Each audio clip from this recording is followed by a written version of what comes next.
The protesters who took to the streets after a short break at the beginning of August chanted against the army and demanded that military generals step down from power. According to officials, military crackdowns on nearly weekly protests have so far killed 116 people. Visuals show activists chanting slogans while carrying flags and placards. Protesters reportedly demand civilian rule and better living conditions as well as free healthcare and education.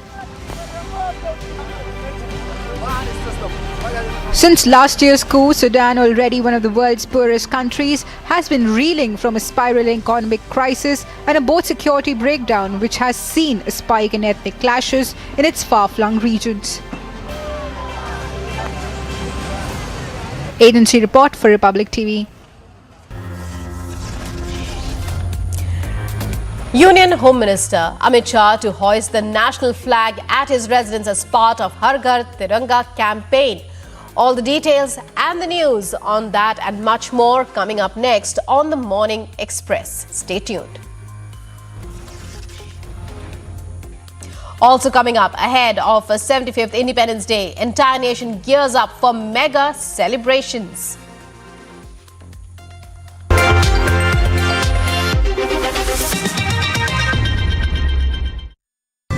India को represent किया। हाँ। और Indian flag को वहाँ पे देखा Italy में, तो कैसा लगा तुम्हें? जब मैं वहाँ पहुँची मैंने देखा इंडिया का फ्लैग, वाह, ये तो मैं इतनी खुश हो गई कि नहीं, अब तो कुछ करके दिखाना है। इंडिया का फ्लैग ऊपर होना चाहिए, बस इतना मैं चाहती थी और वो मैंने कर दिखाया। अगर आप इंडिया रिप्रेजेंट कर रहे हो ना, हार नहीं माननी है, क्योंकि गोल्ड तो लेकर ही आना है आपको। बचपन से सर एक ड्रीम है मेरा, अब एक तो अपनी गेम को प्रोफेशनली यूज़ करना है, प्रोफेशनली आगे बढ़ाना है और वर्ल्ड ओलंपिक्स में गोल्ड लाना है इंडिया के लिए, अपनी स्टेट के लिए।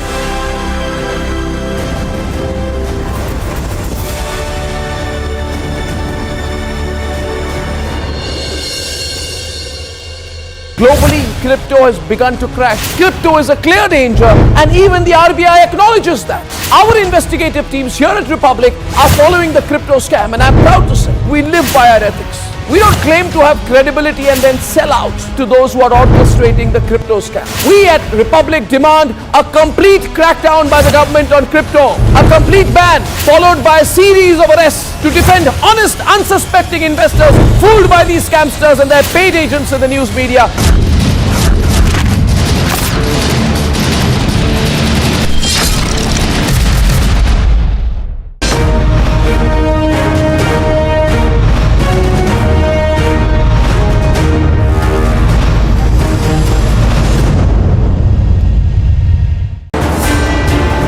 What the camel can do in the desert, no amount of technology can. And this is what we're going to tell you. What is the capability of this camel? रेगिस्तान में सबसे effective जानवर जो है वो camel है। तो camel को किस तरह से ट्रेन किया जाए कि पीस टाइम में वहाँ पर अच्छी तरह से पेट्रोलिंग कर सके, पूरे एरिया की देखभाल कर सके, वॉर के अंदर जो इसकी यूटिलिटी है, जो इसकी उपयोगिता है, उसको अपना सार्थक कर सके। Come with me. Let's spend some time with India's only camel unit at the BSF grounds in Jodhpur.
You're watching the Morning Express. The headlines at this hour. Prime Minister Modi to host India's CWG 2022 medal winners at his official residence today.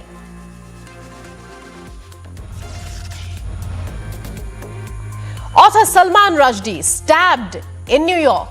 Reportedly, Rushdie on ventilator after hours of surgery.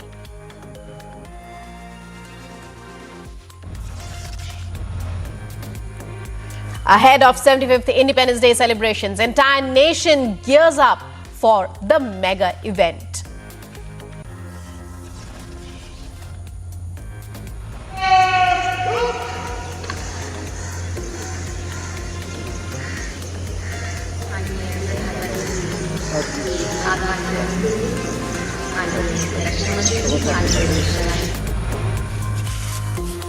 In a massive crackdown, ATS arrests alleged Jaish-e-Mohammed terrorists from Saharanpur.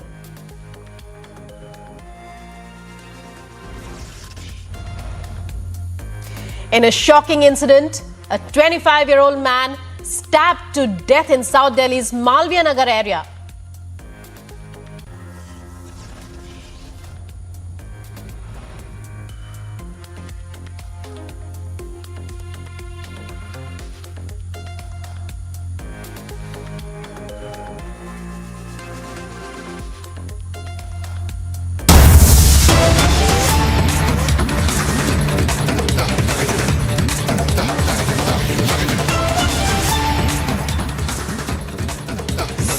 So breaking news coming in from New Delhi's Malviya Nagar area. A 25-year-old man stabbed to death. The man was chased and stabbed. His name, he has been identified as Mayank. Breaking news coming in. A 25-year-old man chased and stabbed to death. Well, more details are awaited. Malviya Nagar is in South Delhi, a residential area that is quite secure and safe, generally regarded as being quite secure and still safe, although more details are awaited about this particular case. It appears 4 to 5 men chased the 25-year-old and then stabbed him to death. So he was stabbed to death in public view, it appears, in Malviya Nagar in South Delhi. A 25-year-old, his name is Mayank Pawar, and he was a resident of Shahpur Jat area. According to Delhi police, a Shahpur Jat resident of 25 years named Mayank Pawar died in the hospital. He was even carried to hospital after the stabbing incident. 4 to 5 men chased him and stabbed him. He was stabbed multiple times, say the police, near gate number 3 DDA Market, Begumpur, under Malviya Nagar police station limits. And the incident took place on the 11th of August. And a friend of the deceased has revealed that, and perhaps he was also an eyewitness, perhaps there were other eyewitnesses as well. 4 to 5 unknown people attacked Mayank. And Piyush first joining us with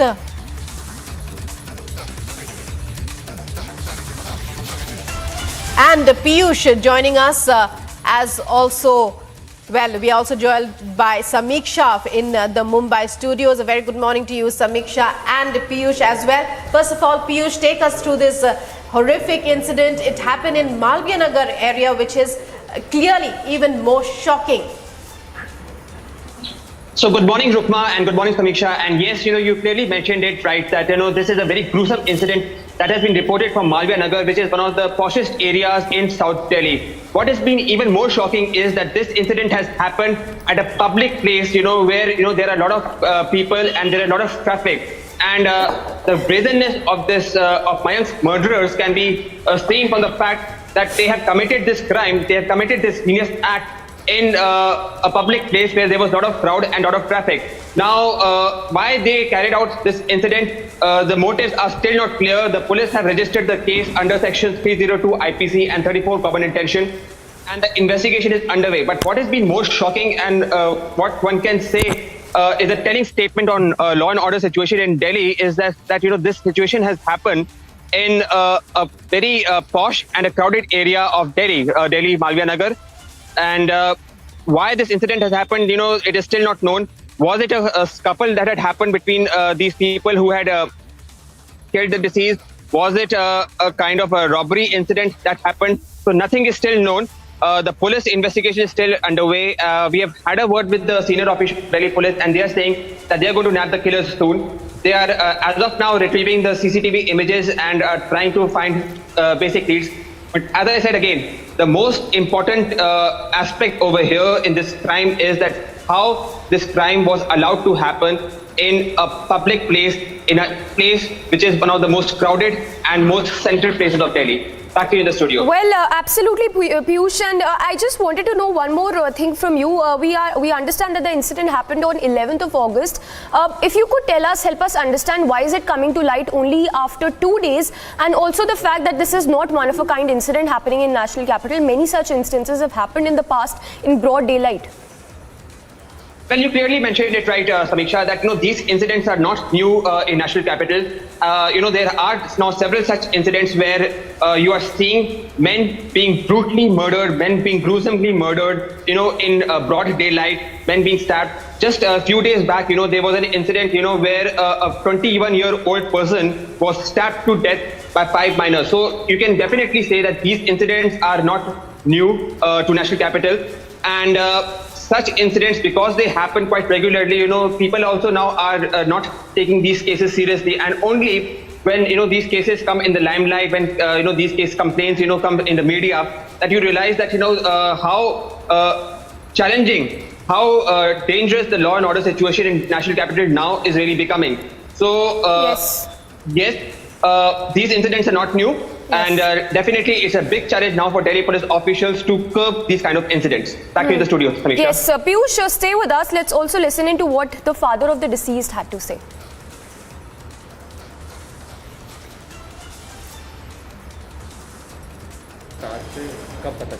मेरे को ये 8-9 बजे पता चली, जब trauma centre में गया उसके फ्रेंड्स ने फ़ोन किया, जब पता लगा मेरे को इस बारे में।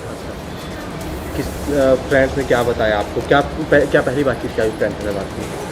उन्होंने बताया कि ट्रॉमा सेंटर में है, तो फिर फटाफट हम ट्रॉमा सेंटर भागे। इसकी तबीयत ज़्यादा बिगड़ चुकी थी कि उसको 3-4 जख्म थे। कुछ आपकी बात हो पाई है? पुलिस ने कुछ बताया वो कौन लोग थे? अरेस्ट है 4 लोग, तो अभी मेन एक्यूज अरेस्ट नहीं है। क्यों किया उन्होंने ऐसा? कुछ पुलिस ने बताया? पुलिस ने उनसे पूछताछ की? करे कि इनका कुछ झगड़ा, उसको तो बीच में वो तो आ रहा था घर पे, वैसे उसको किया है। मैं क्या करता था? क्या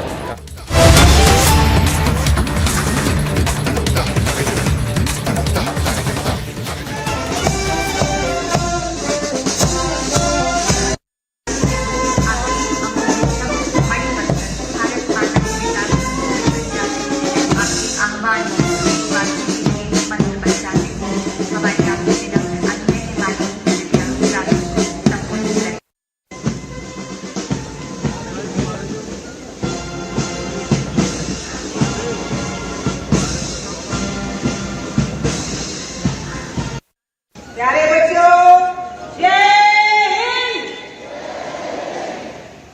सभी देशवासियों को 76वें स्वतंत्रता दिवस की शुभकामनाएं और बहुत बहुत बधाई।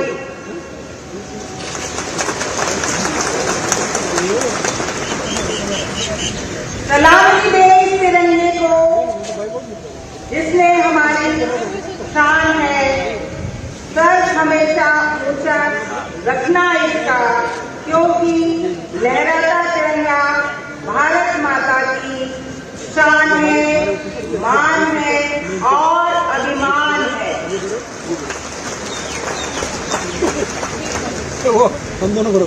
बहुत ही गौरवशाली है भारत का इतिहास। यहाँ की संस्कृति विश्व में सर्वश्रेष्ठ है। जगत गुरु भारत और भारत माता के चरणों की धूल चंदन समान शीतलता देती है।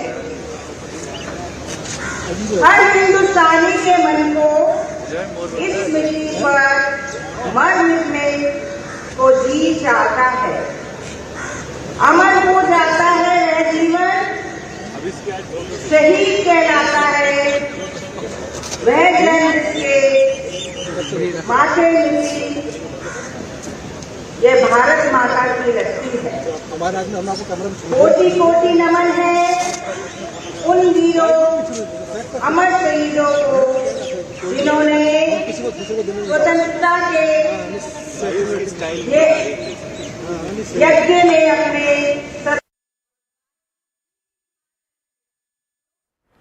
So these are the visuals coming to you live from the Red Fort in the national capital, where India is gearing up for their 75th Independence Day celebrations. As you can see, the rehearsals taking place. Security, of course, has been stepped up. The flower petals also being showered from the choppers there as India gears up for the 75th Independence Day celebrations. This in the visuals that just we showed you on our screens right now is of the police rehearsal, which is taking place at the Red Fort as we speak. You can see the Jawans there, and of course we have army officials, all of them present as they prepare for the Independence Day celebrations.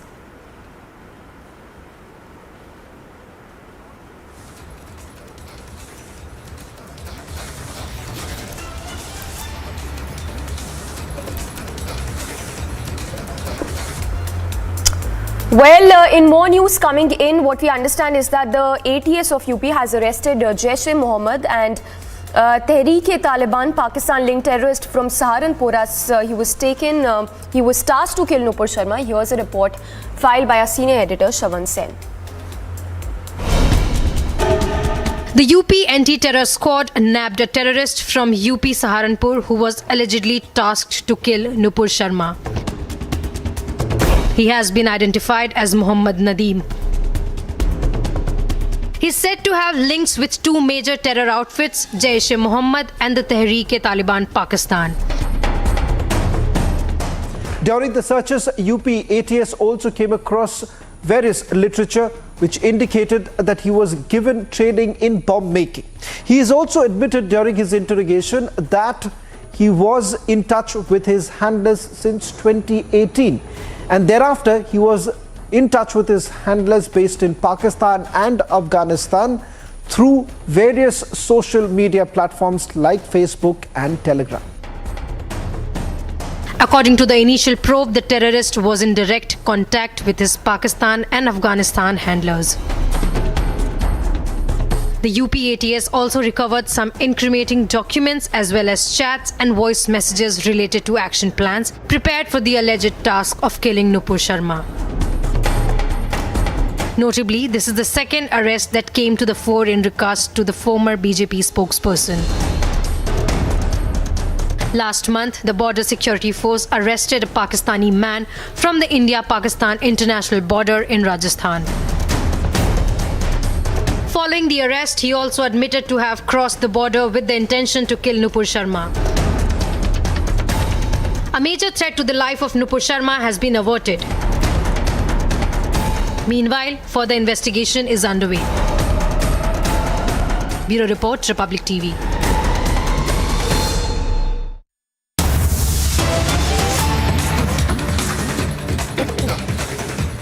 Well, breaking updates coming in on the health status of Salman Rushdie, who continues to be on a ventilator. Remember, there was an assassination attempt on the novelist Salman Rushdie yesterday.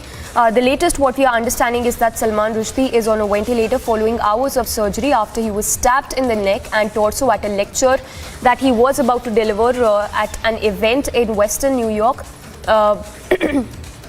In fact, more reports that are just coming in that he will likely lose one eye. So situation grim there. It's being said that he is, as he's on a ventilator, he's still being operated. What we understand is that he is likely to lose one eye. So the stab wound is deep. What we understand, there was an assassination attempt as well. Tracking closely all the updates coming in. We have Tariq Fateh, also the author, joining us. Sir, good morning to you. Very unfortunate indeed, the kind of incident that happened in Western New York. Novelist Salman Rushdie attacked, if I can get your response.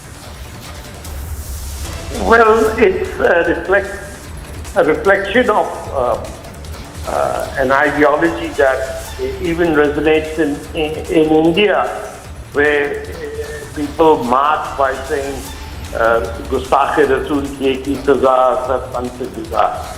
It's an extension of that, and it seems no one is able to rein in these radicals who feel that they have a monopoly over what can be said and what cannot be said.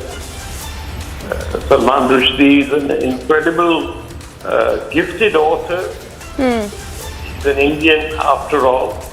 And his work should be appreciated rather than, people killing him or attempting to kill him simply for what he wrote. It just tells you how bankrupt we become as a community to discuss anything which offends us. This is ridiculous. I mean, the right to offend people is part and parcel of the freedom of expression and freedom of speech. Well, absolutely, sir. And let's also talk about that fatwa that was on his head by the Iran government. So, of course, he was living under threat all these years. And this is not, of course, a lone incident happening. We've seen in the past how there have been incidents where people have been attacked, stabbed right there in broad daylight. And this one of a novelist who's well known for one of his books that he's written, that was also quite a controversy when we talk about the satanic verses. Yes, that's true. We've seen this happen and tolerated at many places. The whole notion that if you are offended, you can kill someone is a very medieval construct. If the Muslim community cannot come out and denounce this, then I'm afraid it will come to haunt them. My understanding is people in Pakistan are celebrating, and especially on social media, people are simply rejoicing that a person was attacked finally.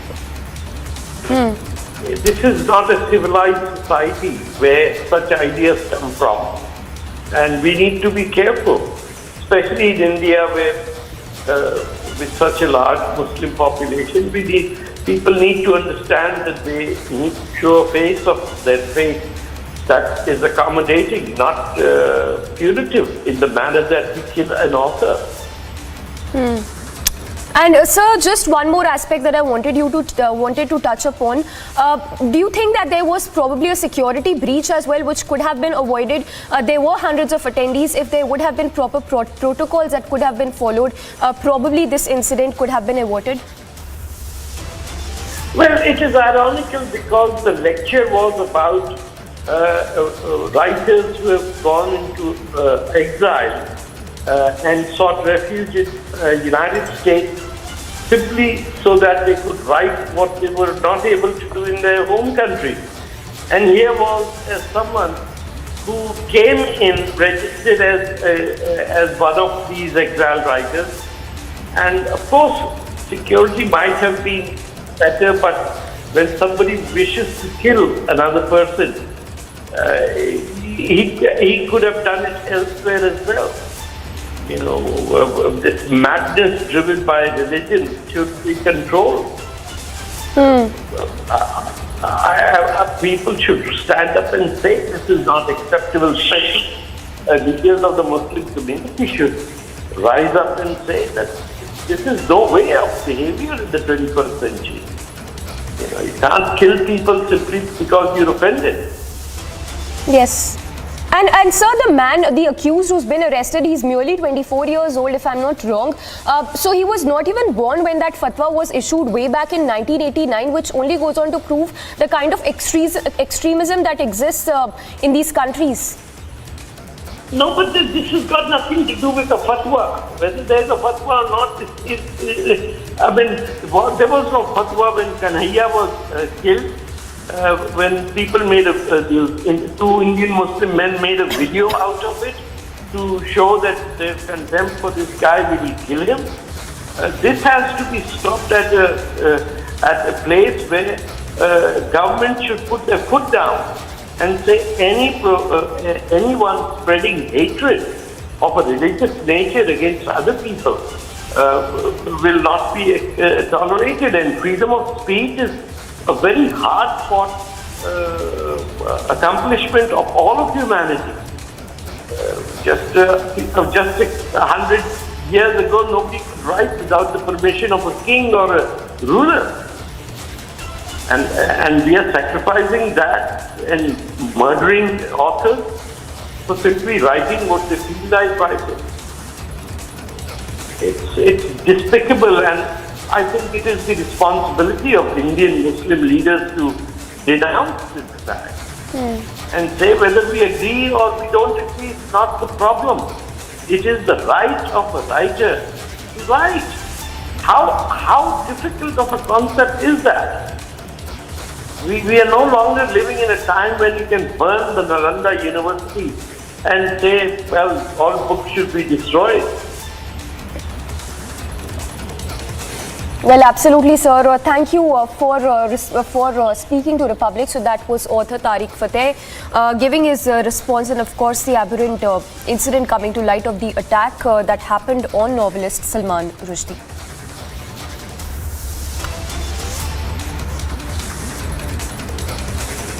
Rushdie was airlifted to a local trauma center and is still currently undergoing surgery. Mr. Reese was transported via ambulance to a local hospital and was treated for a facial injury and subsequently released. The state police are being assisted by the Chautauqua County Sheriff's Office and the FBI in this investigation. We are also working with Chautauqua County DA Jason Schmidt, who will determine appropriate charges. The investigation continues, and once we receive further information regarding the condition of Mr. Rushdie. A quick roundup of all that's making news from across the country. Republic has got to the bottom of the investigation into the culture of fraud being nurtured in the name of promotion of cryptocurrencies across the country, putting the citizens of the country at risk. At least 10 crypto exchanges are under investigation of ED, with at least 74 fintech firms also under the agency scanners for cheating and duping. The CRPF 196 Battalion recovered IED explosives that were planted in the forests of Mahadev Ghat in Chhattisgarh's Bijapur. The recovery was made in the Kotwali Bijapur area during a search operation that was carried out by the soldiers. The explosives were planted by terrorists to especially target the CRPF soldiers. Prime Minister Modi to host all the medal winners of the Commonwealth Games at his official residence in the national capital at 11 a.m.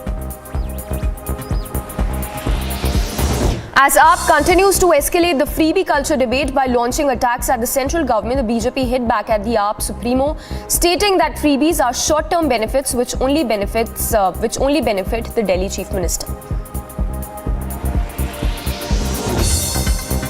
6 people were injured in a bloody clash in Punjab's Malaut area. The fight reportedly erupted over the issue of water diversion to agriculture fields. The injured were moved to the hospital. Meanwhile, further investigation is still underway.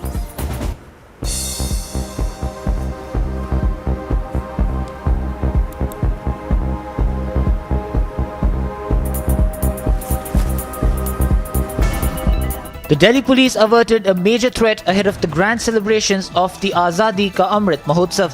The Delhi police busted a syndicate involved in smuggling of ammunition. During the investigation, the police recovered 2,000 live cartridges. While the police has not ruled out a terror angle, they informed that the accused appear to be a part of a criminal network. अभी हमने terror angle को rule out नहीं किया है, क्योंकि आजकल terrorists और criminals के जो बीच की लाइन है काफ़ी ब्लर हो रखी है, बट प्राइमा फेसा ये क्रिमिनल नेटवर्क का ही पार्ट लग रहा है.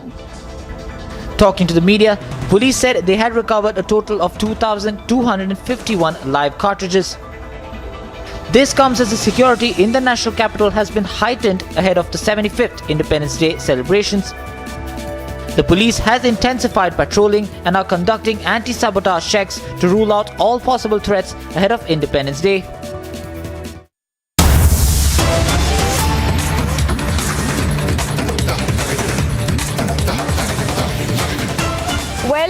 across to these visuals coming in of Amit Shah hoisting the national flag. As you can see, the first visuals that are just coming in of the Union Home Minister Amit Shah, who's there to hoist the national flag ahead of the 75th Independence Day celebrations. So Shah there, who is present to hoist the national flag. So Amit Shah there leading the Har Ghar Tiranga campaign of the centre, leading the Har Ghar Tiranga campaign by hoisting a national flag.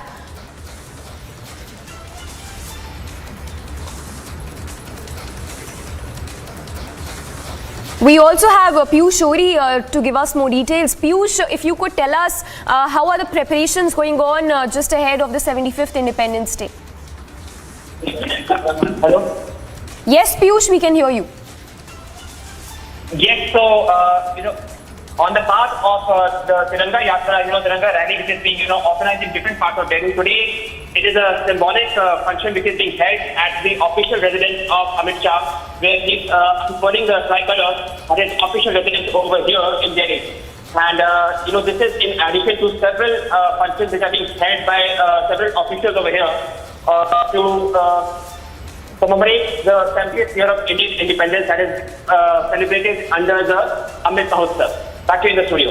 Yes, Piyush, thank you for that. So Piyush, they're getting us all those details. The visuals that are coming to you right now are of the Union Home Minister hoisting the national flag at his residence in the national capital as part of Har Ghar Tiranga campaign.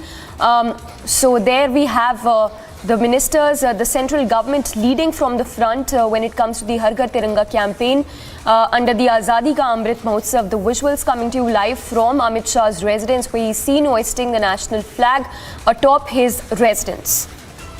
Remember, hectic celebrations, preparations are also underway at the Red Fort, where the rehearsals are taking place ahead of the 75th Independence Day. Security, of course, has also been stepped up as we speak. In the visuals, you can see the Home Minister there, Amit Shah, who has in fact hoisted the flag atop his residence in the national capital.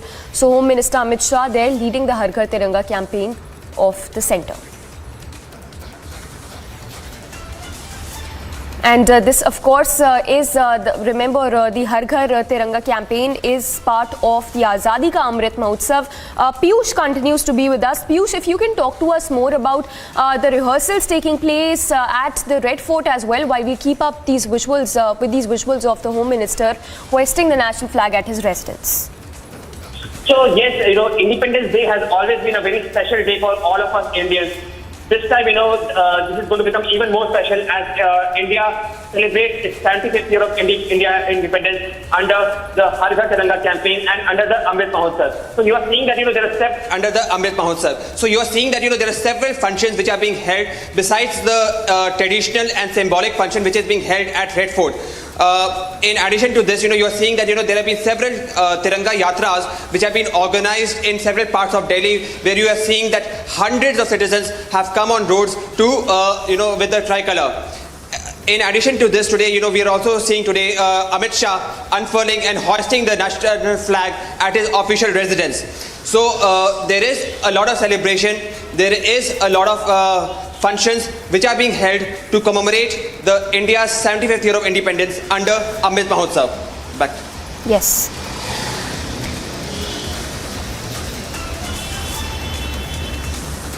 And we are going to be giving you all the updates of the Tiranga Yatra and India's celebration of 75th year of independence after the short break. Stay tuned to Republic Media Network.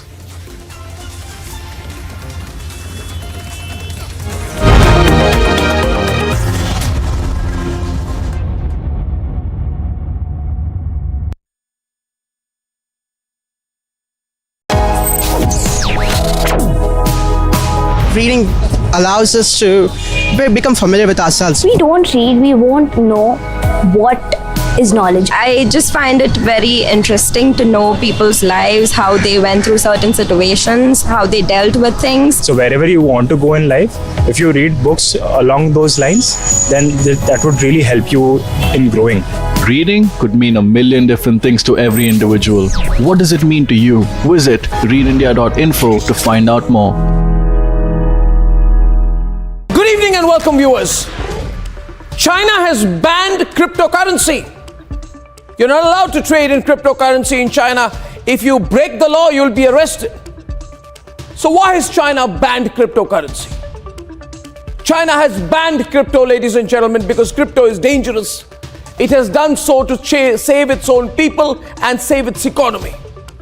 But in India, China-backed loan sharks are using the crypto route to take out thousands of crores of hard-earned money, often of the poorest and the youngest, as part of a clear Chinese conspiracy to destroy India's economy and the lives of millions of Indians. Viewers, tonight, 2 leading crypto exchanges are under the scanner. So Republic's investigation is yielding results every single day, you're seeing. Bank accounts of crypto exchanges have been frozen. And a deep investigation is revealing how the poorest and most needy Indians, often facing severe financial distress post-COVID, were targeted and brutalized by China-backed dubious loan apps who charged over 1,000% interest and took the money of millions of Indians via the crypto route to their suspected Chinese hands. What are we doing? They say crypto is cool. Ladies and gentlemen, Al-Qaeda affiliates are using crypto, have used crypto. Terror networks use crypto. And the corrupt who want to avoid their country's rules to take money out have used crypto. And that is why...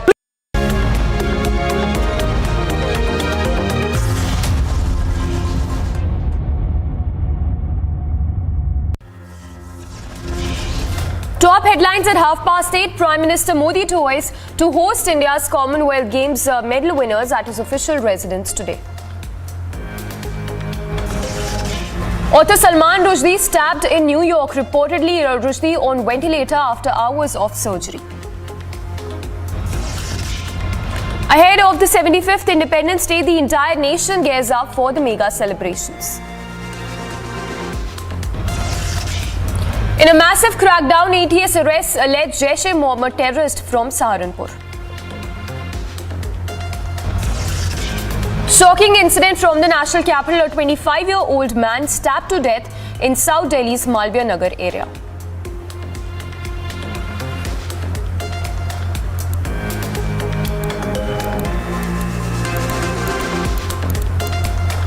Thanks for tuning in this Saturday morning. I'm Samiksha Srivastava. Lots lined up for you in this edition. Straight away starting with our top story coming in from Karnataka, where amid the political buzz in Karnataka, Chief Minister Basavaraj Bommai held a meet with the senior BJP leader by B.S. Yediyurappa at his residence. Here's a report. Amid the leadership change buzz in Karnataka, Chief Minister Basavaraj Bommai met senior BJP leader B.S. Yediyurappa at his residence. Yediyurappa has already denied speculations regarding a change of guard in Karnataka. And there is a rumors that there will be some changes in the chief ministership. Such question does not arise. Basavaraj Bommai is going to continue for another 8 months. He will be our chief minister in this period. Congress, they will speak so many things. Number one. Number two, in next election also, we are going to get absolute majority and we are going to form the government. At any cost, we will not allow Congress people to come to power. Chief Minister Basavaraj Bommai also termed the speculation as baseless. Bommai, who took over from Yediyurappa as Chief Minister, completed 1 year in office on July 28th. The Congress, in a series of tweets, has begun speculating about Chief Minister Bommai being replaced and has even called him a puppet Chief Minister. Meanwhile, Chief Minister Bommai, issuing clarification, has said that Congress is trying to confuse the people. I am not going to give much importance to it. I have become Sthita Prajna. My presence of mind is very clear because it is all falsehood. Truth is that there is a stable government and it is going to be continued to stable. I have resolved myself to work much hard, much more time. Every day I am going to spend 2 hours more for the development of this state, development of the people of this state. After the recent visit of Union Home Minister Amit Shah to the state, there have been some rumours on and off within the state unit of the BJP in recent times regarding some kind of an overhaul, including at the top level. The next assembly elections in Karnataka is scheduled for May 2023. Bureau Report, Republic TV.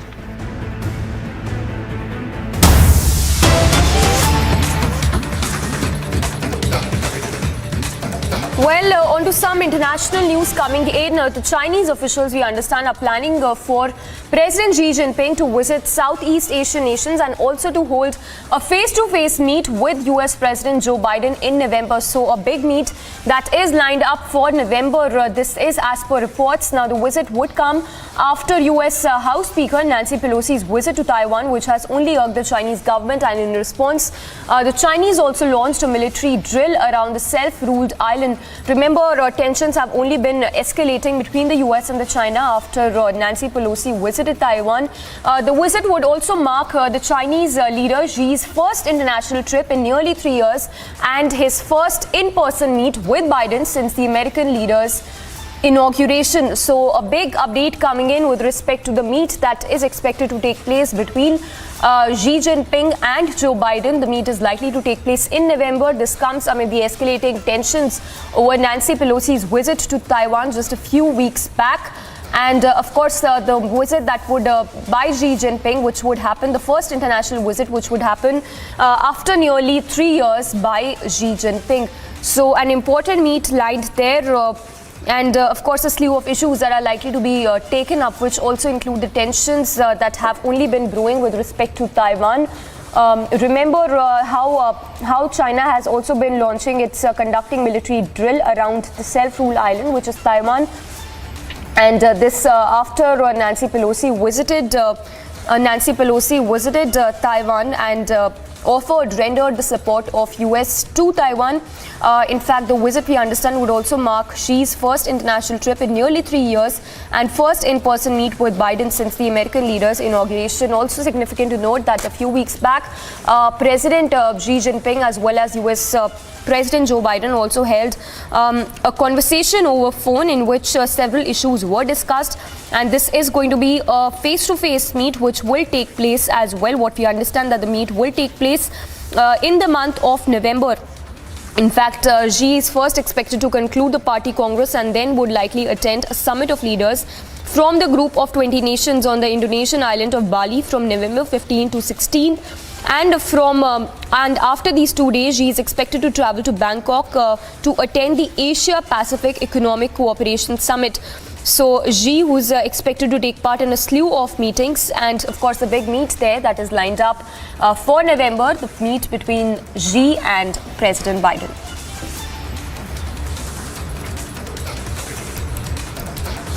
Moving on then, in its first reaction to the ongoing China-Taiwan issue, India has vouched for restraint from all involved parties to maintain status quo in the region, which is highly sensitive to conflicts. China-Taiwan border issue, which saw heightened tensions last month, the MEA spokesperson Arindam Bagchi said this. Like many other countries, India too is concerned at recent developments. We urge the exercise of restraint, avoidance of unilateral actions to change the status quo, de-escalation of tensions, and efforts to maintain peace and stability in the region. India's relevant policies are well known and consistent. They do not require reiteration. Notably, India avoided mentioning the much-touted One China policy in this first response on the escalation of tensions between China and Taiwan over Nancy Pelosi's visit last month.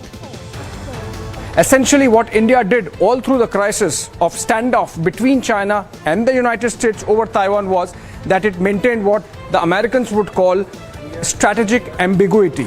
Now, with this statement, India has made it clear that what is important is peace. Premium should be on no escalation further. Now, this is important because the Chinese have been at their belligerent best, and the way they have taken a military posture complete with those heavy deployment drills, it is clear that they really wanted escalation to reach a level where the world gets worried, and it did. Now with this statement, India also facing Chinese aggression in Ladakh, still with the forces deployed there, makes it clear that de-escalation is the essence of dealing with this crisis, and like the world, India is also concerned. Yesterday, India's External Affairs Minister S. Jaishankar also called out China for violating the territorial integrity of India. 3 days back, India, in a major snub to China, flew the 14th Dalai Lama in an IAF Dhruv helicopter. Despite not having formal ties with Taiwan, India previously also sent MPs to virtually attend the swearing-in ceremony for Taiwan President Tsai Ing-wen in May 2020. Meanwhile, Taiwan has claimed that the threat of invasion from Chinese military has not decreased. As tensions continue to simmer between China and Taiwan, it remains to be seen how India will respond to the developing threats in its backyard. Bureau Report, Republic TV. Moving on to more news, 10 days after swearing in as a Deputy Chief Minister of Bihar, Tejasvi Yadav met the opposition leaders, including CPIM leader Sitaram Yechuri and Sonia Gandhi as well. The meet, of course, comes ahead of the Bihar cabinet expansion following the change of guard in the state of Bihar.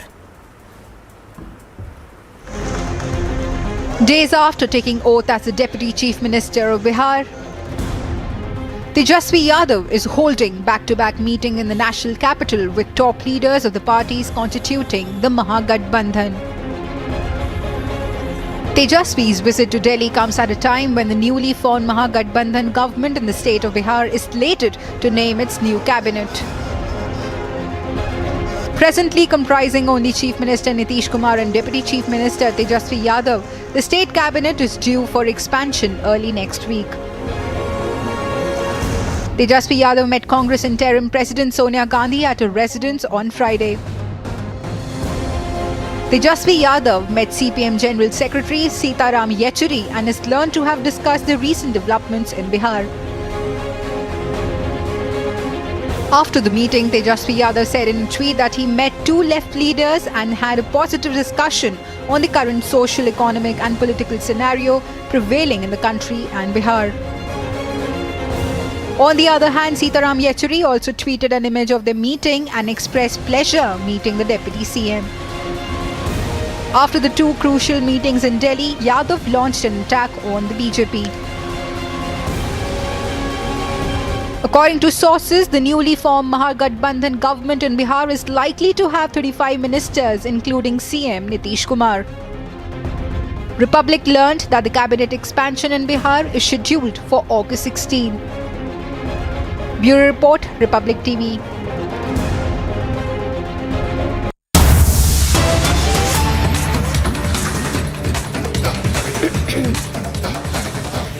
Well, these are the visuals that we are getting to you right now of the contingent that is all excited to meet the Prime Minister. So Prime Minister Modi there, who's all set to host the Commonwealth Games medalist today at 11 a.m. is what we understand.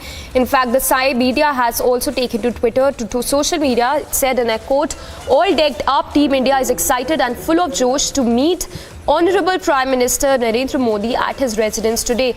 As you can see, the happy faces there of the Commonwealth Games medalist, India stars who've brought glory to the country. They're all set to meet the Prime Minister at 11 a.m. today. So that's going to be a meet that will take place today at 11 a.m. Prime Minister Modi will host all the medal winners of the Commonwealth Games at his official residence. This is, of course, the first time that the Prime Minister will physically interact with the winners of Commonwealth Games after their spectacular performance in Birmingham. So Prime Minister there, who's all set to have a tete-a-tete with the Commonwealth Games champions at 11 a.m. today. Remember, India has shown a spectacular performance, displayed a spectacular performance at the Commonwealth Games by finishing fourth. And we'll go across to Piyush as well to get us more details of what he's learning with regard to this meet that's lined up for 11 a.m. That Prime Minister is all set to host these Commonwealth Games champions at 11 a.m. today. You can see those champions there, the Commonwealth Games champions, holding a tricolour in their hand and also leading the Har Ghar Tiranga campaign of the centre. We have Piyush with us. Piyush, if you can talk to us more about this, about Prime Minister who is all set to host the Commonwealth Games medalist at 11 a.m. today. So yes, as India celebrates its 75th year of Indian independence under the Amrit Mahotsav, one of the basic, forms of happiness, which has been given to us citizens is through our sports persons, both men and women who have done us proud in Commonwealth Games, Now, India has always been doing very well in Commonwealth Games, and, this time again, with 22 medals and 61 medals in all, India has done extremely well and has come fourth. So, in order to celebrate these sports persons, in order to celebrate their struggles, in order to celebrate their triumph, Prime Minister Narendra Modi today will be hosting them at around 11 a.m. at his official residence at 7 Lok Kalyan Marg. Now, the meeting of this is going to be held at 11 a.m. But since, there are a lot of security protocols that have to be taken into consideration, there are a lot of athletes, which are going to be meeting the Prime Minister. So, the process of all these athletes coming to 7 Lok Kalyan Marg has started. So, all eyes now at 11 a.m. when Prime Minister Narendra Modi is going to be interacting with these sports persons, understanding, their struggles, and more importantly, celebrating their triumph celebrating the triumph. The Prime Minister is all set to meet the sports persons who have done India proud in the Commonwealth Games. For all these updates, stay tuned to Republic Media Network as we keep you updated of all the latest updates in this issue. Thank you.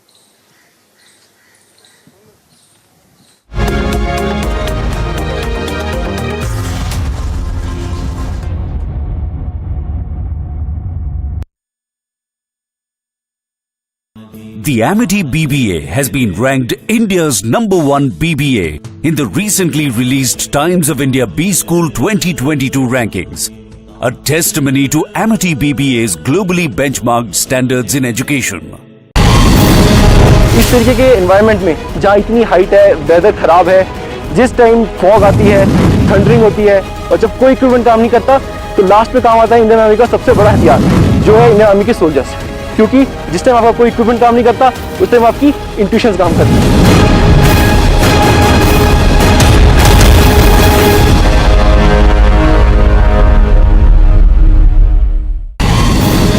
देश को आज़ाद हुए 75 साल हुए हैं, पूरे देश में इस आज़ादी का जश्न मना रहे हैं। विभिन्न चोटियों पर इस फ्लैग को, नेशनल फ्लैग को, उसको झंडे को लेकर अब चोटियों पे आए हैं, उसका हम जश्न मना रहे हैं। भारत माता की जय।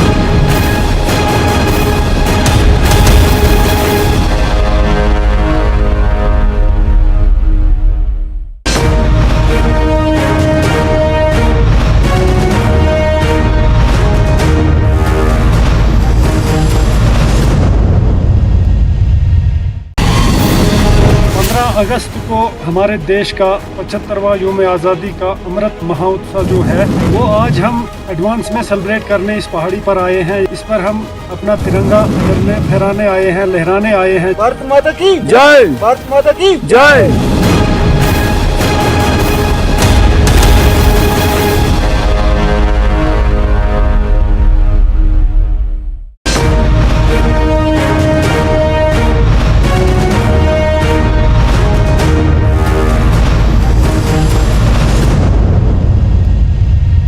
Globally, crypto has begun to crash. Crypto is a clear danger, and even the RBI acknowledges that. Our investigative teams here at Republic are following the crypto scam, and I'm proud to say we live by our ethics. We don't claim to have credibility and then sell out to those who are orchestrating the crypto scam. We at Republic demand a complete crackdown by the government on crypto, a complete ban followed by a series of arrests to defend honest, unsuspecting investors fooled by these scamsters and their paid agents in the news media.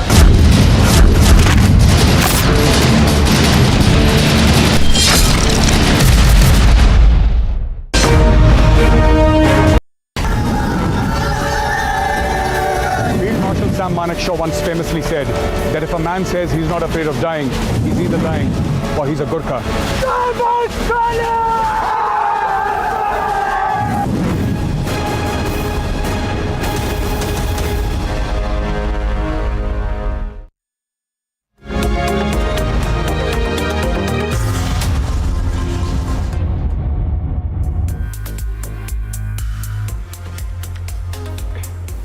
Welcome back.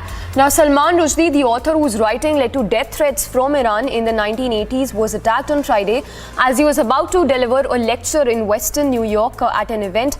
Take a look at this report. His condition, we understand, is still critical as he continues to be on the ventilator. We've been following this story since it first happened, and here's the very latest. I can tell you that at this hour, we do know that Salman is still said to be alive.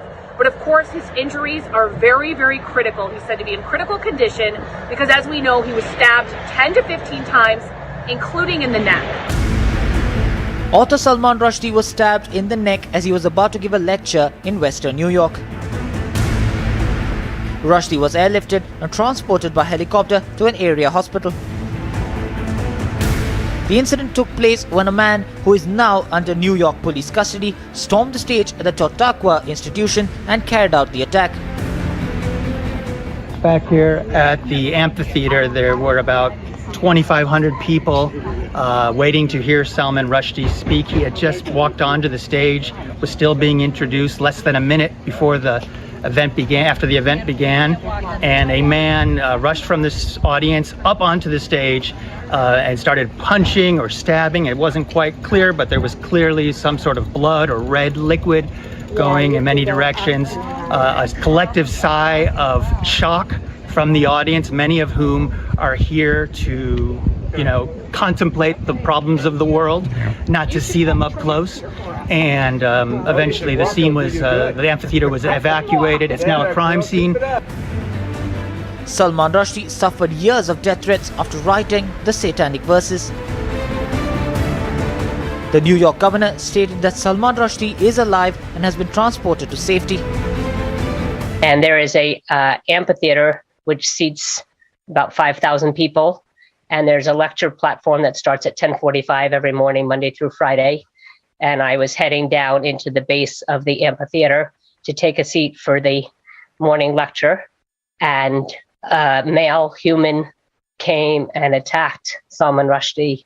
I thought that he was stabbed about 6 to 8 times before they were able to grab a hold of the perpetrator. Witnesses say he was stabbed multiple times in the neck.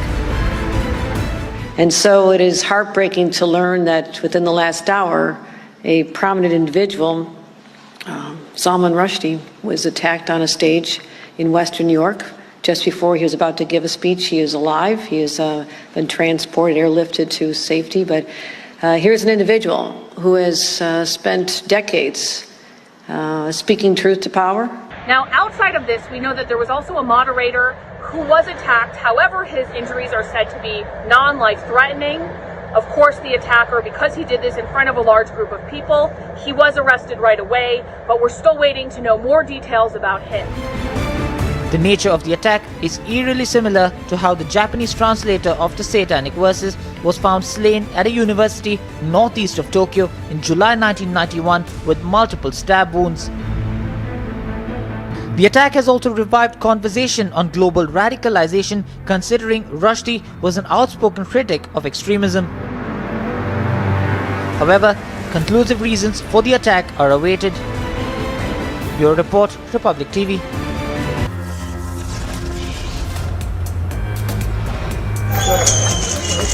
Slipping into a very short break, these are the visuals coming in of the Tiranga rally being held in Mumbai. We'll get you more visuals from across the country on the other side as the country gears up for the 75th Independence Day.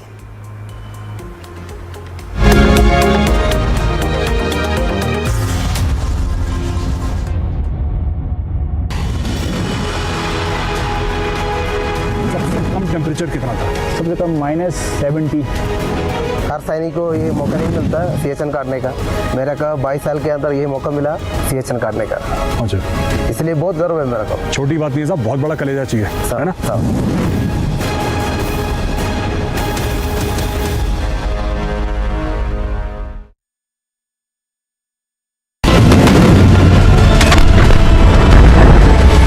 ना डरूं और सो जब जाए लरूं, निश्चय कर अपनी जीत करूं। वो निश्चय करना और जीत तभी होती है अगर आपका दृढ़ निश्चय किसी काम करने के लिए हो।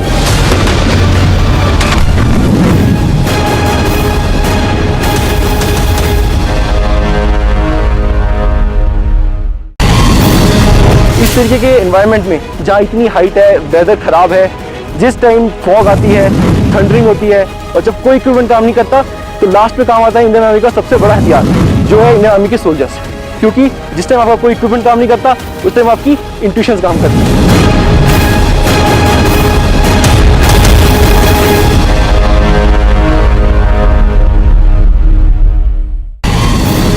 देश को आज़ाद हुए 75 साल हुए हैं।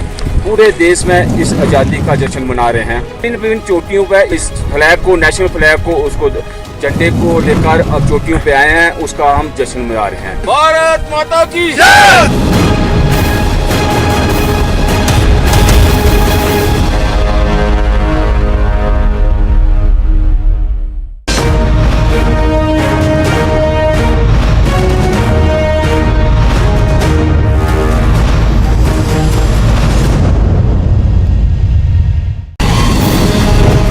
अगस्त को हमारे देश का 75वां यौम आज़ादी का अमृत महोत्सव जो है वो आज हम एडवांस में सेलिब्रेट करने इस पहाड़ी पर आए हैं। इस पर हम अपना तिरंगा फहराने आए हैं, लहराने आए हैं। भारत माता की जय, भारत माता की जय।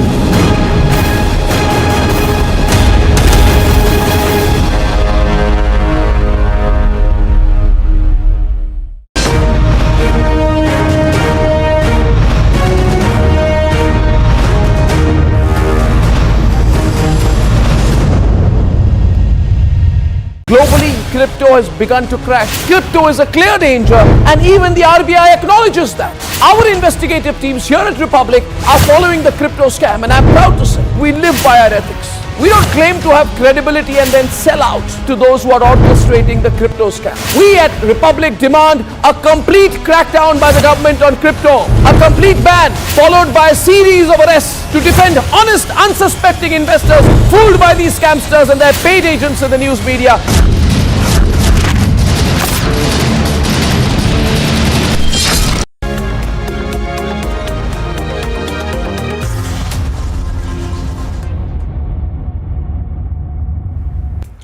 Now, with just 2 days to go for the Independence Day, the ITBP has released a song themed Har Ghar Tiranga. The song is composed and sung by the ITBP Jawan Arjun Kheriar. The ITBP has, remember, been hoisting the national flag at all its border posts and its units and formations across the country as part of the Har Ghar Tiranga campaign under the Azadi Ka Amrit Mahotsav. Bharat माता की जय, भारत माता की जय।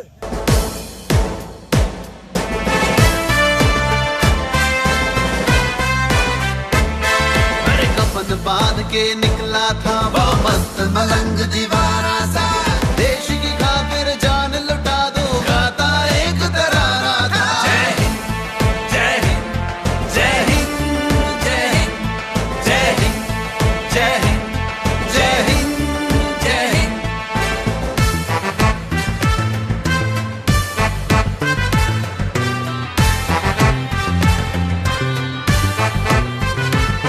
जब दुश्मन ने आंख दिखाई लहू था इसका खौल गया, लहू था इसका खौल गया।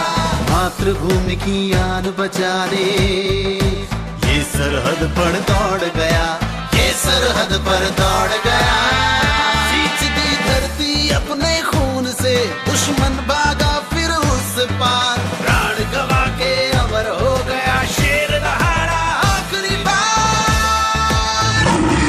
जय हिंद, जय हिंद, जय हिंद, जय हिंद, जय हिंद, जय हिंद, जय हिंद, जय हिंद, जय हिंद, जय हिंद, जय हिंद, जय हिंद, जय हिंद, जय हिंद, जय हिंद, जय Hind.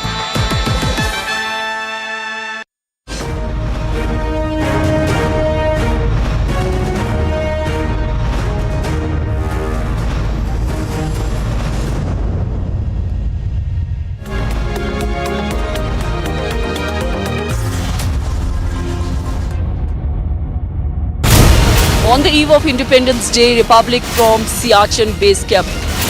Bigger challenge for the Indian Army, the soldiers, is not only fighting with the enemy, but also in adverse weather.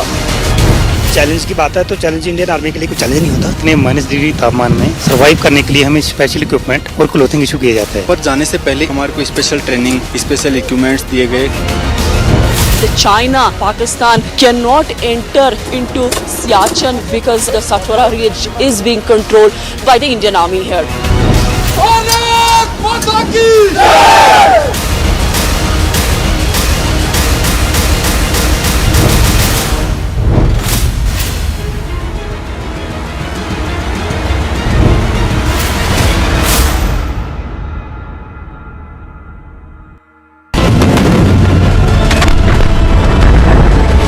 ना डरूं और सो जब जाए लरूं, निश्चय कर अपनी जीत करो। वो निश्चय करना और जीत तभी होती है अगर आपका दृढ़ निश्चय किसी काम करने के लिए हो।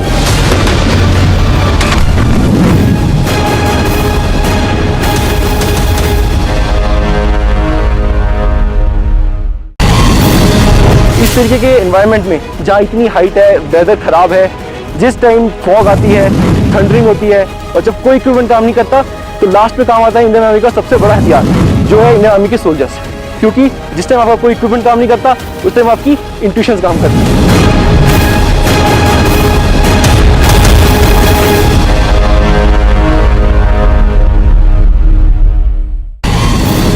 देश को आज़ाद हुए 75 साल हुए हैं। पूरे देश में इस आज़ादी का जश्न मना रहे हैं। विभिन्न चोटियों पर इस फ्लैग को, नेशनल फ्लैग को, उसको झंडे को लेकर अब चोटियों पे आए हैं, उसका हम जश्न मना रहे हैं। भारत माता की जय।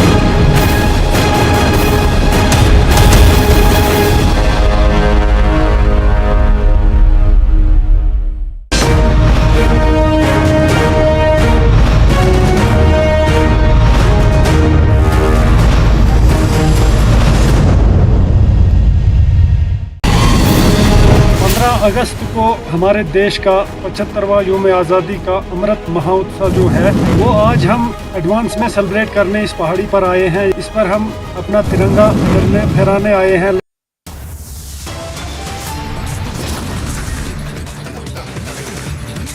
Prime Minister Modi to host India's Commonwealth Games 2022 medal winners at his official residence today.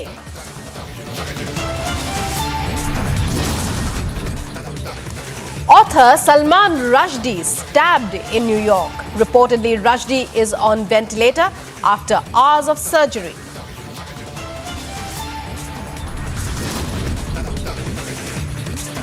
Ahead of 75th Independence Day, entire nation gears up for mega celebrations.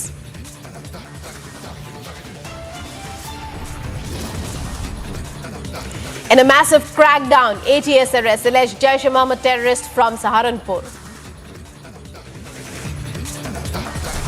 In a shocking incident, 25-year-old man stabbed to death in South Delhi's Malviya Nagar area.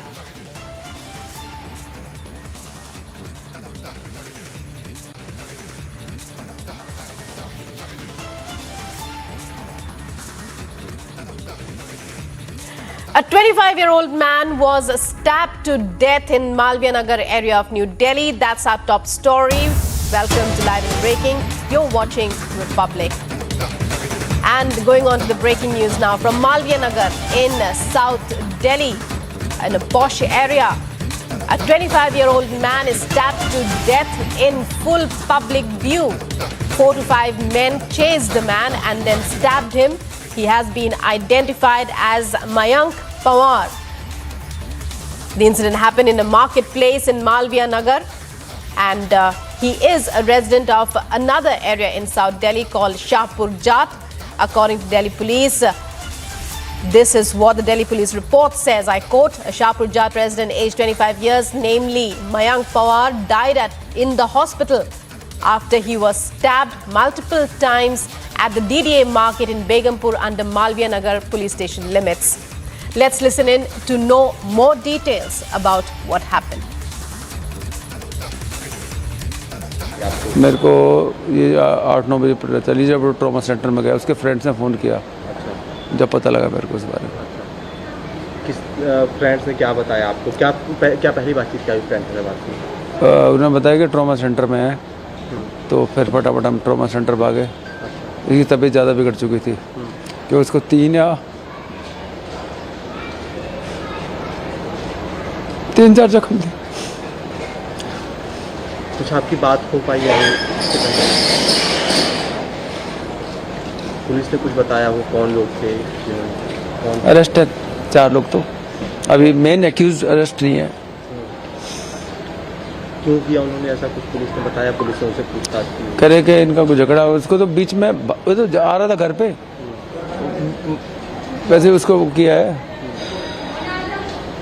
मैं क्या करता था, क्या काम क्या करता था, क्या उसको होटल मैनेजमेंट की पढ़ाई कर रखी? हाँ, उस इंस्टीट्यूट से, सरकारी इंस्टीट्यूट से, तो वहाँ से पास आउट था वो। तो मार्च में वो लॉकडाउन की वजह से उसकी जॉब टाको बेल में हो गई थी 28,000 समथिंग, तो अप्रैल में ज्वाइन करना था, मार्च में लॉकडाउन हो गया। क्या करता? कौन कौन है आपके घर में? बड़ा बेटा है, छोटा है। तरीके का झगड़ा बता रही है पुलिस, आप लोगों ने पूछा हो? बताया नहीं, अभी झगड़ा अभी पता लगेगा। SHO साहब आज बैठे थे, मोर्चरी में थे, उन्होंने सारा पूरा पोस्टमार्टम वगैरह करवाया, तो कह रहे जल्दी से जल्दी हम कुछ एक्शन ले रहे हैं। 4 लोगों को, 3 को पकड़ के रखा है, 1 पकड़ना हो रहा है। पुलिस की कार्रवाई को लेकर कुछ कहना है आपको? नहीं, कार्रवाई कर रही है पुलिस, अपने काम कर रही है। मैं कल किसी अपने दोस्त के साथ बैठा। हाँ, विकास नाम था ना, विकास पवार है, उसके साथ क्या होता वो? जब उसका झगड़ा शुरू हुआ, हाँ, वो दोनों साथ में थे, वो भी 4 मिनट का ही है। कुछ बात हुई हो आपकी माइंड के कल घर जाने से? कल सुबह हुई थी, हंस के बात कर रहा था कि नानी घर में छोड़ चलूँ आपके साथ में, आपको छोड़ के आऊँ। रक्षाबंधन था ना कल, तब हुई थी। शाम को जब मैं आई तो ये बैड न्यूज़ मिली। तो आप उसको छोड़ने गया तो नानी घर? हाँ, नानी घर नहीं, यहाँ तक छोड़ने गया, ऑटो के पास तक कैब कराई, ऑटो में भी कैब करा दी जिसने। फिर शाम को आप शाम को वहाँ से आई तो ये मेरे को न्यूज़ मिली यहाँ पे आगे कि मयंक भैया को किसी ने चक्कू मार दिया। फिर मैं सीधे ट्रॉमा सेंटर गई, वहाँ कुछ था ही नहीं।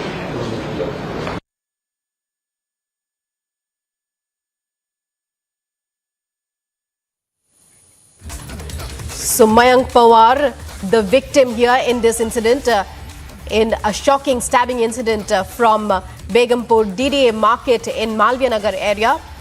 And police have filed their report. The man has succumbed to his injuries. A 25-year-old man, and well, Republic there speaking with his parents, family members who have spoken and said about all the events as they happened. Mayank had to be taken to the trauma center after he was stabbed. Apparently there was a scuffle, of course. More details are still awaited. And it could be that the men who chased and stabbed him to death were acquaintances of his, were men with whom he was familiar. Well, we are trying to get in touch with a reporter to know more about all that happened. As of now, this post-mortem has been completed, and of those who are in custody, well, one still remains at large. Our reporter Piyush Ori on this story. Piyush, if you can hear me, what clarity is there about the events as they unfolded? Was there a scuffle as a result of which there was, a stabbing? Give us more details, and what are the leads that the police are investigating? We believe that they already have a few people in custody.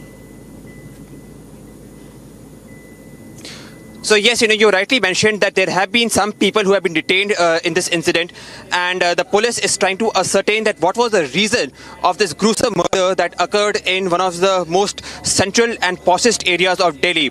Now, this incident occurred in Malviya Nagar, which is one of the most crowded public places in the national capital. And what this incident has done, it has resulted in creating a shockwave and fear among people of how this incident was allowed to occur in such a public place and such a crowded place. So the police also now trying to understand the seriousness of the situation has begun to swung into action and have detained certain people who have been accused of murdering this 25-year-old person who has been identified as Bajrang Pawar. The postmortem has been done. The police has detained certain people in this connection, and they are trying to find out that what actually was the reason of this gruesome murder that occurred in a public place in the national capital. Back to you, the studio. Well, Piyush, stay with us. Moving on to more breaking news coming in now. Congress MLA from Karnataka, Priyank Kharge, sparks a major controversy. Says, in this government, you won't get jobs without giving money. Earlier, 2 ministers had resigned from the government to get a job in BJP-led government in the state. Young women have to get on the couch and youth have to pay bribes. It has become a bribe couch government. So a Congress MLA shoots his mouth off, sparks a major controversy with his allegations against the state Congress government. And this is the Congress MLA from Karnataka, Priyank Kharge, whose words have sparked a major controversy. He has stated that this is a bribe couch government where young women have to take to the couch and young men have to pay bribes in order to get jobs. That is the allegation that Priyank Kharge of the Congress in Karnataka has made. And a major controversy has erupted as a result. And Harsha to tell us about Priyank Kharge and what basically sparked this outburst and what is the controversy that we are looking at? Have there been any reactions? Harsha, it's over to you. Such a controversial statement given by Karnataka Congress MLA Priyank Kharge. Now, it clearly states that the women or the what is not getting job in the state government. The job is taken through different means. That means women have to go to the couch, they have to pay the bride. Even the ministers are leaving their jobs because they clearly understand that how corrupt the government is. This is being said by the Congress MLA Priyank Kharge. But one thing is for sure, after his statement, now there is quite raised in anger amongst BJP leaders. Now, BJP leaders from Karnataka and from national capital as well now are detecting that such statements from Congress MLA can be clearly seen because such has the mentality of Congress since past many 10 years or 12 years, because they themselves have given jobs to the youth and to the women with the same mindset what they are depicting in BJP. In BJP, it is a corruption-free party. No people have got jobs. This means everyone has got to the proper criteria. But this stand from Congress MLA is clearly bringing the rage amongst the BJP leaders as well. We try to connect with Shahzad Poonawala and Nalin Kohli as well, and they clearly stated that such statements will not be digested by the BJP leaders, and such low-set mentality of the Congress leaders clearly state that what state of mind they have regarding the women and youth of the country. And they're also saying that youth and women should now understand the mindset which the Congress leaders carry, not from this time, from past 10 to 15 years in the country. Back to the studio. And Tanveer Ahmed, JDS leader, on the phone line to speak about, to react to Priyank Kharge's outrageous remark that, women have to submit to the couch and men have to pay bribes in this BJP-led government in the state. Mr. Tanveer, what is your thought on this? How do you react to Priyank Kharge's outrageous comments? Irresponsible, childish, stupid. I don't think obnoxious, weird. Absolutely. See, saying corruption is there, absolutely nothing wrong in saying that there is corruption. But making that statement and really bringing all women, more than 150,000 women got job. Is he trying to say that all 150,000 women compromised? This is really creating a doubt on every woman who got a job. This is a stupid statement. I think Priyank Kharge, who comes from a very, very respectable family, his father is a very big leader. He needs to really learn how to speak. This is really, really a national shame. What the entire international countries which are watching us, what would be thinking about India, Indian women? What would be thinking about Indian women who is getting jobs? This is outrageous. My wife works, my children work. Mr. Priyank Kharge, you are a responsible man. don't make these stupid statements. This is absolutely outrageous, condemnable, and I think the entire nation, and he has to apologize to the entire nation, and especially to the women and women's chastity. Mr. Ahmed, what do you think caused him to say such a thing? What could have been the reason for such an outburst from a senior Congress leader who is an MLA? Sane mind would definitely not speak anything. I think it is insanity which has costed him this. I don't think anything more than this would really justify this statement like this. Yes, we stand with Priyank Kharge when he says that there is corruption. There is absolutely 40% corruption here. Everybody is blaming. But coming and really accusing and abusing the entire women folks who are getting jobs has to compromise. It is multifolded. He is not only accusing the people in the power, he is accusing the entire women. This is absolutely outrageous. I don't know why all women are not sitting on the protest against Mr. Priyank Kharge. They definitely need to. They definitely need to and ask and answer an apology from Mr. Priyank Kharge. Well, many thanks, Mr. Ahmed, for speaking with us. So, outrage and uproar over Priyank Kharge. Congress MLA's remarks about the BJP government. Priyank Kharge has said that this is a bribe couch government, referring to the BJP-led government in Karnataka. Let's listen in to what exactly he said.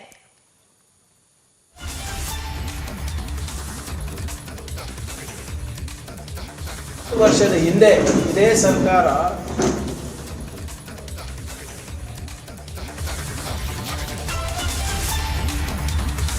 ಎರಡು ಮಂತ್ರಿಗಳು ರಾಜೀನಾಮೆ ಕೊಟ್ಟಿದ್ದಾರೆ ಸರ್ಕಾರದಲ್ಲಿ. ನಮ್ಮ ಕರ್ನಾಟಕದ ಯುವತಿಯರಿಗೆ ನೌಕರಿ ಬೇಕು ಅಂದರೆ ಮಂಚ ಹತ್ತಬೇಕು, ಯುವಕರಿಗೆ ನೌಕರಿ ಬೇಕು ಅಂದರೆ ಲಂಚ ಕೊಡಬೇಕು. ಇದು ಲಂಚ ಮಂಚದ ಸರ್ಕಾರ ಆಗಿಬಿಟ್ಟಿದೆ. ನಾನು ಯಾವಾಗಲೂ ಕೂಡ ಏನು ಹೇಳ್ತಾ ಇದ್ದೆ ಅಂದರೆ, ಈ 40% ಸರ್ಕಾರ ಯುವಕರ ವಿರೋಧಿ ಸರ್ಕಾರ ಇದೆ. 8 ವರ್ಷದ ಹಿಂದೆ ಇದೇ ಸರ್ಕಾರ, ಇದೇ ಮೋದಿನವರು ವರ್ಷಕ್ಕೆ 2 ಕೋಟಿ ಉದ್ಯೋಗ ಸೃಷ್ಟಿ ಮಾಡ್ತೀನಿ ಅಂತ ಹೇಳಿದರು. ಆದರೆ ಆ 2 ಕೋಟಿ ಉದ್ಯೋಗ ಅಂತೂ ಸೃಷ್ಟಿಯಾಗಿಲ್ಲ.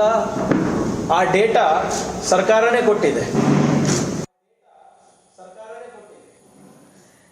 And we're getting in more reactions now. Joining us on the phone line on this outrageous comment being made by Priyank Kharge of the Congress. He's a Karnataka Pradesh Congress Committee spokesperson and an MLA. Mr. Shankara joining us from the Congress, another spokesperson for the party. Mr. Shankara, how do you react to this statement from your party colleague? No, I am really surprised that you have called his statement as outrageous. He has spoken the truth. If you recollect and remember, about 2-3 months ago, Mr. Baswangowda Patil Yatnal, a senior most member of the BJP, had said that he had claimed that to become a chief minister in BJP, you need to pay 2,500 crores. Now, forget government jobs for the people of the state. Forget employment for people of the state. Forget safety of women. To become a chief minister, he had said that you have to pay 2,500 crores. Now, first, he should apologize, going by their standards. Secondly, when Mr. Yediyurappa was chief minister, his own cabinet colleague, Mr. Ishwarappa, went to the governor and complained to the governor on a sitting chief minister, never in the history of independent India. Now, BJP in Karnataka should answer these 2 questions first, and then let's discuss about the others. It is a fact, it is a truth, that these people have done, they're into sexual harassment, they're into corruption and every sort of misdeeds in the state. The people of our state are absolutely upset, disturbed, and this is going to be evident in the coming elections. The mood is already there. They are perturbed, they're scared. Other than communal tensions, nothing else happening. So you justify Mr. Priyank Kharge's remarks that hundreds and thousands of women and hundreds and thousands of young men have paid bribes and gone the bribe couch way in order to get jobs in the state of Karnataka. PSI recruitment scam, the police sub-inspector recruitment scam is an evidence to that. It is an evidence. There are ministers involved in this. Why isn't the CBI coming into this? For every damn thing there is CBI, ID and ET. Why not in this? Thousands of people have paid bribes to the tune of crores of rupees. PSI scam is a direct evidence in this case. The central government needs to intervene immediately in this state. The state is rotting with corruption and sexual harassment. The BJP leaders have got too much of power in their head. We have a BJP Yuva Morcha leader, the national president, who says that stone pelting who justifies stone pelting and every sort of misdeed. The central government needs to immediately. We need governance rule here. We are losing the state. The people of the state have lost any sort of faith in the sitting government. Dr. Guha, but what these are allegations, and as a member of the opposition in the state. No, madam. PSI recruitment scam an allegation? Haven't they arrested their own one of the ADGPs? Haven't they arrested them? Why isn't the scope of investigation expanding beyond that? There are ministers involved. There is a telephone conversation where one particular minister's brother has said that, yes, we have taken money. Nothing is happening. They're using all sorts of powers to, shun this away. That's not going to happen. You may use your power and all your, clout to keep this aside. But the people of the state will remember every single misdeed that you have done, you are doing, and in the past as well. So, Mr. Shankar Guha, many thanks for speaking with Republic. And even as Congress leaders' remarks spark outrage, his party defends him strongly and stands by everything he says. Let's move on now to more breaking news.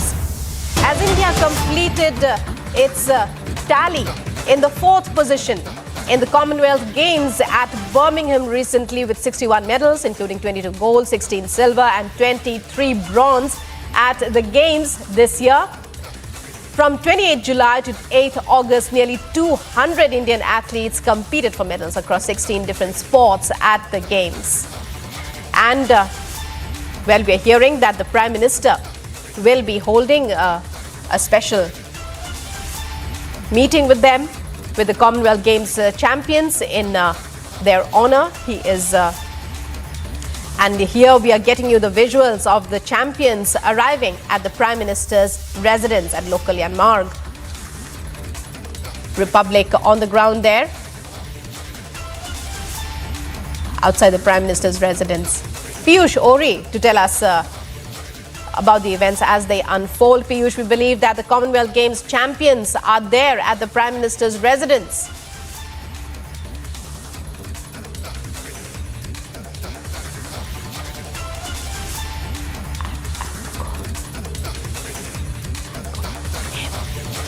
Piyush, if you can hear me. Our correspondent is there at the spot. Athletes have begun to come at the athletes have begun to come at hello. The athletes have begun to come at the Prime Minister's residence here at 7 Local Yanmarg. The process of the athletes coming to the Prime Minister's residence has now begun slightly early, way before the stated time of 11 a.m. because there is a lot of security protocol today which is being taken place. In fact, it is also becoming very difficult for a lot of media persons like us to report because there is a heavy deployment of security forces today. This is in respect to the preparations for the Independence Day. Having the required security protocols, however, has not stopped Prime Minister Narendra Modi to meet all the sports persons that has done India proud by winning 61 medals in all. It's a tradition which has been followed by Prime Minister Narendra Modi for long of meeting sports person after they succeed in events like Commonwealth Games, Olympics and Asian Games, and it is only going to be continued from here on.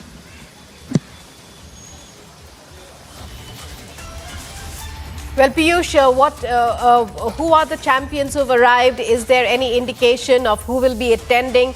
Will all of them have all of them been invited? The Commonwealth Games medalists, India's tally this time one of the highest on record.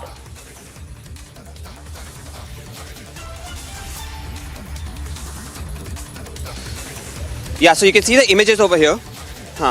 You can see the images over here that despite heavy security here at 7 Local Yard Marg, which is the official residence of Prime Minister Narendra Modi, the process of receiving all the athletes that have participated in the recently concluded Commonwealth Games have begun. Now, these athletes are coming slightly early, way before the slated time of 11 a.m., taking into consideration that there is heavy deployment of security forces today in respect to the preparations of the ongoing Independence Day. As you can see the images over here, you know, there is also some vehicles that have been stopped because it is expected that there may be a movement of VIP, and the preparations are on full swing to receive the athletes, receive the sports persons that have done India proud, and this tradition of Prime Minister Narendra Modi meeting all the sports persons after they participate and come back home from events like Olympics, Commonwealth Games and Asian Games continues. This Commonwealth Games meeting of athletes is slightly different because this comes in the back. And this comes in the back of when India is celebrating its 75th year of Indian independence. But, and you know, the sports person have always been a source of pride, and the Prime Minister wants to celebrate their success, their triumph, and also commemorate the 75th year of Indian independence, which is just now 2 days away. Back to you in the studio. Well, many thanks, Piyush Ori, and you keep your eyes on that story. We'll be back with you later for more. So athletes arriving at the Prime Minister's residence, arriving much before the scheduled time of 11 a.m. The Prime Minister is to host the Commonwealth Games champions of 2022. Those who won medals in the Games this year at his residence, as he always does, boosting their morale, congratulating them and applauding them.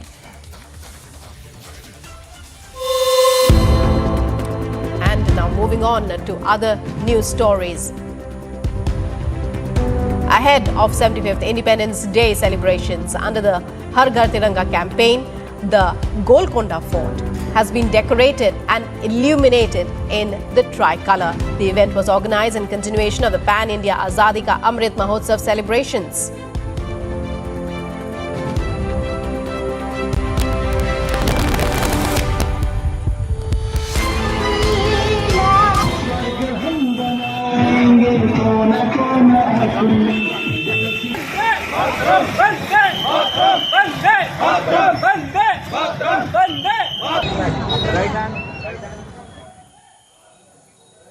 Amid a nationwide celebration to commemorate 75 years of independence, Moradabad police took out the tricolour yatra. The police personnel danced fiercely on patriotic songs at the police station. आज़ादी का जो अमृत महोत्सव है, आप सब लोग जान रहे हैं कि 75वां वर्ष है हमारी आज़ादी का ही, और इसी में 11 से 17 तारीख तक ये कार्यक्रम लगातार सरकार द्वारा चलाया जा रहा है। और उसमें हम लोग कोशिश कर रहे हैं कि जितना ज़्यादा पार्टिसिपेशन हमारी पुलिस का भी हो, और यही आज पैदल रूट मार्च था तिरंगे के सम्मान के साथ और तिरंगे के प्रति जागरूकता और देश के सपूतों और वीरों के प्रति जागरूकता, यही उद्देश्य है इस पूरे कार्यक्रम का। और इसमें आप सब लोग का भी जो सहयोग है उसके लिए हम आपको एक बार दोबारा धन्यवाद दें।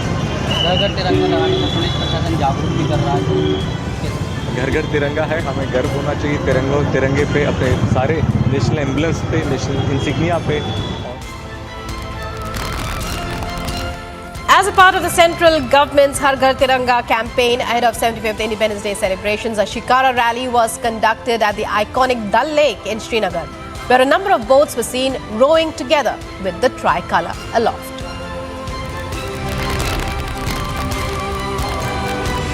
ITBP released a song themed at Har Ghar Tiranga. The song is composed and sung by ITBP Jawan Arjun Kerial. ITBP has been hoisting the national flag at all its border posts and its units and formations across the country during the Har Ghar Tiranga campaign from the 13th to the 15th of August.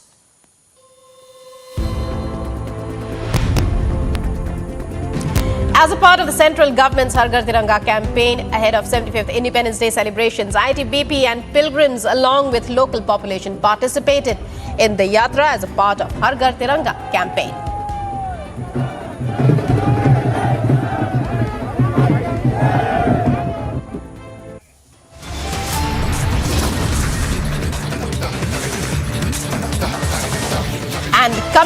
in a short while. Mega Tiranga rally in Bengaluru ahead of Independence Day. All the details here on Republic. Stay with us.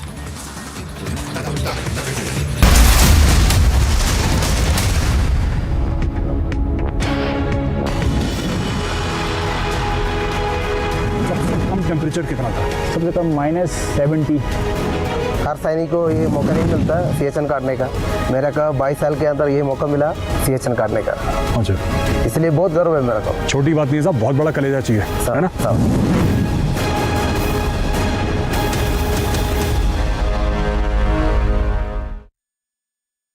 The Amity BBA has been ranked India's #1 BBA in the recently released Times of India B School 2022 rankings, a testimony to Amity BBA's globally benchmarked standards in education.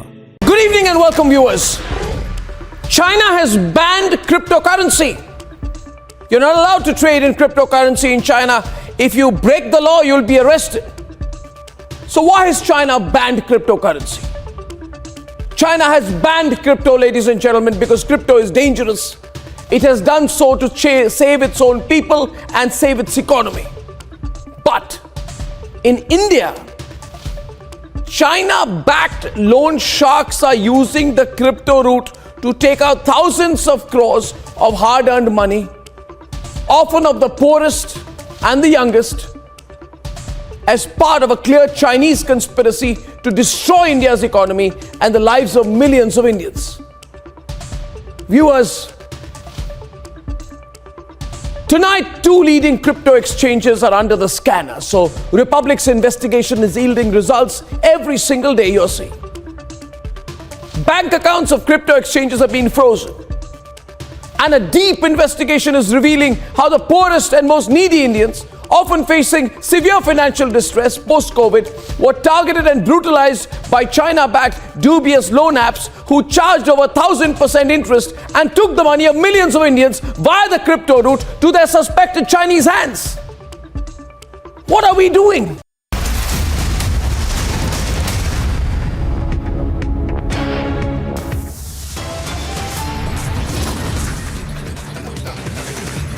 The headlines at 9:30. Prime Minister Modi to host India's Commonwealth Games medal winners at his official residence today.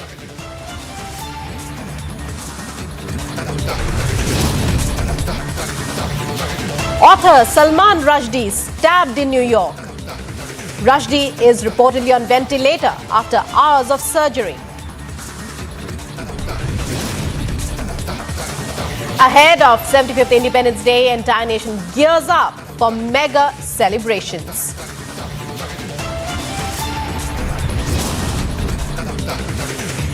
In a major crackdown, ATS arrests alleged Jaish-e-Mohammed terrorist from Saharanpur.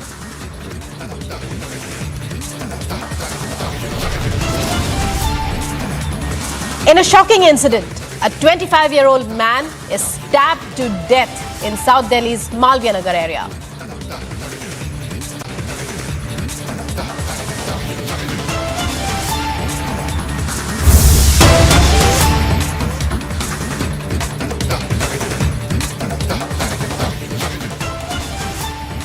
And in latest news and updates coming in as far as the tragic boat capsize in Banda is concerned, 6 more bodies have been recovered from the Kishanpur Ghat in Banda with the help of police and divers. 9 bodies have been recovered so far.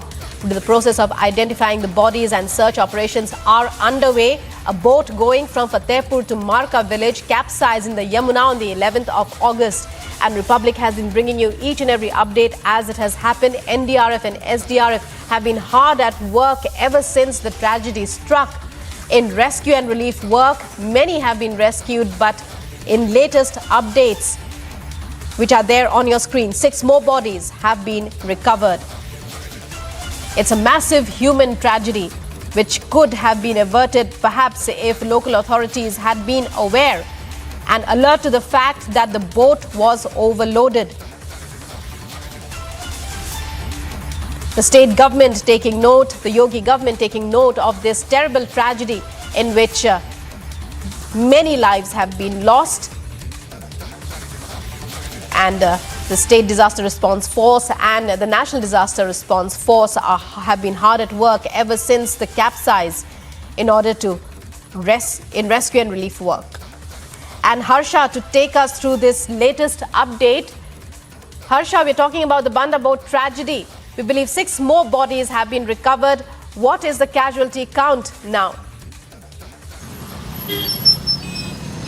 See, the casualty count right now is 9. Till now, the 9 bodies have been recovered so far, but we have seen that yesterday 6 more bodies have been recovered, and the identification of the body is still in process. The incident which happened in Yamuna while the boat was going from Fatehpur to Marka on August 11 is such a tragic incident, and all the authorities have been paying attention, and many divers and SDRF and NDRF team were sent to the spot since the time for the evacuation, for the rescue of all those whose bodies have yet been found. There are many who have been missing, but there are many whose bodies have been recovered. And we have seen also how UP CM Yogi Adityanath has clearly stated that all will be given compensation, and not only this, the area around it, all the disaster management authorities, the local administration, all are at the spot near and about all that vicinity till what that lake goes in dire, that the divers are also have been in the position till August 11, and right now 9 bodies have been recovered so far, what we have been got to know through the administration. But there are many bodies who have yet not been identified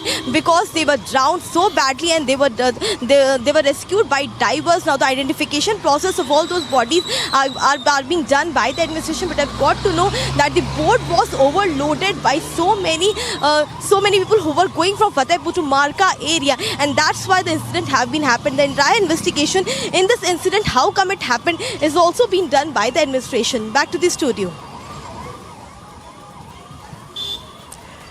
Right, Harsha, as you tell us, the Yogi government has announced compensation of around 4 lakh rupees, but we also believe that the boatmen have been arrested. Is there any other action likely to be taken as far as the investigations into this tragedy are concerned? Exactly, the boatman has been arrested. Not only this, an investigation has also been carried out on this mode, that how many such boats are operating in that area in which boatmen are taking unregularized money from all the people to take them from one place to another. And we also know that that area there is no thing as called proper conveyance to go from one area to another. Most of the time people use boat to go from Fatehpur to Marka and Kishanpur, various places through boat only, and therefore there are many boatmen who charge illegally, not the authorized money as well, with the people who want to travel from one place to another. The investigation is going around in this matter, how much money was charged. It was charged illegally, and right, so in the latest update, Harsha, there on the ground, as you can see, covering the Yamuna boat tragedy which took place, which claimed the lives of many. Although rescue operations have been able to salvage the situation somewhat, the Yogi government taking full note of the situation. Harsha, many thanks for joining us. We'll be back with you later for more. And moving on to other news stories, Salman Rushdie, the renowned author whose writing led to death threats from Iran in the 1980s, was attacked on Friday as he was about to give a lecture in Western New York.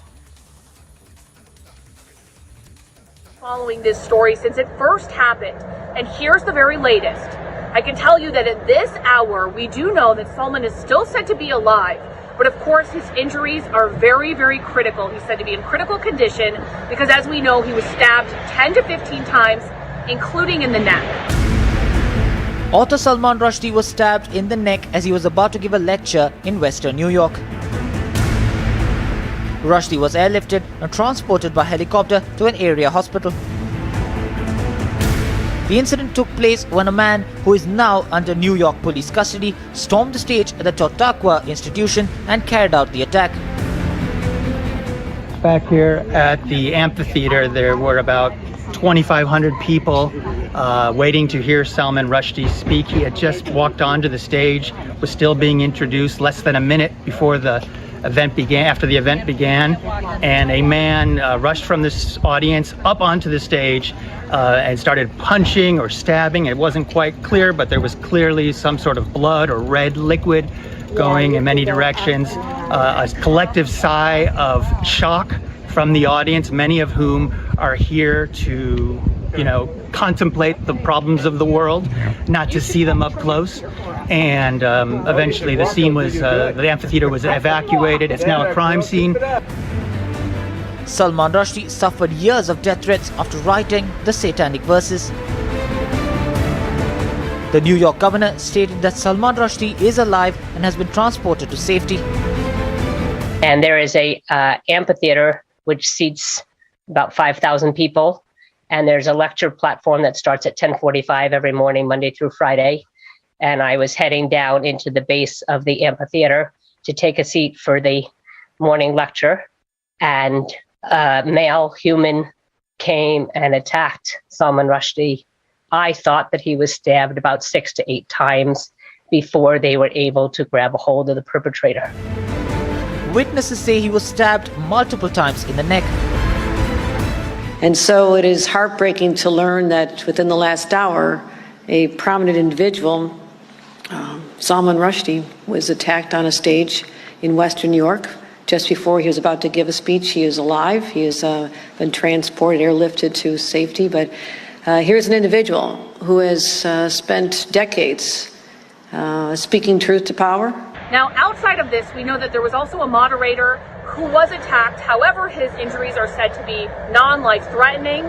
Of course, the attacker, because he did this in front of a large group of people, he was arrested right away, but we're still waiting to know more details about him. The nature of the attack is eerily similar to how the Japanese translator of the satanic verses was found slain at a university northeast of Tokyo in July 1991 with multiple stab wounds.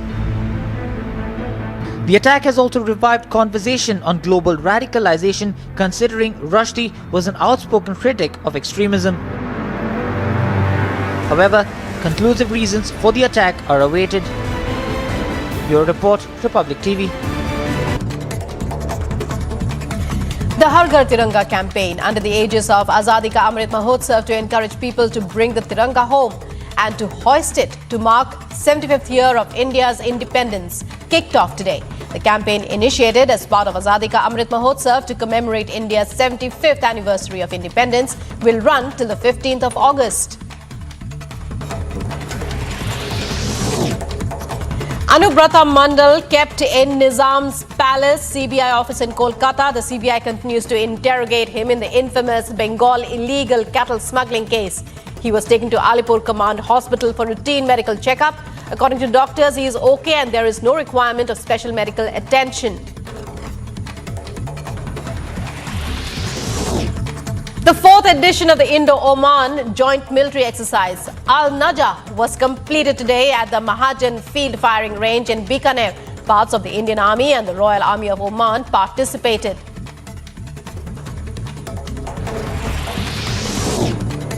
Two more persons arrested in connection with a blast that happened in the compound of the Indian police post in the Ghul area of Ramban district of Jammu and Kashmir on the 2nd of August. According to Mohita Sharma, Superintendent of Police of Ramban, the arrested have been identified and both are residents of Ghul. In a massive crackdown on terror, UP ATS arrests alleged Jaish-e-Mohammed terrorist from Saharanpur. According to the agency, Nadeem was in direct contact with Pak-based terrorist outfits, JEM. He was given the task by JEM to kill Nupur Sharma.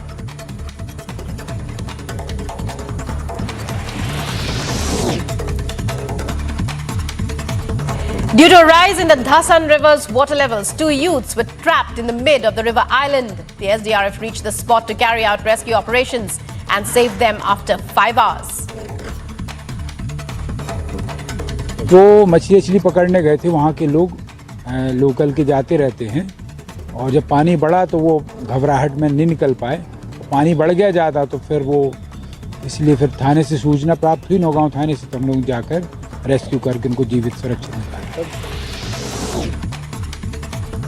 Union Minister of State for External Affairs V. Muralidharan slams Communist Party of India MLA KT Jalil for his Azad Kashmir remark, saying his statement was nothing less than treason.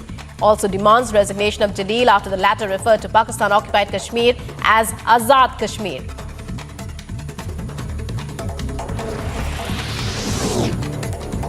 A 25-year-old stabbed to death by by some people after an argument in South Delhi's Malvinagar area. The incident was caught on a CCTV camera. Delhi police have detained 3 and a case under sections 302 and 34 of the IPC have been registered.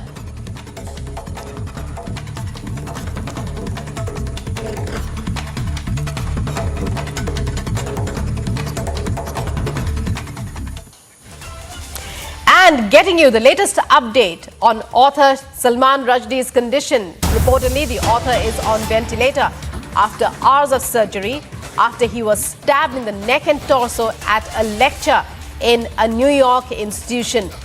Reportedly, he will likely lose one eye. So after that shocking attack on renowned author Salman Rushdie, who has written more than 13 books and won the Booker, news is that Salman Rushdie may lose one eye as a result of the attack. Immediately after the attack, he was airlifted to the trauma center of a nearby hospital, after which he was operated on for hours. He is now on ventilator and may lose one eye. And reports suggest that Rushdie sustained injuries to his liver as well. As of now, he is on ventilator. Let's listen in to know more. Rushdie was airlifted to a local trauma center and is still currently undergoing surgery. Mr. Reese was transported via ambulance to a local hospital and was treated for a facial injury and subsequently released. The state police are being assisted by the Chautauqua County Sheriff's Office and the FBI in this investigation. We are also working with Chautauqua County DA Jason Schmidt, who will determine appropriate charges. The investigation continues, and once we receive further information regarding the condition of Mr. Rushdie.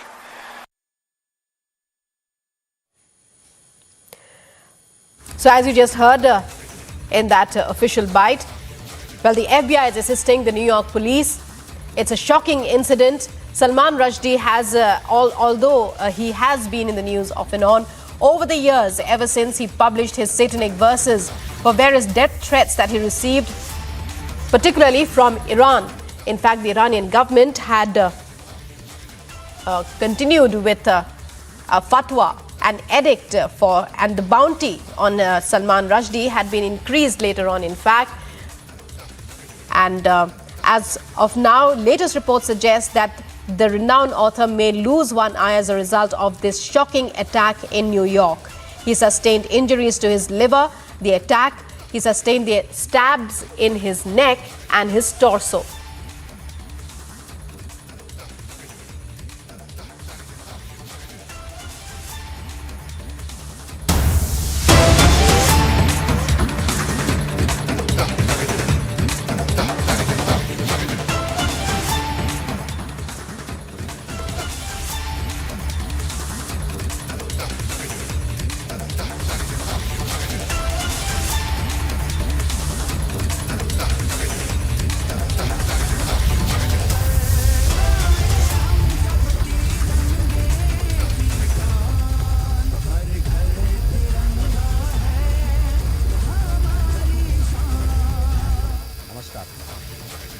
देश की आज़ादी के 75 वर्ष पूर्ण होने पर माननीय प्रधानमंत्री श्री नरेंद्र मोदी जी के नेतृत्व में आज पूरा देश आज़ादी का अमृत महोत्सव मना रहा है।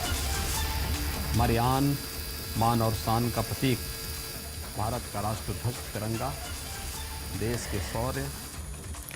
And mega celebrations begin as well. They have been continuing, in fact, for quite some time now. And this is the video that Chief Minister Yogi Adityanath has published on the occasion of Independence Day. 75th Independence Day celebrations begin as the day approaches closer. And now Chief Minister Yogi Adityanath releases a video to celebrate the event.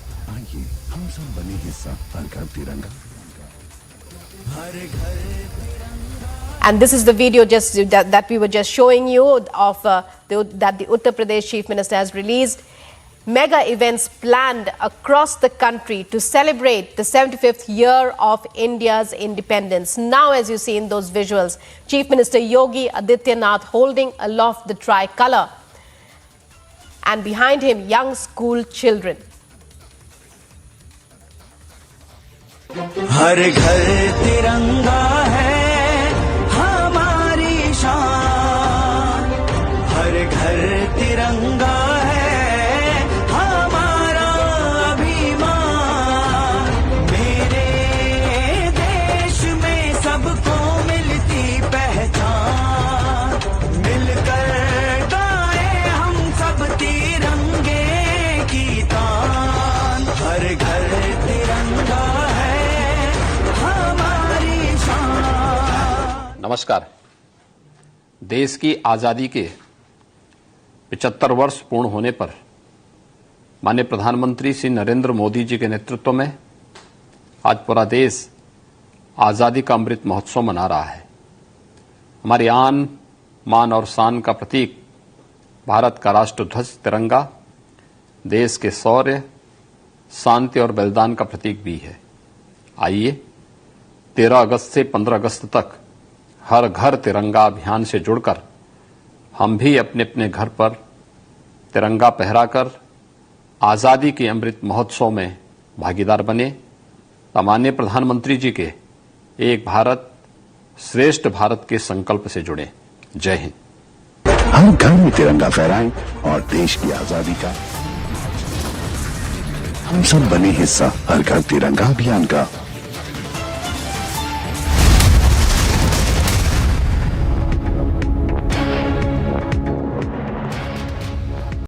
The Amity BBA has been ranked India's #1 BBA in the recently released Times of India B School 2022 rankings, a testimony to Amity BBA's globally benchmarked standards in education.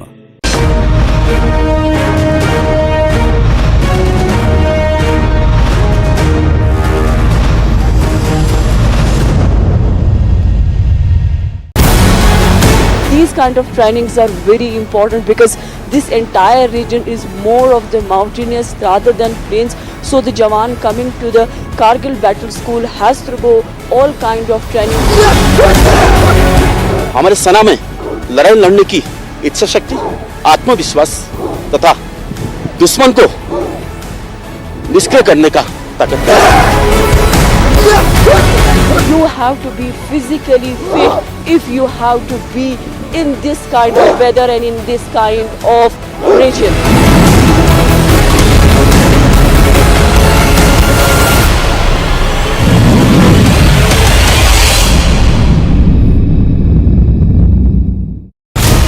On the eve of Independence Day, Republic from Siachen base camp.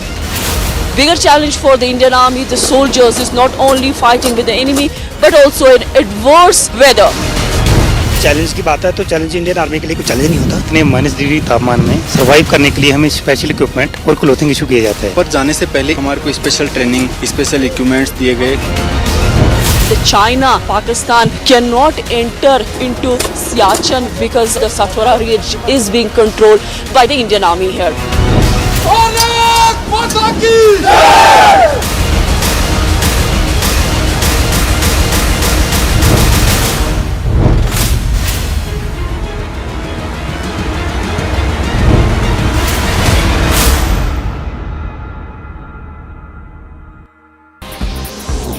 Prime Minister Modi to host all the medal winners of the Commonwealth Games at his official residence in the national capital at 11 a.m. As AAP continues to escalate the freebie culture debate by launching attacks. फौजी ने तिरंगे की लाज रखी। अगर विजय मिली तो तिरंगा लहराया और अगर वीरगति मिली तो तिरंगे में लिपट कर आया और ये उस फौजी का वादा था।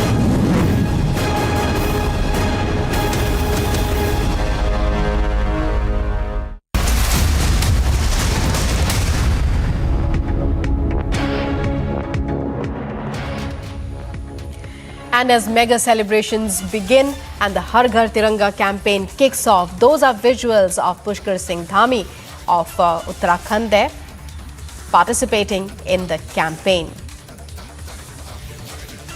Chief Minister of Uttarakhand. And earlier we had shown you that video released by Chief Minister Yogi Adityanath. And in fact, across the country, the Har Ghar Tiranga campaign has kicked off as our 75th Independence Day approaches. These are visuals from Uttarakhand. Uttarakhand Chief Minister holding aloft the tricolour there. In fact, all major monuments of the country too have been lighted up to represent the tricolour.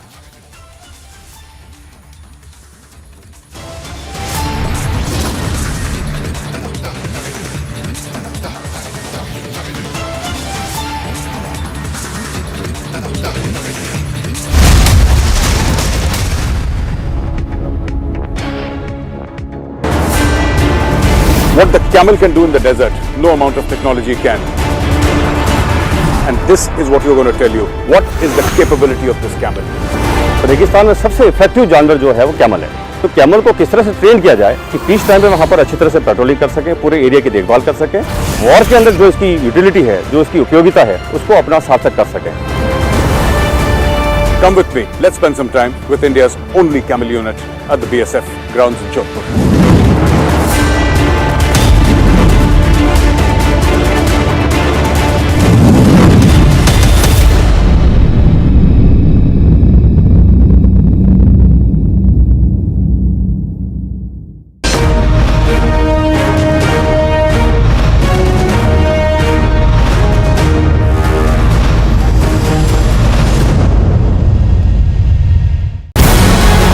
These kind of trainings are very important because this entire region is more of the mountainous rather than plains. So the Jawan coming to the Kargil battle school has to go all kind of training. हमारे सेना में लड़ाई लड़ने की इच्छा शक्ति, आत्मविश्वास तथा दुश्मन को निष्क्रिय करने का ताकत है। You have to be physically fit if you have to be in this kind of weather and in this kind of region.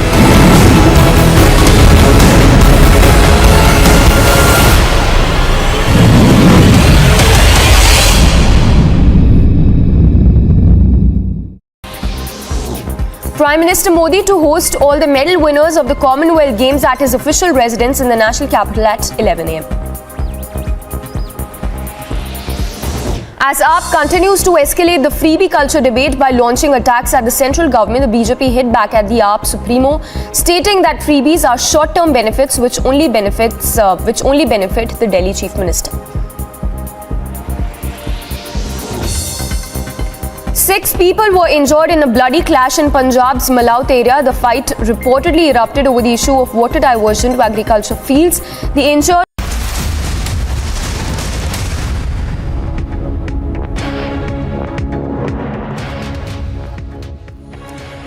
You're watching Live and Breaking on Republic, and ITBP has released a song themed at Har Ghar Tiranga. The song is composed and sung by ITBP Jawan Arjun Kheryal. ITBP has been hoisting the national flag at all its border posts and its units and formations across the country during the Har Ghar Tiranga campaign from the 13th to the 15th of August. Take a look. Bharat Mata ki Jai! Bharat Mata ki Jai!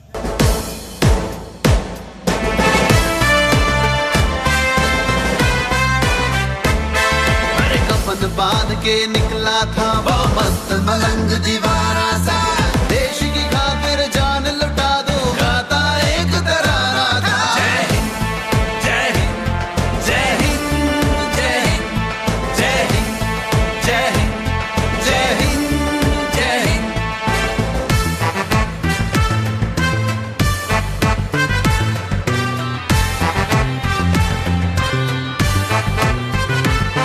जब दुश्मन ने आंख दिखाई लहू था इसका खौल गया, लहू था इसका खौल गया।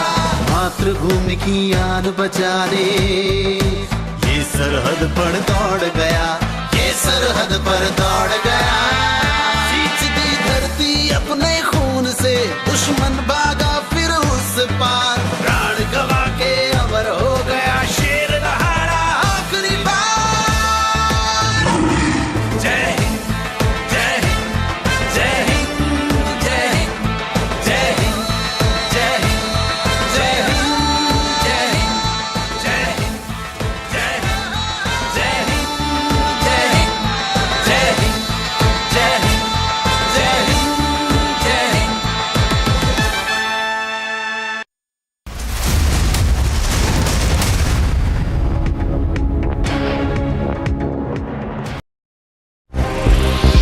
quick roundup of all that's making news from across the country. Republic has got to the bottom of the investigation into the culture of fraud being nurtured in the name of promotion of cryptocurrencies across the country, putting the citizens of the country at risk. At least 10 crypto exchanges are under investigation of ED, with at least 74 fintech firms also under the agency scanners for cheating and duping.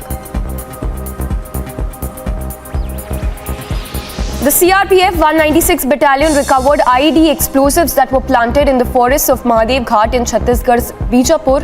The recovery was made in the Kotwali Bijapur area during a search operation that was carried out by the soldiers. The explosives were planted by terrorists to especially target the CRPF soldiers.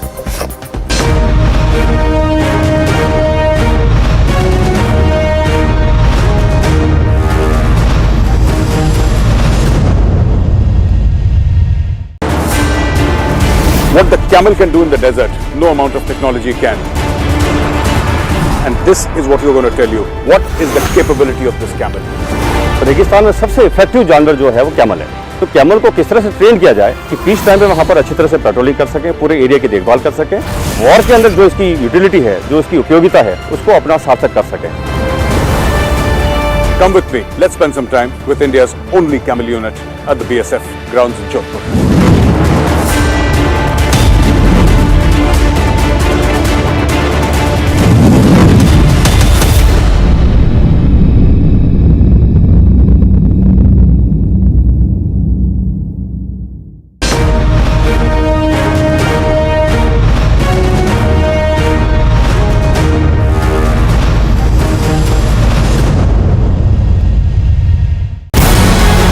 These kind of trainings are very important because this entire region is more of the mountainous rather than plains. So the Jawan coming to the Kargil battle school has to go all kind of training. That this is for the first time in the television history of India that we are bringing you real patrolling footages.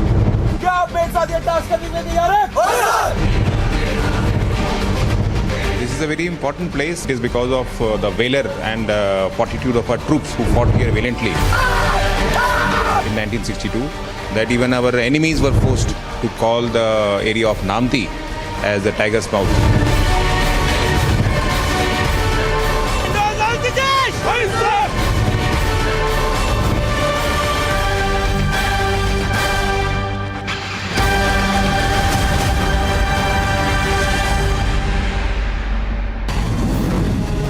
मेरे साथ एक officer था, मैंने उससे पूछा क्या मतलब है वॉर मेमोरियल में खाली पत्थर लगाना। उसने बोला कि सर ये वादा है फौज का, ये वादा है इंडियन आर्मी का कि और कितने भी नाम इस पत्थर पे लिख दिए जाएं, ये तिरंगा ऐसे ही लहराता रहेगा।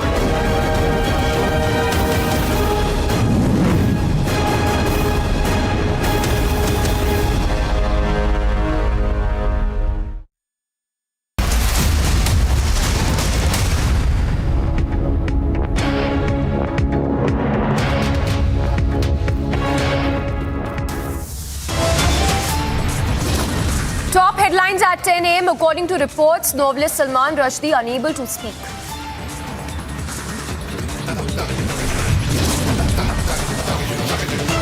Author Salman Rushdie stabbed in New York event. Reportedly, Rushdie on ventilator after hours of surgery.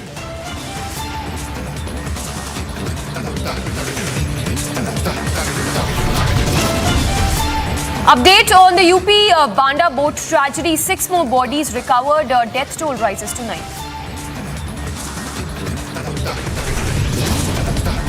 Ahead of 75th Independence Day, entire nation gears up for mega celebrations.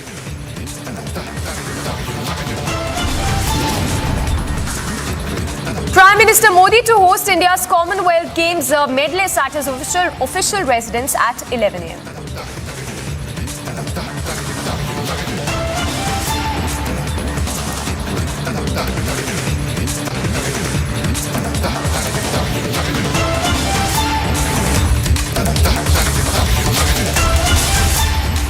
Good morning and thanks for tuning in this Saturday morning. I'm Samiksha Srivastava. Lots lined up for you in this edition. Let's start away with breaking news coming in.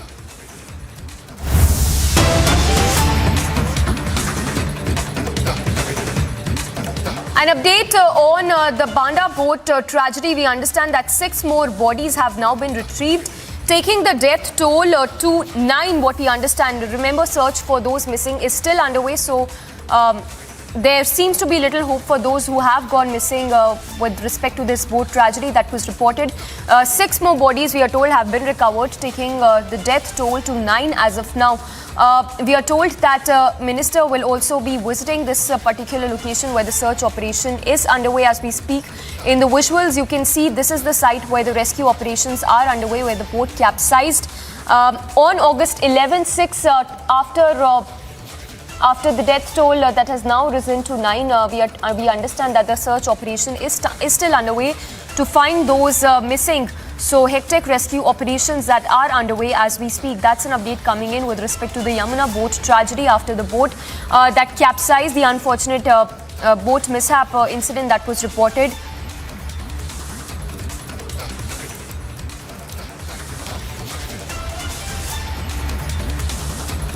Well, we have the Banda district DM also joining us on the phone line. Anurag Patil also joining us. Sir, अगर आप हमें बता सकते हैं अभी rescue operations के बारे में जो चल रहे हैं, डेथ टोल 9 हो गया है अभी, क्या सर्च ऑपरेशंस कैसे चल रहे हैं, क्योंकि अभी भी बहुत लोग मिसिंग हैं? मैडम, जो हम लोगों की जो एस्टिमेटेड पैसेंजर है वो नाव पे जो सवार थे वो 31 है, और टोटल जो हमने लाइव रिकवर किया है वो 16 है। टोटल बॉडी रिकवर्ड 11 है। जी हेलो जी, तो आप कह रहे हैं कि 11 बॉडीज अभी तक रिकवर हुई हैं? आज 8 बॉडी आज रिकवर हुई है, पहले की 3 बॉडी थी जी। जो एस्टिमेटेड पैसेंजर है वो 32 है। ओके। लाइव हम लोगों ने बताया वो 17 है, और जो एस्टिमेटेड मिसिंग है अभी तक जो है 4 है। 4 जी। हाँ जी, हमें आपकी आवाज आ रही है। एक बार अगर आप हमें फिर से बता सकते हैं, हमें जहां तक समझ में आया है 8 बॉडीज अभी आज रिकवर हुई हैं, 3 पहले हुई थी, तो डेथ टोल 11 हो चुका है। आप बोल रहे हैं कि 32 लोग जो थे जो पहले मिसिंग थे, जिसमें से 11 बॉडीज अभी तक रिकवर हुई हैं। नहीं, not that is all. Total estimated passenger in the boat 32. Okay. Ji. Missing today till time 4. तो estimated passenger in the boat 32, live recovered 17, total body recovered 11, और still missing estimated missing 4. जी। आप हमारी NDRF, SDRF, PSC की flood unit, जल unit, local गोताखोर करीब 40-45 local गोताखोर ये सब लगे हुए हैं। ऑपरेशन चल रहा है, और हमारे फतेहपुर की और चित्रकूट जनपद की भी टीमें लगी हुई हैं, वहां के प्राइवेट गोताखोर भी लगे हुए हैं जाल के साथ। जी। सर, आप हमें थोड़ा सा और बता सकते हैं, ये बोट कैसे कैप्साइज हुई, क्या सिचुएशन ऐसे आ गई थी जिसकी वजह से ये ट्रेजेडी हुई, और कितने पर्सनल अभी डिप्लॉयड हैं रेस्क्यू ऑपरेशंस पर? मैडम, जो बोट के विषय में है, बोट क्योंकि रक्षाबंधन का त्योहार था तो बोट लेके नाविक जा रहा था।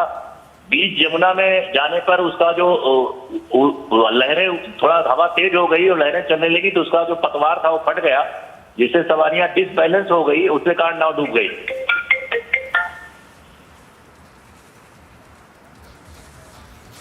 All right, thank you so much. So that was the DM of Banda speaking to Republic and telling us about the rescue operations and the latest update on the tragedy in UP's Banda.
Well, these are the visuals coming in live of Jai Shankar, who's leading the Har Ghar Tiranga campaign.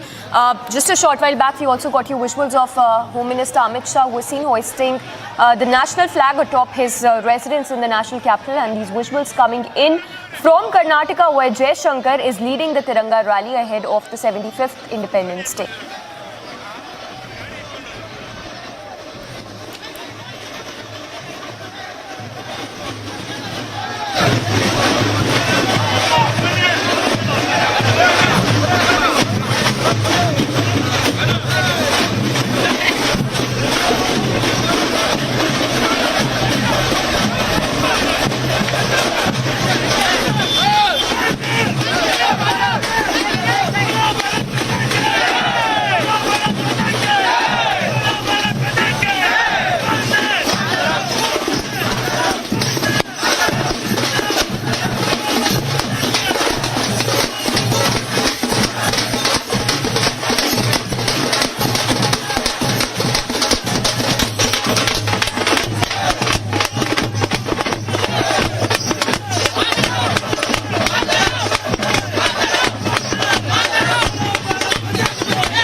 So these are the live visuals that are coming to you of the Tiranga rally, which is being held in Karnataka, and we have, of course, MEA there, Jai Shankar Prasad, who is leading the Har Ghar Tiranga campaign. Hundreds of thousands of people who are taking part in this Tiranga rally, which is being held in Karnataka as we speak. Just a short while back, we also got you visuals of the dress rehearsal, which is taking place at the iconic Red Fort in the national capital. Home Minister Amit Shah there was also seen at his official residence hoisting the national flag atop his residence. We had visuals of Chief Minister Yogi Adityanath also, who kicked off the Tiranga campaign. These visuals right now on your screens are of Jai Shankar, who is leading the Tiranga campaign, the Tiranga rally in Karnataka as we speak. So India there geared up for the 75th Independence Day celebrations. Just 2 days from now, India will be celebrating the 75th Independence Day. The visuals right now are of Jai Shankar Prasad, who is there along with the party cadre celebrating the Tiranga campaign in Karnataka.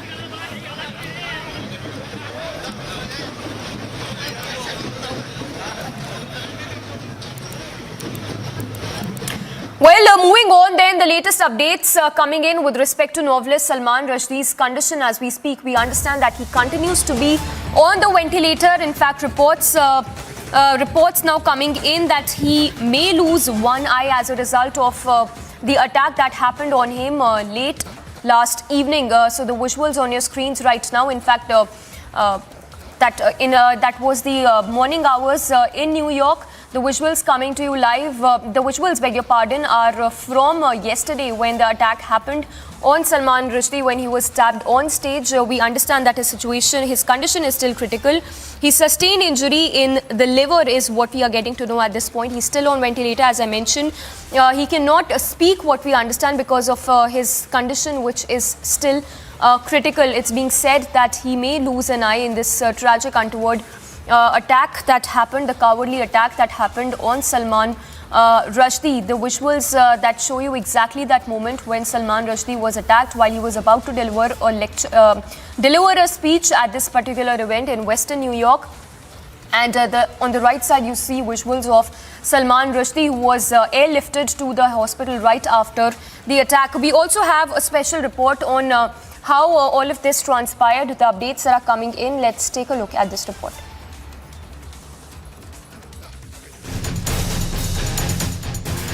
A little after 11 a.m. New York time, reports emerged of an attack on author Salman Rushdie as he was preparing to give a lecture. Minutes later, the first respondents arrived at the scene and Rushdie was airlifted.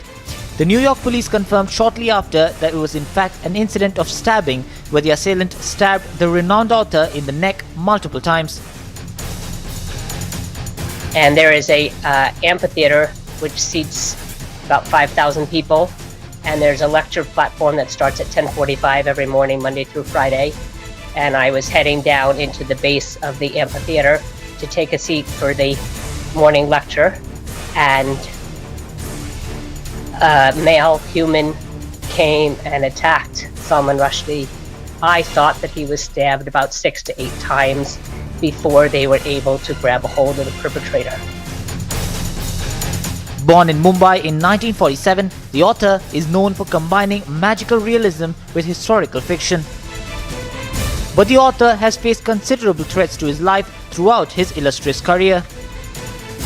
In 1989, Salman Rushdie went into hiding after a fatwa issued against the then Supreme Leader of Iran, Ayatollah Ruhollah Khomeini. The fatwa was issued after the release of his book in 1988, which some claimed contained satanic verses. Many accuse the author of blasphemy. Several nations, including India, banned the import of the book. However, it was ironic for Iran to issue a fatwa against Rushdie, considering the author actually backed the Iranian revolution. The Iranian government backed the fatwa to kill Rushdie for 10 long years, during which he also survived an assassination attempt in August 1989. In 2010, the author was named in an Al-Qaeda hit list. And 12 years after that, in 2022, another attack on the famed author. The attack on Rushdie has sent shockwaves across the global community and has prompted a global prayer for a speedy recovery. The attacker in the incident has been detained, but the condition of Rushdie remains unknown. Agency report, Republic TV.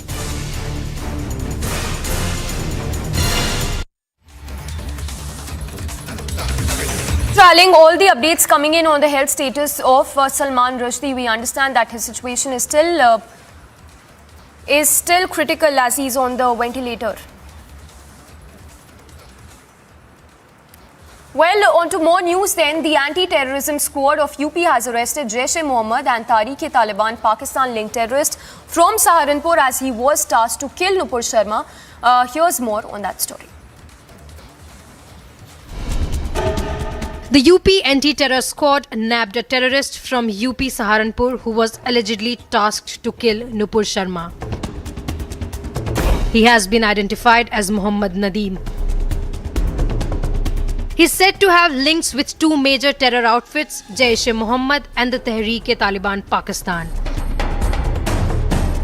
According to the initial probe, the terrorist was in direct contact with his Pakistan and Afghanistan handlers.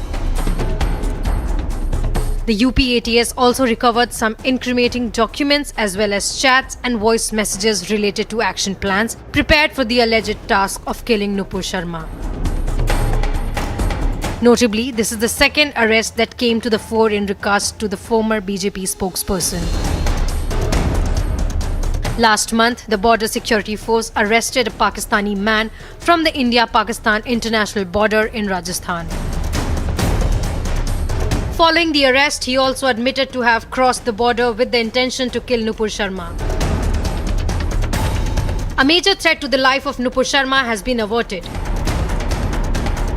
Meanwhile, further investigation is underway. Bureau Report, Republic TV.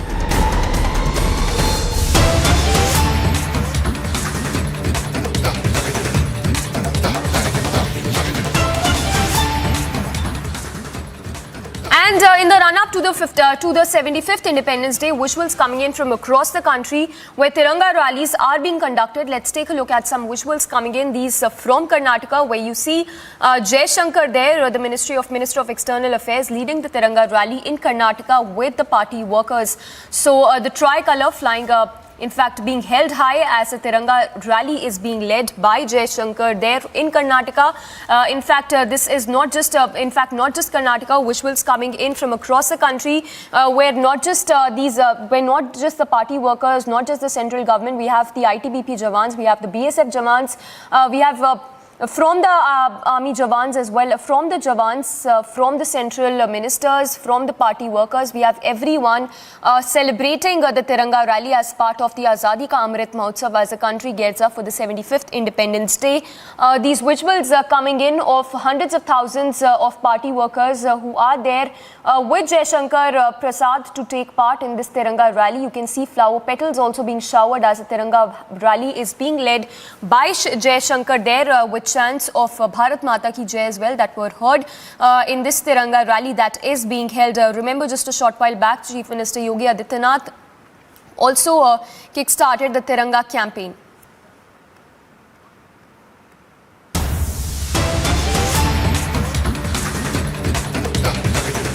Well, on to more breaking news coming in this Saturday morning. This one with respect to Bitta Karate. We understand that the JNK government has sacked Bitta Karate's son and wife is what we understand. So big news break coming in from JNK where the JNK administration has sacked Bitta Karate's son and wife. Gursimran is breaking that story. Gursimran, give us all the latest updates. See, this is a big action by the Jammu and Kashmir government. Now, multiple decisions have been taken to terminate those employees who have been into anti-national activities, and the wife of Bitta Karate and son of Sayyid Salahuddin along with two other officials, the teachers, a scientist and associate assistant professor in the Kashmir University who was for Lashkar-e-Toiba terrorists have now been sacked by the Jammu and Kashmir government. And important to mention that this is in continuation with the JNK government's decision that there will be an crackdown on the black sheep that are inside the administration in the civil administration. The wife of Bitta Karate is in civil administration in Jammu and Kashmir, and now a decision has been taken that she will be sacked from her duty. Apart from that, the son of Sayyid Salahuddin. Earlier also, the decision was taken to terminate the son of Sayyid Salahuddin. The other sons, and now one more son of Sayyid Salahuddin will be terminated from the services. Apart from that, one scientist and assistant professor of the Kashmir University who was having links with Lashkar-e-Toiba, he was a former Lashkar terrorist. He has now been terminated from the service by the JNK government.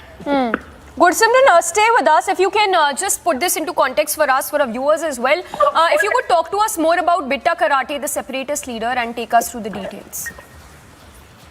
See, Bitta Karate was involved in the killing of Kashmiri Pandits in the Kashmir Valley, and there is even on-record confession of Bitta Karate that how he killed the Kashmiri Pandits from the people in the Kashmir Valley, and it was clearly on the directions of the Pakistan. But the wife of Bitta Karate, she was in the government.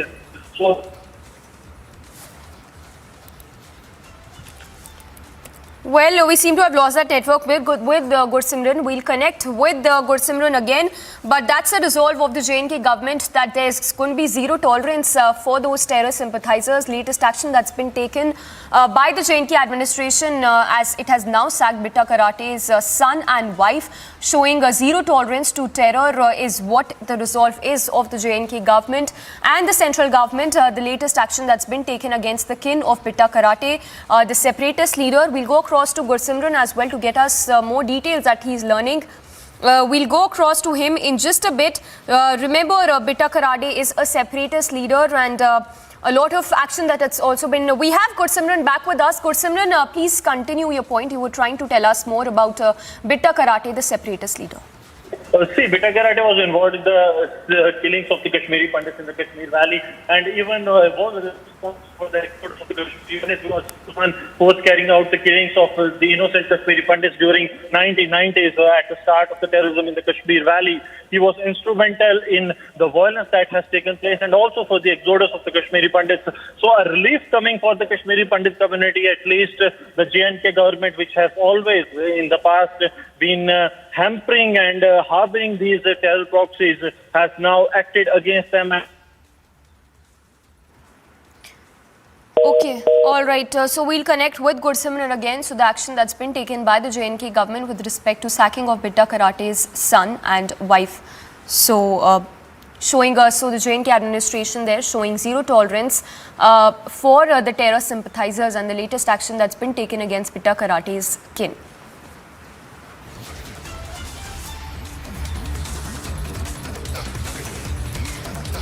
So what we understand as of now is that Bitta Karate's wife and Syed Sabdullah's son have been sacked by the J&K government. A scientist and an assistant professor of Kashmir University also sacked is what we understand. We'll go across to Gursimran to get us some more details and put this into context for us. So big action that's been taken there by the J&K government against Bitta Karate's son as well as wife, showing zero tolerance to terror activities.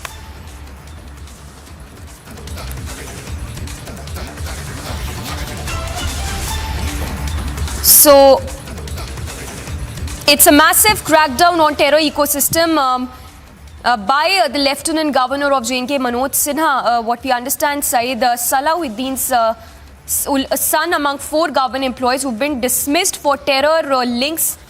That's a source-based information that is trickling in at this point. So a lot of details that we'll go across to Gursimran as well. That's the latest update coming in. Bitta Karate's wife and son axed by the J&K government. We have our senior executive editor Abhishek to give us more details. Abhishek, if you could give us the latest that you're learning on this big news break coming in from J&K. Well, yes, this is a big breaking development coming in on the eve of just a couple of days ahead of Independence Day. The crackdown continues in the valley, and what is important is those who were being treated with kid gloves by earlier establishments, that's not happening now. So in this crackdown, for example, Bitta Karate, who's in effect accused of starting the militancy against Kashmiri Pandits and the targeted killing culture, his wife, who was a government employee, then Syed Salahuddin, his third son, in fact. We have seen similar action a few months back. Syed Salahuddin's 2 sons, they had lost their government jobs, they were dismissed. And now the third son also has lost his job in this crackdown on those who continue to have terror links, what's called overground workers. And, they continue to enjoy perks and privileges of being in government, continue to get pensions, continue to get government salary, even as they would, go on to help with terror activities, facilitate terror activities in the valley. So 4 government employees, including Bitta Karate's wife, and a scientist at level of at D level in the Kashmir University, they have been looking for their connections with terror. Also, Asaba Arzuman Khan, she's the wife of Bitta Karate, whose acting name is Farooq Ahmad Dar, and she's a 2011 batch Kada as a military service officer. Then the scientist was identified as Mohit Ahmed Bhatt, and he was working with the Kashmir University. Then there's Majid Hussain Qadri, he's a senior assistant professor in the Kashmir University, and Syed Abdul Majid, he's the manager IT in the JKEDI. They were all removed from their services, invoking Article 311 of the Constitution of India, which is now applicable. And Syed Abdul Muhit is the third son of Syed Salahuddin. So that's the development coming in, and we have seen similar action being taken earlier also. Syed Salahuddin's 2 sons already dismissed, the third one going out. We have seen how a list has been prepared of those who, while continuing to enjoy taxpayers' money through salaries and pensions, in fact, also continue to aid terror activities, sometimes indirectly, sometimes even directly. And I think a decision has been taken that no indulgence would be grouped with those people, those set of people in the valley. So action being taken now by the administration of Jammu and Kashmir, Lieutenant Governor Manoj Sinha, using their special powers under Article 311 of the Constitution and dismissing these four that I named from service, which includes the wife of Bitta Karate and third son of Sayyid Salahuddin. Yes. Abhishek, stay with us. We also have activist Sushil Pandit also joining us. Sir, if I can get your quick response on this mega action that's been taken by the J&K government as a crackdown on terror against Bitta Karate's kin. Well, while I welcome this action, please don't call it quick action. You know, it has taken decades where all the militants, their kith and kin, their sons, daughters, grandsons, were posted in plum places. They were getting rich to the fat of the land. They were peddling influence. And there are several more, hundreds and thousands of them, still in the system. And we cannot cleanse this system in removing ones and twos after months of haggling and pursuing. You have to weed them out consistently, relentlessly, till you cleanse this system. This is symbolism. So I fully welcome this. Please don't treat this as some kind of opposition to this decision. But these are too little, too late steps, and ones and twos happening between months and months of gap. When you have thousands to turn out of the system, we cannot work at this pace. It has to be swifter, faster, in much larger number. And not just taking them out of service. Please charge sheet them. They have committed crimes. Prosecute them. Punish them. They should be discredited. And those who have put them in the system should be exposed. Can you imagine who must have taken these decisions to employ Sayyid Salahuddin's son, grandson of Sayyid Ali Shah Gilani, brothers, sisters of known militants, Hurriyat leaders, the entire administration, the police, the bureaucracy, the lower judiciary, the media, the academia, the faculties are packed with their students. We need all of them out. It will not work with symbolism. It will not work with tinkering here and there. Please, I beg of Manoj Sinha, not just rest with these 2 or 3 names that he has come up after months in the office. He should immediately put together a task force, weed them out, make a list of them, and relentlessly go after them. We have no time. We have already wasted decades in doing this. All right, Sushil Thank you Pandit, so we'll much. leave it at that. So Sushil Pandit, activist there, welcoming the move on the crackdown on terror by the J&K governor, but also going on to add that a swifter action needs to be taken. Thank you so much. That's the latest we are learning. Just to take our viewers on what are the updates that you're learning at this point. 4 government employees, including Bitta Karate's wife and a scientist at Kashmir University, have been sacked from service for terror-related activities. That's a massive crackdown on terror. We have BJP's Gaurav Bhatia also joining us. Sir, if I can get your quick response on the massive crackdown on terror by the J&K administration there, Bitta Karate's kin who have been sacked by the J&K administration. Can you hear me? Yes, sir, we can hear you. It's a very welcome move, and it sends out a very strong message to all the people who indulge in illegal activities and have a soft corner for the terrorists, that if you have to be in India, you have to have your allegiance to the country, to the tricolour. And people who try to weaken our democracy and our country will not go unpunished. Yes. Thank you so much. So that was BJP's Gaurav Bhatia giving his response, welcoming the move by the J&K administration there. Of course, this comes after the kin of Pitta Karate who've been sacked, his Pitta Karate's wife as well as son who've been sacked by the J&K administration there. So a rampant action that's been taken by the J&K governor. Put this into context, 4 government employees, including Pitta Karate's wife and a scientist, have been dismissed from service from the Kashmir University for terror-related links. Of course, this comes just ahead of the Independence Day. So as India gears up for the 75th Independence Day, the crackdown on terror-related activities continues in full swing. And this time it's the J&K administration who has, in fact, led from the front and has sacked the kin of Pitta Karate, his son and his wife. In fact, Asaba Azruman Khan, who is the wife of Farooq Ahmad alias Pitta Karate, is a 2011 batch JKS officer who's been sacked from service for terror-related links. That's the latest we are learning. The visuals on your screens of Pitta Karate and of course his wife and son who have now been sacked as part of massive crackdown on terror-related activities by the J&K administration. Well, we'll go across to Abhishek as well to get his quick perspective on this big story that is coming from J&K on the mega crackdown on terror.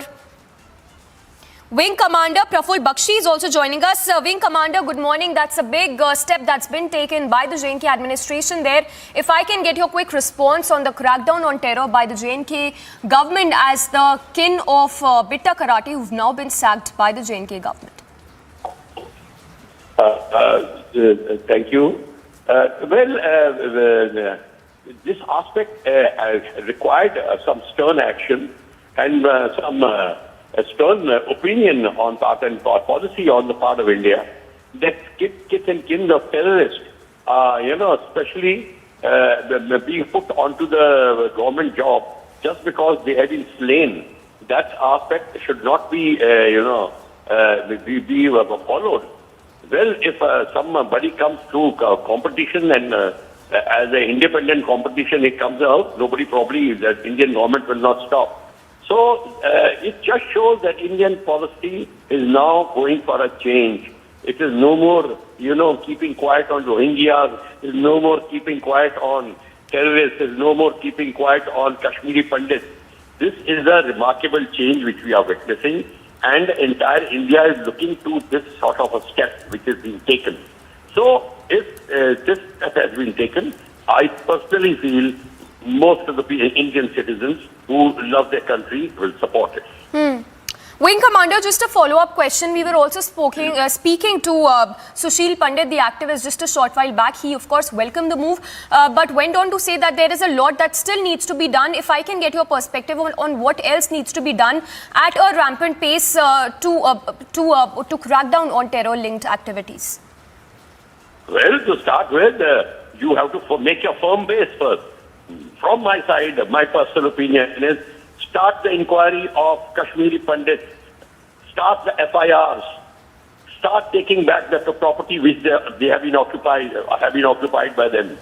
That is the first step. If we initiate it, then only we will make headway. Yes, make up a complete command and control of the intelligence system. All the terrorist elements are sleeper cells hiding within the area. They are not migrating from Pakistan every day, coming by here and all. No, they are not coming from POK. They are well within here as sleeper cells. We have to start getting them out. We have to revamp our intelligence reporting system, and probably we'll have to make it a one reporting system, one command and control we'll have to do, but that is a must. If we can make this effect, what these two things I've told you, if we start it, you will see that you will come on the map of top anti-terrorist fighting country. So this is what is required. All right, Wing Commander Praful Bakshi, thanks for sharing your views with us. So, a welcome move there by the J&K administration, a big crackdown on terror just ahead of the 75th Independence Day. The kin of Bitta Karate, who have now been sacked from their post as a crackdown on terror by the J&K government there.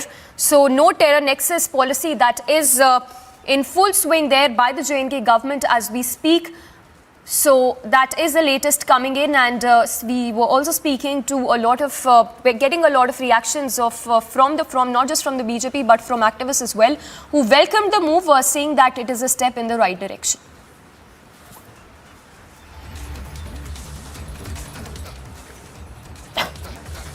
So that's the big story coming in at this point. This one from J&K.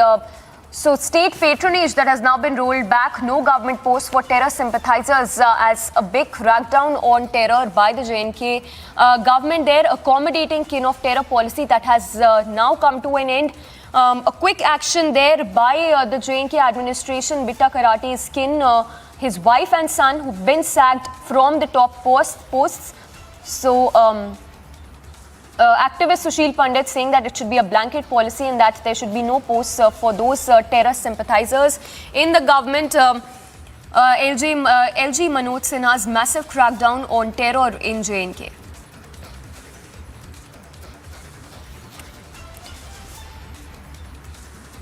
Major General KK Sinha is also joining us on the phone line. Sir, your first response, big crackdown on terror in J&K. I think it is a very solid step which the government is now actually doing on ground. This particular decision was taken long back, and there was some work which was on periphery which was done. If you remember, Sayyid Labuddin's 3 sons are there, and they were all government employees. There was, a decision was taken to expel them from there. Now, when the things are actually happening on ground, it is going to hit. This is the only way, because all these terror networks have found a very strong base in this establishment and no one can touch them. There are a number of cases. It is not only Bitta Karate or, Sayyid Salabuddin's sons who are there. It is known fact that, people have found, and these are the actually, when we talk about overground workers, they are the overground workers which have legitimate, which has been given by the state. Now, the time has come, not the time has come only to talk, but you have to walk the talk. These people have to be on very good steps, and we want to see. It is not only that you take action. These people have to send to the place where they deserve. And if you are abide with the law, the places are there where they can't come up. So these people, we want to see these people who have actually done. They want sedition is a huge thing. They want to break the country. So, these people require a place where to be done, and it has to be a very fast action. This is my reaction. Well, thank you, Major General, for sharing your insights with us. So, game changer action that's been taken in J&K with the wife and son of Bitta Karate who've now been sacked from their post. Slipping into a very short break, a lot's lined up for you on the other side. Stay tuned to Republic. We'll get you all the latest on the Yamuna boat tragedy. After 6 more bodies recovered, their death toll rises to 11. And Prime Minister Modi to host India's Commonwealth Games medal winners at his official residence at 11 a.m.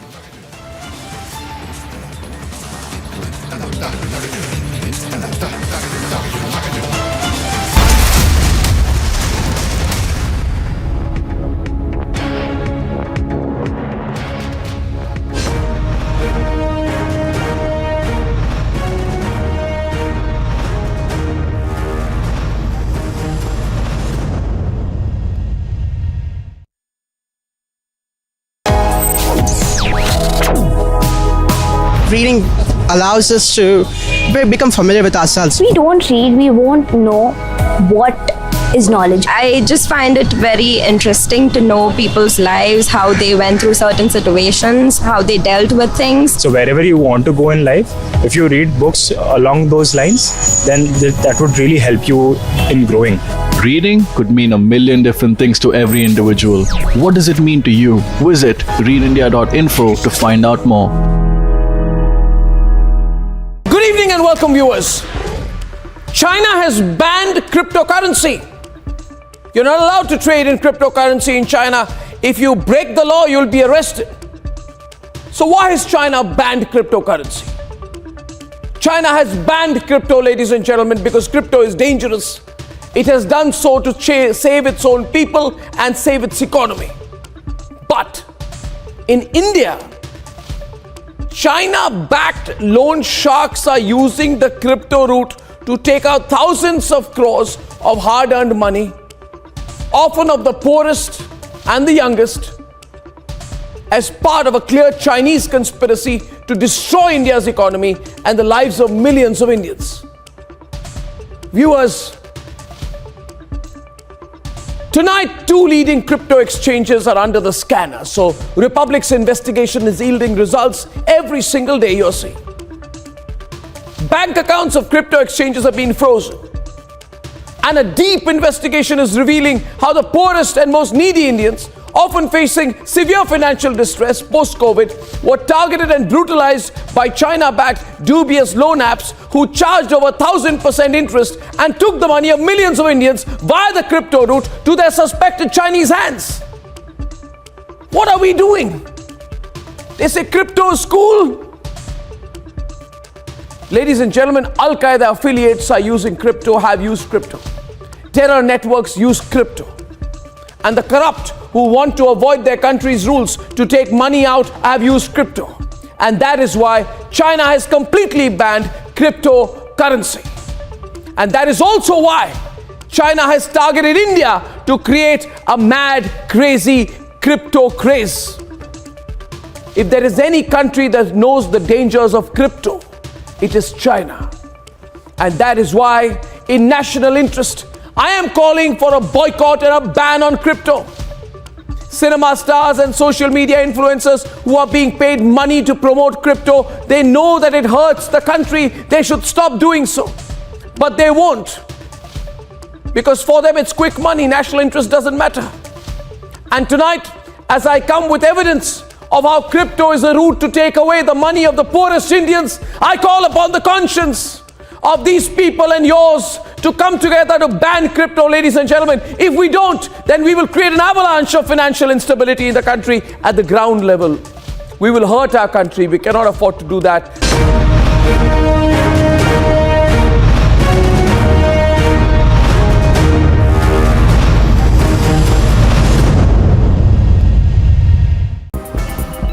The Delhi police averted a major threat ahead of the grand celebrations of the Azadi Ka Amrit Mahotsav. The Delhi police busted a syndicate involved in smuggling of. मैं सिर्फ धूल, मिट्टी, tank का oil आपके चेहरों पर देखना चाहता हूं और अपने हुनर को उस तलवार की धार की तरह और नुकीला और पैना करेंगे जो कि हमारे दुश्मनों के दिलों में चीरती हुई निकल जाएगी। क्लियर है? भारत माता की जय!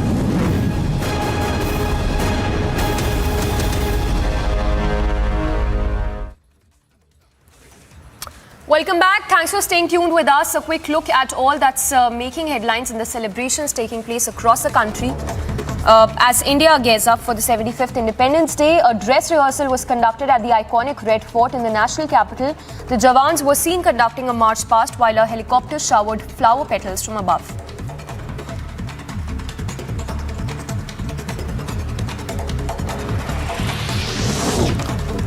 As India gears up for the 75th Independence Day celebrations, Home Minister Amit Shah hoisted a national flag atop his residence earlier this morning as part of the Tiranga campaign under the Azadi Ka Amrit Mahotsav.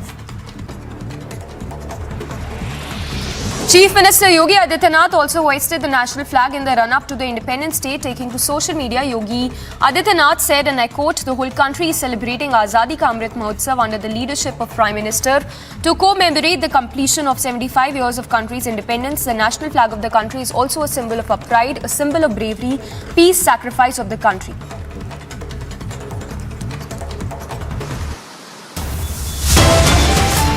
In the backdrop of India's 75th year of Indian independence, the Prime Minister of the country, Narendra Modi, is going to meet sportspersons from Commonwealth Games to celebrate their triumph, struggles and patriotism. Stay tuned for all updates as we give you all the latest updates from the 7 LKM, from where the Prime Minister would meet all the sports persons and athletes.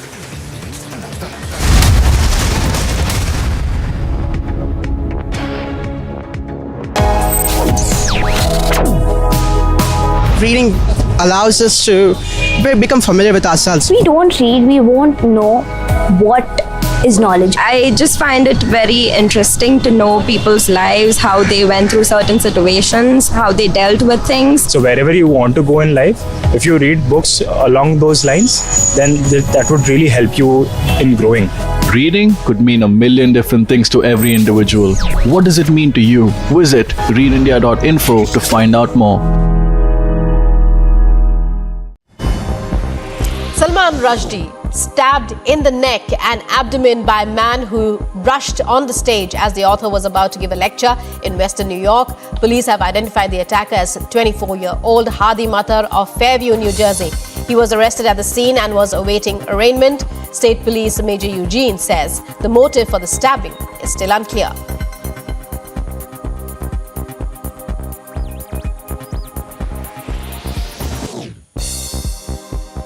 Falcon 9 launches 46 Starlink satellites into the low Earth orbit from Vandenberg Space Force Base in California. First stage booster supporting this mission previously launched Crew 1, Crew 2, Globalstar, FM-15 and 1 Starlink mission. Following stage separation, Falcon 9's first stage returned to Earth and landed on the drone ship stationed in the Pacific Ocean.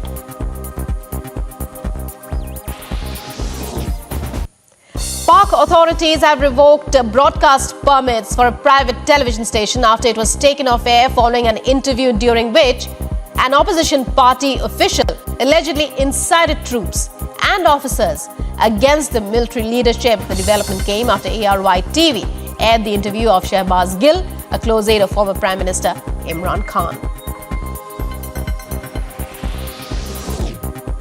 House Speaker Nancy Pelosi enrolled the climate, tax and health legislations.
Slipping into a very short break, on the other side, we'll continue to get you visuals of celebrations being held as part of Tiranga campaign under Azadi Ka Amrit Mahotsav. The only thing which is still in his mind is Naam, Namak and Nishan. Naam of his battalion. Yes. Namak, of course, is eating off the banner and the Nishan of the banner is carrying.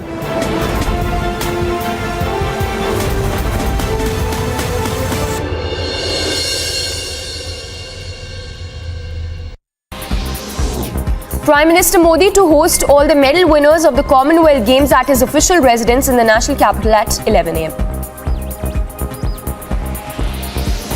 As AAP continues to escalate the freebie culture debate by launching attacks at the central government, the BJP hit back at the AAP Supremo, stating that freebies are short-term benefits which only benefit the Delhi Chief Minister. 6 people were injured in a bloody clash in Punjab's Malaut area. The fight reportedly erupted over the issue of water diversion to agriculture fields. The injured were moved to the hospital. Meanwhile, further investigation is still underway.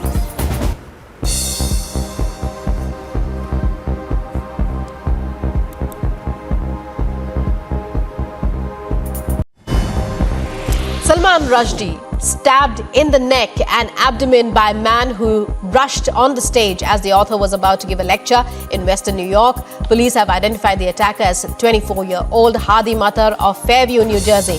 He was arrested at the scene and was awaiting arraignment. State Police Major Eugene says the motive for the stabbing is still unclear.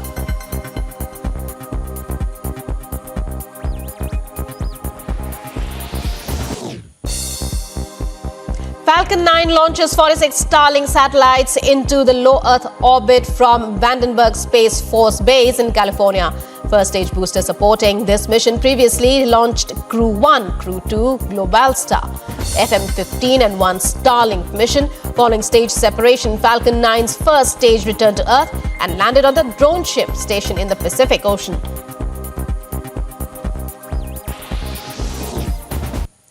Park authorities have revoked broadcast permits for a private television station after it was taken off air following an interview during which an opposition party official allegedly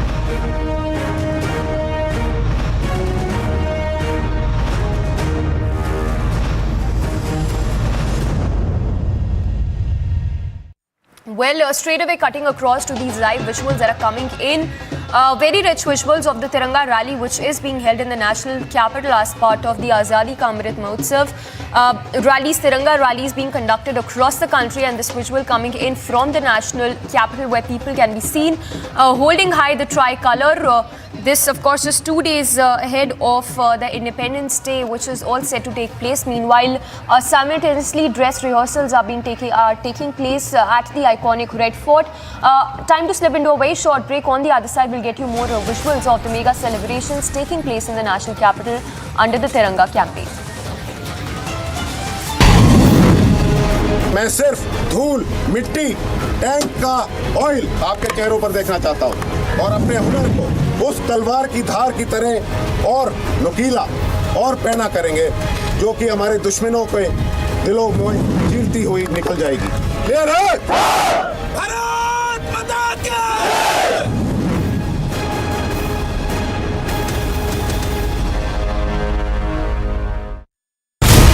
On the eve of Independence Day, Republic from Siachen base camp. Bigger challenge for the Indian Army, the soldiers, is not only fighting with the enemy, but also in adverse weather. Challenge की बात है तो challenge Indian army के लिए कोई challenge नहीं होता। इतने -डिग्री तापमान में सर्वाइव करने के लिए हमें स्पेशल इक्विपमेंट और क्लोथिंग इशू किए जाते हैं। पर जाने से पहले हमारे को स्पेशल ट्रेनिंग, स्पेशल इक्विपमेंट्स दिए गए। China, Pakistan cannot enter into Siachen because the Satwara Ridge is being controlled by the Indian Army here. Bharat माता की जय!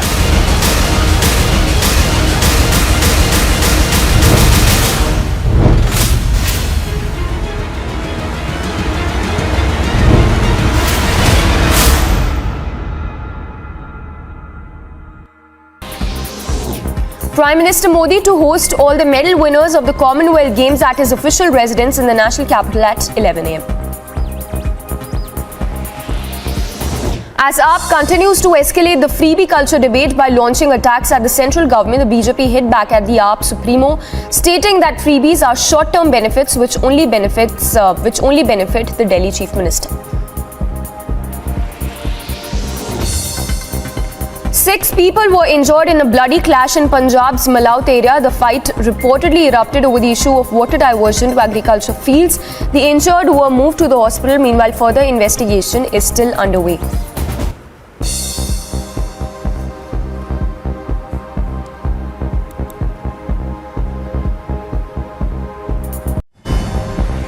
Salman Rushdie stabbed in the neck and abdomen by a man who rushed on the stage as the author was about to give a lecture in Western New York. Police have identified the attacker as 24-year-old Hadi Matar of Fairview, New Jersey. He was arrested at the scene and was awaiting arraignment. State Police Major Eugene says the motive for the stabbing is still unclear.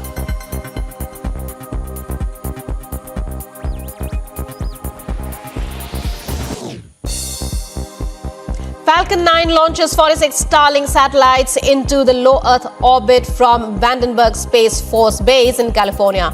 First stage booster supporting this mission previously launched Crew 1, Crew 2, Globalstar, FM-15 and 1 Starlink mission. Following stage separation, Falcon 9's first stage returned to Earth and landed on the drone ship stationed in the Pacific Ocean.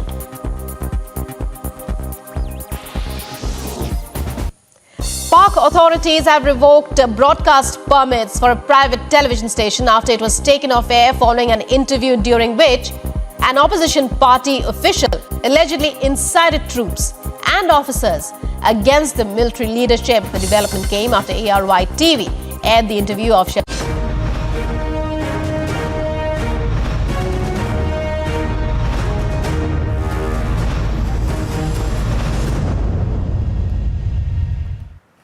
Welcome back.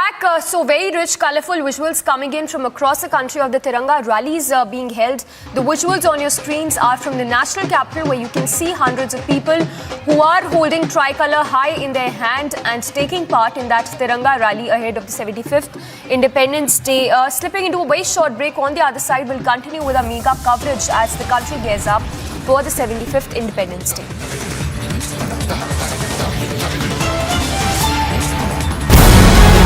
These kind of trainings are very important because this entire region is more of the mountainous rather than plains. So the Jawan coming to the Kargil battle school has to go all kind of training.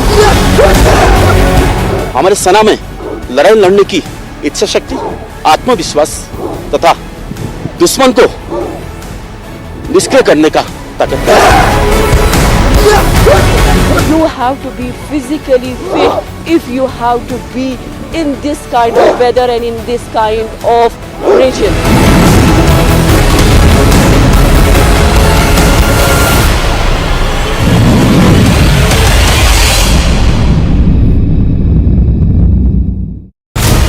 On the eve of Independence Day, Republic from Siachen base camp.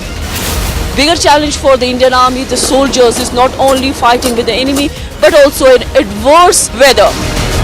Challenge की बात है तो challenge Indian army के लिए कोई challenge नहीं होता. इतने -डिग्री तापमान में सर्वाइव करने के लिए हमें स्पेशल इक्विपमेंट और क्लोथिंग इशू किए जाते हैं. पर जाने से पहले हमारे को स्पेशल ट्रेनिंग, स्पेशल इक्विपमेंट्स दिए गए. China, Pakistan cannot enter into Siachen because the Satwara Ridge is being controlled by the Indian Army here.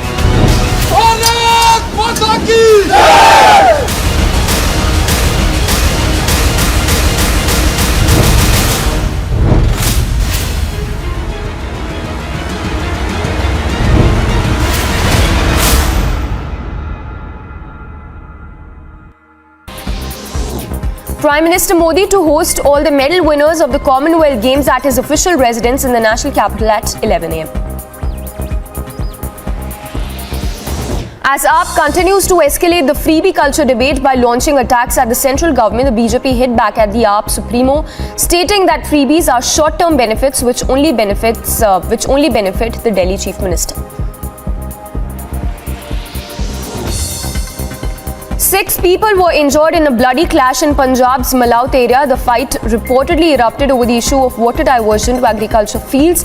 The injured were moved to the hospital. Meanwhile, further investigation is still underway. Mega crackdown on terror in the valley. Terrorist Bitta Karate's wife sacked by Jammu and Kashmir administration.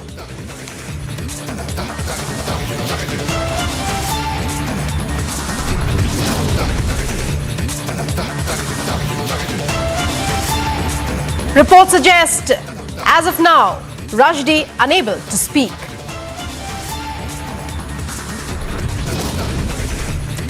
Author Salman Rushdie stabbed in New York. Reportedly, Rushdie on ventilator after hours of surgery.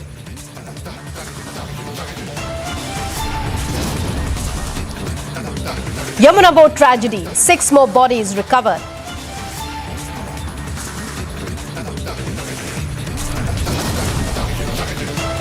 Ahead of 75th Independence Day, entire nation gears up for mega celebrations.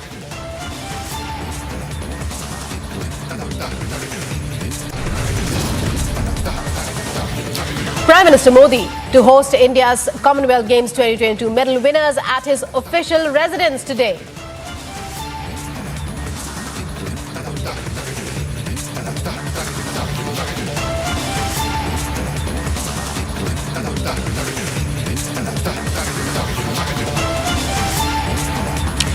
You're watching Live and Breaking on Republic. I'm Rukma, and in our top breaking story at this hour, in the past 2 years, 36 terror-linked kin have been terminated from government jobs, excluding today's action.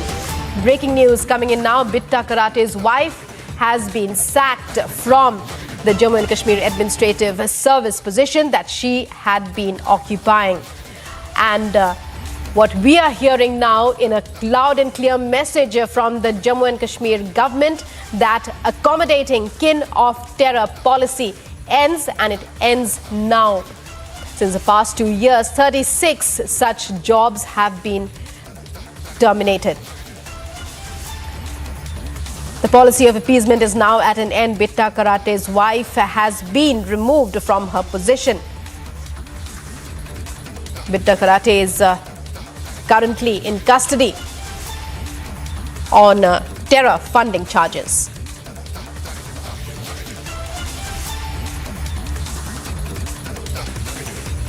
And let's go across. Major General G.D. Bakshi joining us on the phone line. Mr. Major General Bakshi, how do you react to this major step taken by the Jammu and Kashmir administration? It was long overdue, and I'm glad that they have done it, because this meets the ends of justice. Bitta Karate is a murderer, foul murderer, and his only place was behind the bar. Sayyid Salahuddin's son was taking the fullest advantage of his father's role as a terrorist godfather of sorts in Pakistan, and he was throwing his weight around and exploiting the name of his father for personal gain. He also had to be removed. We could not have given them government jobs for engaging in crime against the people. I'm glad these actions have been taken. There Durasta. Well, how do you link the fact that a young woman of her age who had just joined the Jammu and Kashmir Administrative Service, as she had done, of that time, would want to marry a known terrorist, somebody who had been jailed on terror charges? As somebody who is well aware of the kind of situation that prevailed in the valley at the time, of the kind of mood, how would you explain that? Look, that was a different era.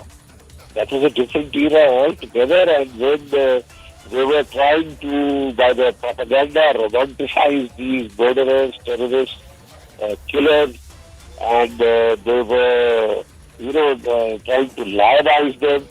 And Sayyid Salahuddin was treated something like almost, and the Hurriyat was treated like a government in the making. At any time the government of India would relent and go soft in the head and weaken, and these guys would take over. So they were almost treated as a government in waiting. That is what is the attraction of power. The power that looked like that they had almost won, because the government was then behaving as weak and as a pushover. You can't have that kind of a thing. Now the government has been firm and very straightforward. No question of 370, no question of 35A, and that's it. The people have said, yes, okay, at least we know your mind. At least you are very clear. And that helps them to become clear that these terrorists will never be allowed to take charge, never be allowed to form a government and rule. For God's sake, that was the impression they had created in the minds of the people. Thanks to the pusillanimity of those past governments, they had given an impression of weakness.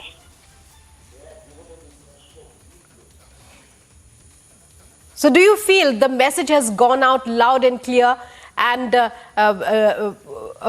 especially as far as this government is concerned, 36 such terrorist kin have been terminated from their jobs so far?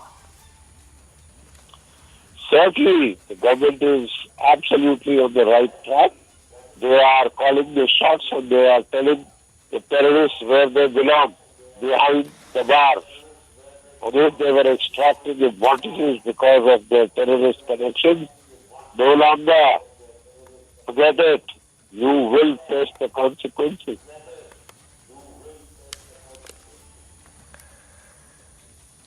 Well, there was a certain concept when we look back, as far as previous governments were concerned, of the rehabilitation of terrorists.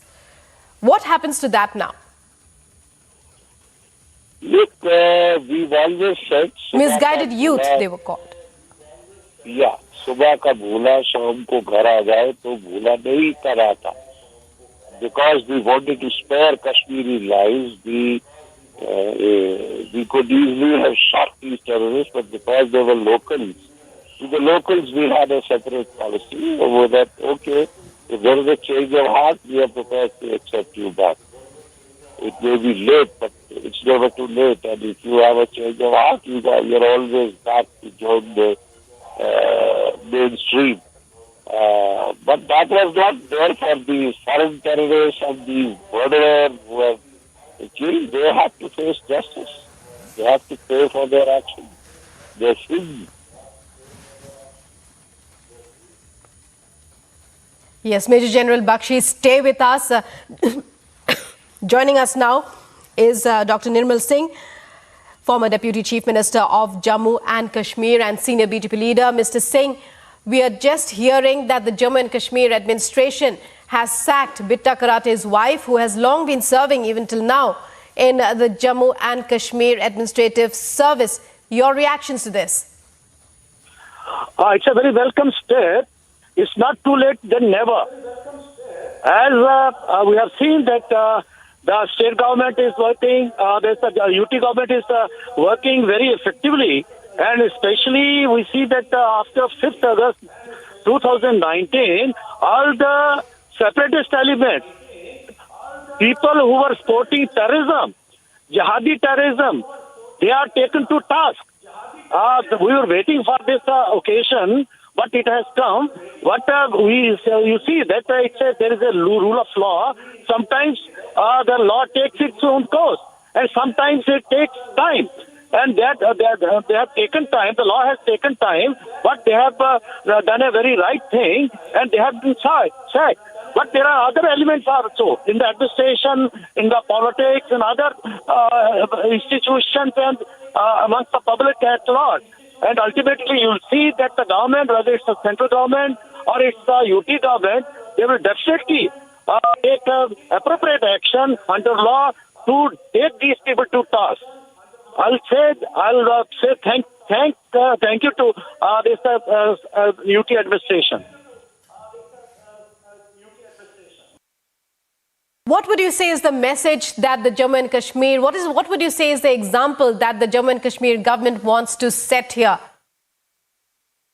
Actually, during all these years, before 2019, all such elements, they were of the opinion, they were under the impression that nobody is going to touch them. Because the so-called mainstream parties, they were supporting them in the name of democracy, in the name of special status. And ultimately, the administration, the bureaucracy at the lower level in the education institutions, whether it's a Kashmir University or the schools and other areas, these people, they had entered during this terrorism days, especially after 1990s. So ultimately now they are being tracked and they are being taken to task. And ultimately you see that if we have to integrate Jammu and Kashmir fully, constitutionally we have integrated. But if we have to, you can say, integrate the people, as you have seen during this Tiranga Yatra, there's a title is being hoisted on every house. The Tiranga Yatra was taken out in this Lal Chowk, and this is the message which is going on. And now this is the turn of these people who are these fringe elements. They are only fringe elements. They are to be taken to task. That's the message which the government is giving very clearly to the people. Anybody who's against India, who's against the concept of India, they shall be taken to task. Many thanks, Mr. Singh, for joining us there. And joining us now also on the phone line is Colonel Singh, Colonel Singh, when we talk about the wife of Bitta Karate, she's just been sacked by the Jammu and Kashmir administration after all these years. Your reactions? This was long overdue. This was a kind of industry flourishing in Kashmir. To the extent that government servants in early 90s, they were sent across the border to receive jihadi training in Pakistan. And once they came back after training, their absence was not even, announced. And they were again absorbed into government jobs, and thereafter they used to work in sleeper cells, or in giving their support to various jihadi activities. Some of them became jihadis themselves. So this is one. Bitta Karate's wife is just one example. Why do you forget Sayyid Salahuddin, the chairman of the so-called United Jihad Council? His children working for the government. Now you may say, you may be not you. I don't mean you, but one may fancy himself or herself to be a great liberal and say that how does it matter? Because we are all individuals, but remember, we are not individuals. Merely individuals who belong to a family, and we belong to a society. And if some of your, one of your family members is involved in terrorism, then it is your duty to go to the authorities and then say that, look, my husband is a terrorist, but I am patriotic. But you can't have a situation where you have a son living in the same house, or a husband living in the same house and acting in indulging in acts of terrorism, and in fact that amounts to supporting terrorism with money earned out of the government of India. And why? I mean, this is one example of Bitta Karate, Sayyid Salahuddin. I'm saying, what about the industry that was, running in New Delhi? Pakistan High Commission, part of the same ecosystem, and who all were part of the ecosystem? Persons no less than the Prime Minister and, various ministers of this country who frequented Pakistan High Commission. Why do you forget those Pakistan High Commission star parties? Yes. Tell me.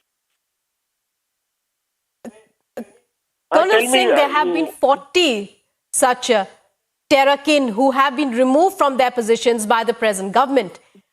What, as a defense expert, what would you say is the kind of harm that such people who in such positions have been causing over the years, as far as the security of our country is concerned, as far as the safety of our citizens is concerned?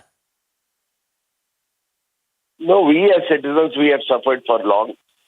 This is the actual character of the proxy war apparatus.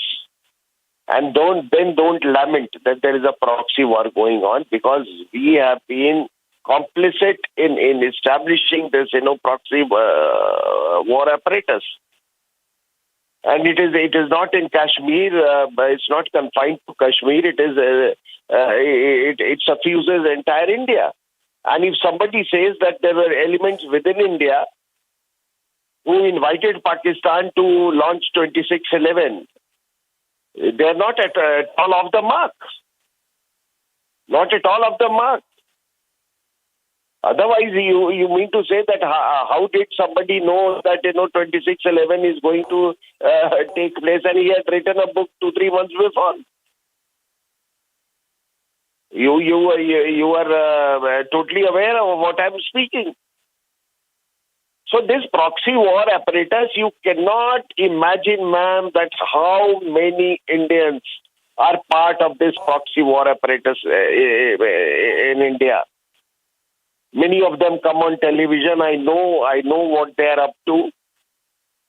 There, somebody is a member of the PFI, somebody has been with the Jamia Islami, somebody has got, links with various kinds of global jihadi organizations. Somebody visits Turkey in a very brazen way, and we don't take notice. Why should a person? I mean, I've never seen exactly, this, sir. Maybe Many thanks. Okay. Well, many thanks, Colonel Singh, for sharing your thoughts with us. We also have with us Major Gaurav Arya. Major Arya, when we talk about the sacking of Bitta Karate, most of our guests, our experts who joined us on the show said that it was long overdue. Your reactions? Absolutely, I would agree with them. Long overdue. Syed Salahuddin, his 5 sons at one point in time, they were working for the government, and Syed Salahuddin is the person who's the head of the United Jihad Council. He's based out of Muzaffarabad in Pakistan-occupied Kashmir. He lives there. He lives in Islamabad also. So, and even Bitta Karate, who's responsible for, a great part of the Kashmiri Pandit genocide and their movement out of Kashmir. He's living in the open like a VIP in Kashmir. And this is a very, very small step, but it's a welcome step. And nobody, their relatives have also benefited from all this terror that these people have spread. And it's good that we are doing this. But it's been too little, too late. But at least something has been done. We can take heart from the fact that at least something has been done. Well, Major Arya, tell us something about the kind of harm that terrorists skin in such positions.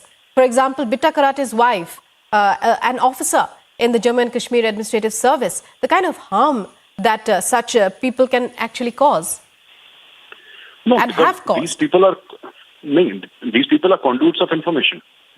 I mean, Bitta Karate's wife is with Bitta Karate, and whatever goes on in the government, the government also has grapevine. And in Kashmir, where the security situation is so so precarious most of the time, that anybody who has anything to do with the government you just cannot take that risk. You just simply cannot take that risk of anybody who's an anti-national, who has worked against the sovereignty of India, has blood on their hands, can be so easily just let out. And like people like Bitta Karate's wife or somebody's son or daughter. I mean, even Syed Salahuddin's grandchildren were working, though they were working in private companies. Apparently, the grandson of or the granddaughter of Gilani, Syed Ali Shah Gilani, was working for Jet Airways one point in time. So Colonel RFN Singh, whatever he said, I absolutely agree. And this is a huge network, and it's not restricted to Kashmir. These people are in Delhi. These people are in universities. They're there in South India, North India, East, West, everywhere. They're there and they're running somebody else's agenda. I mean, this is unfortunate, but it's true.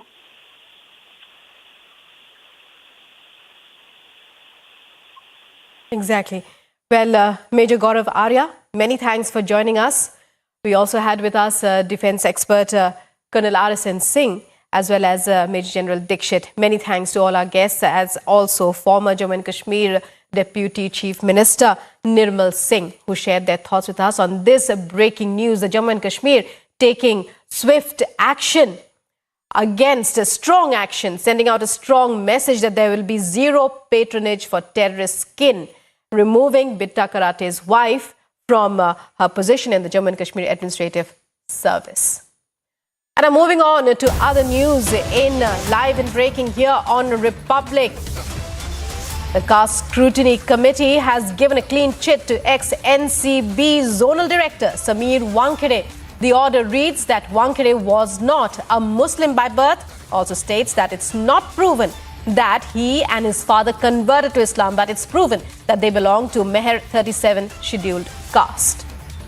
To know more about this, we will be connecting with our reporter, but it's a big win for Sameer Wankhede, and it's all out in the open. The ex-NCB officer has proved his credentials. It's a big win. The caste security panel gives him a clean chit.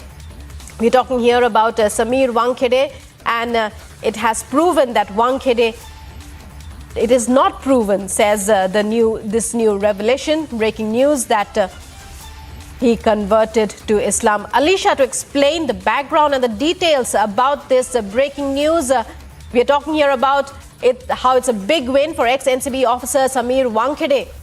The caste security panel has given him a clean chit. Alisha.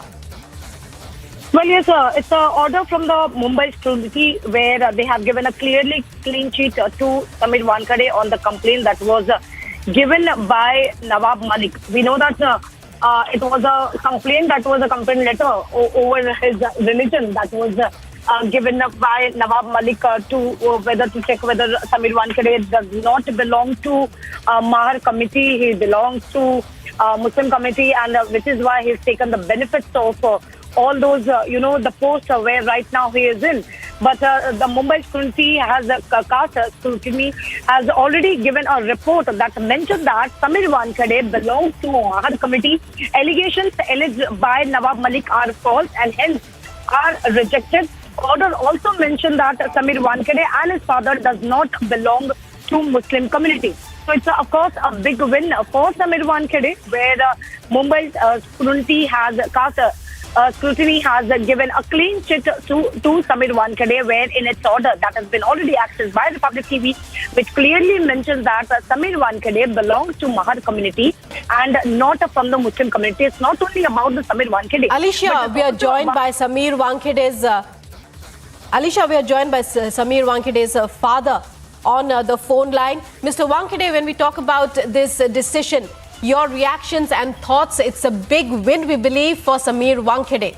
It proves and validates his contention. Yes, ma'am. Good morning to everybody, every Indian, those who are behind my son and my family, and our Bharat. I am very grateful to him, and thank you very much. We have the winner, Satyamev Jayate, ma'am. Well, what do you have to say to those people who made those kind of false claims in a country like ours? Should such things matter, really? They are the notorious people. They don't know, even though they are a big person, but how the moral decrease the good person, the good officer, that is their mottos.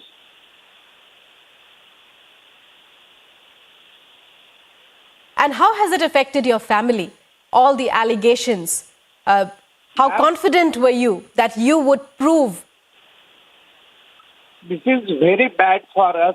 And Samir Wankhede is also, in fact, sir, your son is also joining us on the phone line. Mr. Wankhede, many congratulations. The Caste Scrutiny Committee giving you a clean chit. Your reactions, how do you feel at this point? What do you have to say? Only in brief, I would just like to share my complete faith in the judiciary, in this system. And I would just like to say is Satyamev Jayate. I've been saying this all my life. I will keep on saying that. Truth prevails. Well, do you feel... tell us something about what you went through, when these kind of allegations were leveled against you in a country like ours. Do you feel that these things should have really mattered? Isn't faith a matter of personal concern? I would not like to comment more because some of the matters is pending the Honorable High Court and some matters are sub judice. But just personally, I would like to say that when such kind of false and frivolous allegations are put on you just for doing your national service, so it really pains. And in my line of duty, if my family undergoes such torture and trauma, so that neither any son, neither any brother, neither any husband would like to face it. Just that's the point I would like to make. And right now, as you say, you feel that your confidence in the judiciary, your confidence in the system of our country, that has been validated. Absolutely, absolutely. For that reason only, I still have tremendous faith in our judiciary, in our system. And just Satyamev Jayate, I would like to say. Thank you very much. Thanks a lot. Well, Mr. Samir Wankhede there joining us. And now let's speak to Mrs. Wankhede, wife of Samir Wankhede, the caste scrutiny committee giving him a clean chit. He's the ex-NCB zonal director. Let's go across and speak to his wife. Ma'am, what would you like to say at this point? We were just speaking with your husband and your father-in-law. Both of them feel that their faith in the system has been justified. Your reactions? I think today is a very important day for us. It is like Dashera. It is killing the Ravan. It is coming over the evil. It is proving the fact. It is proving the truth to the world. The thing that I've been yelling at the top of my voice and telling people 11 months ago, and we had to stand the trial. We had to stand the test. We did. And we came out victorious today, and I'm very proud of that. I'm so thankful to the Indian judiciary system, the caste scrutiny committee. They did a thorough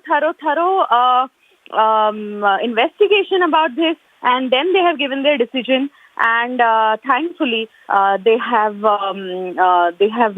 made us feel right in front of the world, and I'm thankful for that. Kranti, what is the message that you would like to give at this point? Because we believe that it was a very traumatic time for your family. Tell us, share with Republic something of that trauma that you went through, the kind of struggle, the kind of support also that you enjoyed from perhaps your family members, your friends. And at the same time, well, what is the message you would like to give to the perpetrators of these allegations? I just want to tell people that this was not an easy journey for us. Definitely. We were struggling every day. We had people who were supporting us also in public. We could see people who used to come and meet us and say that you guys fought so well and we are with you. But of course, you get some eye from some people who are doubting you. And this doubt, they have been put in this doubt for no reason. Just because a person is serving the nation correctly, just because the person is doing his duty, just because the person is non-corrupt, just because the person doesn't take money, people are just framing him and trying to put allegations on him and spoiling his name. A person who has worked so hard for so many years and he has had a spotless career. People are just trying to malign him to take personal revenge. And today I would like to tell those people is that joy of maligning somebody is just temporary. It's just temporary. It will not last. What lasts is the truth. And I'm so glad that when we were being proven wrong at that time, also there were some press channels like Republic and a few others who stood by us strong, who were trying to put our story forward as well. So very thankful for that as well. Well, Kranti Redkar Wankhede there, wife of Samir Wankhede. Samir Wankhede has been given a clean chit by the caste scrutiny committee, which has clarified that the ex-NCB zonal director is, the order reads that Wankhede was not a Muslim by birth. These were allegations leveled by various quarters against him. He's now proven that none of the allegations are true, and it also says that it's not proven that Wankhede and his father converted to Islam. And we were just speaking with family members, and Samir Wankhede himself and his wife thanked Republic for standing by them during the difficult time that they went through. Alisha, it's over to you now to take us through the where the case stands as of now. We were just speaking with Samir Wankhede. He said that certain aspects are still in the courts, but we'd like you to give us a picture of the case as it stands. Well, Rukma, as far as Samir Wankhede caste and the complaint has been concerned, importantly, we know that there was also the show cause notice that was given to Samir Wankhede by the Mumbai caste scrutiny over asking him to get the documents and all, and that has also been challenged before the Bombay High Court as well. But we know that even before, while talking to the media and specifically Republic TV, where Samir Wankhede has clearly mentioned that all the documents related to his caste has already been submitted, and not only by him but also also by his father as well. There are statements that has been recorded by Samir Wankhede, whether his family. We know that even Mumbai police at a certain point were even looking into the matter where the complaint that was registered by Nawab Malik. But at this point of time, we can clearly say it's really a big win for Samir Wankhede, who was fighting to prove what exactly the caste he belongs to, because it is something, the allegations that was leveled by Nawab Malik clearly mentioning that Samir Wankhede does not come to the Mahar community, but he belongs to Muslim community. We even saw there were some documents as well that was released by Nawab Malik clearly saying that his father name, Samir Wankhede father name is Daud Wankhede and not Ganeshwar Wankhede. That has also been the documents related to has been submitted, and this is something where Mumbai caste scrutiny was looking into the matter. All the documents has been checked, and of course at this point of time in the order that has been released by Mumbai caste scrutiny has clearly mentioned that Samir Wankhede and his father belongs to Mahar community. The allegations leveled by Nawab Malik are false, and henceforth that has been rejected. So indeed it's a big win for Samir Wankhede, who was actually fighting, and there was many allegations that was also leveled against Samir Wankhede, but that has now been proved before the Mumbai caste scrutiny has clearly mentioned that Samir Wankhede and his family, specifically his father, they belongs to Mahar community and not the Muslim community. Well, many thanks, Alisha, for joining us there. So the Caste Scrutiny Committee giving a clean chit to ex-NCB Zonal Director Samir Wankhede. Alisha covering this story ever since it broke. Many thanks for joining us there from Mumbai, Alisha, and for giving us those latest updates. We also spoke with Samir Wankhede's family. And moving on now to our next breaking story. Breaking news coming in now, live and breaking on Republic.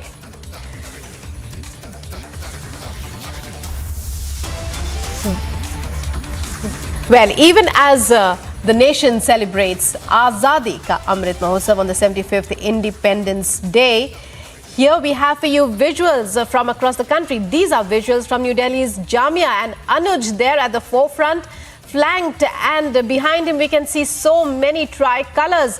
Anuj, take us through what's happening, where you are, the kind of spirit that's prevailing there. The entire country bathed in the tricolor clearly.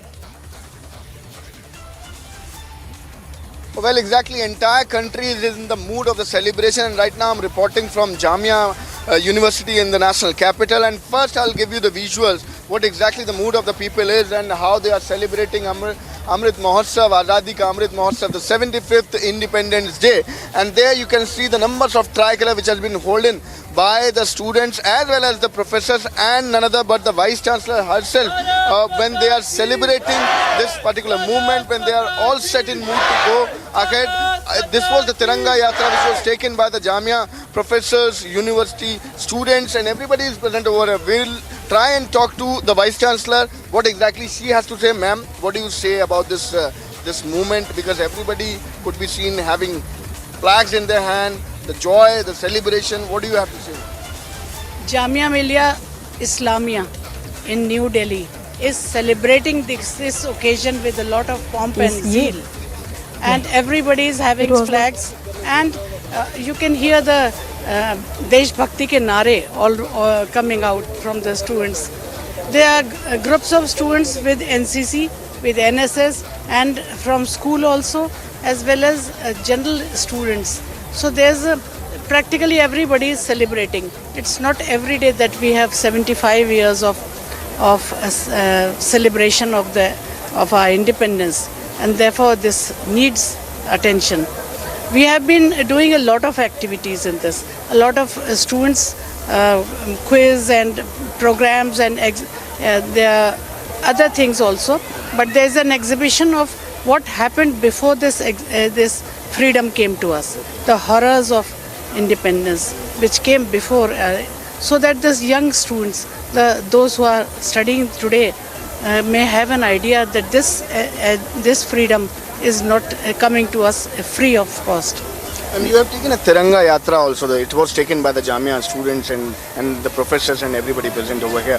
What is the motive of that? What is the message from that Tiranga Yatra? The message is that we move out of our university because the university is celebrating, but we go to all the other communities, the colonies which are nearby, and where we have yesterday given them flags. Flags we have distributed. And today with this Tiranga Yatra, they had gone there with slogans and other things, saying that Jamia is coming out to you, reaching out to you to join together and look after our country, increase it, make it better and make it bigger. A message of unity could be clearly seen everywhere. Like, this is not limited to national capital, but from across the country we are getting these kind of visuals.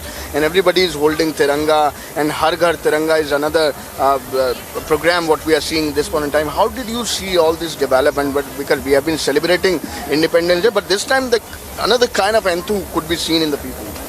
This is a very nice way of celebrating, because if you celebrate individually, you are not really giving out the message that this is a precious thing that we have to look after. And I feel that we are very blessed because we have this direction that we have to do it, and we are doing it in a good way.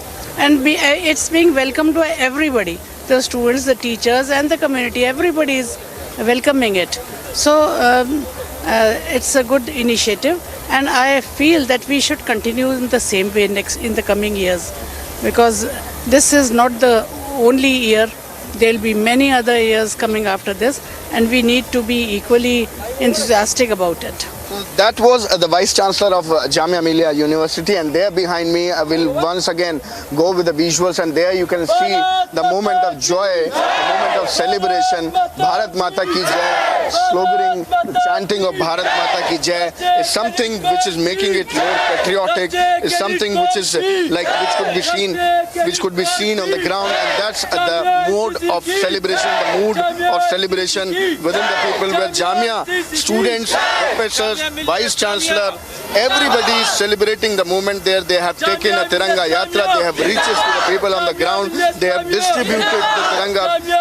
That's something what we are reporting. So we are reporting live from the story. This is the mode of celebration among the people of country, celebrating 75 Independence Day. We'll be right back after a short break. Stay tuned.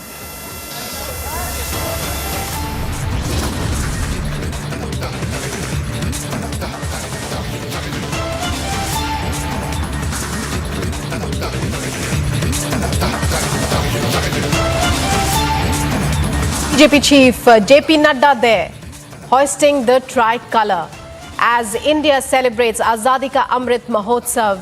Those are visuals there from JP Nadda's residence, I believe, and he's hoisting the tricolour as the Har Ghar Tiranga campaign kicks off with much fanfare across the country.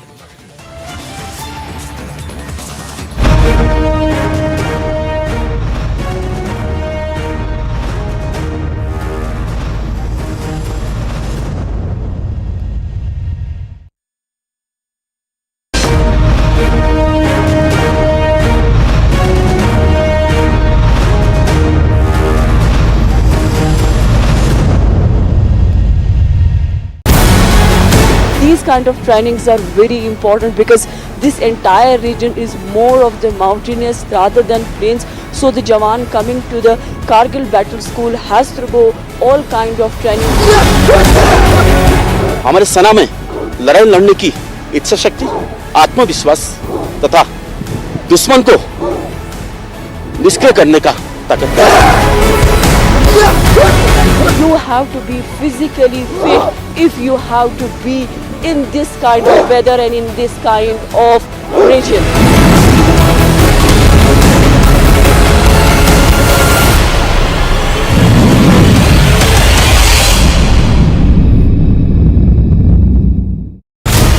On the eve of Independence Day, Republic from Siachen base camp. Bigger challenge for the Indian Army, the soldiers, is not only fighting with the enemy, but also in adverse weather. Challenge की बात है तो challenge Indian army के लिए कोई challenge नहीं होता. इतने -डिग्री तापमान में सर्वाइव करने के लिए हमें स्पेशल इक्विपमेंट और क्लोथिंग इशू किए जाते हैं. पर जाने से पहले हमारे को स्पेशल ट्रेनिंग, स्पेशल इक्विपमेंट्स दिए गए. The China, Pakistan cannot enter into Siachen because the Satwara Ridge is being controlled by the Indian Army here. Bharat माता की जय!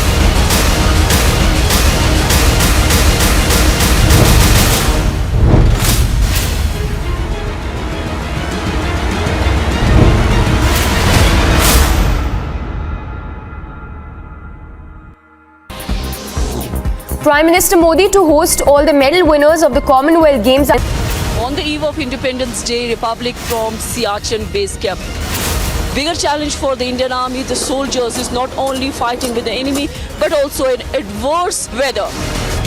चैलेंज की बात है तो चैलेंज इंडियन आर्मी के लिए कोई चैलेंज नहीं होता। इतने -डिग्री तापमान में सर्वाइव करने के लिए हमें स्पेशल इक्विपमेंट और क्लोथिंग इशू किए जाते हैं। पर जाने से पहले हमारे को स्पेशल ट्रेनिंग, स्पेशल इक्विपमेंट्स दिए गए। The China, Pakistan cannot enter into Siachen because the Satwara Ridge is being controlled by the Indian Army here. Bharat माता की जय!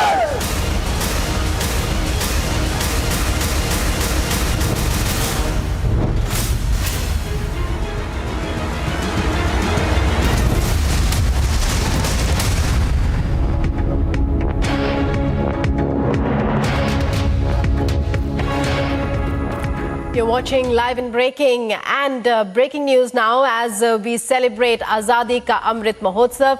Leaders cutting across party lines, senior union ministers and even the common man, as you can see, hoisting the tricolour, participating in the Har Ghar Tiranga campaign as the 75th anniversary of our Independence Day draws nearer and nearer. It's just round the corner, the 15th of August, Azadi Ka Amrit Mahotsav. And there you see Union Minister Piyush Goyal leading the Har Ghar Tiranga campaign, leading the Azadi Ka Amrit Mahotsav celebrations, waving the national flag, holding it aloft, celebrating the colours of patriotism.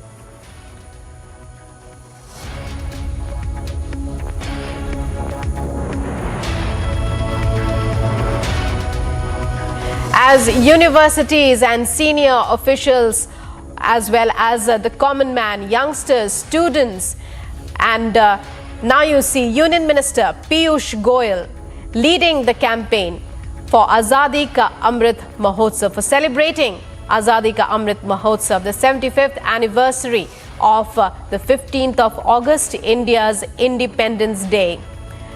And hundreds of tricolours there.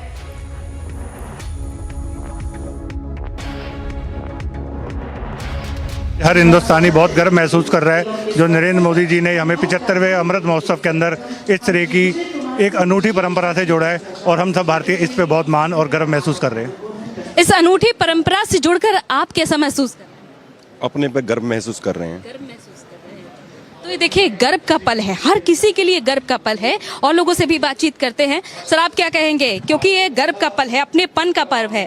ये हमारा जो राष्ट्रीय ध्वज तिरंगा वो हमारी आन बान और शान है। और मोदी जी ने एक मुहिम चला रखी कि हर घर झंडा, हर घर तिरंगा, ताकि हमें एक गर्व की अनुभूति हो कि हमारे देश को आज़ाद करवाने के लिए हमारे शहीदों ने कितनी बड़ी कुर्बानी दी है और आज हम इस झंडे को इस स्वतंत्रता से फहरा सकते हैं। सर, आप क्या कहेंगे, आज़ादी का ये अमृत महोत्सव जो मनाया जा रहा है, कुछ अलग अंदाज? हमें बहुत गर्व है, 75 साल पूरे हुए हैं आज। हमें बहुत गर्व है कि हमारा इंडिया इतना तरक्की कर रहा है। सब चीज नए भारत की नई तस्वीर के लिए क्या कहेंगे? बहुत बढ़िया, नया जीवन मिला है हमारे सभी को और आज हम खुलकर सांस ले पा रहे हैं। जो आज़ाद किया हमारे पूर्वजों ने।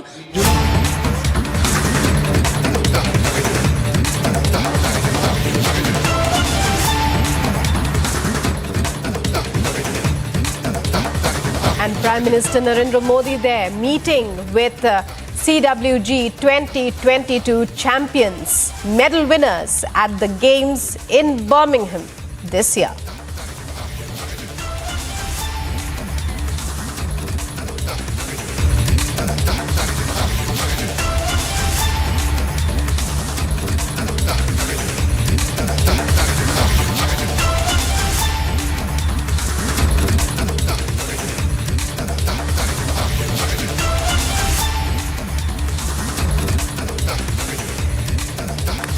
So Prime Minister Narendra Modi there meeting CWG Games, the Commonwealth Games medal winners at his residence at Lok Kalyan Marg.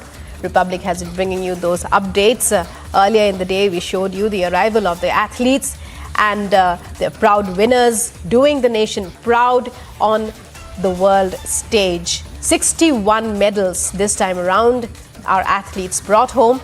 Prime Minister Narendra Modi there holding his customary congratulatory his gathering in which he speaks with them on a personal level, interacts with them on a personal level after every major tournament, after every major games.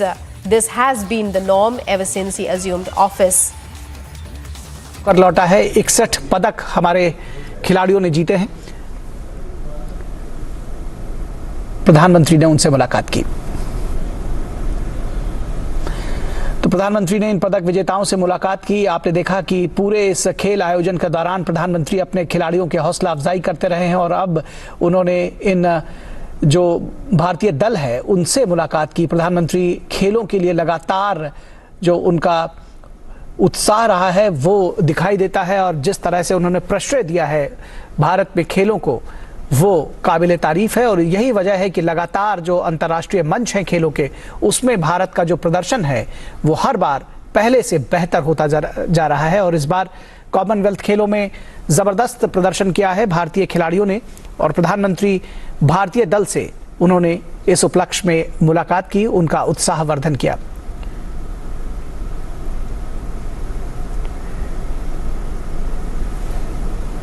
तो निश्चित तौर पर जिस तरह से भारतीय दल ने कॉमनवेल्थ खेलों में प्रदर्शन किया वो काबिले तारीफ रहा।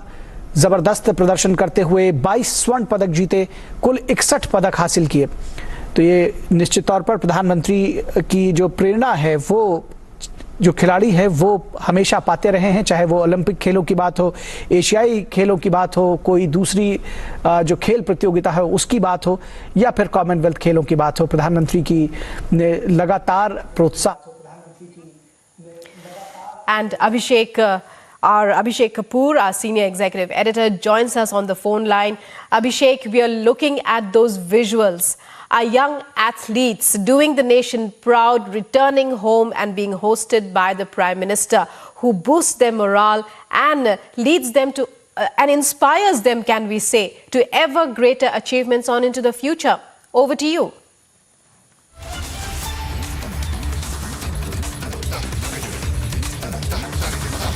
Prime Minister Narendra Modi there hosting Commonwealth Games 2022 athletes. Piyush, who's been covering the story, bringing us all the updates since this morning, joining us once again. Piyush, we are getting those visuals of the Prime Minister there, clicking that commemorative photograph with the athletes who won medals in the games this year.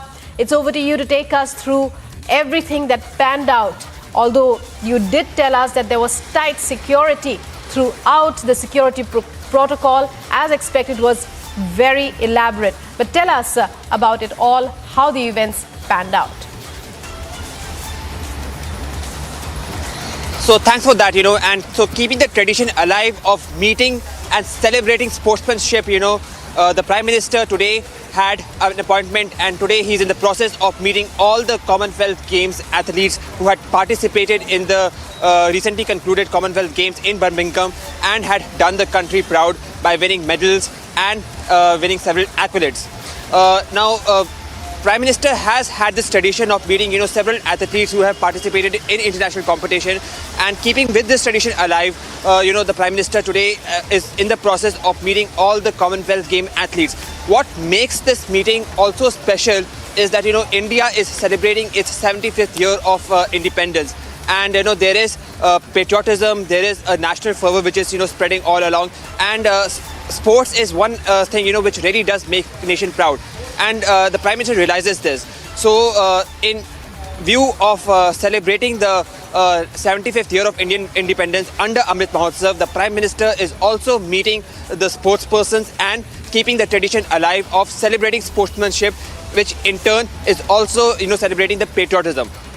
Having said that, there was a heavy security which is being there today in Luton's Delhi with view of the Indian independence, the preparations of Indian independence, and because of which, all these athletes, even though they were expected to, meet the Prime Minister at around 11 to 11:30 a.m., they were asked to come early. So you could see that all the athletes had come to the Prime Minister's official residence here at 7 Lokalyan Marg quite early, and by around 9:30 to 10 o'clock, practically all the athletes, had already come and had gone inside the Prime Minister's residence.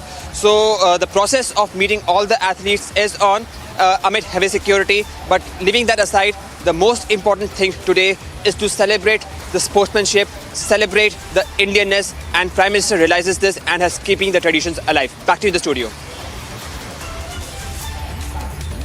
Right, Piyush, and it's not just that the Prime Minister, boosts their morale by speaking with them or hosting them at his residence. Many of the initiatives that the government under him has, various sports ministers under him have introduced. For example, the Khelo India Games, the Khelo India University Games, the Khelo India Youth Games and School Games and so on. They have gone a long way towards boosting the kind of sporting performance that we see among our youngsters today, among our athletes today, in every sport almost, can we say. You rightly pointed out, the government has realized that in order to elevate India's image, it is very important now that the country should do well in sports. So for this, the government has taken an initiative of organizing several games. There are Khelo India Games. There are very young athletes now that are being promoted. And the most important thing is that, the government realizes that it is not now only it can be done by itself. So all the, private investors have also come into being. We are going to be keeping you updated with all the happenings, as the Prime Minister is in the process of meeting Commonwealth Game athletes after the short break. Stay tuned to Republic Media Network.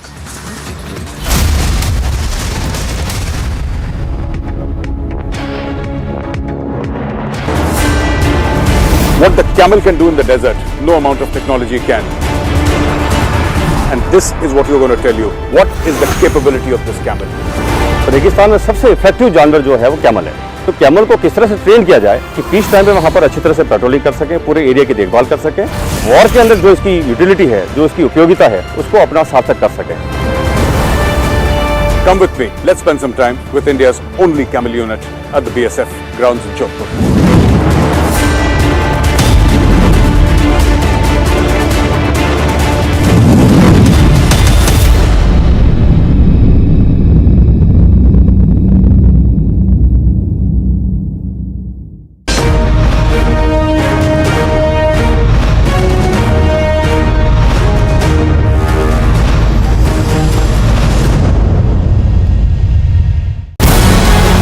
These kind of trainings are very important because this entire region is more of the mountainous rather than plains. So the Jawan coming to the Kargil battle school has to go all kind of training.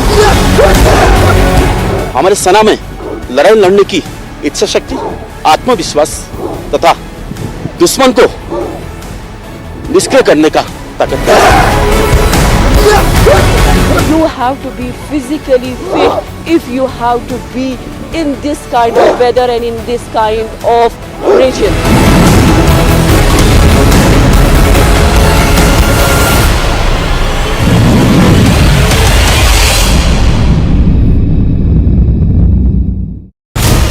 On the eve of Independence Day, Republic from Siachen base camp. Bigger challenge for the Indian Army, the soldiers, is not only fighting with the enemy but also in adverse weather. Challenge की बात है तो challenge Indian army के लिए कोई challenge नहीं होता। इतने -डिग्री तापमान में सर्वाइव करने के लिए हमें स्पेशल इक्विपमेंट और क्लोथिंग इशू किए जाते हैं। पर जाने से पहले हमारे को स्पेशल ट्रेनिंग, स्पेशल इक्विपमेंट्स दिए गए। China, Pakistan cannot enter into Siachen because the Satwara Ridge is being controlled by the Indian Army here. Bharat माता की जय!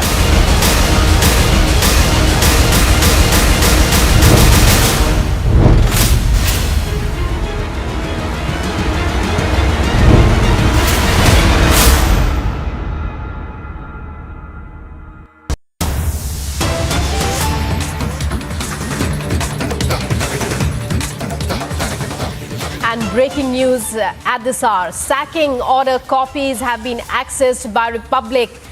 We are referring here to the order copies of the sacking of Bitta Karate's wife, who was a Jammu and Kashmir administrative officer. The Jammu and Kashmir administration, in a strong decision, has sacked her from the service. And now you see on your screens the sacking order copies. All that and more coming up in a short while from now. All the details on this those are the sacking order copies coming up on Republic. Stay tuned. We'll be right back.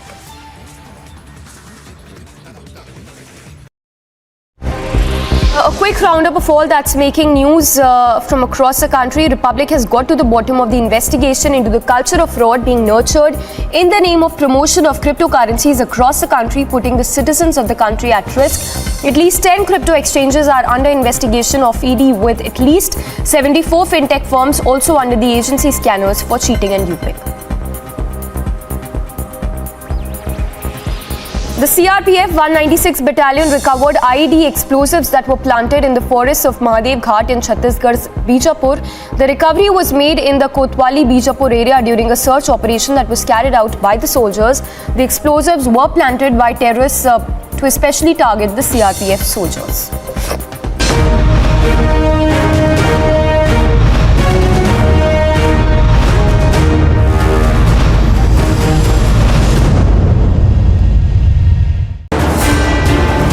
What the camel can do in the desert, no amount of technology can. And this is what we're going to tell you. What is the capability of this camel?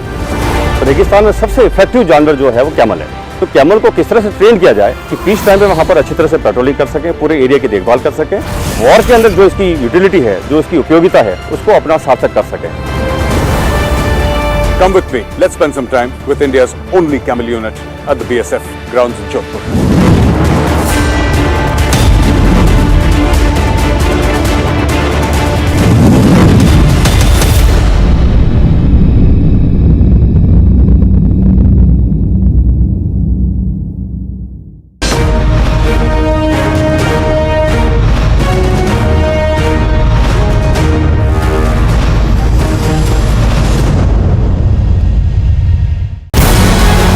These kind of trainings are very important because this entire region is more.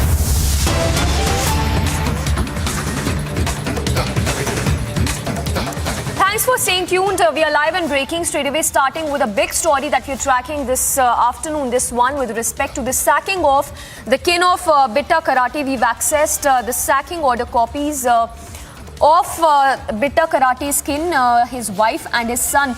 So that's in fact the order copy that is on your screens, which mentions that where the Lieutenant Governor is satisfied that after considering the facts and circumstances of the case and on the basis of the information available, that Rural Development Kashmir, wife of Farooq Ahmed Dar alias Bitta Karate, are such as to warrant his dismissal from the above services, and whereas the Lieutenant Governor is satisfied under sub-clause of the provision that in interest of the security of the state, it is not expedient to hold an inquiry in the case of Asba Arjamand Khan. We have Zeenat on the phone line to get us more details. Zeenat, if you could give us details of this order copy that we've accessed.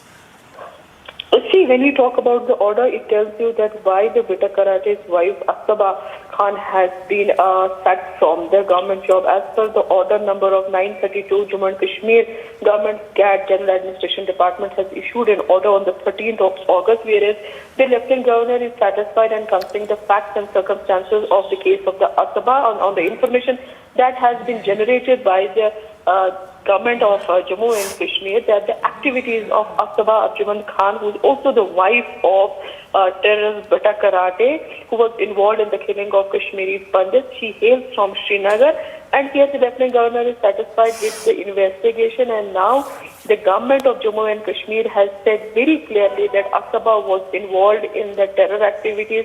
She has been linked with, she has been found involved in the providing false information for seeking passport, and also the Lieutenant Governor of J&K has found having links with the foreign people who have been indexed by the Indian Security and Intelligence to be on the payrolls of the ISI. So that are the links of Asaba that are emerging, which the Jammu and Kashmir government has been investigating for the long time. And here also in the order it has been stated that her involvement in paying consignment of money for funding anti-India activities in Jammu and Kashmir has been reported. So it's a clear case that she has been providing information to the anti-India people, and her associations have been with those people who have been on the payrolls of ISI, and she has also been providing the false information in order to so that she gets the passport. She was married to Bita Karate got married at Bita Karate in 2011, as per the information that is lying with the Republic is that she holds a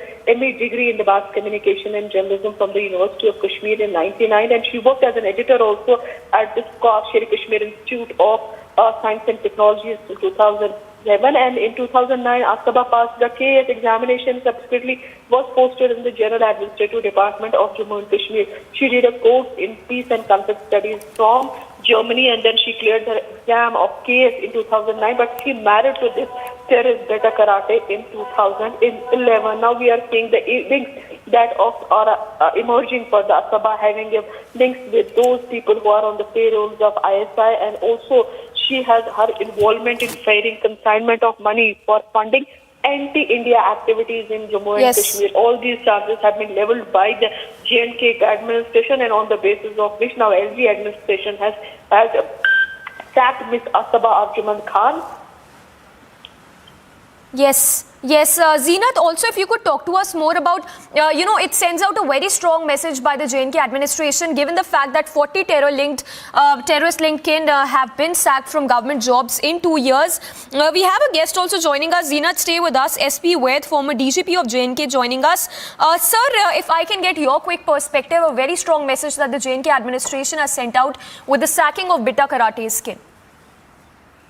This ecosystem which is supportive of terrorism actually needed to be demolished. That is why you are seeing terrorism not coming down, because we are only killing terrorists in encounters, but the white-collar terrorists continue to remain there. They are in every part of the society, whether it is higher educational institutions, the civil government departments, higher positions in the government, many other wings of the Kashmir society.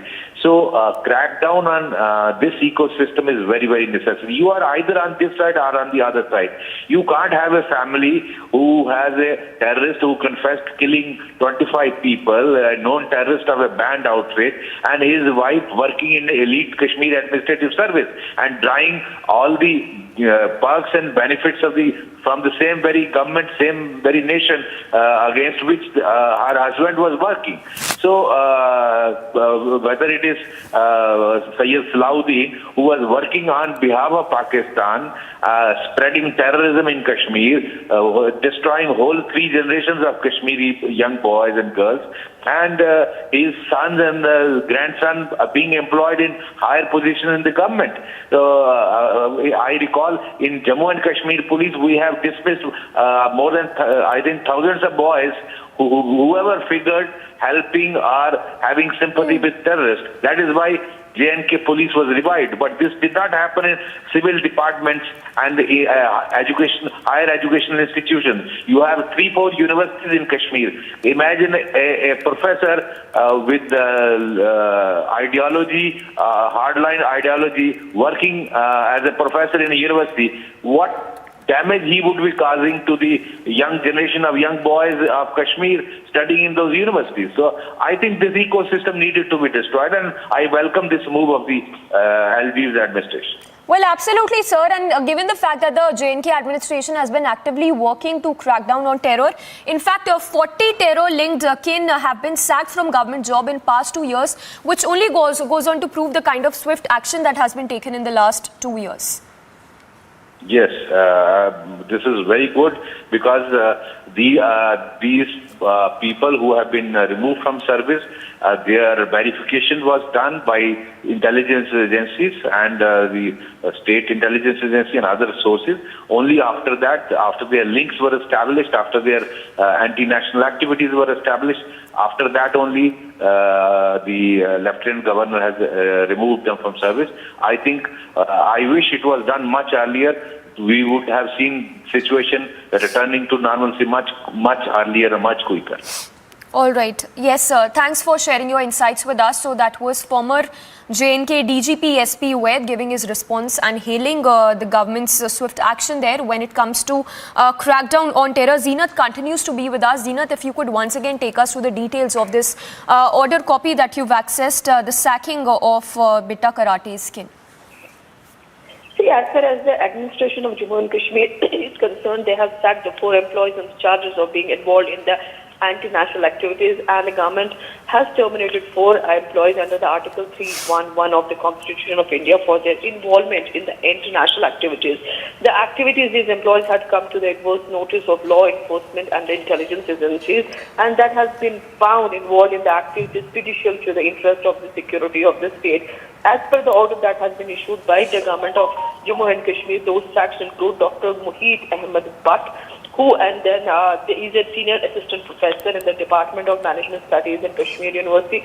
Similarly, we are seeing that Said Abdul Mujid, he is manager IT, JKED and the Asaba. When we talk about the Abdul Mueed, he is the son of the Jihad Council Chief Said Salahuddin, and when we talk about the Asaba, she is a wife of JKLF commander and the former terrorist commander Farooq Ahmed Dar, alias Bitta Karate. And if we talk about Asaba, yes, she's also a case officer. All this is coming at a time when we are seeing that JNK government has cracked down on the terror and the terror links, and now we are seeing the act.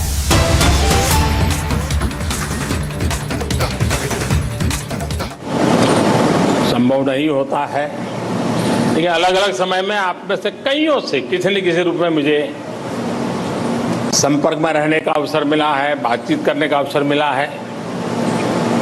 लेकिन मेरे लिए खुशी है कि आप समय निकाल करके मेरे निवास स्थान पर आए और परिवार के एक सदस्य के रूप में आए हैं। तो आपकी सिद्धि का यश आपके साथ जुड़ करके जैसे हर हिंदुस्तानी गर्व करता है, मैं भी गर्व कर रहा हूं। आप सबका मेरे यहां बहुत बहुत स्वागत है। देखिए, 2 दिन बाद देश आजादी के 75 वर्ष पूरा करने वाला है। एक गर्व की बात है कि देश आप सभी की मेहनत से एक प्रेरणादायक उपलब्धि के साथ आजादी के अमृत काल में प्रवेश कर रहा है। साथियों, बीते कुछ हफ्तों में देश ने खेल के मैदान में 2 बड़ी उपलब्धियां हासिल की हैं।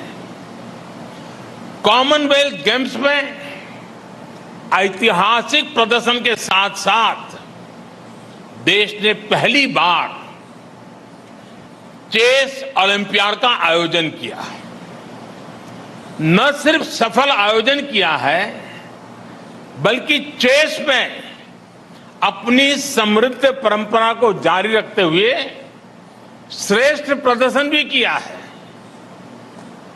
मैं चेस ओलंपियाड में हिस्सा लेने वाले सभी खिलाड़ियों को और सभी मेडल विजेताओं को भी आज इस अवसर पर बहुत बहुत बधाई देता हूं।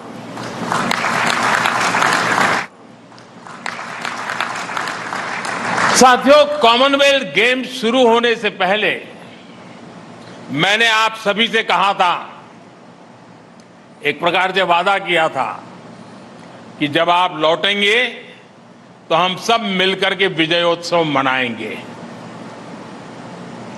मेरा एक कॉन्फिडेंस था कि आप विजयी होकर के आने वाले हैं, और मेरा एक मैनेजमेंट भी था कि मैं जरूर कितनी ही व्यस्तता होगी आप लोगों के बीच समय निकालूंगा और विजय उत्सव मनाऊंगा। आज ये विजय के उत्सव का ही अवसर है। अभी जब आपसे मैं बात कर रहा था तो मैं वो आत्मविश्वास, वो हौसला देख रहा था, और वही आपकी पहचान है, वही आपकी पहचान से जुड़ चुका है। जिसने मेडल जीता वो भी, और जो आगे मेडल जीतने वाले हैं वे भी आज प्रशंसा के पात्र है।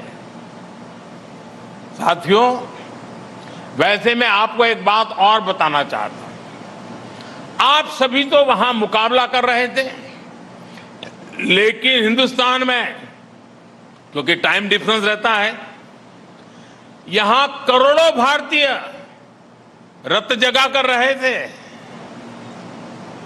देर रात तक आपके हर एक्शन, हर मूव पर देशवासियों की नजर थी। बहुत से लोग अलार्म लगाकर सोते थे कि आपके प्रदर्शन का अपडेट लेंगे। कितने ही लोग बार बार जाकर चेक करते थे कि स्कोर क्या हुआ है, कितने गोल, कितने पॉइंट हुए। खेलों के प्रति इस दिलचस्पी को बढ़ाने में, यह आकर्षण बढ़ाने में आप सबकी बहुत बड़ी भूमिका है और इसके लिए आप सभी बधाई के पात्र हैं। साथियों, इस बार का जो हमारा प्रदर्शन रहा है, उसका ईमानदार आकलन सिर्फ मेडल की संख्या से संभव नहीं है। हमारे कितने खिलाड़ी इस बार नेक टू नेक compete करते नजर आए हैं। ये भी अपने आप में किसी मेडल से कम नहीं है। ठीक है कि 0.1 सेकंड, 0.1 सेंटीमीटर का फासला रह गया होगा, लेकिन उसे भी हम कवर कर लेंगे, ये मेरा आपके प्रति पूरा विश्वास है। मैं इसलिए भी उत्साहित हूं कि जो खेल हमारी ताकत रहे हैं, उनको तो हम मजबूत कर ही रहे हैं, हम नए खेलों में भी अपनी छाप छोड़ रहे हैं। हॉकी में जिस प्रकार हम अपनी लेगेसी को फिर हासिल कर रहे हैं, उसके लिए मैं दोनों टीमों के प्रयास, उनकी मेहनत, उनके मिजाज, उसकी बहुत बहुत सराहना करता हूं, भूरी भूरी प्रशंसा करता हूं। पिछली बार की तुलना में इस बार हमने 4 नए खेलों में जीत का नया रास्ता बनाया है। लॉन बाउल से लेकर एथलेटिक्स तक अभूतपूर्व प्रदर्शन रहा है। इस प्रदर्शन से देश में नए खेलों के प्रति युवाओं का रुझान बहुत बढ़ने वाला है। नए खेलों में हम इसी तरह अपना प्रदर्शन और सुधारते चलना है। मैं देख रहा हूं पुराने सारे चेहरे मेरे सामने हैं। शरद हो, किदाम्बी हो, सिंधु हो, सौरभ हो, मीराबाई हो, बजरंग हो, विनेश, साक्षी, आप सभी सीनियर एथलीट्स ने उम्मीद के मुताबिक लीड किया है, हर एक का हौसला बुलंद किया है। और वहीं हमारे युवा एथलीट्स ने तो कमाल ही कर दिया है। गेम्स की शुरुआत से पहले मेरी जिन युवा साथियों से बात हुई थी, उन्होंने अपना वादा पूरा निभाया है। जिन्होंने डेब्यू किया है, उनमें से 31 साथियों ने मेडल जीते हैं। ये दिखाता है कि आज हमारे युवाओं का कॉन्फिडेंस कितना बढ़ रहा है। जब अनुभवी शरद डोमिनेट करते हैं और अविनाश, प्रियंका और संदीप पहली बार दुनिया के श्रेष्ठ एथलीट को टक्कर देते हैं, तो नए भारत की स्पिरिट दिखती है। स्पिरिट ये कि हम हर रेस में, हर कंपटीशन में अड़े हैं, तैयार खड़े हैं। एथलीट्स के पोडियम पर एक साथ 2-2 स्थान पर तिरंगा की ओर सलामी देते भारतीय खिलाड़ियों को हमने कितनी बार देखा है। और साथियों, अपनी बेटियों के प्रदर्शन से तो पूरा देश गदगद है। अभी जब मैं पूजा से बात कर रहा था, मैंने उल्लेख भी किया, पूजा का वो भावुक वीडियो देख सोशल मीडिया के माध्यम से कहा भी था कि आपको माफी मांगने की जरूरत नहीं है, आप देश के लिए विजेता हैं, बस अपनी ईमानदारी और परिश्रम में कभी कमी नहीं छोड़नी है। ओलंपिक्स के बाद विनेश से भी मैंने यही कहा था और मुझे खुशी है कि उन्होंने निराशा को पीछे छोड़ते हुए श्रेष्ठ प्रदर्शन किया। बॉक्सिंग हो, जूडो हो, कुश्ती हो, जिस प्रकार बेटियों ने डोमिनेट किया वो अद्भुत है। नीतू ने तो प्रतिद्वंदियों को मैदान छोड़ने पर ही मजबूर कर दिया। हरमनप्रीत के नेतृत्व में पहली बार नहीं क्रिकेट में बेहतरीन प्रदर्शन किया है। सभी खिलाड़ियों का प्रदर्शन बेहतरीन रहा है, लेकिन रेणुका की स्विंग का तोड़ किसी के पास अभी भी नहीं है।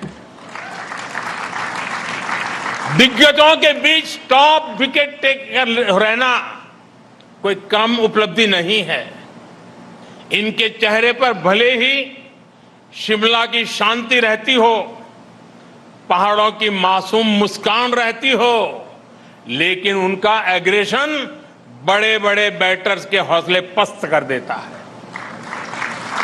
ये प्रदर्शन निश्चित रूप से दूर सुदूर के क्षेत्रों में भी बेटियों को प्रेरित करेगा, प्रोत्साहित करेगा। साथियों, आप सभी देश को सिर्फ एक मेडल नहीं, सिर्फ सेलिब्रेट करने का, गर्व करने का अवसर ही देते, ऐसा नहीं है, बल्कि एक भारत श्रेष्ठ भारत की भावना को आप और सशक्त करते हैं। आप खेल में ही नहीं, बाकी सेक्टर में भी देश के युवाओं को बेहतर करने के लिए प्रेरित करते हैं।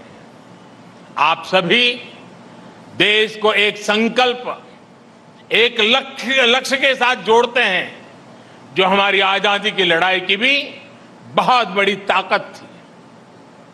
महात्मा गांधी, नेताजी सुभाष चंद्र बोस, मंगल पांडे, तात्या टोपे, लोकमान्य तिलक, सरदार भगत सिंह, चंद्रशेखर आजाद, अशफाक उल्लाह खां, रामप्रसाद बिस्मिल, अनगिनत सेनानी, अनगिनत क्रांतिवीर, जिनकी धारा अलग थी लेकिन लक्ष्य एक था।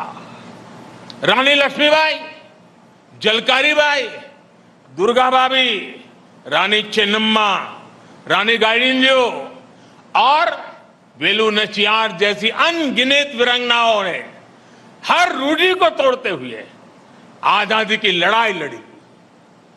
बिरसा मुंडा हो, अल्लूरी सीताराम राजू हो, गोविंद गुरु हो, जैसे अनेक महान आदिवासी सेनानियों ने सिर्फ और सिर्फ अपने हौसले, अपने जज्बे से इतनी ताकतवर सेना से टक्कर ली थी। डॉक्टर राजेंद्र प्रसाद, पंडित नेहरू, सरदार पटेल, बाबा साहब आम्बेडकर, आचार्य विनोबा भावे, नानाजी देशमुख, लाल बहादुर शास्त्री, श्यामा प्रसाद मुखर्जी जैसे अनेक विभूतियों ने आजाद भारत के सपनों को पूरा करने के लिए जीवन खपा दिया। आजादी की लड़ाई से लेकर आजाद भारत के नवनिर्माण में जिस तरह से पूरे भारत ने एकजुट होकर प्रयास किया, उसी भावना से आप भी मैदान में उतरते हैं। आप सभी का राज्य, जिला, गांव, भाषा भले कोई भी हो, लेकिन आप भारत के मान, अभिमान के लिए, देश की प्रतिष्ठा के लिए अपना सर्वश्रेष्ठ प्रदर्शन करते हैं। आपकी भी प्रेरणा शक्ति तिरंगा है, और तिरंगे की ताकत क्या होती है ये हमने कुछ समय पहले यूक्रेन में देखा है। तिरंगा युद्ध क्षेत्र से बाहर निकलने में भारतीयों का ही नहीं, बल्कि दूसरे देशों को, लोगों को लिए भी सुरक्षा कवच बन गया था। साथियों, बीते समय में हमने दूसरे टूर्नामेंट्स में भी बेहतरीन प्रदर्शन किया है। वर्ल्ड एथलेटिक्स चैंपियनशिप में हमारा अब तक का सबसे सफलतम प्रदर्शन रहा है। वर्ल्ड अंडर 20 एथलेटिक्स चैंपियनशिप में भी बहुत प्रशंसनीय प्रदर्शन रहा है। इसी प्रकार वर्ल्ड कैडेट रेसलिंग चैंपियनशिप और पैरा बैडमिंटन इंटरनेशनल टूर्नामेंट्स, इसमें भी कई नए रिकॉर्ड बनाए गए हैं। ये भारतीय खेल के लिए निश्चित रूप से उत्साह और उमंग का समय है। यहां अनेक कोच भी हैं, कोचिंग स्टाफ के मेंबर्स भी हैं और देश के खेल प्रशासन से जुड़े साथी भी हैं। इन सफलताओं में आपकी भूमिका भी बेहतरीन रही है। आपकी भूमिका बहुत महत्वपूर्ण होती है, लेकिन ये भी तो मेरे हिसाब से शुरुआत है। हम संतोष मान करके चुप बैठने वाले नहीं हैं। भारत के खेलों का स्वर्णिम काल दस्तक दे रहा है। दोस्तों, मुझे खुशी है खेलो इंडिया के मंच से निकले अनेक खिलाड़ियों ने इस बार बेहतरीन प्रदर्शन किया है। टॉप्स का भी पॉजिटिव प्रभाव देखने को मिल रहा है। नए टैलेंट की खोज और उनको पोडियम तक पहुंचाने के हमारे प्रयासों को हमें और तेज कर रहा है। हमारे ऊपर एक ऐसे स्पोर्टिंग इकोसिस्टम के निर्माण की जिम्मेदारी है जो विश्व में श्रेष्ठ हो, इंक्लूसिव हो, डाइवर्स हो, डायनेमिक हो। कोई भी टैलेंट छूटना नहीं चाहिए, क्योंकि वो देश की संपदा है, देश की अमानत है। मैं सभी एथलीट से आग्रहपूर्वक कहूंगा कि आपके सामने अब एशियन गेम्स हैं, ओलंपिक्स हैं। आप जमकर तैयारी कीजिए। आजादी के 75 वर्ष पर मेरा आपसे एक और आग्रह है। पिछली बार मैंने आपसे देश के 75 स्कूलों, शिक्षण संस्थानों में जाकर बच्चों को प्रोत्साहित करने का आग्रह किया था। मिड द चैंपियन अभियान के तहत अनेक साथियों ने व्यस्तताओं के बीच ये काम भी किया है। इस अभियान को जारी रखें। जो साथी अभी नहीं जा पाए हैं, उनसे भी मेरा आग्रह है कि आप जरूर जाएं। आपको देश का युवा अब रोल मॉडल के रूप में देखता है और इसलिए आपकी बातों को वो ध्यान से सुनता है। आपकी सलाह को अपने जीवन में उतारने के लिए वो उतावला है और इसलिए आपके पास ये जो सामर्थ्य पैदा हुआ है, जो स्वीकृति बनी है, जो सम्मान बढ़ा है, वो देश की युवा पीढ़ी के लिए भी काम आना चाहिए। मैं फिर एक बार आप सबकी इस विजय यात्रा को अनेक अनेक शुभकामनाएं देता हूं, बहुत बहुत बधाई देता हूं। धन्यवाद।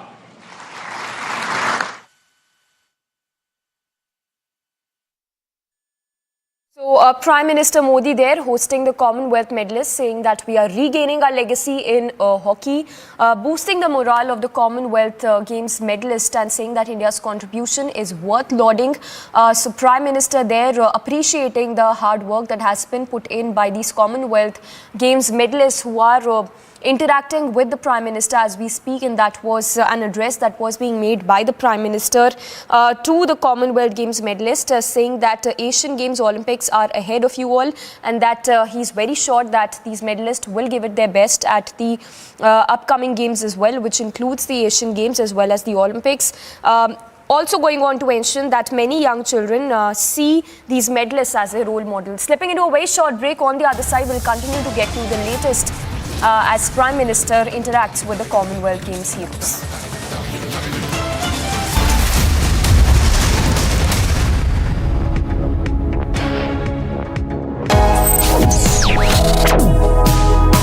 Reading allows us to become familiar with ourselves. We don't read, we won't know what is knowledge. I just find it very interesting to know people's lives, how they went through certain situations, how they dealt with things. So wherever you want to go in life, if you read books along those lines, then that would really help you in growing. Reading could mean a million different things to every individual. What does it mean to you? Visit readindia.info to find out more.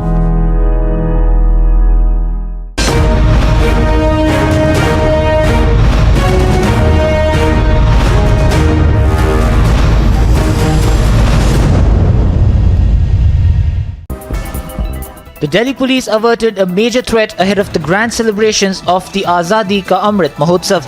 The Delhi police busted a syndicate involved in smuggling of ammunition. During the investigation, the police recovered 2,000 live cartridges. While the police has not ruled out a terror angle, they informed that the accused appear to be a part of a criminal network. अभी हमने terror angle को rule out नहीं किया है क्योंकि आजकल terrorists और criminals के जो बीच की लाइन है काफ़ी ब्लर हो रखी है बट प्राइमा फेसाई ये क्रिमिनल नेटवर्क का ही पार्ट लग रहा है. Talking to the media, police said they had recovered a total of 2,251 live cartridges. This comes as the security in the national capital has been heightened ahead of the 75th Independence Day celebrations. The police has intensified patrolling and are conducting anti-sabotage checks to rule out all possible threats ahead of Independence Day.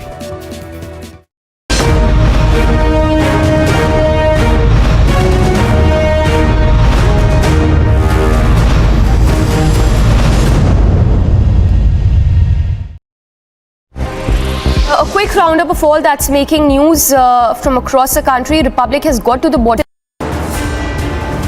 What the camel can do in the desert, no amount of technology can. And this is what we're going to tell you. What is the capability of this camel? रेगिस्तान में सबसे effective जानवर जो है वो camel है. तो camel को किस तरह से ट्रेन किया जाए कि पीस टाइम में वहाँ पर अच्छी तरह से पेट्रोलिंग कर सकें, पूरे एरिया की देखभाल कर सकें, वॉर के अंदर जो इसकी यूटिलिटी है, जो इसकी उपयोगिता है, उसको अपना सार्थक कर सकें. Come with me. Let's spend some time with India's only camel unit at the BSF grounds in Jodhpur.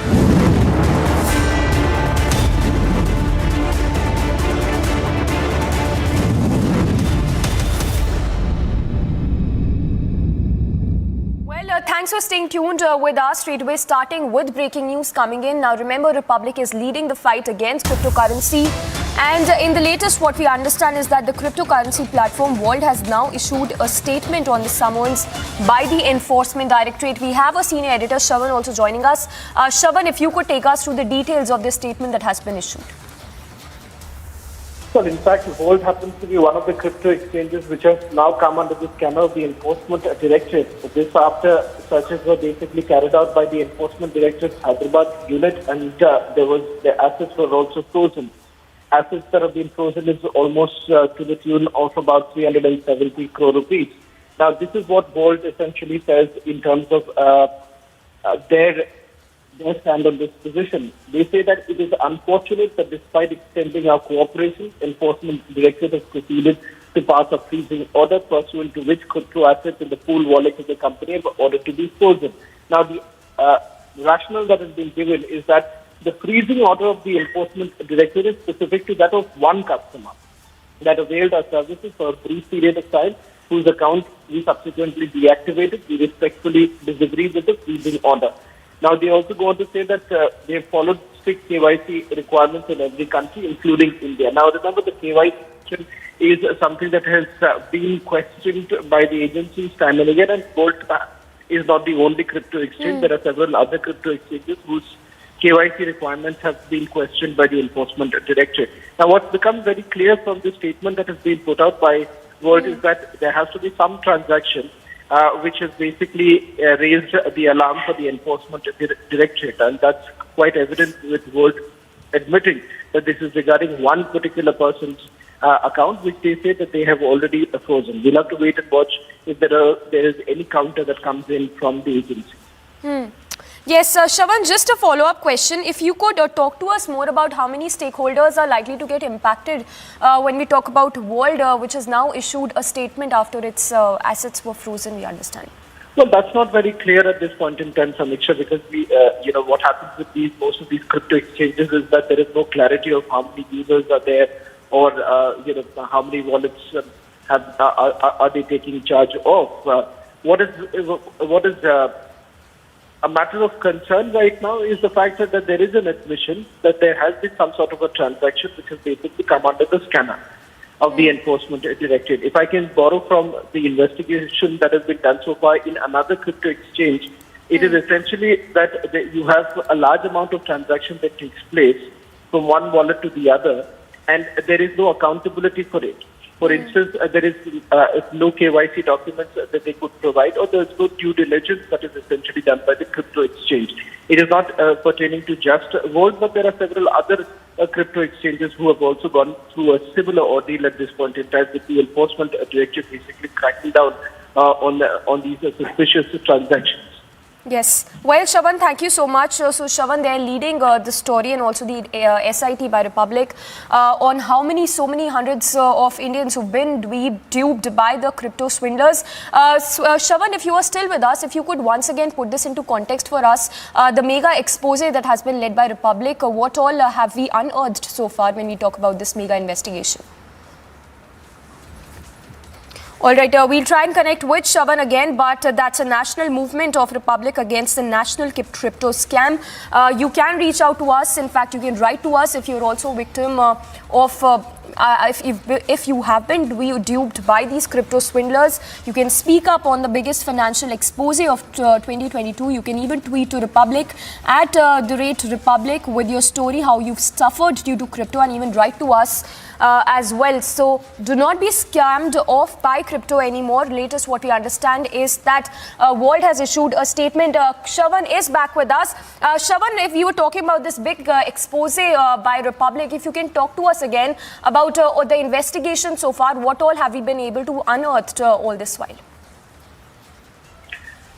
Kamisha, just to simplify for all our viewers who are tuning in right now, we have basically turned the gaze on the operations of crypto exchanges. One certainly being how these loan sharks, Chinese loan sharks, who have basically taken out money out of India, and that has been done through the crypto exchanges. That's just one aspect of it. The second part is that there are about 9 to 10 crypto exchanges operating in India who basically come under the scan of the enforcement directorate because they suspect over about 1,000 crore rupees has already been laundered. This money, this amount that we're talking about could certainly change as the investigation progresses. Now, there are larger concerns that is basically emerging from the investigation that has been done by Republic TV. The fact of the matter is that if I'm basically opening a wallet here in India and I intend to send across money in another country, what happens is that there is not enough due diligence that is done. When I say there is not enough due diligence, which would essentially mean that if I am complying with whatever requirements are there in terms of the KYC that they are asking for, I do it, but there is no verification of the documents, or there is no verification of the customer or the client per se. And that is exactly why the fear essentially being that this could have actually been misused by certain elements. For instance, if you take a look at what's actually happening in Jammu and Kashmir, security agencies are basically indicating that today the Jaish-e-Mohammed is actually using cryptocurrencies, and it is turning out to be the currency of terror groups, and that is exactly the bigger concern. Now, the crypto exchanges, on the other hand, they have put out multiple statements. We have spoken to some of the big crypto exchanges, and all of them basically maintain that they are following all the rules, they are complying with it, and they are cooperating with the investigative agencies. Is it a robust system? That is something that one will have to wait and watch, because at least from our investigation, it turns out that if fintech companies could actually take the crypto exchanges for a ride, then perhaps anyone else could also, and that is the bigger concern. Yes. Well, and Shravan, briefly, if you can also talk to us about these multi-city investigation that we've done of how these companies basically gave their wrong address in the first place.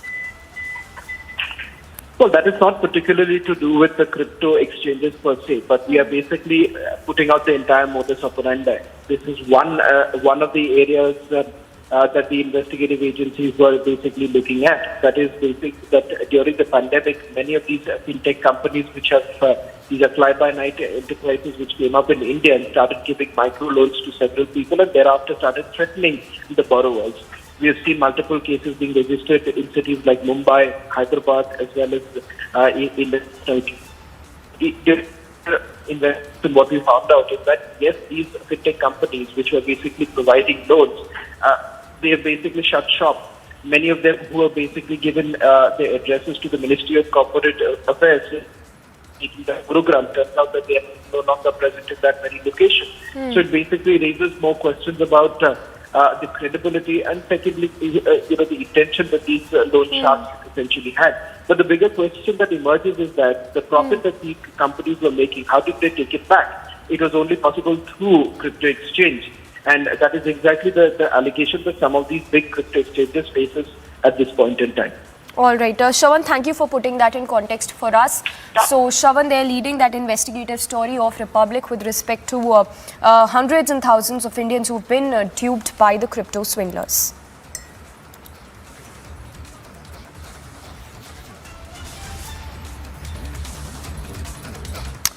And moving on then, here's a quick roundup of all that's making news from across the country.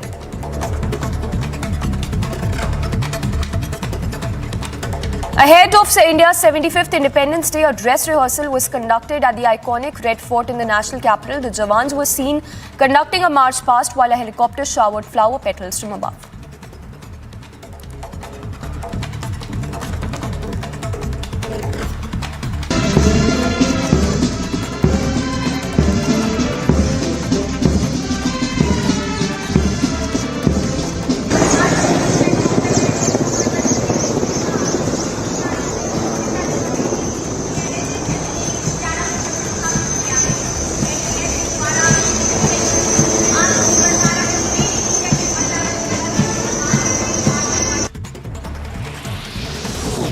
As India gears up for the 75th Independence Day celebrations, Home Minister Amit Shah hoisted a national flag atop his residence earlier this morning as part of the Tiranga campaign under the Azadi Ka Amrit Mahotsav.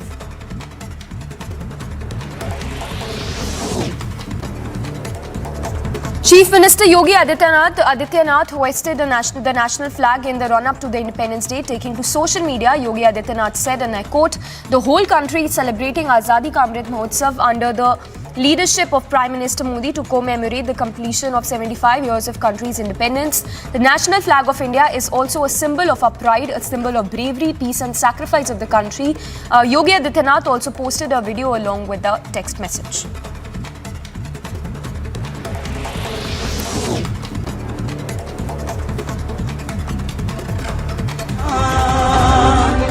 हर घर तिरंगा है.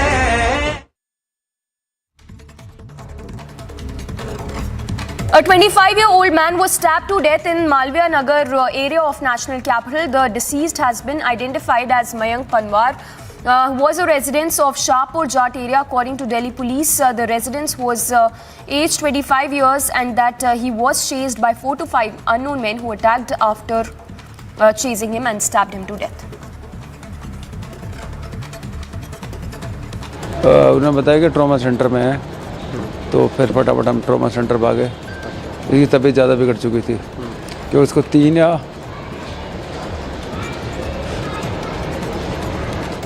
जख्म थे. बताया नहीं अभी, झगड़ा अभी पता लगेगा. SHO साहब आज बैठे थे, मोर्चरी में थे, उन्होंने सारा पूरा पोस्टमार्टम वगैरह करवाया, तो कह रहे जल्दी जल्दी हम कुछ एक्शन ले रहे हैं. 4 लोगों को 3 को पकड़ के रखा है, 1 पकड़ना हो रहा है.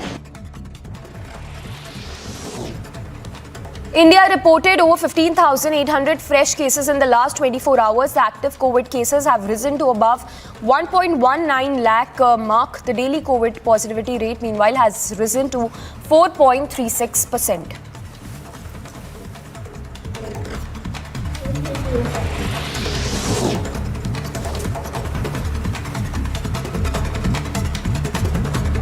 Eight more bodies were recovered in UP's Banda, taking the death toll to 11. The process of identifying the bodies and the search operations are underway. A boat from Fatehpur to Marka village capsized in Yamuna on 11th of August.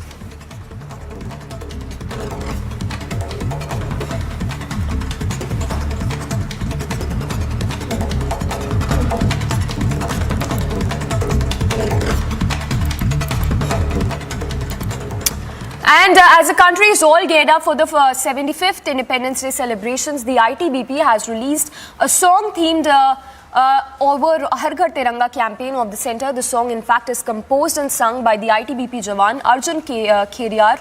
Now, remember, the ITBP has been hoisting the national flag at all its border posts and its units and formations across the country. Take a look at this song. Bharat माता की जय।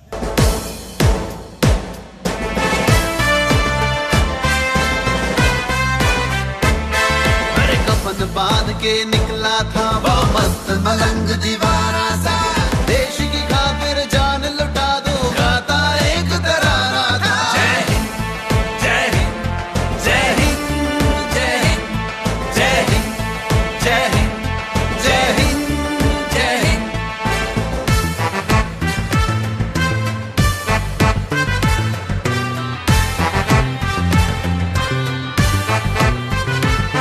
जब दुश्मन ने आंख दिखाई लहू था इसका खौल गया, लहू था इसका खौल गया।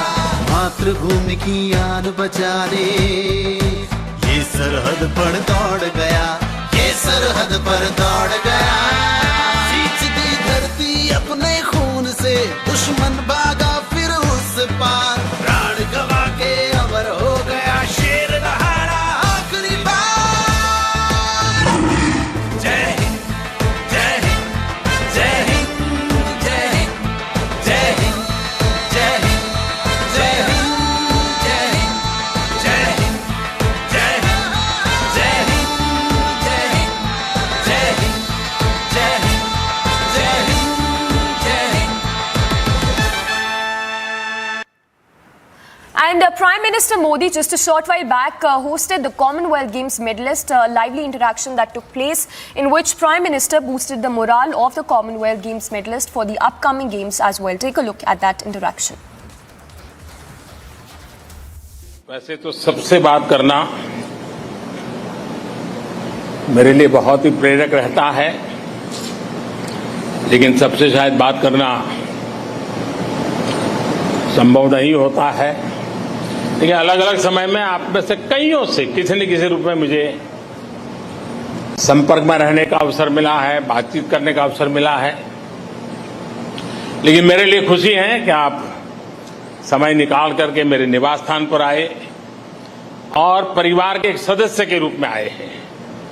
तो आपकी सिद्धि का यश आपके साथ जुड़ करके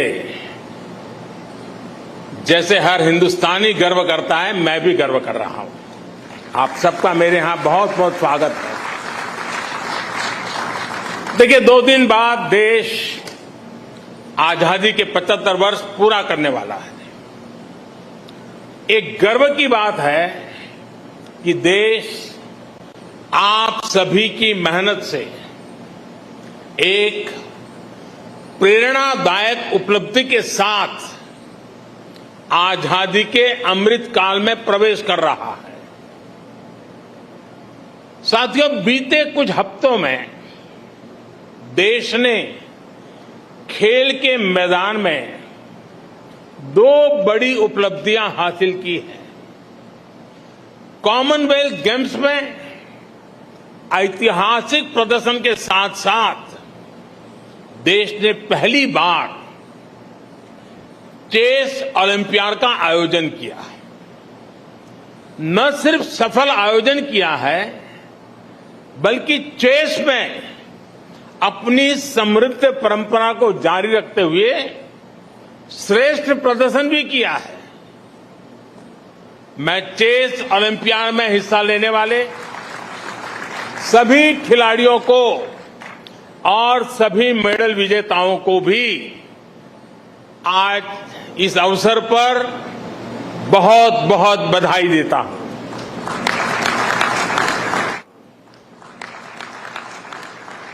साथियों, कॉमनवेल्थ गेम्स शुरू होने से पहले मैंने आप सभी से कहा था, एक प्रकार से वादा किया था कि जब आप लौटेंगे तो हम सब मिलकर के विजयोत्सव मनाएंगे।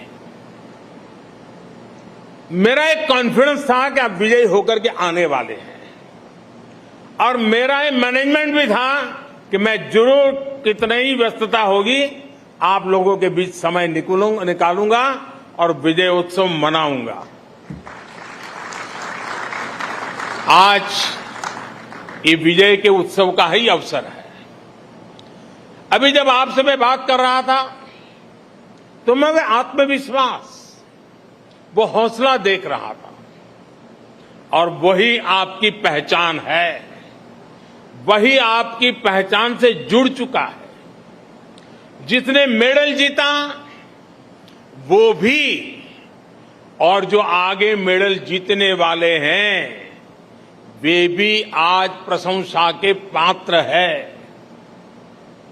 साथियों, वैसे मैं आपको एक बात और बताना चाहता हूं। आप सभी तो वहां मुकाबला कर रहे थे, लेकिन हिंदुस्तान में क्योंकि टाइम डिफरेंस रहता है, यहां करोड़ों भारतीय रत जगा कर रहे थे।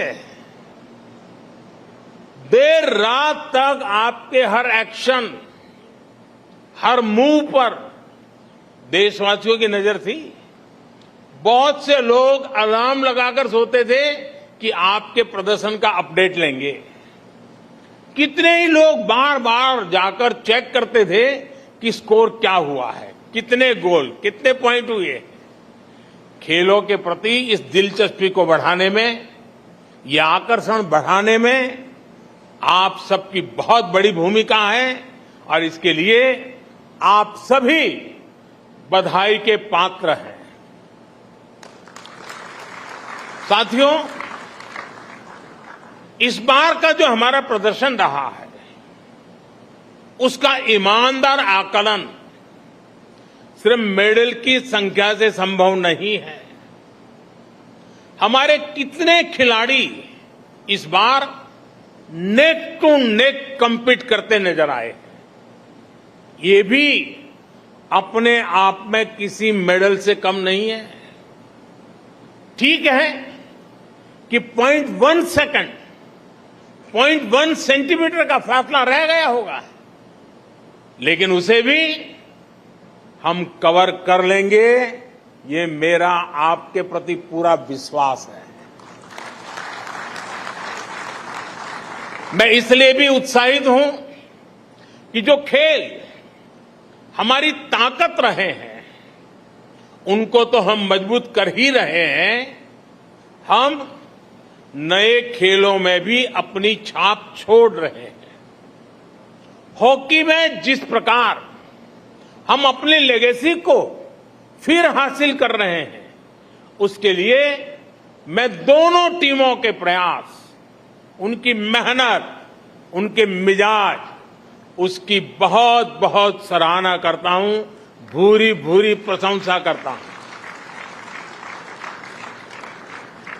पिछली बार की तुलना में इस बार हमने 4 नए खेलों में जीत का नया रास्ता बनाया है।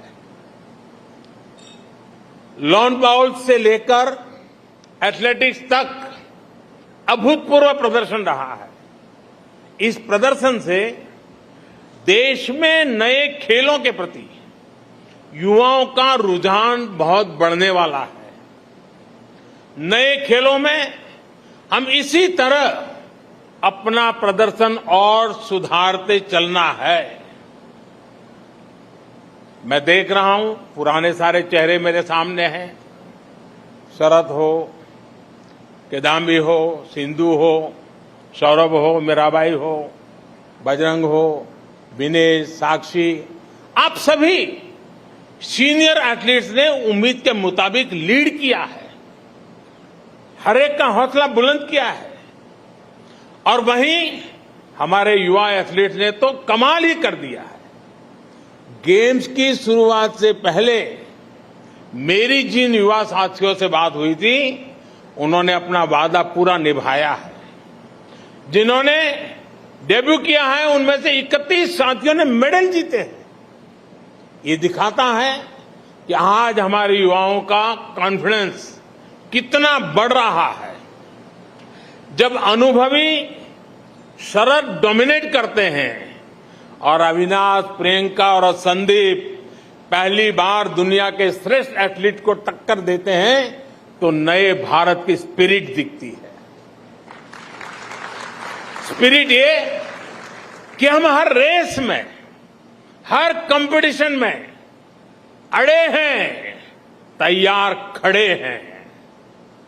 एटलीस्ट के पोडियम पर एक साथ दो स्थान पर तिरंगा की ओर सलामी देते भारतीय खिलाड़ियों को हमने कितनी बार देखा है।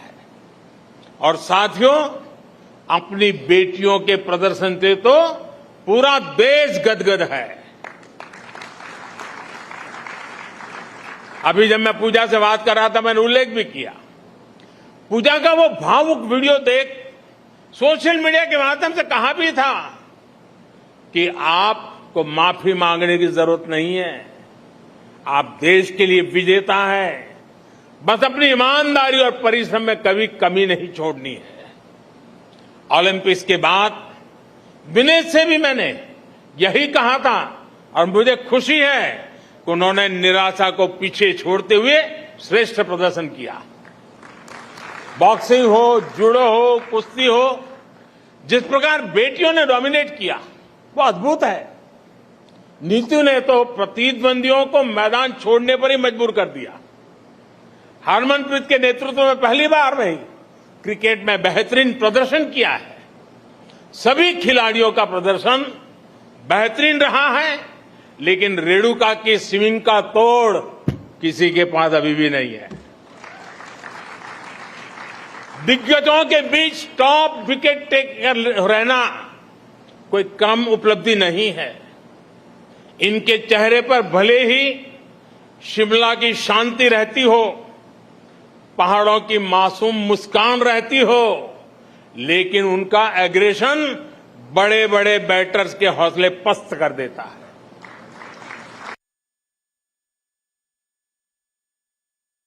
ये प्रदर्शन निश्चित रूप से दूर सुदूर के क्षेत्रों में भी बेटियों को प्रेरित करेगा, प्रोत्साहित करेगा। साथियों, आप सभी देश को सिर्फ एक मेडल नहीं, सिर्फ सेलिब्रेट करने का, गर्व करने का अवसर ही देते, ऐसा नहीं है, बल्कि एक भारत श्रेष्ठ भारत की भावना को आप और सशक्त करते हैं। आप खेल में ही नहीं, बाकी सेक्टर में भी देश के युवाओं को बेहतर करने के लिए प्रेरित करते हैं। आप सभी देश को एक संकल्प, एक लक्ष्य के साथ जोड़ते हैं, जो हमारी आजादी की लड़ाई की भी बहुत बड़ी ताकत थी। महात्मा गांधी, नेताजी सुभाष चंद्र बोस, मंगल पांडे, तात्या टोपे, लोकमान्य तिलक, सरदार भगत सिंह, चंद्रशेखर आजाद, अशफाक उल्लाह खां, रामप्रसाद बिस्मिल, अनगिनत सेनानी, अनगिनत क्रांतिवीर, जिनकी धारा अलग थी लेकिन लक्ष्य एक था। रानी लक्ष्मीबाई, जलकारी बाई, दुर्गा भाभी, रानी चेन्नम्मा, रानी गाइडिंलियो और वेलु नचियार जैसी अनगिनत वीरांगनाओं ने हर रूढ़ी को तोड़ते हुए आजादी की लड़ाई लड़ी। बिरसा मुंडा हो, अल्लूरी सीताराम राजू हो, गोविंद गुरु हो, जैसे अनेक महान आदिवासी सेनानियों ने सिर्फ और सिर्फ अपने हौसले, अपने जज्बे से इतनी ताकतवर सेना से टक्कर ली थी। डॉक्टर राजेंद्र प्रसाद, पंडित नेहरू, सरदार पटेल, बाबा साहब आम्बेडकर, आचार्य विनोबा भावे, नानाजी देशमुख, लाल बहादुर शास्त्री, श्यामा प्रसाद मुखर्जी जैसे अनेक विभूतियों ने आजाद भारत के सपनों को पूरा करने के लिए जीवन खपा दिया।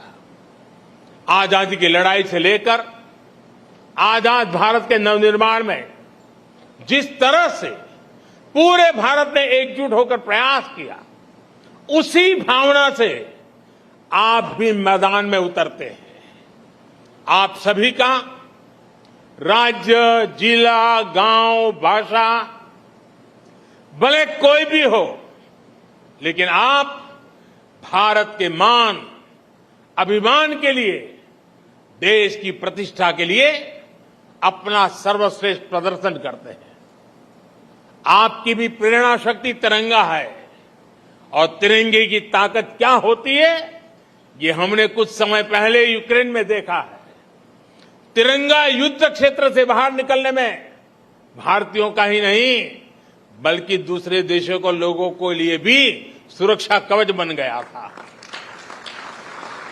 साथियों, बीते समय में हमने दूसरे टूर्नामेंट्स में भी बेहतरीन प्रदर्शन किया है। वर्ल्ड एथलेटिक चैंपियनशिप में हमारा अब तक का सबसे सफलतम प्रदर्शन रहा। वर्ल्ड अंडर 20 एथलेटिक्स चैंपियनशिप में भी बहुत प्रशंसनीय प्रदर्शन रहा है। इसी प्रकार वर्ल्ड कैडेट रेसलिंग चैंपियनशिप और पैरा बैडमिंटन इंटरनेशनल टूर्नामेंट्स, इसमें भी कई नए रिकॉर्ड बनाए गए हैं। ये भारतीय खेल के लिए निश्चित रूप से उत्साह और उमंग का समय है। यहां अनेक कोच भी हैं, कोचिंग स्टाफ के मेंबर्स भी हैं और देश के खेल प्रशासन से जुड़े साथी भी हैं। इन सफलताओं में आपकी भूमिका भी बेहतरीन रही है। आपकी भूमिका बहुत महत्वपूर्ण होती है। लेकिन ये भी तो मेरे हिसाब से शुरुआत है। हम संतोष मान करके चुप बैठने वाले नहीं हैं।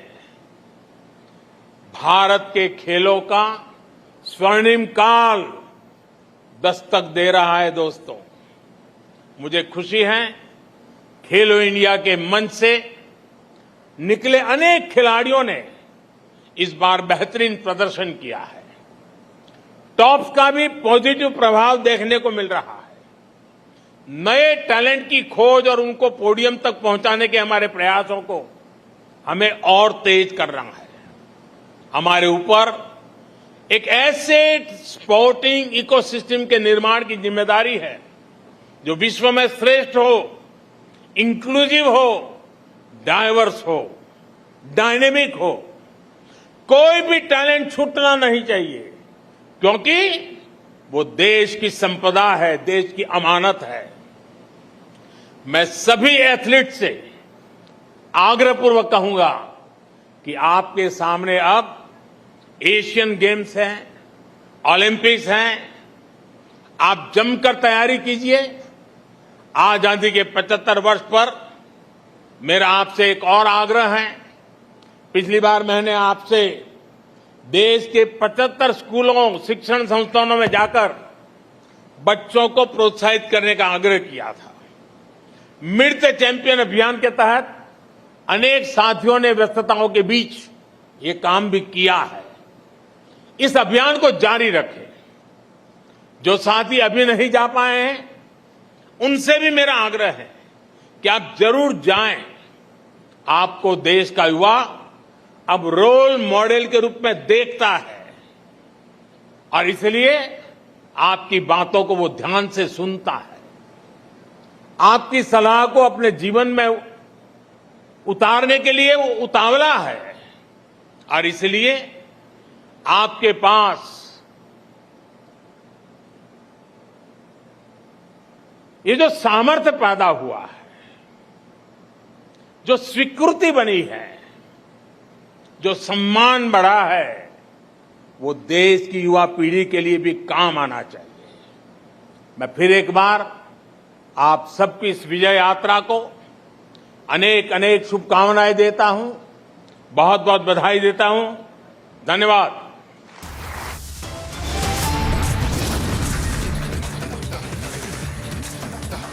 The headlines at this hour: mega crackdown on terror in the valley. Terrorist Bitta Karate's wife sacked by Jammu and Kashmir administration.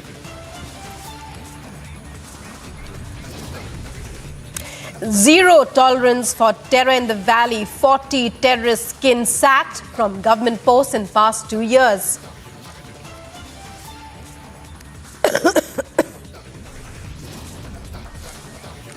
Big win for ex-NCB director Sameer Wankhede. Caste Security Committee gives clean chit to Sameer Wankhede.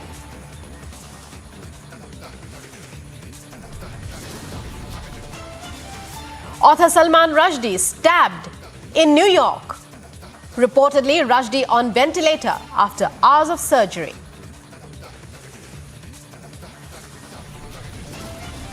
PM Modi interacts with India's CWG 2022 medal winners at his official residence.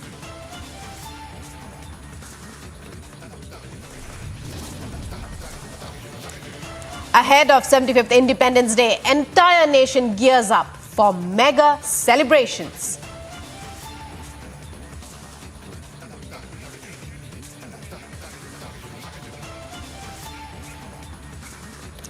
You're watching Live and Breaking, and we begin with a shocking video that has been emerging from Kabul. Hello and welcome, I'm Rukma. Well, the shocking scenes, these are from the Afghan capital Kabul. Women protesting for jobs and the Taliban firing at them. Afghan women demand freedom. And this is what is the Taliban's response, shooting at them as they protest, demanding jobs. It's a shocking video from Kabul in Afghanistan. Afghan women demanding freedom, demanding jobs, the freedom to work, the freedom to study. And the Taliban's response, the Taliban which is in authority there after the withdrawal of US troops, the Taliban which is in authority fires at them. A shocking video that tells the entire story. That's the video on your screens there. It's first on Republic. These are visuals from the Afghan capital, Kabul. Shocking scenes, the Taliban shooting at helpless women.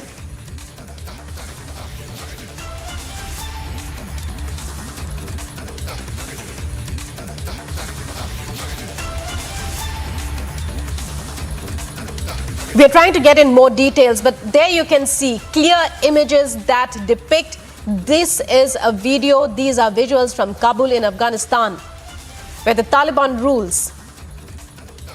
Women are demanding freedom. Women are holding protests, demanding that they be given the right to work, that they be allowed to work. The Taliban restricting women's freedom in all respects. Now we see them firing at women protesters, helpless, defenseless women protesters in Kabul in Afghanistan. Shocking scenes there on your screens. Republic bringing them to you first.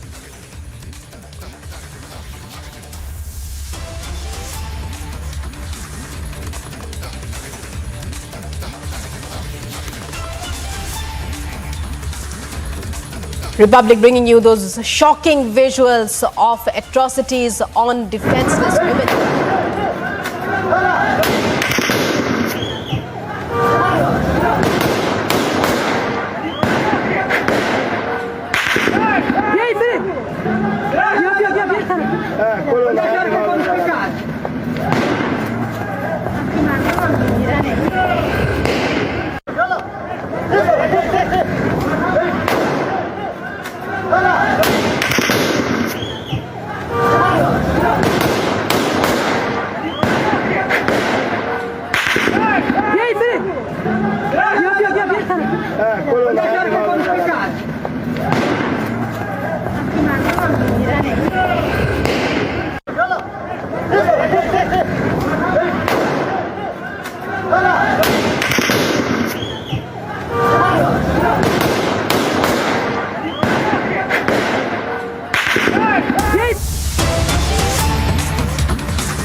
माफ करके आप सोचिए, दोस्ती भी किससे?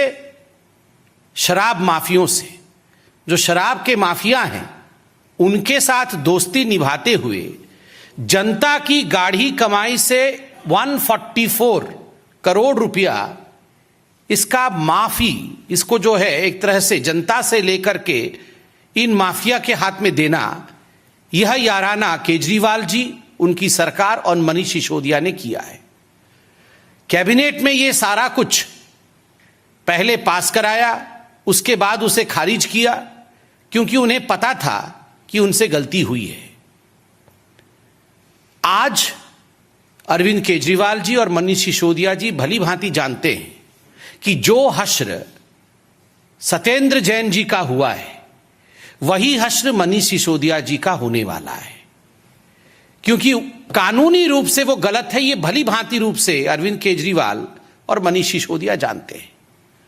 तो इसलिए इन्होंने निर्णय लिया है कि चलो हंगामा बरपाएं, आगे चलकर सच्चाई सामने आएगी। यह पूरा विषय कानून का है, कानून से भी आम आदमी पार्टी को संरक्षण नहीं मिलने वाला है। इसलिए फ्रीबी करके इस पर रोज प्रेस कॉन्फ्रेंस करके मोदी जी की सरकार के ऊपर हमला बोल करके कहीं न कहीं मनीष सिसोदिया जी के एंटीसिपेटरी बेल के लिए यह एप्लीकेशन चल रहा है। जब मनीष सिसोदिया पे गाज गिरेगा तो बताएंगे देखो हमने तो अटैक किया था, इसलिए हमें इस प्रकार से भुगतना पड़ रहा है, क्योंकि हमने प्रेस कॉन्फ्रेंस किए थे, इसलिए मनीष सिसोदिया जी के ऊपर ज्यादती हो रही है। तो पूरा का पूरा मामला यही है। और इसके साथ साथ कुछ और खुलासे, क्यों ये जो फ्रीबी की राजनीति, ये जो रेवड़ी की राजनीति अरविंद केजरीवाल जी कर रहे हैं, मैं एक एक करके आपके सामने रखता हूं। ये अरविंद केजरीवाल जी ने कल एक फेक न्यूज भी ट्वीट किया। उनके किसी कार्यकर्ता ने ट्वीट किया था कि जो यूके के प्राइम मिनिस्टर कैंडिडेट हैं वो भी गदगद हो गए हैं अरविंद केजरीवाल जी के ये स्कूल मॉडल से, तो वो भी उसका अध्ययन कर रहे हैं। बाद में मालूम पड़ा ये फेक न्यूज था, ये कोई पेड न्यूज इत्यादि था, उसको अरविंद केजरीवाल जी ने अपने प्रोपागेंडा के लिए ट्वीट किया था। ये पूरा खुलासा आप लोगों ने किया है। एजुकेशन का ढिंडोरा पीटते रहते हैं अरविंद केजरीवाल कि हमारा स्कूल मॉडल ऐसा है, हमारा स्कूल मॉडल वैसा है। आप जानते हैं अरविंद केजरीवाल जी का स्कूल मॉडल कैसा है? 2015 में जब अरविंद केजरीवाल पहली बार चुनाव लड़ रहे थे और जब वो मुख्यमंत्री बने, उस समय अरविंद केजरीवाल जी ने वायदा किया था, आम आदमी पार्टी ने वायदा किया था कि हम सत्ता में आएंगे 500 स्कूल बनाएंगे। उसके बाद लोगों ने आरटीआई डाला अभी कि बताइए कितने स्कूल बन गए? आपने तो वादा 500 स्कूल का किया था, बनना तो दूर 16 स्कूल बंद हो गए हैं। ये आरटीआई के माध्यम से मालूम पड़ा है, 16 स्कूल बंद हो गए हैं। There are 16 number of government schools which are closed during 2015 to 2021। ये आरटीआई का मैं पढ़ रहा हूं। 500 स्कूल बनने थे, 16 स्कूल बंद हो गए। अगर मैं गलत हूं, अगर अरविंद केजरीवाल जी ने चोरी चुपके अदृश्य 500 स्कूल बना दिए हैं, तो इस प्रेस कॉन्फ्रेंस के बाद दिखा दें, हमें कोई आपत्ति नहीं है कि कहां 500 स्कूल बनाए। दिल्ली में कुल मिलाकर के 1030 स्कूल है। अब ये 1030 स्कूलों में आपको जान के आश्चर्य होगा, वैसे आश्चर्य नहीं होगा, अरविंद केजरीवाल जी को आप भी जान गए हैं, 701 स्कूल में प्रिंसिपल नहीं है, प्रधानाचार्य 701 स्कूल में नहीं है। 1000 स्कूल में से 700 स्कूल में प्रधानाचार्य नहीं है और 745 स्कूल में साइंस नहीं पढ़ाया जाता है। इनके स्कूल के मॉडल को देखिए, ये जो फ्रीबी कर रहे हैं कि हम जनता के लिए अपने जान तक को न्यौछावर करने के लिए तैयार है, ये कर रहे हैं। 745 स्कूल में साइंस नहीं पढ़ाया जा रहा, ये मैं नहीं कह रहा हूं, ये सारा कुछ आरटीआई में है। 416 स्कूल में उप प्रधानाचार्य नहीं है। उससे पहले बताया गया है कि किस प्रकार दिल्ली में 745 स्कूल में प्रधानाचार्य नहीं है, और ठीक उसी प्रकार किस प्रकार से 745 स्कूल्स में जहां प्रधानाचार्य नहीं है वहां साइंस भी नहीं पढ़ाई जाती है। कितने स्कूल में टीचर की वैकेंसी है? 16,834, 16,834 ये स्कूल्स की टीचर की वैकेंसी है। और क्या आप कह रहे हैं कि आप तो बहुत फ्री दे रहे हैं, आप तो कमाल कर रहे हैं। यूएस और यूके एकदम सो नहीं रहे हैं, वहां के प्रधानमंत्री और राष्ट्रपति, वो सब अरविंद केजरीवाल रट रहे हैं, क्योंकि इतना बढ़िया काम केजरीवाल जी कर रहे हैं। अरे 20,000 के आसपास टीचर आपके स्कूल में नहीं है, किसी स्कूल में प्रधानाचार्य नहीं है, साइंस नहीं पढ़ाया जा रहा है। और ठीक इसके विपरीत मैं आपको कंपैरेटिव डाटा देना चाहता हूं। मोदी जी के साथ हमेशा अपने आप को कंपेयर करने की कोशिश अरविंद केजरीवाल जी करते हैं।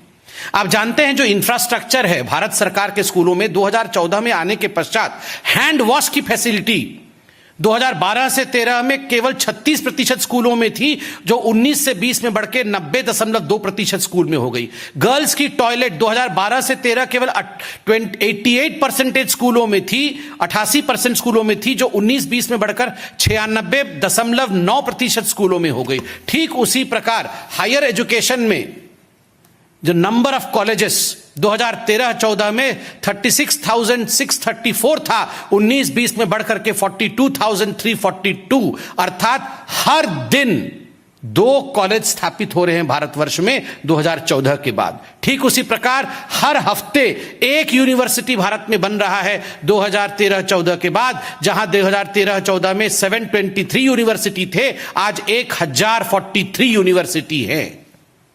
यह है कंपैरिजन। हेल्थ, ये क्या है? एक हो हल्ला क्लिनिक, मोहल्ला क्लिनिक नहीं, ये हो हल्ला क्लिनिक ही है। ये पूरा अमेरिका के राष्ट्रपति सो नहीं पा रहे हैं क्योंकि वो आश्चर्यचकित है, ये कैसे इतना हो हल्ला क्लिनिक खुल गया।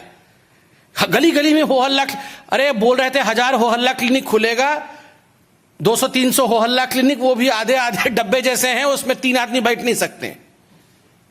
इसको खोल करके हो हल्ला मचाया हुआ है पूरे भारत में कि हम ये खोल दिया, हम खोल दी। और इसका एडवर्टाइजमेंट केरल में कर रहे हैं, इसका एडवर्टाइजमेंट गुजरात में करते हैं, इसका एडवर्टाइजमेंट कर्नाटक में करते हैं। और आप बीजेपी पे विश्वास करिए नहीं करिए, हाईकोर्ट ने क्या कहा? दिल्ली हाईकोर्ट ने कहा ये हो हल्ला क्लिनिक का क्या फायदा है? अगर पैंडेमिक के समय ये ट्रीटमेंट तक ना दे सके लोगों को, इसका क्या फायदा है? जब लोग कोरोना से पीड़ित थे, पैरासिटामोल तक नहीं था इन हो हल्ला क्लिनिक में। खाली हो हल्ला करना, कुछ काम नहीं करना, यह है इनके हेल्थ के इंफ्रास्ट्रक्चर का सवाल। अरविंद केजरीवाल जी बोल रहे थे कि 30,000 बेड हम आते ही ऐड कर देंगे। आपको पता है कुल मिलाकर के दिल्ली में 38 हॉस्पिटल है, दिल्ली सरकार के 11,000 बेड है। ये 2015 से पहले 11,000 बेड थे, अब बढ़ करके 12,000 बेड हो गए। 30,000 ऐड करने वाले थे, बोल रहे थे। कुल मिलाकर के 800-900 बेड ऐड किया है और इतना जोर हल्ला मचाया है। और बोल रहे थे इतनी अच्छी फैसिलिटी है कि विदेश से भी लोग जो आते हैं इंडिया, वो सब देख के एकदम अवाक रह जाते हैं। खुद इनके मंत्री के जो मंत्रिमंडल के लोग, उनके जो परिवार के सदस्य हैं, इन्होंने इस साल 1,25,00,000 रुपया का ट्रीटमेंट प्राइवेट हॉस्पिटल से लिया है। इसको रिएम्बर्स दिल्ली सरकार ने किया। अरविंद केजरीवाल जी, आपको याद है ना, 2015 में जब भाषण दे रहे थे तो बोले थे हम ऐसा स्कूल खोल देंगे कि जितने हमारे मंत्री हैं और हमारे जो एमएलए होंगे, सबके बच्चे उसी में पढ़ेंगे, कोई और प्राइवेट स्कूल में नहीं जाएगा। एक का बच्चा नहीं पढ़ रहा उसमें। मैं चैलेंज कर रहा हूं अरविंद केजरीवाल जी को, आपका भाषण है, अंबेडकर नगर में भाषण दिया था, वो भाषण भी हमारे पास है, समय नहीं होता तो दिखाते भाषण भी। आपने कहा था सभी मिनिस्टर और एमएलए के बच्चे वहां स्कूल में पढ़ेंगे। आप अभी प्रेस कॉन्फ्रेंस करके बताइए, इतना वर्ल्ड क्लास स्कूल खोल दिया है, कितने आपके मिनिस्टर और आपके एमएलए का बच्चा उसमें पढ़ रहे हैं? कोई नहीं पढ़ रहा है। ठीक उसी प्रकार आपके लोग ट्रीटमेंट भी हो हल्ला क्लिनिक में नहीं ले रहे हैं, गरीबों को आप झांसा दे रहे हैं। और रह गया नौकरी। ये अरविंद केजरीवाल जी एक दिन भाषण में बोले थे अभी कुछ दिन पहले कि 10 लाख लोगों को नौकरी दे दिए। कहीं तो छाप दिया था कि 20 लाख लोगों को देंगे। 10 लाख 20 लाख में इनको कोई फर्क नहीं पड़ता, फटाफट छाप देते हैं 20 लाख, भाषण में 10 लाख बोल देते हैं। फिर किसी ने आरटीआई डाल दिया। पहले आरटीआई में आया कि 3,246 इतने लोगों को नौकरी दिया है। 10 लाख बोला, उसके अगले दिन आरटीआई में आया 3,246 लोगों को नौकरी दिया। फिर बाद में आरटीआई का डिटेल आया, उतना भी नहीं था, 849 लोगों को दिया है। 849 लोगों को नौकरी दिया है कुल मिलाकर के। ये डिटेल पूरा मेरे पास है। और आप जानते हैं अभी दिल्ली में जो पोर्टल है उसमें 15,13,000 लोग अभी अनएम्प्लॉयड उसमें रजिस्टर्ड है। अभी 2-4 दिन पहले अरविंद केजरीवाल जी गुजरात में जाके बोल रहे थे जिसको नौकरी नहीं मिली मैं भत्ता दूंगा, बोले थे ना, 1,000 रुपए सबको भत्ता दूंगा, कोई चिंता मत करो, सबको नौकरी दे दूंगा और जो थोड़े लोग बच जाएंगे उनको हम भत्ता दे देंगे। अरविंद जी, ये 15,13,000 लोग दिल्ली में रजिस्टर्ड हैं जिनको नौकरी चाहिए, जो अनएम्प्लॉयड है, आपके पोर्टल में रजिस्टर्ड है। नौकरी दिया है 849 लोगों को। कितने बाकी लोगों को आपने भत्ता दिया है बताएंगे जरा, कितना भत्ता दिया है? दिल्ली में एक व्यक्ति को 1 रुपया भत्ता नहीं दिया है और जाके पूरे वर्ल्ड में गाना गाते हैं भत्ता भत्ता भत्ता दे देंगे। करना कुछ नहीं है, केवल हल्ला मचाना है। इनका फाइनेंशियल मॉडल, दिल्ली सरकार के फाइनेंशियल मॉडल के बारे में आप जानते हैं, दिल्ली सरकार का मैं पूरा सीएजी का रिपोर्ट लेके आया हूं। बहुत दिन बाद सीएजी का रिपोर्ट आया है, मैं सब रिपोर्ट लेके आया हूं। आज आपको रिपोर्ट पढ़ता हूं। ये मनीष सिसोदिया जी 3 दिन पहले बोल रहे थे कि हम लोग को तो रेवेन्यू सरप्लस है, हम लोग बोला था ना, हम रेवेन्यू सरप्लस हैं। हम इतना सब लोगों को दे रहे हैं, मुफ्त में दे रहे हैं, ये कर रहे हैं, फिर भी हमारे पास बहुत रेवेन्यू है। ये सीएजी ने पोल पट्टी सब खोल दी है। सीएजी क्या कहती है? सीएजी कहती है the revenue surplus of Delhi government in 2019-20 was 7,499 crore, indicating that the revenue receipts of the government were sufficient to meet the revenue expenditure. The Delhi government had been able to maintain the revenue surplus largely on the account of pension liabilities of its employees being borne by the central government. In addition, expenditure of Delhi police is also borne by the Ministry of Home Affairs, Government of India. कि ये जो surplus बता रहे हैं 7,499 करोड़ का, वो surplus इसलिए है क्योंकि पैसा सेंट्रल गवर्नमेंट दे रही है। और फिर सोचिए पोल पट्टी क्या खोलती है CAG. The Delhi government's debt increased by nearly 7% in the 4-year period up to 2019-20. जब से केजरीवाल जी बने 2015 में सीएम और 20 तक 4-5 साल में 7% कर्ज बढ़ गया दिल्ली का। The debt increased by 2,268.93 crore from 32,497 crore at the beginning of 2015-16 to 34,766 crore at the end of 2019-20. मतलब लगभग 3,000 करोड़ रुपया का कर्ज अरविंद केजरीवाल के ऊपर है। सेंटर से पैसा लेके ये रेवड़ी बांटने का काम करने का जो अपने ऊपर ये महिमा मंडन अपना कर रहे हैं, इसका पूरा का पूरा चिट्ठा जो है सीएजी ने खोला है। उसके बाद और देखिए सीएजी क्या कहती है। सीएजी कहती है कि the development fund lapsed due to non usage during 2015-16 to 2019-20 49,700 crore ये फंड लैप्स हो गया। ये डेवलपमेंट का फंड आया था, केजरीवाल जी डेवलपमेंट फंड इस्तेमाल नहीं किए इसलिए वो लैप्स हो गया। 39 schemes are only on paper. No money spent on 39 schemes. Loan increase on Delhi government during the last 4 years, जो मैंने आपको बताया, कर्ज कितना बढ़ा 2,268 crore. Houses built for poor, जो गरीब कल्याण घर जो देना है प्रधानमंत्री आवास योजना इत्यादि के बंद 93% houses unallotted. Houses built for the poor before 2011 but not yet allotted lying vacant resulting in deterioration. घर बना हुआ है मगर वो अलॉटमेंट नहीं हो पा रहा है, घर खराब हो रहे हैं। मगर हमारे से पहले भी जो योजना थे, जो घर बने थे गरीबों के लिए, वो भी अलॉट नहीं कर पाए हैं केजरीवाल जी अभी तक। Number of account of 100+ crore आप देखिए। स्पेंट ऑन एड्स 100 करोड़ से अधिक एड में स्पेंड की है। 70 lakh spent on ads to blame central government. 70 lakh केवल जो एड है वो ब्लेम करने के लिए स्पेंड किया गया है, मगर इसका हिसाब दे नहीं पा रहे हैं। 85% एड्स आउटसाइड ऑफ दिल्ली। 85% जो एड है 33.4 करोड़ रुपया ये दिल्ली से बाहर खर्च किया गया है, दिल्ली में खर्च नहीं किया गया है। ठीक उसी प्रकार 94% of fund unutilised for the labour welfare scheme. जो लेबर वेलफेयर स्कीम के लिए पैसा आया था उसमें 94% उसका इस्तेमाल नहीं हो पाया। डीटीसी में एक बस नहीं खरीदा गया है और 5,280 करोड़ का नुकसान है। आप सोचिए जरा, इस प्रकार की परिस्थिति दिल्ली सरकार की है। और सबसे बड़ी बात जो अभी मैं बताने वाला हूं, आप सबको याद होगा, जब शीला दीक्षित थी तो खैर अरविंद केजरीवाल जी एक बैग लेके चलते थे, बोलते थे इस बैग के अंदर शीला दीक्षित की सारे जो काले कारनामे हैं वो भर्ती हैं, जैसे ही मैं आऊंगा उनको जेल में डाल दूंगा। क्यों? क्योंकि शीला दीक्षित जी ने जो बिजली कंपनी है उसको 300 करोड़ रुपया का सब्सिडी दिया है। आप जानते हैं अरविंद केजरीवाल जी ने बिजली कंपनियों को इस साल कितने का सब्सिडी दिया है? 3,200 करोड़ का सब्सिडी दिया है। अपने यारों को, अपने मित्रों को बिजली कंपनी वालों के साथ साठगांठ करके उनको 3,200 करोड़ रुपया का सब्सिडी दिया है। 300 करोड़ वाले तो चोर थे, उनको जेल में जाना चाहिए।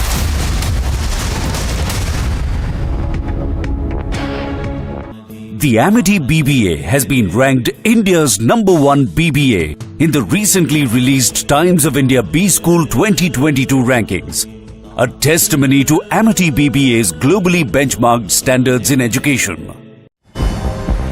Salman Rushdie stabbed in the neck and abdomen by a man who rushed on the stage as the author was about to give a lecture in Western New York. Police have identified the attacker as 24-year-old Hadi Matar of Fairview, New Jersey. He was arrested at the scene and was awaiting arraignment. State Police Major Eugene says the motive for the stabbing is still unclear.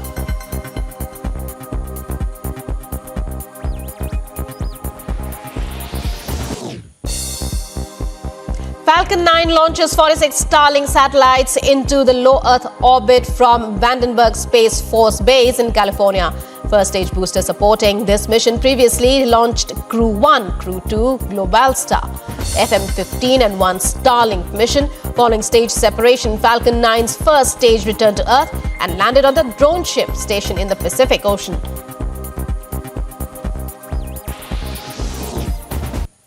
Park authorities have revoked broadcast permits for a private television station after it was taken off air following an interview during which an opposition party official allegedly incited troops and officers against the military leadership. The development came after ARY TV aired the interview of Shehbaz Gill, a close aide of former Prime Minister Imran Khan.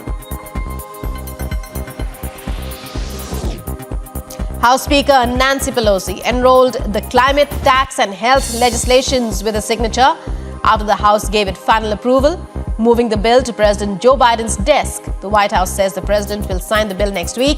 The legislation is a shadow of the larger, more ambitious plan to supercharge environment and social programs that Biden and his party envisioned.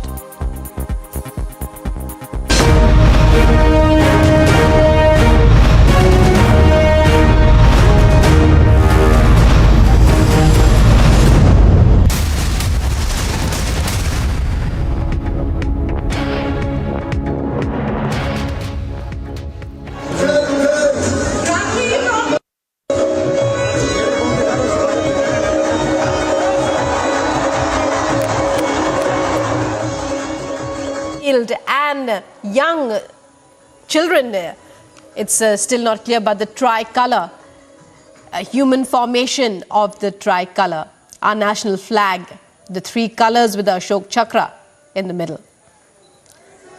Saffron, white and green in that wide open field against a green background. Azadi Ka Amrit Mahotsav being celebrated in different ways across India. In response to the Prime Minister's call of Har Ghar Tiranga, in salute to our national flag, in salute to all our brave hearts, in salute to the great freedom fighters of the past who made this day possible in our history. Visuals that Republic is accessing you from Chandigarh.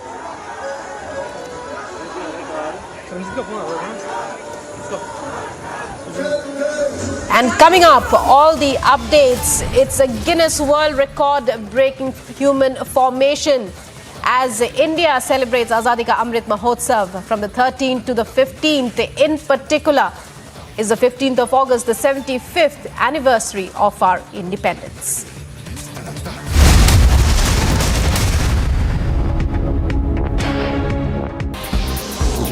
Prime Minister Modi to host all the medal winners of the Commonwealth Games at his official residence in the national capital at 11 a.m. As AAP continues to escalate the freebie culture debate by launching attacks at the central government, the BJP hit back at the AAP Supremo, stating that freebies are short-term benefits which only benefit the Delhi Chief Minister. 6 people were injured in a bloody clash in Punjab's Malaut area. The fight reportedly erupted over the issue of water diversion to agriculture fields. The injured were moved to the hospital. Meanwhile, further investigation is still underway.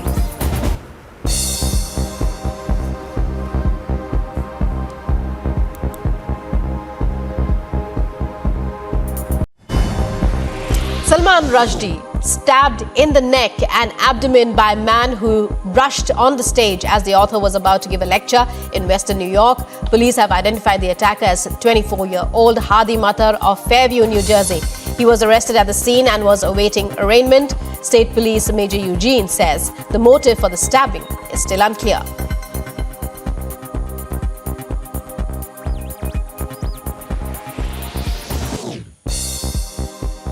Falcon 9 launches 46 Starlink satellites into the low Earth orbit from Vandenberg Space Force Base in California. First stage booster supporting this mission previously launched Crew 1, Crew 2, Globalstar, FM-15 and 1 Starlink mission. Following stage separation, Falcon 9's first stage returned to Earth and landed on the drone ship stationed in the Pacific Ocean.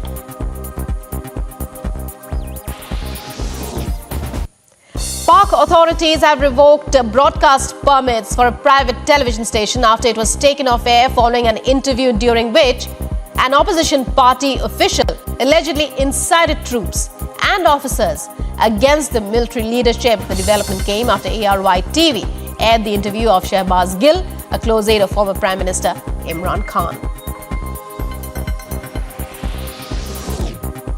House Speaker Nancy Pelosi enrolled the climate tax and health legislation.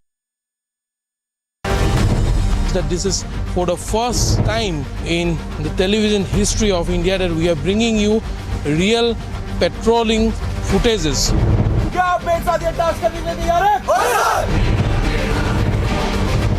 This is a very important place. It is because of the valor and fortitude of our troops who fought here valiantly in 1962 that even our enemies were forced to call the area of Namti as the Tiger's Mouth.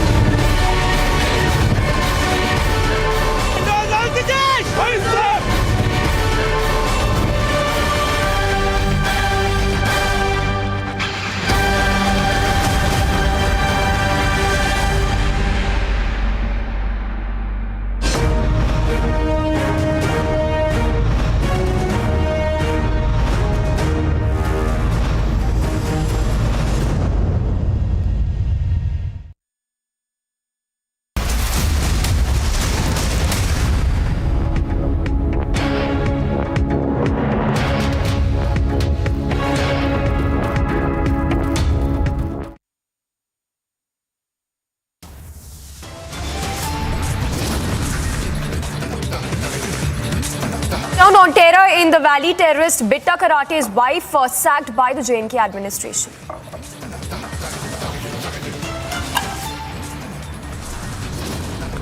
Zero tolerance towards terror in the Valley. 40 terrorists sacked from government posts in past 2 years in JNK.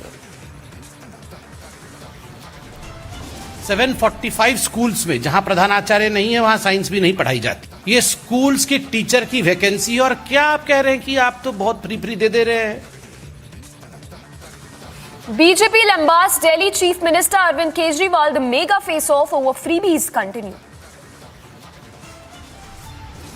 वो document submit किए थे वो सत्य के आधार पर documents थे and those were valid documents and Sameer Wankhede and his father definitely belongs to the schedule caste Mahar community. Big win for ex-NCB director Sameer Wankhede. Caste Security Committee gives clean chit to Sameer Wankhede. Novelist Salman Rushdie stabbed in New York. Reportedly, Rushdie on ventilator after hours of surgery.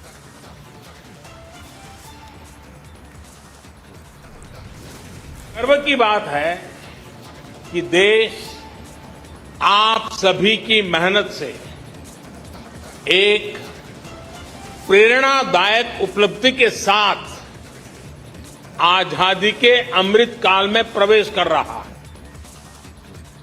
Minister Modi interacts with India's Commonwealth Games medalists at his official residence.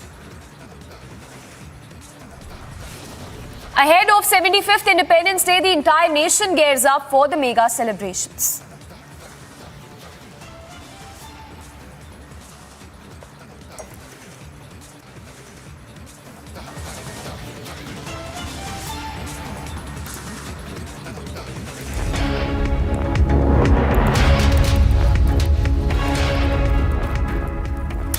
Thanks for tuning in this Saturday afternoon. A lot's lined up for you in this edition. I'm Samiksha Srivastava. Straight away starting with breaking news coming in.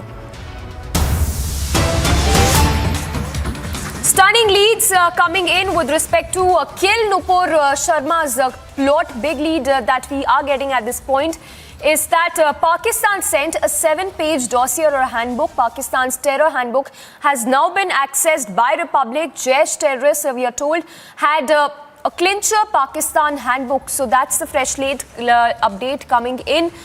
We are told that Pakistan sent 70-page dossier. It's a 3-nation plot that's been established now. We understand that Pakistan sent a 70-page handbook, and this is, of course, a mega revelation coming in with respect to kill Nupur Sharma plot, the sacked BJP leader. So these are the shocking details coming in at this point. We'll go across to our reporters to get us more details. It's the Pakistan-Afghan-Syria plot that is now out.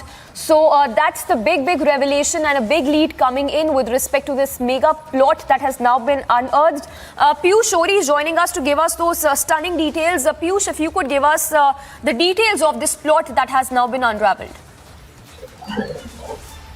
Well, thanks for that, Samiksha. And, as you could see, that the Pak angle now has come forward of how, they were planning to bring terrorism back, through killing or, through making plans of, trying to, do physical harm to Nupur Sharma. As what we have heard from our sources is that, a 70-page dossier has been, seized from the Jaish-e-Mohammed terrorist, which was arrested by the authorities.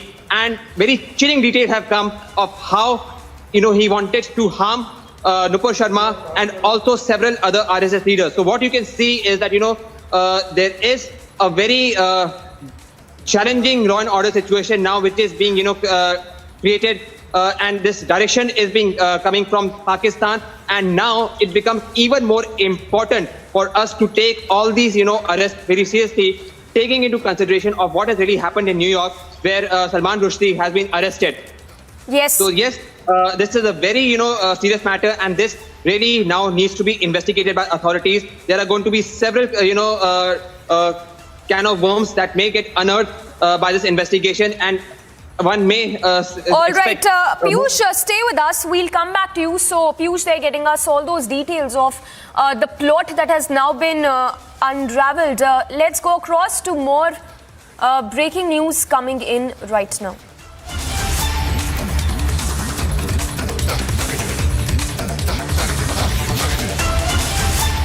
Well, we'll go across to some more breaking news that is just coming in. But for now, the big update coming in with respect to kill Nupur plot. It's a 3-nation plot that's unraveled now. It's Afghan, Syria and Pakistan, of course. The stunning details that are now out with respect to the plot that was being hatched. It's a kill Nupur plot that has now been busted. It's a 70-page handbook of Pakistan that's now been accessed. Jaish terrorist, we are told, had this clincher handbook from Pakistan on the kill Nupur plot that is now out. So questions now arising that whether there was a sinister plot there, the 3-nation plot which involved nations Pakistan, Afghanistan and Syria as well. So a large-scale jihadist plot that seems to be that was being hatched to kill Nupur Sharma, the sacked BJP leader, for a controversial comments that she had made earlier. So these are the stunning details coming in at this point. We'll go across to our reporters for more details on that. But as of now, that's the big update coming in. The dossier that has been accessed, Pakistan Terror Handbook, that's been accessed by Republic. It's a 3-country terror plot that appears to be hatched to kill Nupur Sharma. That's a plot that's been busted, and the plot that has now been established as well. In fact, the visuals on your screens of the Jaish terrorist Mohammed Nadeem, who in fact played a key role to hatch a conspiracy against Nupur Sharma. We have Piyush back with us. Piyush, if you could talk to us more about this 3-nation plot that has now been unearthed. So, Mohammed Nadeem, the person, who is associated with Jaish-e-Mohammed, was arrested by the UP anti-terror squad in Saharanpur. Now, one thing which again becomes very serious, or which is becoming very challenging, is that, how these people who are associated with terrorism to very Islamic outfits are now coming to, places like Saharanpur, which is, quite close to Delhi. So you can understand the seriousness, of all this entire matter. Not only Mohammed Nadeem, but there have been also several other people who have been arrested by UP ATS who have, mentioned of their links through these Islamic outfits. One can, say that, they are trying to harm Nupur Sharma of her remark, but, this sinister plot may go more deeper. As what we have heard from our sources is that, Mohammed Nadeem and several other people who have been arrested by UP ATS were not only trying to harm Nupur Sharma, but were also trying to harm several RSS leaders. So you can see that, there is a, big law and order challenge now, which, is in front of us. And all the police officials and all the investigating agencies now have a big task in front of them to get hold of these people who are spread in different parts of the country. Back to you in the studio, Samiksha. Piyush, thanks for getting us all those details. So Piyush there getting us these updates, the shocking updates that are just pouring in. The visuals on your screens as well of the accused Nadeem who's been arrested, and a three-nation plot that has been unearthed as well. The Pakistan sinister plot by Pakistan, which has now been unraveled. It has now tumbled out. It's a 70-page dossier that has been accessed by Republic. There was in fact a Kill Nupur plot that was being hatched, and it was a three-nation plot that was in the making. Well, on to more breaking news coming in. Prime Minister Modi's mother is now leading the Har Ghar Tiranga campaign as the country is gearing up for the 75th Independence Day celebrations. The lively visuals coming in right now of Prime Minister Modi's mother there, who's seen distributing Tirangas to these children, leading the Tiranga campaign of the centre. So the visuals coming in from Gandhinagar, where Prime Minister Modi's mother is seen celebrating the Independence Day and leading the Tiranga campaign, of course, holding high the tricolour along with these children. She was seen distributing the tricolour to these children as well. So Prime Minister Modi's mother there joining the Tiranga wave that is being seen across the country. So Tiranga campaigns as we speak is being celebrated across the country, and the visuals coming right now are from Gandhinagar. The heartwarming visuals coming in from Gujarat's Gandhinagar, where Prime Minister Modi's mother is seen giving the tricolours to these children and holding the tricolour high herself.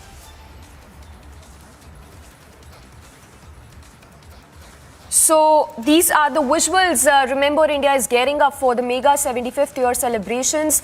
Dress rehearsals that are also happening simultaneously at the Red Fort in the national capital. Just a short while back, we got you those lively visuals of the Tiranga rallies being held across the country, in Karnataka, in Hyderabad, and the visual coming in from Gujarat, where Prime Minister Modi's mother is seen marking the Tiranga rally. Well, moving on to more news then, this one with respect to the caste scrutiny committee that has now given a clean sheet to ex-NCB Zonal Director Sameer Wankhede. In fact, the order reads that Wankhede wasn't a Muslim by birth, and also states that it's not proven that Wankhede and his father converted to Islam, but that it's proven that they belonged to a Meher 37 scheduled caste. So that's the update coming in. Wankhede, who's now been given a clean sheet. Remember, there was a mega controversy that also happened with regard to the caste of the ex-NCB zonal director, and now Sameer Wankhede, what we understand is that stands vindicated with respect after the clean sheet that has now been given to Wankhede by the caste scrutiny committee that has said that Wankhede was not a Muslim by birth and that he belongs to the scheduled caste is what we understand. We'll go across to Alicia as well to get her quick perspective on this, but that's the breaking story coming in. We have reactions as well coming in. Let's listen in to Sameer Wankhede's reaction after he got vindicated over this. ये मैं ज़्यादा इस विषय पे बोल नहीं पाऊंगा क्योंकि मैटर पहले सब जुडिस था, लेकिन कल ही हमारे जो माननीय महाराष्ट्र राज्य के जो कास्ट स्क्रूटिनी कमेटी होती है उन्होंने जो कंप्लेंट्स की गई थी हमारे विरुद्ध में, हमारे खिलाफ में, तो उस कंप्लेंट्स को खारिज किए हैं। एंड जो हमने जो डॉक्यूमेंट सबमिट किए थे वो सत्य के आधार पर डॉक्यूमेंट्स थे, and those were valid documents. And Sameer Wankhede and his father definitely belongs to the scheduled caste Mahar community. हमारे जो माननीय मुंबई उच्च न्यायालय है, बॉम्बे हाई कोर्ट है, तो उस केस में, डिफामेशन केस में इंजंक्शन भी प्राप्त हुआ है और उसके अलावा भी शो कॉज नोटिस जारी की गई है कंटेम्प्ट ऑफ इंजंक्शन के लिए, एंड मैटर सब जुडिस है वो भी। तो इस सर्टिफिकेट में जो फर्क उस केस में पड़ेगा आपके मुताबिक को लगता है? इस बारे में मैं कुछ कह भी नहीं पाऊंगा मैं, लेकिन जो सच्चाई है तो वो सब सच्चाई इस ऑर्डर में आ चुकी है। एंड मैं काफ़ी आभार व्यक्त करता हूँ सिस्टम का, जुडिशरी का, महाराष्ट्र सरकार का, जो उन्होंने सच्चाई का और सत्य जो है वो बाहर निकाला है। So, as you heard, that was the ex-NCB Zonal Director Sameer Wankhede. We have Alisha also with us. Alisha, help us read into this. There was a mega controversy that also broke out in the past, and now what we understand is that Sameer Wankhede finally stands vindicated. Well, yes, Samiksha, it's indeed a big win for Sameer Wankhede, because this is something, a case and the claim that was made by former Minister Nawab Malik, clearly saying that Sameer Wankhede used fake certificate to get a government job. After which Mumbai cast a scrutiny committee that was made, and of course there were even the statement of Sameer Wankhede that was recorded, and of course he was asked to get all the documents. We even saw Sameer Wankhede going to the scrutiny committee, and he has submitted all the documents, and that documents has really proven that Sameer Wankhede belongs to Mahar 37 scheduled caste, and that is what has been mentioned in the order that has already been accessed by Republic TV. If I read out some of the most important points that has been mentioned, which clearly stated that Sameer Wankhede was not a Muslim by birth. Also, the documents that is given by Sameer Wankhede and his father clearly proves that both belongs to Mahar 37 scheduled caste. So the fight that was ongoing with the Sameer Wankhede, and even we heard Sameer Wankhede while speaking to Republic TV has clearly mentioned that the truth, the justice has actually prevailed, and moreover, this is a big win for Sameer Wankhede. Minute-to-minute update only on Republic TV. We'll be back after a short break. Stay tuned.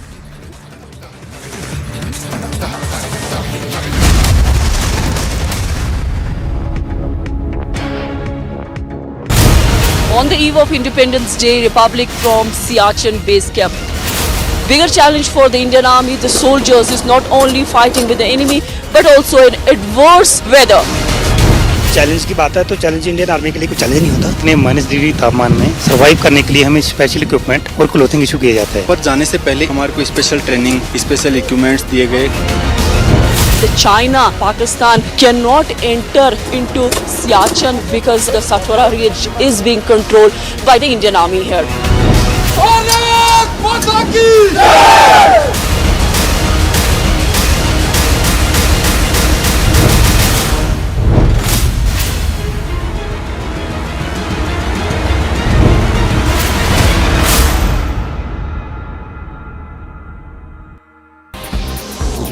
Prime Minister Modi to host all the medal winners of the Commonwealth Games at his official residence in the national capital at 11 a.m.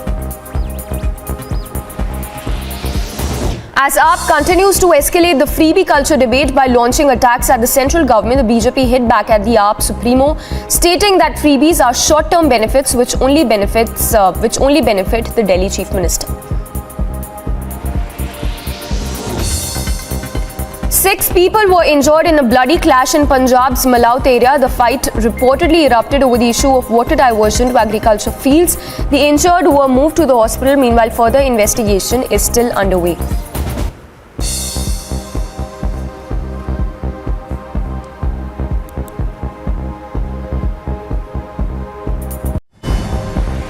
Salman Rushdie stabbed in the neck and abdomen by a man who rushed on the stage as the author was about to give a lecture in Western New York.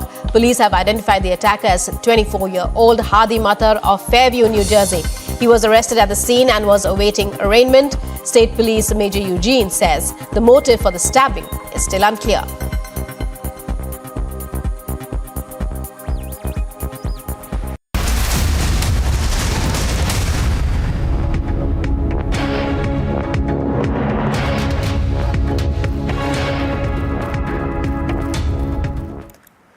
And after Prime Minister Modi hosted the Commonwealth Games medalists, Republic also spoke to the medalists after their interaction with the Prime Minister. Take a look.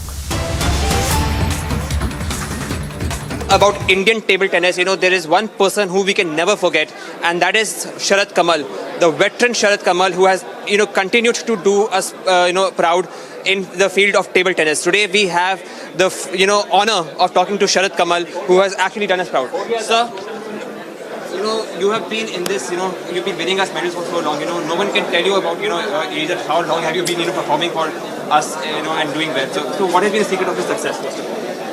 I think I've kept myself fit enough to get out there and play against players who are way younger to me, because table tennis is a very fast sport. It's one of the fastest in the world. So to keep my reflexes high and the way I can move faster, to catch up physically with the youngsters, when I do that, then I have the mental ability and the experience to use my skills in the right way. So one thing, which we have always, seen in you is that, you've always worn your heart on your sleeves. One can never forget, when, we won the first gold medals in Commonwealth Games, you cried on the dais, and that was, something which really made us proud. Today, it is because of your effort that, we have also started beginning to win medals in Asian Games, which was never ever expected. How long would you think, sir, is going to take now for Indian table tennis to beat likes of China and even Japan in that matter? Well, we are inching there. It's a long, drawn process. I don't know if in my career we'll be able to beat, but I'm pretty sure that in the coming generations we will be one of the best in the world, because the way we're progressing, the way the system is helping us, the structure is being built, I'm pretty much sure we will be able to take down the best in the business also. My last question to you would be, sir, that today the Prime Minister talked about Ek Bharat, Shresth Bharat. Now we have to, also make sure that this table tennis, game gets promoted to all other states. How do you plan to, promote this game to other states as well, sir? I think the best way to promote any sport is win the medals for the country. Once you win the medals, you become a role model, and there are a lot of youngsters who get inspired by what you're doing. So I think that would be the best way, personally for me as a player, to promote the sport. Thank you so much, Sharat, sir. Thank you, sir. So here was Sharat's plans of how he would promote the table tennis game all across the country. With video journalist, this is Piyush Ohri reporting for Republic TV. So Piyush there speaking to our Commonwealth heroes after the interaction with the Prime Minister Modi, Prime Minister who of course boosted the morale of these medalists. You can see the Commonwealth attendees, the Commonwealth Games medalists there who are listening to Prime Minister there as he gave that stellar speech, boosting the morale of the gold of the Commonwealth Games medalist, saying that there is a lot to do in the near future, as well as a lot of tournaments coming up. As you can see, Prime Minister there addressing the Commonwealth Games medalist, saying that a lot of games coming up in the near future. Slipping into a very short break. On the other side, we'll get you the latest as Republic interacts with the medalists after the interaction with the Prime Minister.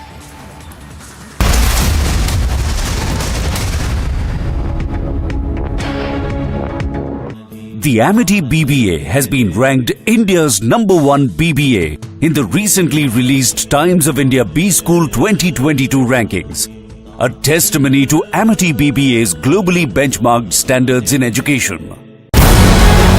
These kind of trainings are very important because this entire region is more of the mountainous rather than plains. So the Jawan coming to the Kargil Battle School has to go all kind of training.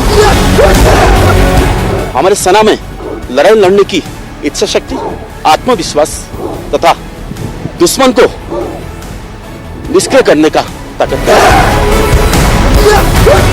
You have to be physically fit if you have to be in this kind of weather and in this kind of region.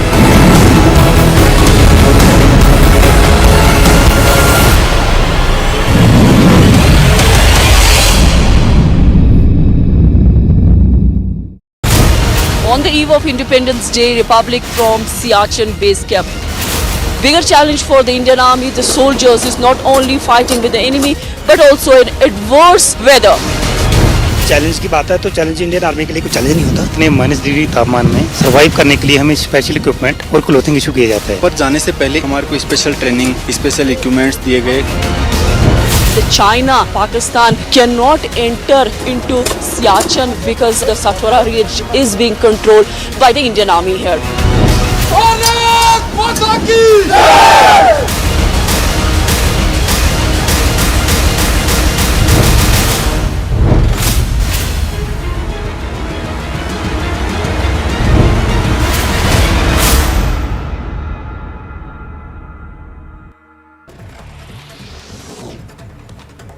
reported over 15,800 fresh cases in the last 24 hours. The active COVID cases have risen to above 1.19 lakh mark. The daily COVID positivity rate, meanwhile, has risen to 4.36%.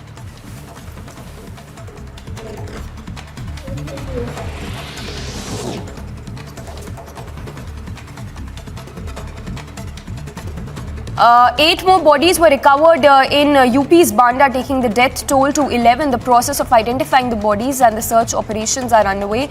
A boat from Fatehpur to Marka village capsized in Yamuna on 11th of August.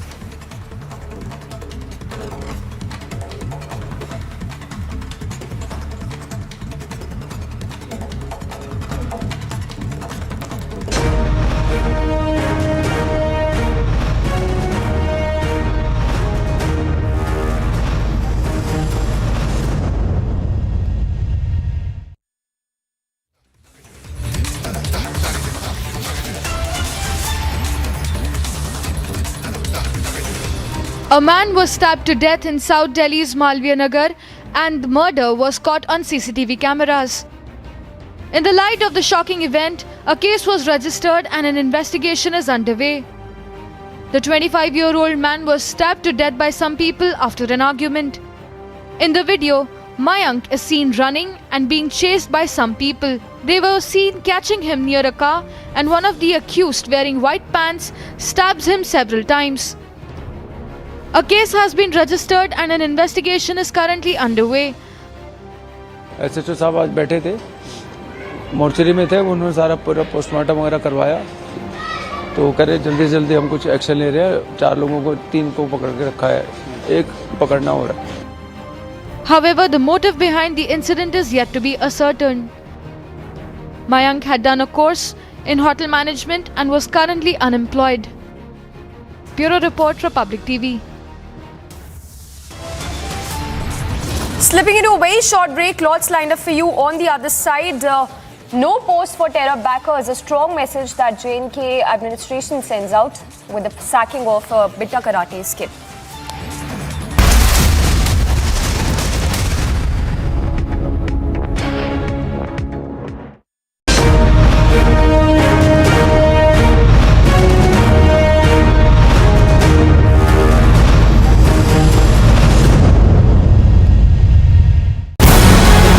These kind of trainings are very important because this entire region is more of the mountainous rather than plains. So the Jawan coming to the Kargil battle school has to go all kind of training.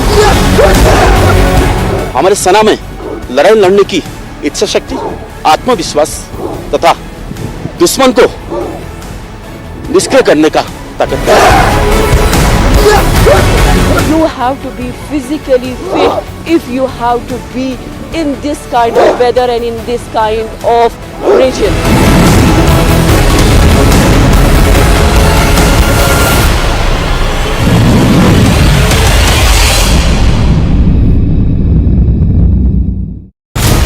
On the eve of Independence Day, Republic from Siachen base camp. Bigger challenge for the Indian Army, the soldiers, is not only fighting with the enemy but also in adverse weather. Challenge की बात है तो challenge Indian army के लिए कोई challenge नहीं होता. इतने -डिग्री तापमान में सर्वाइव करने के लिए हमें स्पेशल इक्विपमेंट और क्लोथिंग इशू किए जाते हैं. पर जाने से पहले हमारे को स्पेशल ट्रेनिंग, स्पेशल इक्विपमेंट्स दिए गए. China, Pakistan cannot enter into Siachen because the Satwara Ridge is being controlled by the Indian Army here.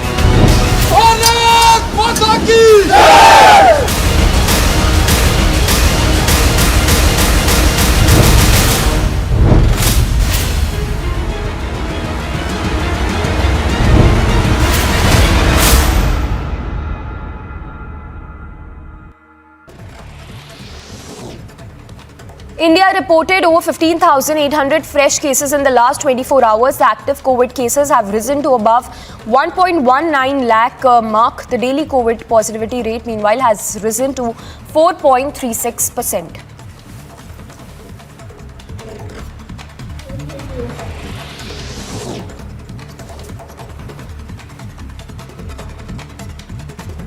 8 more bodies were recovered in UP's Banda, taking the death toll to 11. The process of identifying the bodies and the search operations are underway.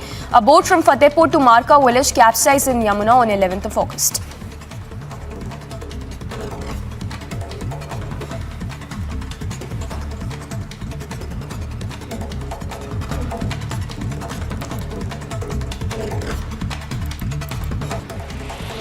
A 25-year-old man was stabbed to death in Millia Nagar area of national capital. The deceased has been identified as Mayank Panwar, who was a resident of Shahpur Jat area. According to Delhi police, the resident was aged 25 years and that he was chased by 4 to 5 unknown men who attacked after.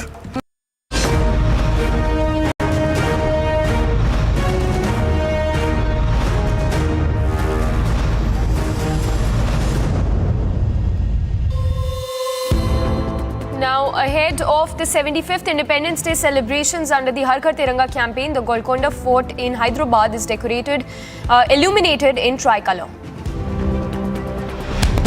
Amid nationwide celebration to commemorate 75 years of independence, Muradabad police took out the tricolour rally. The police personnel were seen dancing fiercely on patriotic songs in the police station.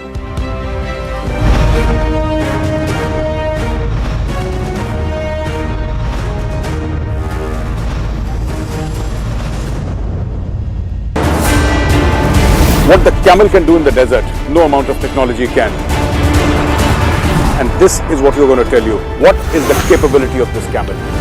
रेगिस्तान में सबसे effective जानवर जो है वो camel है। तो camel को किस तरह से ट्रेन किया जाए कि पीस टाइम में वहाँ पर अच्छी तरह से पेट्रोलिंग कर सके, पूरे एरिया की देखभाल कर सके, वॉर के अंदर जो इसकी यूटिलिटी है, जो इसकी उपयोगिता है, उसको अपना सार्थक कर सके। Come with me. Let's spend some time with India's only camel unit at the BSF grounds in Jodhpur.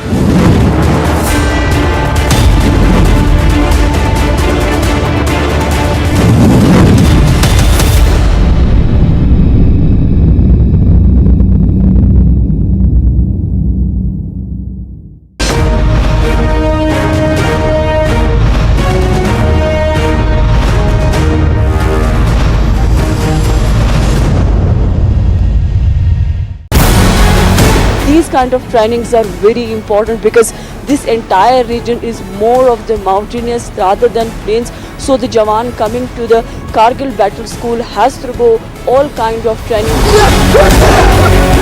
हमारे सेना में लड़ाई लड़ने की इच्छा शक्ति, आत्मविश्वास तथा दुश्मन को निष्क्रिय करने का ताकत है। You have to be physically fit if you have to be in this kind of weather and in this kind of region.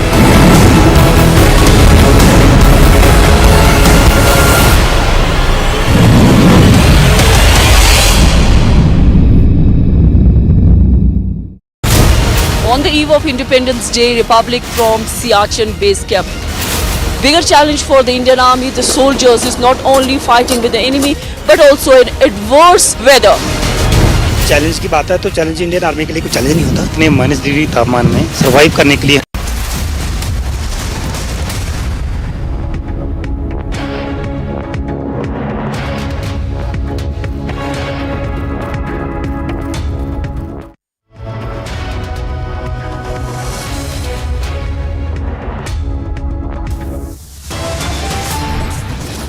Top headlines this afternoon. Mega crackdown on terror in the valley. Terrorist Bitta Karate's wife sacked by J&K administration. Zero tolerance to terror in the valley. 40 terrorists skinned sacked from government posts in past 2 years. 745 schools में जहां प्रधानाचार्य नहीं है वहां science भी नहीं पढ़ाई जाती। ये स्कूल्स के टीचर की वैकेंसी, और क्या आप कह रहे हैं कि आप तो बहुत फ्री दे रहे हैं। BJP lambasts Delhi Chief Minister Arvind Kejriwal. The mega face-off over freebies continue. Document submit किए थे, वो सत्य के आधार पर डॉक्यूमेंट्स थे and those were valid documents and Sameer Wankhede and his father definitely belongs to the schedule caste Mahar community. Big win for ex-NCB director Sameer Wankhede. Caste Security Committee gives clean chit to Sameer Wankhede. Novelist Salman Rushdie stabbed in New York. Reportedly, Rushdie on ventilator after hours of surgery may lose sight in one eye. एक गर्व की बात है कि देश आप सभी की मेहनत से एक प्रेरणादायक उपलब्धि के साथ आजादी के अमृत काल में प्रवेश कर रहा है. Prime Minister Modi interacts with India's Commonwealth Games winners at his official residence. Ahead of 75th Independence Day, the entire nation gears up for the mega celebrations.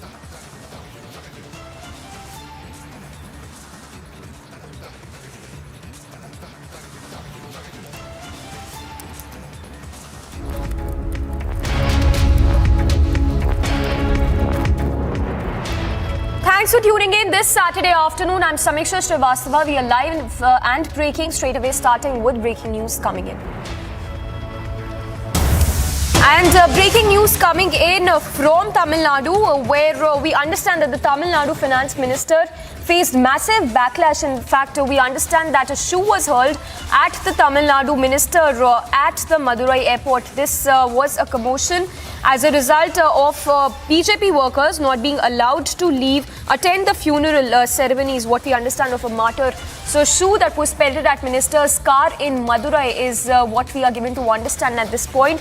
The visuals on your screens as well, the commotion that ensued after BJP workers were asked to leave a martyr's funeral that was taking place. We have Varshini who is breaking that story and getting us those visuals. Varshini, if you could give more details and also help us understand the reason why the BJP workers not allowed to attend this funeral of a martyr. Samiksha, the funeral was supposed to happen today, and the Tamil Nadu government was also, sending representatives to pay respects to the martyr. And as a part of this whole funeral ceremony, the Finance Minister Palnivel Tyagarajan was supposed to attend, and he had attended and he paid his respect. Similarly, the District Collector of Madurai, Anish Shekhar, the Madurai Mayor, everybody, including the MLAs of the Madurai district, also participated on behalf of the Tamil Nadu government in this particular funeral ceremony of the martyr. And the BJP workers who gathered there had demanded that they will also have to be let inside so that they can pay their respects. But since it is a very formal, proper ceremony that happened, they couldn't give permission for random public people to enter, and that is why this whole issue started when the BJP workers started demanding and started shouting slogans, including how they are also they also want to pay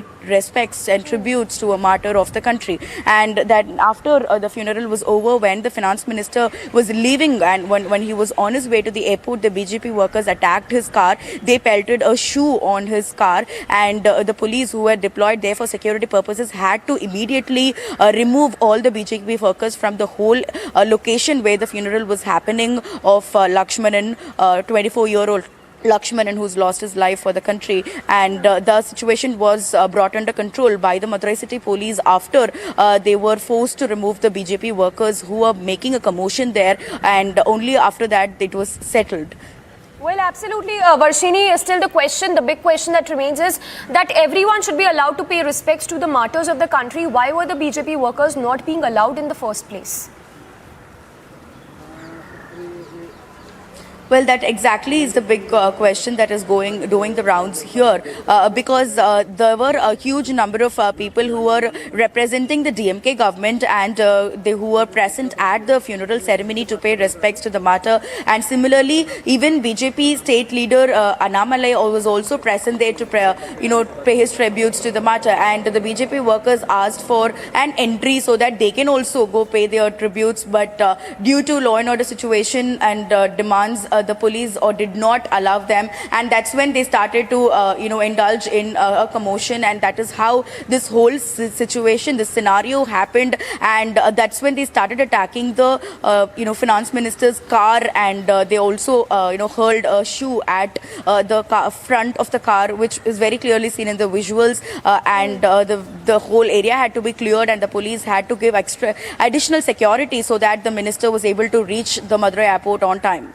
Yes, Varshini, stay with us while we keep up with those visuals of how these police officials are seen making way for the convoy of the minister to pass, whereas not letting BJP workers to take part in it. You also spoke about Annamalai, who was also there. If you could tell us any word coming in from Annamalai with respect to the situation that unfolded.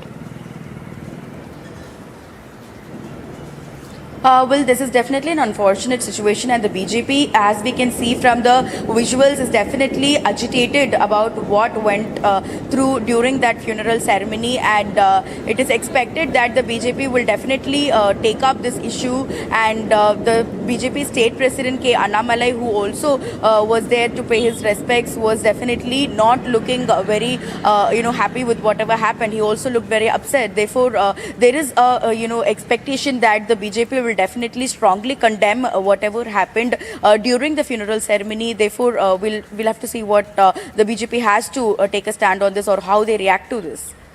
All right, Varshini, thank you for getting us all those details. We'll keep coming back to you. In fact, stay with us. For the benefit of our viewers who are just tuning in, if you could once again narrate the whole incident that happened, the visuals also that we are showing to our viewers right now of how shoes were hurled at the Tamil Nadu minister's car as a result of massive backlash that he faced.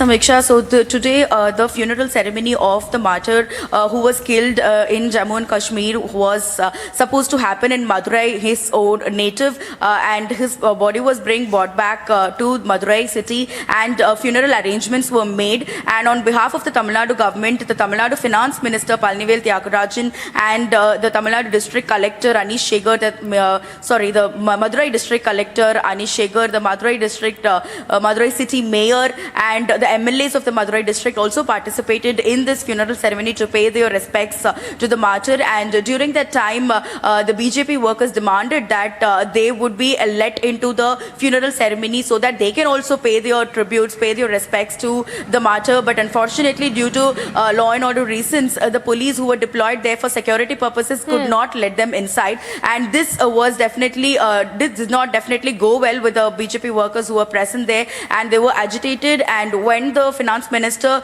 was about to leave the location of the funeral ceremony, and he was heading towards the Madurai airport, and while his car was moving out, the Varshini, BJP workers attacked his car. So Varshini, they're getting us all those details. The shocking video coming to light, remains to be seen. The response that comes in from DMK, if at all, on this shocking visual video that has now emerged.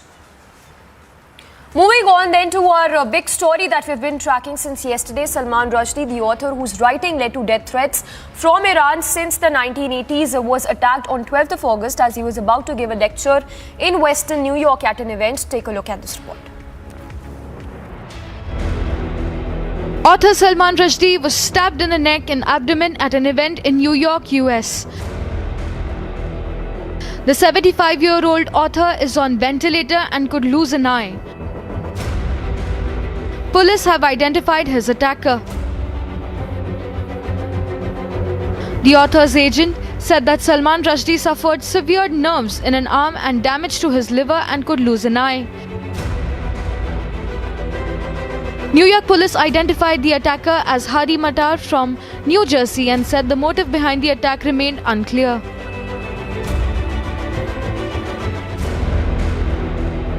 Rushdie was repeatedly stabbed by Matar, who rushed to the stage and attacked him. World leaders have condemned this attack. They have wished Rushdie a speedy recovery. Bureau Report, Republic TV.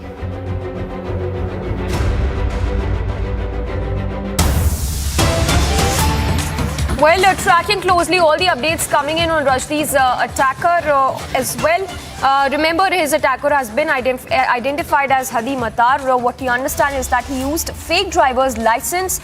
His fake identity was Hassan Mughnia, a reminder of Imad Mughnia, who is a senior Hezbollah official close to Iran's IRGC Quds office chief Soleimani. So that's in fact the still on your screens as well, the fake driver license that was used by the stabber.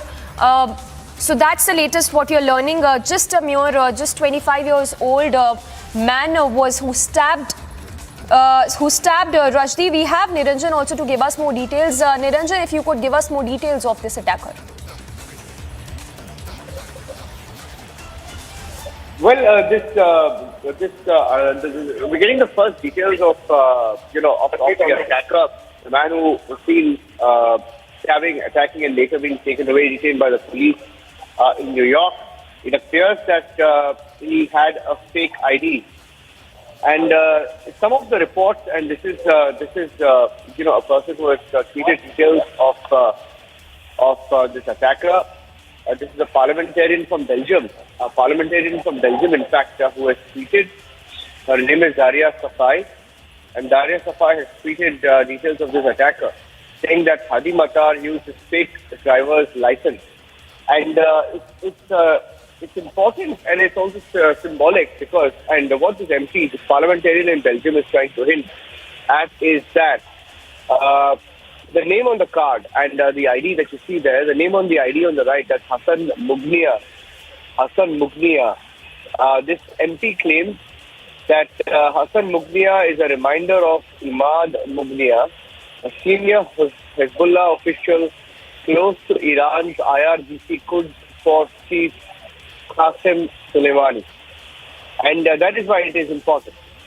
And it is important because it appears, now there's nothing on record to confirm it, and there were details to the contrary. So what we will also do is we will try and get some experts on the phone line to see how they look at this development. Because this man who's been identified as Hadi Matar, we'll get some experts on the right, strategic experts. His fake identity was Hassan Mughnia. Now, was it a symbolic fake ID that he carried to send a message, perhaps?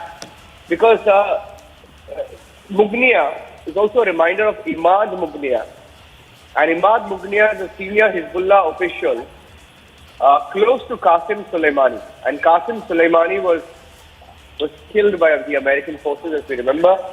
Qasem Soleimani was targeted by the Americans, and he was killed in January 2020. He was assassinated. He was an Iranian high-ranking military officer. So, of course, you can't draw a direct link as of now. You can't draw a direct link, but certainly this parliamentarian, Belgian MP has tweeted about it. She's trying to hint that maybe there's much more.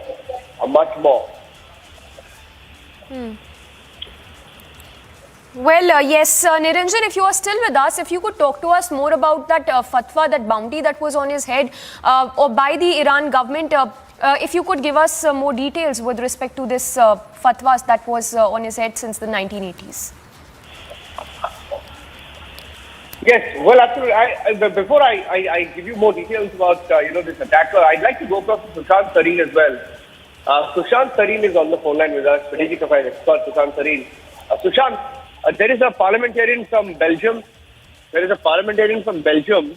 Called Daria Safai, and she has tweeted the fake ID, and the fake ID of Hadi Matar, the man who attacked Salman Rushdie, was Hassan Mughnia. Now, Hassan Mughnia, this MP claims, is a reminder of Imad Mughnia, who is a senior Hezbollah official close to Qasem Soleimani, indirectly trying to draw the Iran link. Can I get your response to it, and how you're looking at this entire fallout? Look, I think as far as I remember, Imad Mughnia had been killed by the Israelis some time back. And yes, Imad Mughnia was linked very closely to Iran and to Qasem Soleimani. And I don't think that the Iranian connection of this particular assailant or would-be assassin can be entirely ruled out. But it's not just about the Iranian fatwa, really. Look, there has been no Iranian fatwa, for example, in the recent incidents that we have seen in India.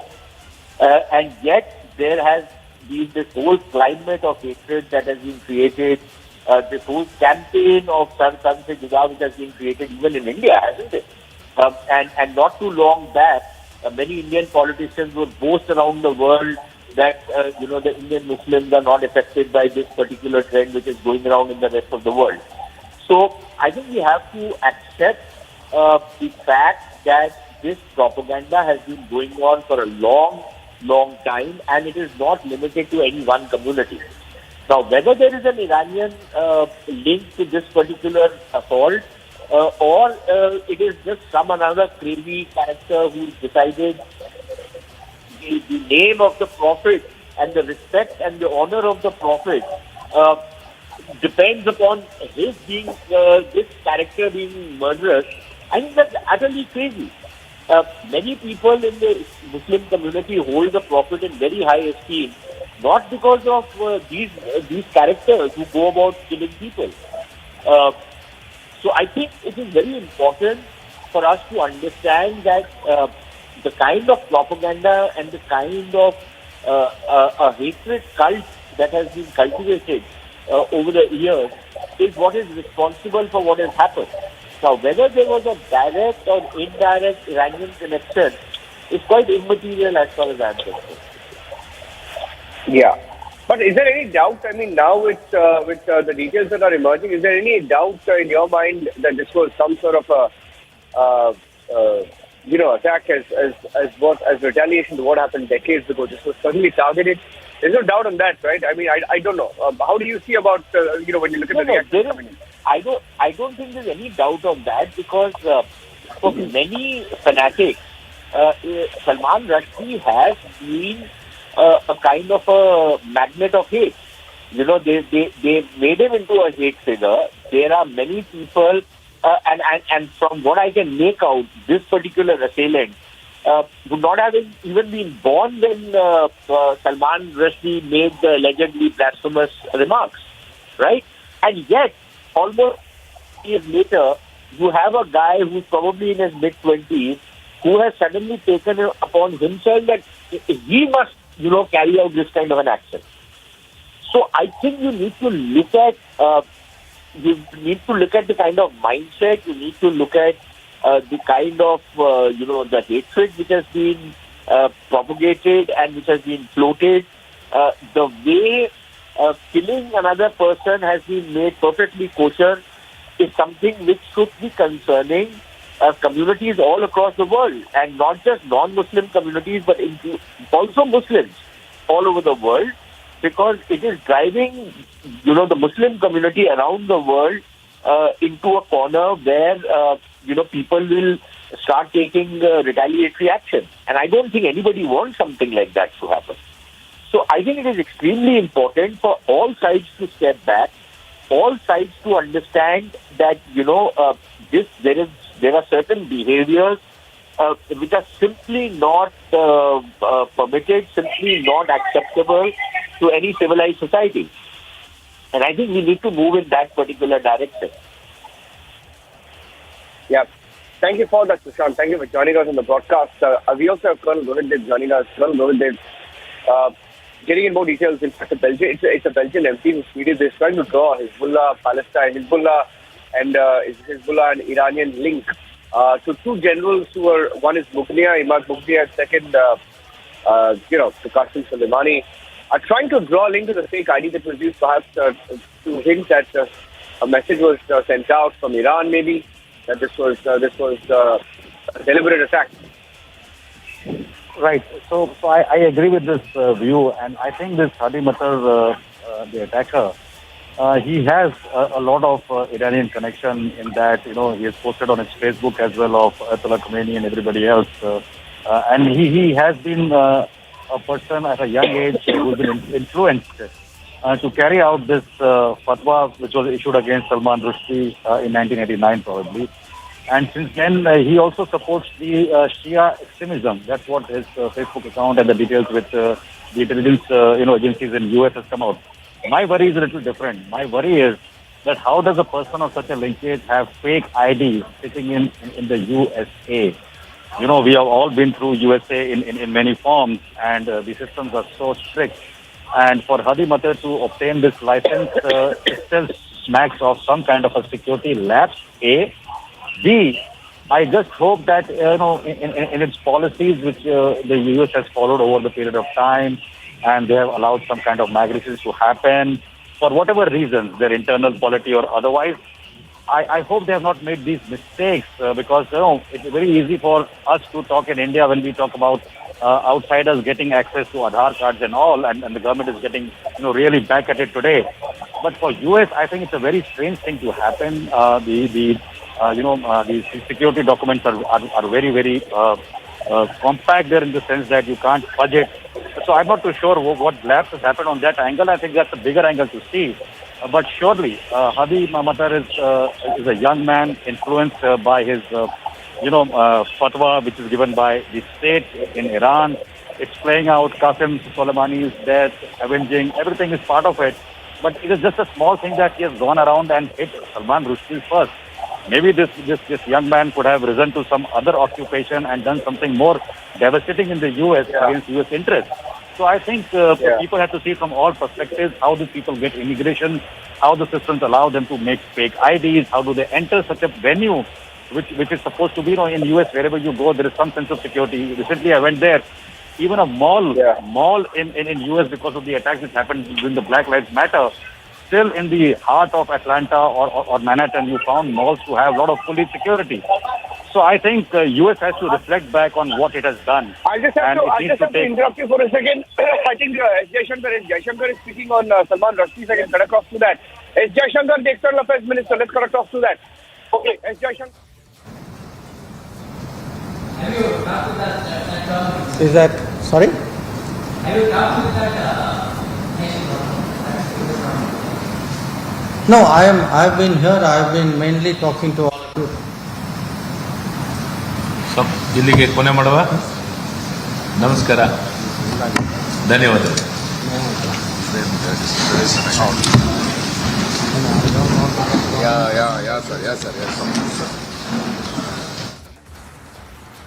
Shankar, I think he just took one question there. He just took one question, and he was saying that I think the whole world has reacted to it, and he said the whole world has reacted, and he's just heard about the attack and he's gathering more details. So that is external affairs. The first government response saying that we are just still gathering details of the attacker. The first Indian government response, Samiksha. So you just heard that, but S. Jaishankar will play that out. We'll cut that out and play it in just a minute. All right. Yes. Well, thank you for that, Niranjan. So that's the latest coming in. The External Affairs Minister also responding to the attack on Salman Rushdie, saying that the world has condemned this terrible attack which has happened on the Indian-born author Salman Rushdie, who was stabbed yesterday at an event while he was about to deliver a lecture at an event which was taking place in Western New York. So tracking closely all the updates coming in. More updates that are just trickling in. That's the first Indian government response on Salman Rushdie. The government there condemning, of course, the attack that had happened on Salman Rushdie and saying that the world has condemned this brutal assault which has happened. In fact, more updates that are just coming in with respect to the killer of, with respect to this attacker of Salman Rushdie, where the Belgian MP has also taken to social media to say that this is an example of hate crime which has been committed, drawing a Iran Hezbollah link as well. So Belgium MP drawing a link there to Iranian general killed by the US. Remember, there was a fatwa that was on Salman Rushdie's head, the fatwa that was announced by the Iran government way back in 1989. What we understand, this attacker who's now been arrested is merely 25 years old. So questions now arising, what was the motive behind this attack that was carried out? A lot of details that are just trickling in. In fact, a lot of world leaders have condemned this attack that has happened on Salman Rushdie, from Jake Sullivan, the White House National Security Advisor, who said that the attack on Salman Rushdie is appalling, from Emmanuel Macron, the French president, who's saying that his fight is our fight. Now more than ever, we stand by side. Slipping into a very short break. On the other side, we'll get you all the big leads that we are picking up on the attack on novelist Salman Rushdie.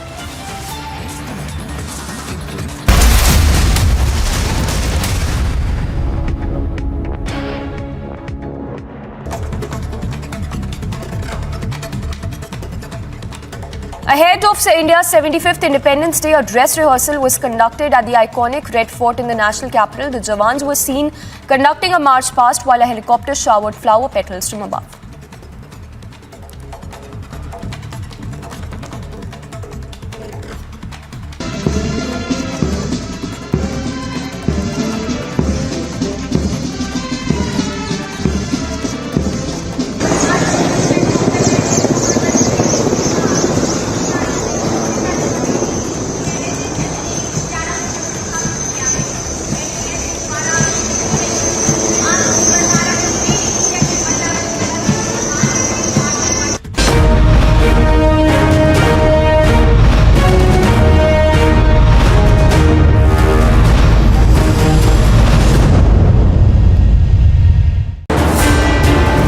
What the camel can do in the desert, no amount of technology can. And this is what we're going to tell you. What is the capability of this camel? रेगिस्तान में सबसे effective जानवर जो है वो camel है। तो camel को किस तरह से ट्रेन किया जाए कि पीस टाइम में वहाँ पर अच्छी तरह से पेट्रोलिंग कर सकें, पूरे एरिया की देखभाल कर सकें, वॉर के अंदर जो इसकी यूटिलिटी है, जो इसकी उपयोगिता है, उसको अपना सार्थक कर सकें। Come with me. Let's spend some time with India's only camel unit at the BSF grounds in Jodhpur.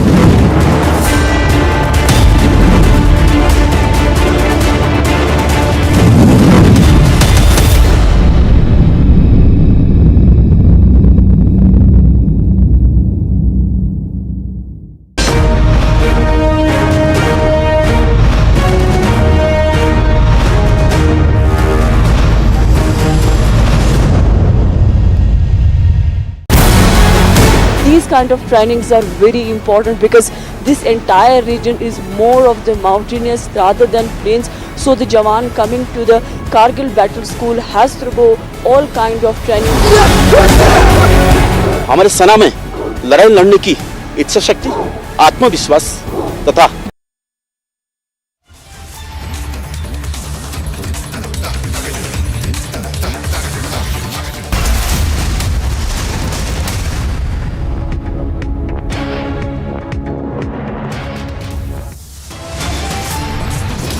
Top headlines at 2:30. Mega crackdown on terror in J&K. Terrorist bitter karates wide-sacked by the J&K administration.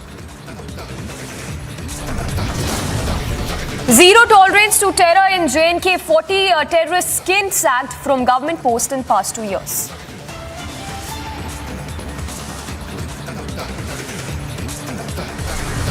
In 45 schools में जहां प्रधानाचार्य नहीं है वहां science भी नहीं पढ़ाई जाती। ये स्कूल्स की टीचर की वैकेंसी है और क्या आप कह रहे हैं कि आप तो बहुत फ्री दे रहे हैं। BJP lambasts Delhi Chief Minister Arvind Kejriwal. The mega face-off over freebies continues. ने जो डॉक्यूमेंट सबमिट किए थे वो सत्य के आधार पर डॉक्यूमेंट्स थे and those were valid documents and Sameer Wankhede and his father definitely belongs to the schedule caste Mahar community. Big win for ex-NCB director Sameer Wankhede. Caste Security Committee gives clean sheet to Sameer Wankhede.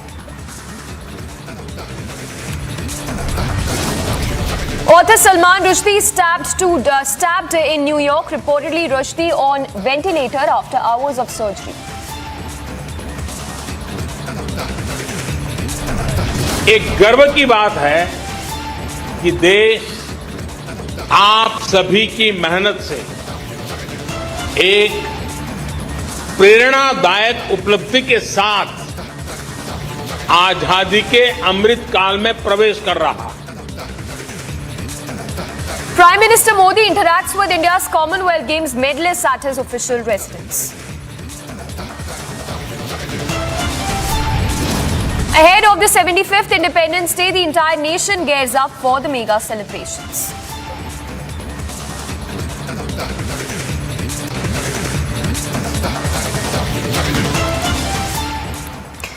Well, tracking closely all the updates coming in on the attack on novelist Salman Rushdie, which happened yesterday in Western New York while he was about to deliver a lecture. What we understand is that there is a fake ID that has been recovered from the attacker as well, and the fresh update that is just coming in. Government also responding, the Indian government responding to this dastardly attack. We have Major General GD Bakshi also joining us. Sir, if I can get your quick response, the Indian government has also responded to this terrible attack which happened on the India-born novelist. If I can get your first response to what has unraveled in the last 24 hours, more than 20 hours. This is a ghastly attack. And Rushdie is a world-famous India-born novelist. It was for the past over 30 years that he was on the run from the Islamists. It seems that he has now thought that it was safe to venture around like this, but the fact that they have attacked him after so many years after they gave those threats, that is shocking. The simple fact is that the woke ideology in the United States is talking of, countering Islamophobia and, curtailing Islamic phobic attitudes, etc., etc. But I think a bit of the circumspection is called for. Because if this is the way they are going to go around slitting throats, stabbing people, then one has to be very careful of the ideology which breeds such attacks. There are sections in the United States academia which are turning Hindu-phobic. They're sort of trying to target peaceful Indic religions like the Hinduism, Buddhism, and trying to give a free pass to these Islamic zealots, these terrorist jihadis, these crazies who go around slitting the throats of women, decent human beings with that sartam se juda kind of philosophy. That means that, anything that they decree as blasphemy gives them the right to murder, slaughter, kill, slit throats. That's not acceptable in a civilized society. We are not living in the 7th century AD time bomb. And I think somewhere even Islam has to come out of it. The moderate Muslims have to speak out against such ghastly practices and crazy attitudes. And I think the United States will have to look within in their new wave of liberalism, leftist liberalism, wokeism. I mean, they are going overboard. They are encouraging such things. They have thoughtfully left behind in Afghanistan $40 billion worth of weapons for the Taliban to pass on to other terrorist organizations. Some of them are already figuring in, we are seeing them come in Jammu and Kashmir, possibly Punjab next. So, and the Taliban, Taliban 2.0, which is so peaceful, which is so modernist in outlook. We've seen what they did with Ayman al-Zawahiri. They kept him in one of the most posh localities in Kabul. So I think we'll have to smell the coffee now, and we'll have to realize that you cannot let your guard down. It is tragic that I understand he survived. I hope he recovers, because this is tragic. After all, he is a person of Indian origin. He's a world-renowned author. So why should such people be attacked? Why should we permit attitudes which say that if you blaspheme our religion, or if I consider that you have blasphemed my religion, all other rules and laws are null and void. I have the right to slaughter you, slit your throat. I'm sorry, that is not what the 21st century would or should permit. Well, I absolutely, sir. People Yes. in the United States wake up now to this ghastly reality. Yes. What they are encouraging by default. Yes. Sir, just a follow-up question. You think that the US also needs to answer some serious questions here with regard to how did this security breach happened in the first place? Most certainly they have to answer the rest of the world, and they have to look within. It is becoming the Wild West there. There are shootings taking place almost every day. Anybody who goes soft in the head gets into a building and starts shooting absolutely indiscriminately. But this is worse.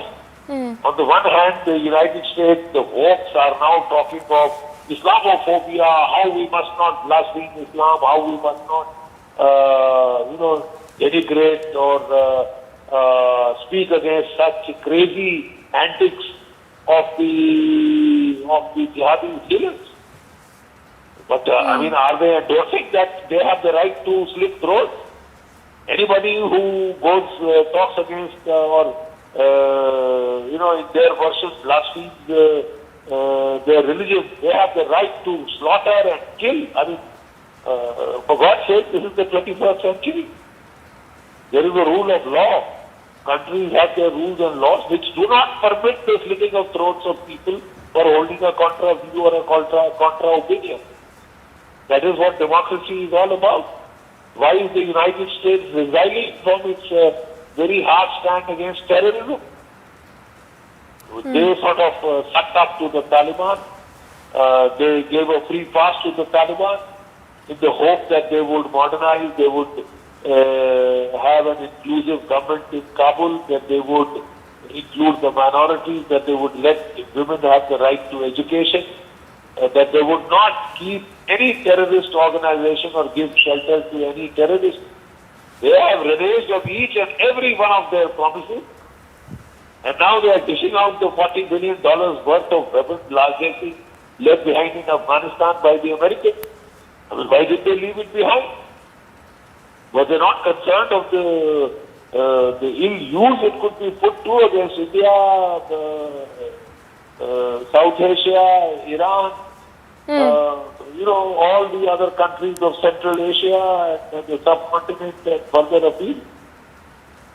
Yes. This is amazing. This new mode of thought in Washington is now getting a cause for serious concern. Well, absolutely, Major General G.D. Bakshi there rightly saying that such kind of ghastly attack is definitely not acceptable in a civilized society. We leave it at that, Major General G.D. Bakshi, speaking to the public and responding on this dastardly attack which happened on novelist Salman Rushdie. Let's also listen into what Jai Shankar, the Minister of External Affairs, had to say on this attack on the novelist. No, I also read about that. I was busy in my own program, and I also saw that, and I think obviously that is something which the whole world has noted, and any attack like this, obviously the entire world has reacted to. No, I also read about that. I was busy in my own program, and I also saw that, and I think obviously that is something which the whole world has noted, and any attack like this, obviously the entire world has reacted to. So a lot of fresh leads coming in, tracking the latest that we are picking up on Salman Rushdie's stabber. In fact, the attacker who's now under arrest, he's merely 25 years old. There's a link that has also emerged, the Iran Hezbollah link that has now emerged. Belgian MP who's also taken to social media to respond to this attack and saying that there seems to be a link between the Iran and Hezbollah. Moving on then, in fact, on that note, more news coming in. Remember, Rushdie was stabbed multiple times on his neck by an assailant at a New York event, but the renowned author has faced multiple threats in the past as well. Throughout his career, in fact, since the 1989, the fatwa that was issued by the Iranian government that forced him into hiding.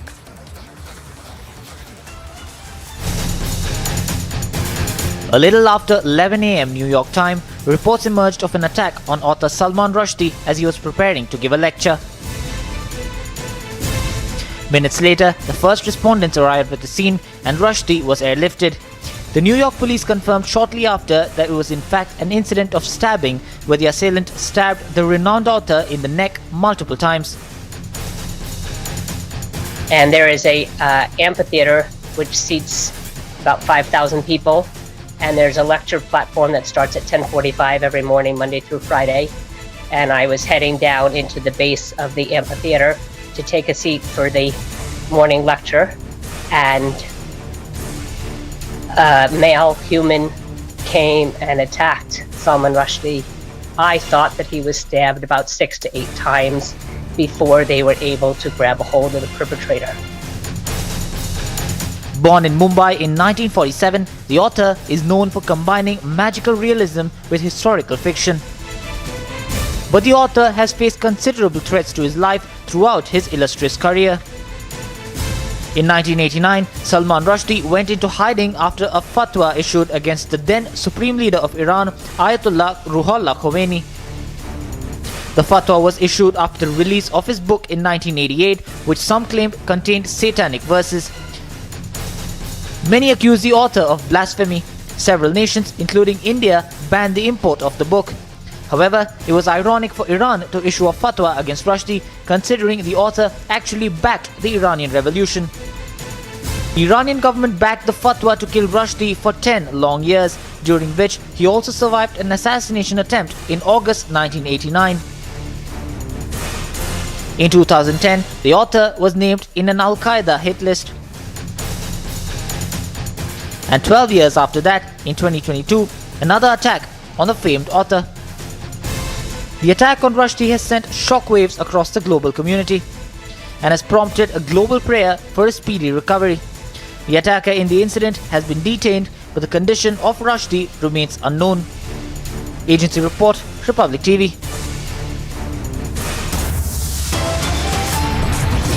Slipping into a very short break. On the other side, we'll get you visuals and latest from Kolkata, where the TMC is holding protest against the central agencies.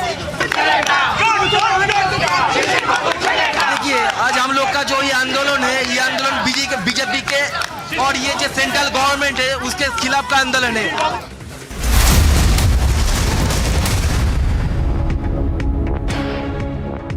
The Amity BBA has been ranked India's #1 BBA in the recently released Times of India B School 2022 rankings, a testimony to Amity BBA's globally benchmarked standards in education.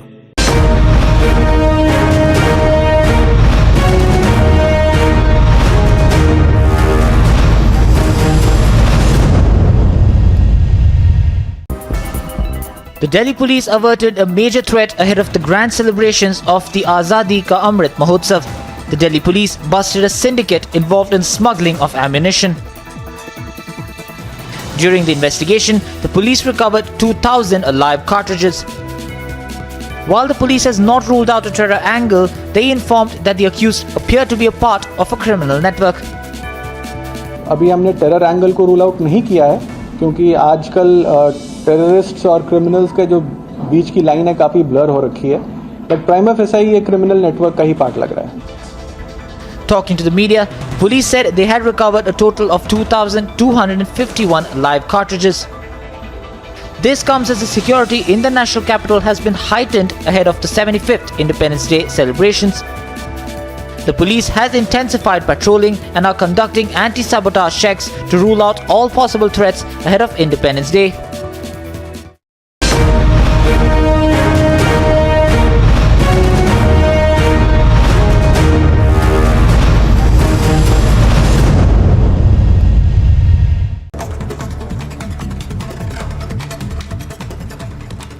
Ahead of India's 75th Independence Day, a dress rehearsal was conducted at the iconic Red Fort in the national capital. The Jawans were seen conducting a march past while a helicopter showered flower petals from above.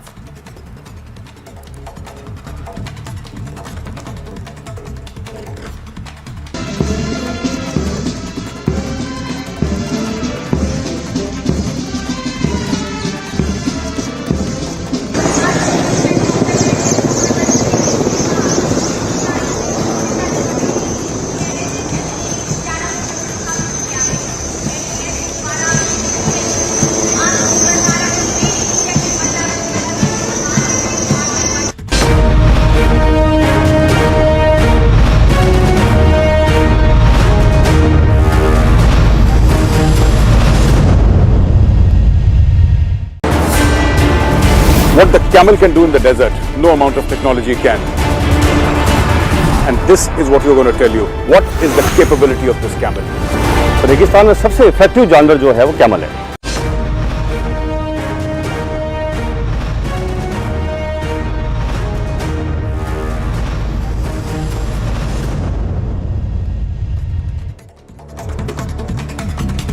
News in brief, the Caste Scrutiny Committee has given a clean sheet to ex-NCB Zonal Director Sameer Wankhede. The order reads that Wankhede was not a Muslim by birth and also states that it's not proven that Wankhede and his father converted to Islam, but it's proven that they belonged to Meher 37 scheduled caste.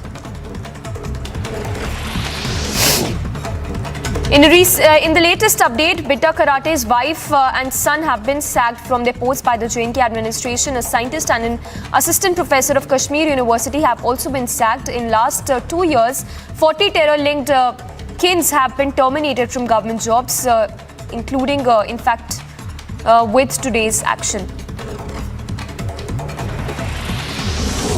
In a shocking incident coming to light from national capital, a 25-year-old was stabbed to death by assailants in Delhi's Malviya Nagar. The deceased has been identified as Mayank Pawar, who was rushed to the hospital where he succumbed to his injuries. Meanwhile, there is a growing anger among the victims' friends and family who still await justice. Speaking about his son's murder, the father of the deceased said that he was informed by the police that 3 culprits are detained and one of them is on the run.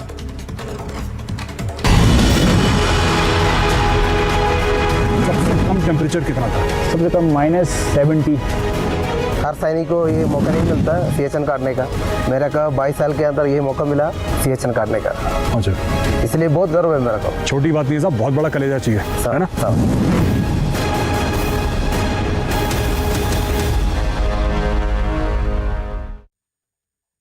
The Amity BBA has been ranked India's #1 BBA in the recently released Times of India B School 2022 rankings, a testimony to Amity BBA's globally benchmarked standards in education. A 25-year-old man was stabbed to death in Malviya Nagar area of national capital. The deceased has been identified as Mayank Panwar, who was a resident of Shahpur Jat area. According to Delhi police, the resident was aged 25 years and that he was chased by 4 to 5 unknown men who attacked after chasing him and stabbed him to death. उन्होंने बताया कि trauma centre में है, तो फिर फटाफट हम trauma centre भागे. उसकी तबीयत ज़्यादा बिगड़ चुकी थी कि उसको 3-4 जख्म थे. बताया नहीं अभी, झगड़ा अभी पता लगेगा.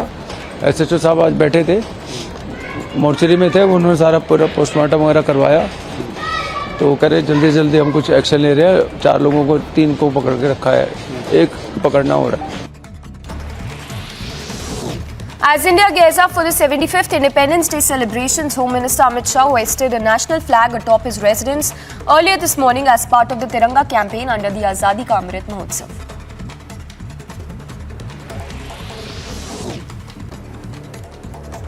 Chief Minister Yogi Adityanath hoisted the national flag in the run-up to the Independence Day. Taking to social media, Yogi Adityanath said, and I quote, "The whole country is celebrating Azadi Ka Amrit Mahotsav under the leadership of Prime Minister Modi to commemorate the completion of 75 years of country's independence.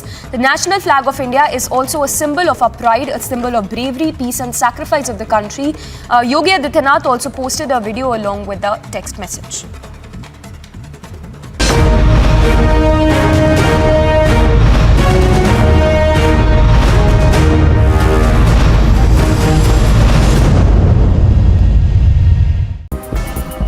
The Delhi police averted a major threat ahead of the grand celebrations of the Azadi Ka Amrit Mahotsav. The Delhi police busted a syndicate involved in smuggling of ammunition. During the investigation, the police recovered 2,000 live cartridges. While the police has not ruled out a terror angle, they informed that the accused appear to be a part of a criminal network. अभी हमने terror angle को rule out नहीं किया है, क्योंकि आजकल terrorists और criminals के जो बीच की लाइन है काफी ब्लर हो रखी है. But prime A man was stabbed to death in South Delhi's Malviya Nagar and the murder was caught on CCTV cameras. In the light of the shocking event, a case was registered and an investigation is underway. The 25-year-old man was stabbed to death by some people after an argument. In the video, Mayank is seen running and being chased by some people. They were seen catching him near a car, and one of the accused, wearing white pants, stabs him several times. A case has been registered and an investigation is currently underway. SHO साहब आज बैठे थे, mortuary में थे, उन्होंने सारा पूरा postmortem वगैरह करवाया, तो कह रहे जल्दी जल्दी हम कुछ एक्शन ले रहे हैं, 4 लोगों को 3 को पकड़ के रखा है, 1 पकड़ना हो रहा है. However, the motive behind the incident is yet to be ascertained. Mayank had done a course in hotel management and was currently unemployed. Bureau Report for Public TV.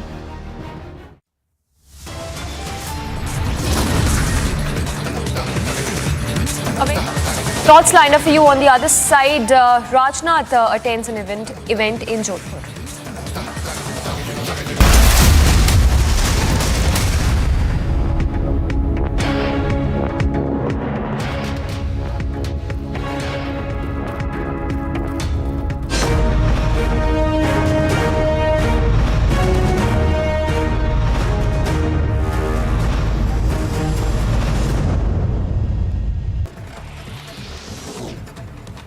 India reported over 15,800 fresh cases in the last 24 hours. The active COVID cases have risen to above 1.19 lakh mark. The daily COVID positivity rate, meanwhile, has risen to 4.36%.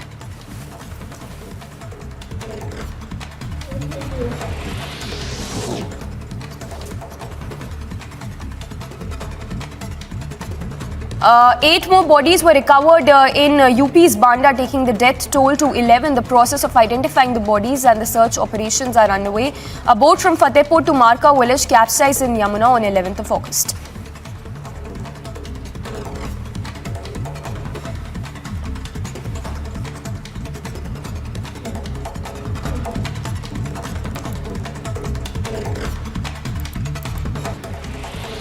A 25-year-old man was stabbed to death in Malviya Nagar area of National Capital. The deceased has been identified as Mayank Panwar, who was a resident of Shahpur Jat area. According to Delhi police, the resident was aged 25 years and that he was chased by 4 to 5 unknown men who attacked after chasing him and stabbed him to death.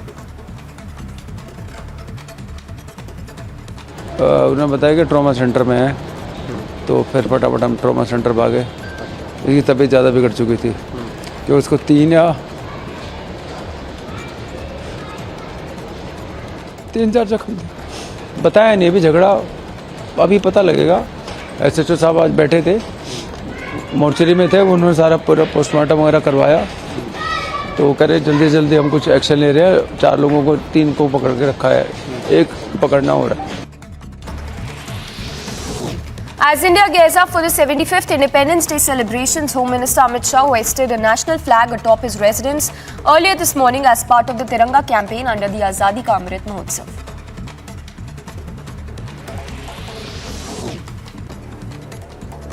Chief Minister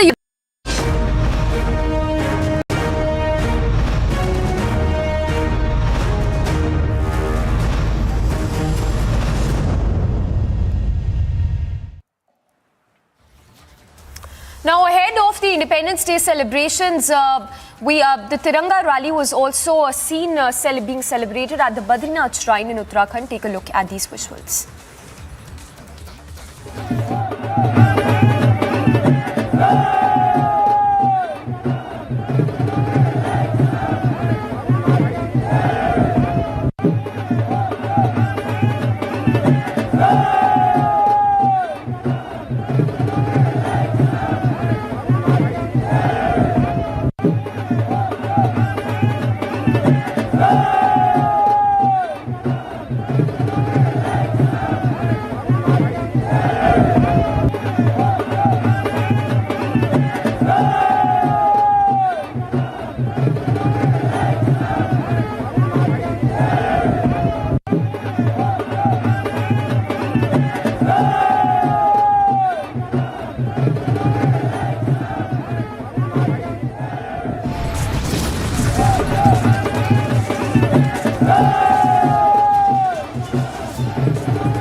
On the eve of Independence Day, Republic from Siachen base camp. Bigger challenge for the Indian Army, the soldiers, is not only fighting with the enemy, but also in adverse weather. Challenge की बात है तो challenge Indian army के लिए कोई challenge नहीं होता। इतने -डिग्री तापमान में सर्वाइव करने के लिए हमें स्पेशल इक्विपमेंट और क्लोथिंग इशू किए जाते हैं। पर जाने से पहले हमारे को स्पेशल ट्रेनिंग, स्पेशल इक्विपमेंट्स दिए गए। The China, Pakistan cannot enter into Siachen because the Satwara Ridge is being controlled by the Indian Army here.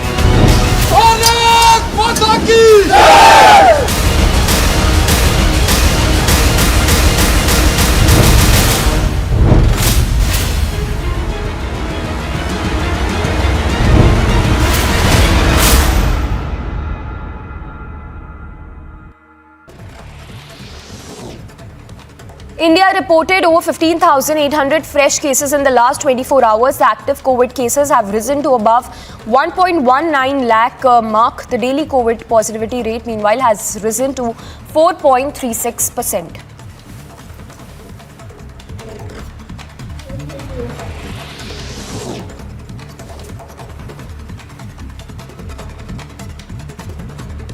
Eight more bodies were recovered in UP's Banda, taking the death toll to 11. The process of identifying the bodies and the search operations are underway. A boat from Fatehpur to Marka village capsized in Yamuna on 11th of August.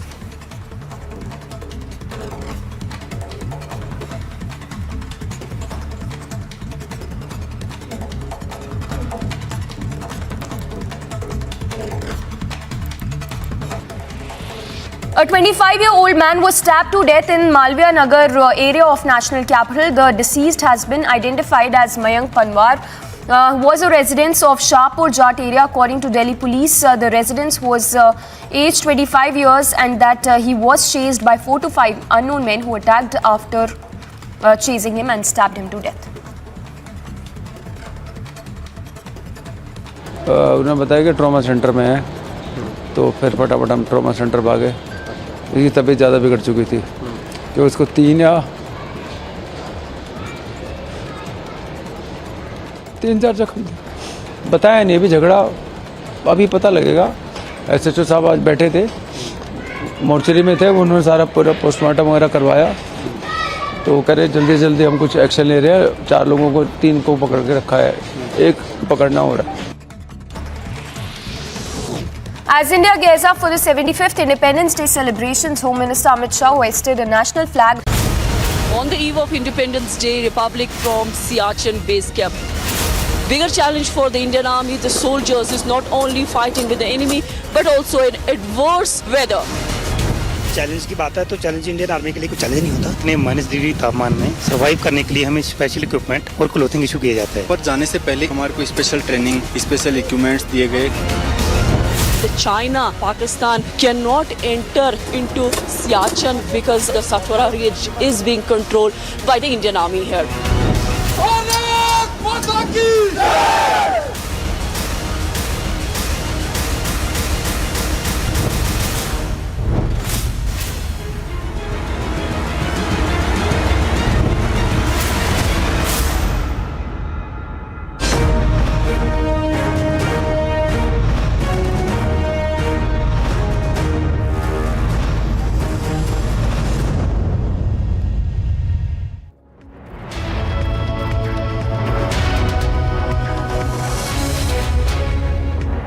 Hello and welcome, ladies and gentlemen. Let's dive right into the top stories this hour on Republic Superfast 50 and see what's happening around the world.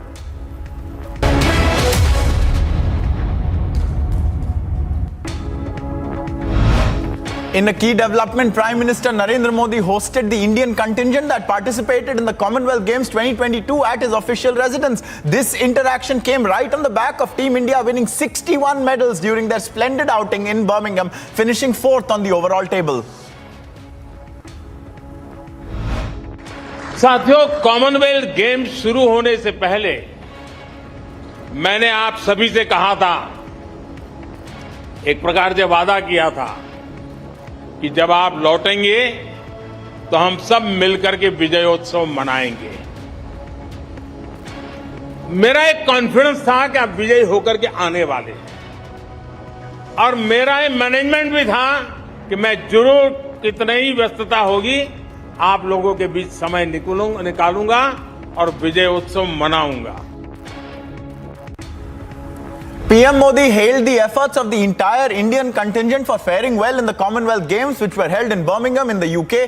He said that all of the athletes must now target to bring laurels for the nation in the upcoming Asian Games and the Olympics 2024.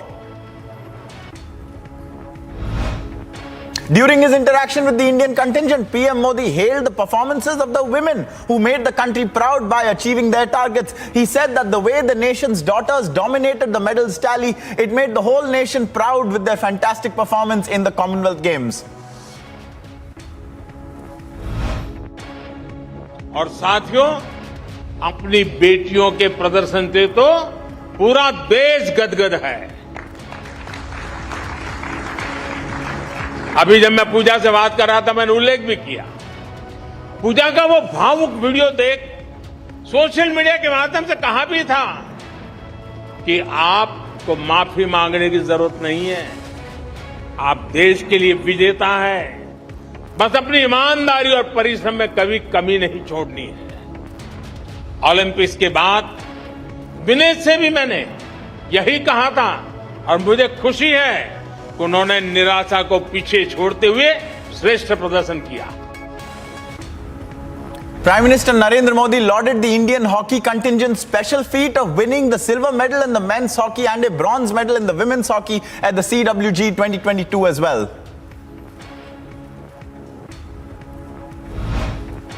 Hockey में जिस प्रकार हम अपनी legacy को फिर हासिल कर रहे हैं, उसके लिए मैं दोनों टीमों के प्रयास, उनकी मेहनत, उनके मिजाज, उसकी बहुत बहुत सराहना करता हूं, भूरी भूरी प्रशंसा करता हूं।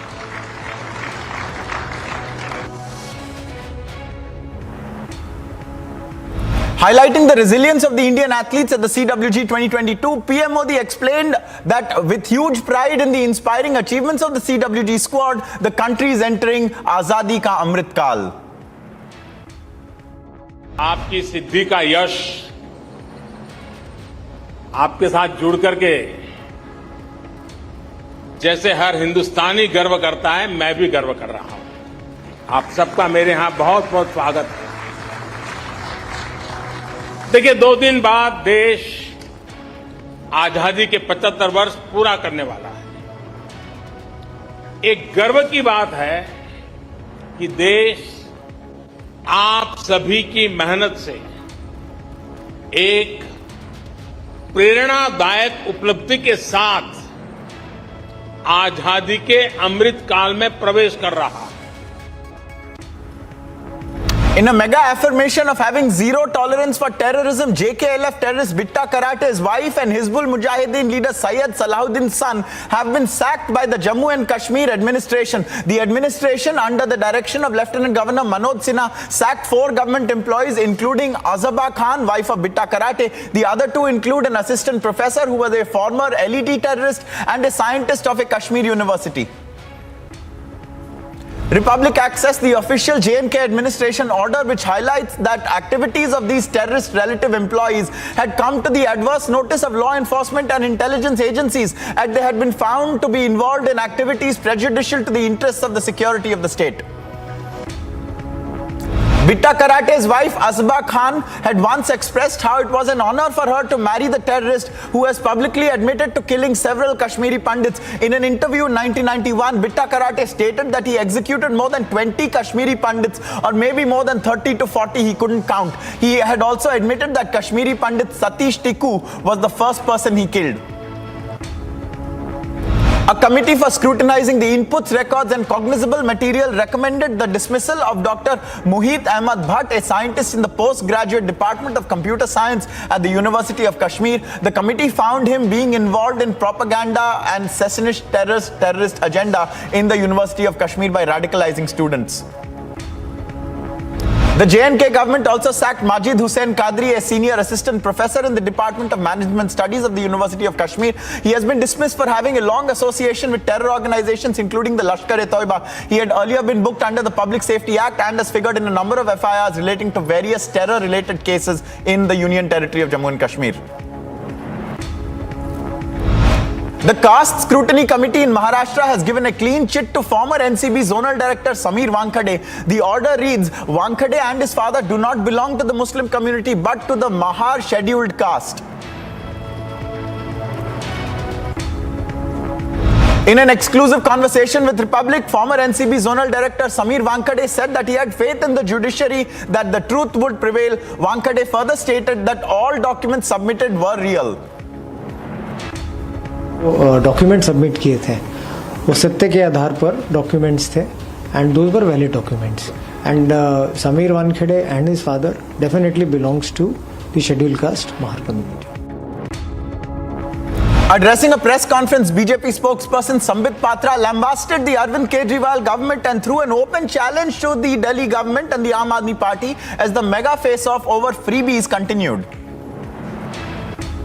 कानून से भी आम आदमी पार्टी को संरक्षण नहीं मिलने वाला है, इसलिए फ्रीबी करके इस पर रोज प्रेस कॉन्फ्रेंस करके मोदी जी की सरकार के ऊपर हमला बोल करके कहीं न कहीं मनीष सिसोदिया जी के एंटीसिपेटरी बेल के लिए ये एप्लीकेशन चल रहा है. जब मनीष सिसोदिया पे गाज गिरेगा तो बताएंगे देखो हमने तो अटैक किया था, इसलिए हमें इस प्रकार से भुगतना पड़ रहा है.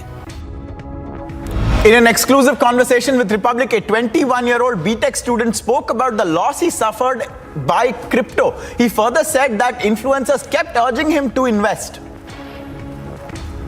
Influencers and many YouTubers they promote stuff. They are getting paid for that. So many are falling into scams. At first I had no idea about crypto, but after it's been 1 year so. I know many new users falling into scams by these influencers and YouTubers. Himachal Pradesh Chief Minister Jairam Thakur ordered a probe into the damage to a major portion of the Kalka-Shimla highway in Solar following heavy rains and directed the regional office of the National Highways Authority of India to submit a report. The agency through which the construction had taken place has also been reported. A team of engineers will visit the spot and investigate as well.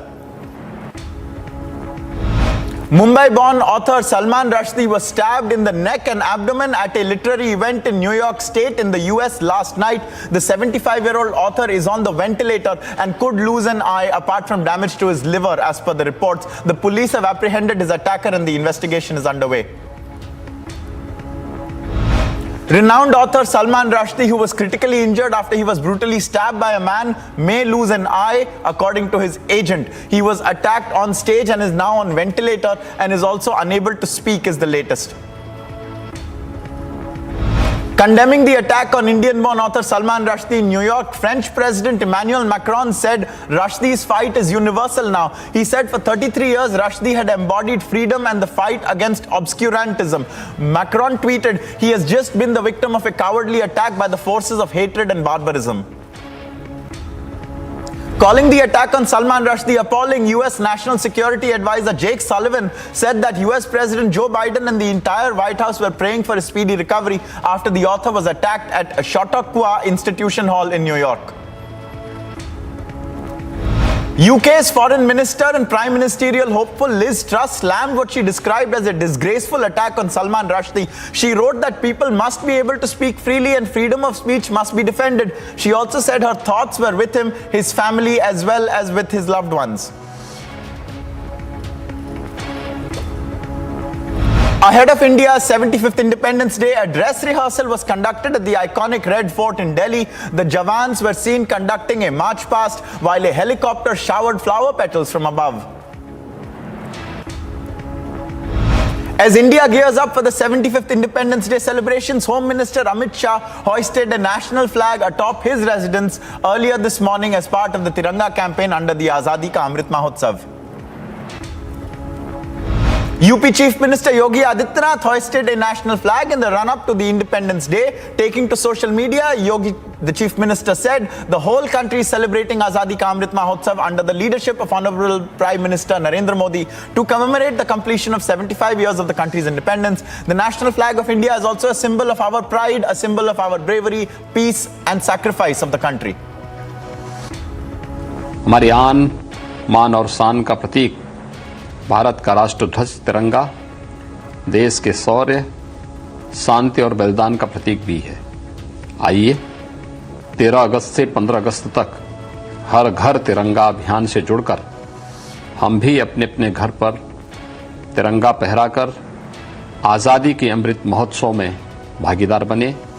माननीय प्रधानमंत्री जी के एक भारत श्रेष्ठ भारत के संकल्प से जुड़े। In Uttarakhand's Badrinath shrine as well, the ITBP Jawans and the pilgrims participated in the Tiranga Yatra. The devotees and Jawans were heard chanting Bharat Mata Ki Jai while raising high the tricolour. In Ladakh, a Tiranga bike rally was organized by the Bikers Association starting from the main market in Leh till Kharu as part of the Azadi Ka Amrit Mahotsav.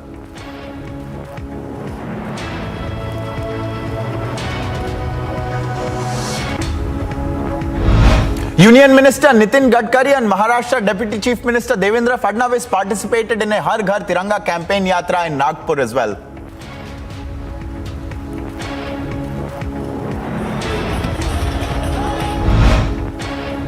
Minister of External Affairs Dr. S. Jaishankar led a Tiranga Yatra in Karnataka's Ramanagara ahead of the 75th Independence Day celebrations. Union Minister Anurag Thakur also accompanied Jaishankar at the Tiranga rally, and the pair were joined by hundreds of party cadres who held the Tiranga high with chants of Bharat Mata Ki Jai.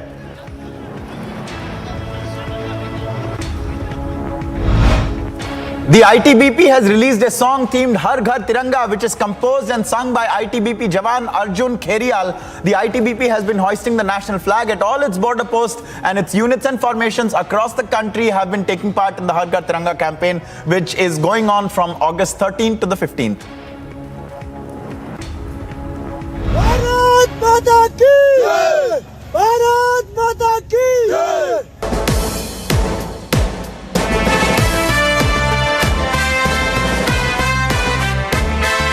कफन बांध के निकला था वो मस्त मलंग दीवाना सा, देश की खातिर जान लुटा दो गाता एक तराना था। जय हिंद जय हिंद जय हिंद जय हिंद जय हिंद जय हिंद जय Hind.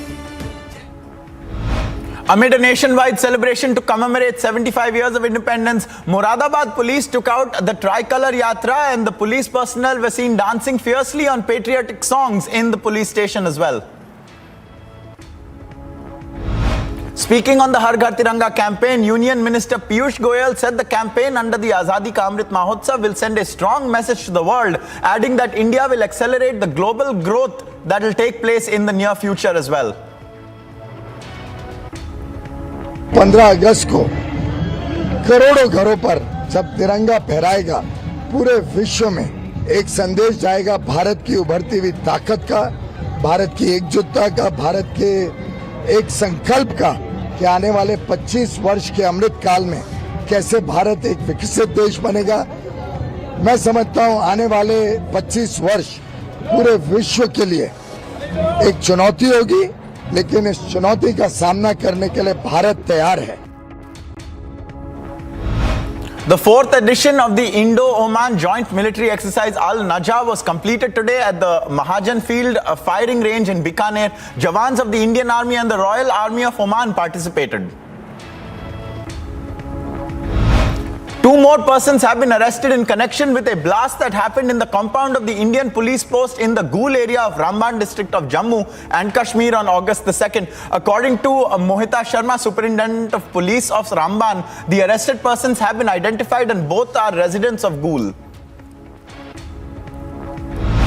According to sources, the CBI has got explosive, crucial evidence in the Anubrata Mandal case, wherein for each cattle that was smuggled, Anubrata allegedly had set a 2,500 to 3,000 rupee commission. In festive seasons, especially during Eid, the commission would go up to 5,000 to 6,000 rupees, we're told. According to sources in the agencies, in 3 months, 6 crore rupees profit was allegedly made. Also in the supplementary charge sheet, the name of an Abdul Latif has also emerged, who amassed major properties.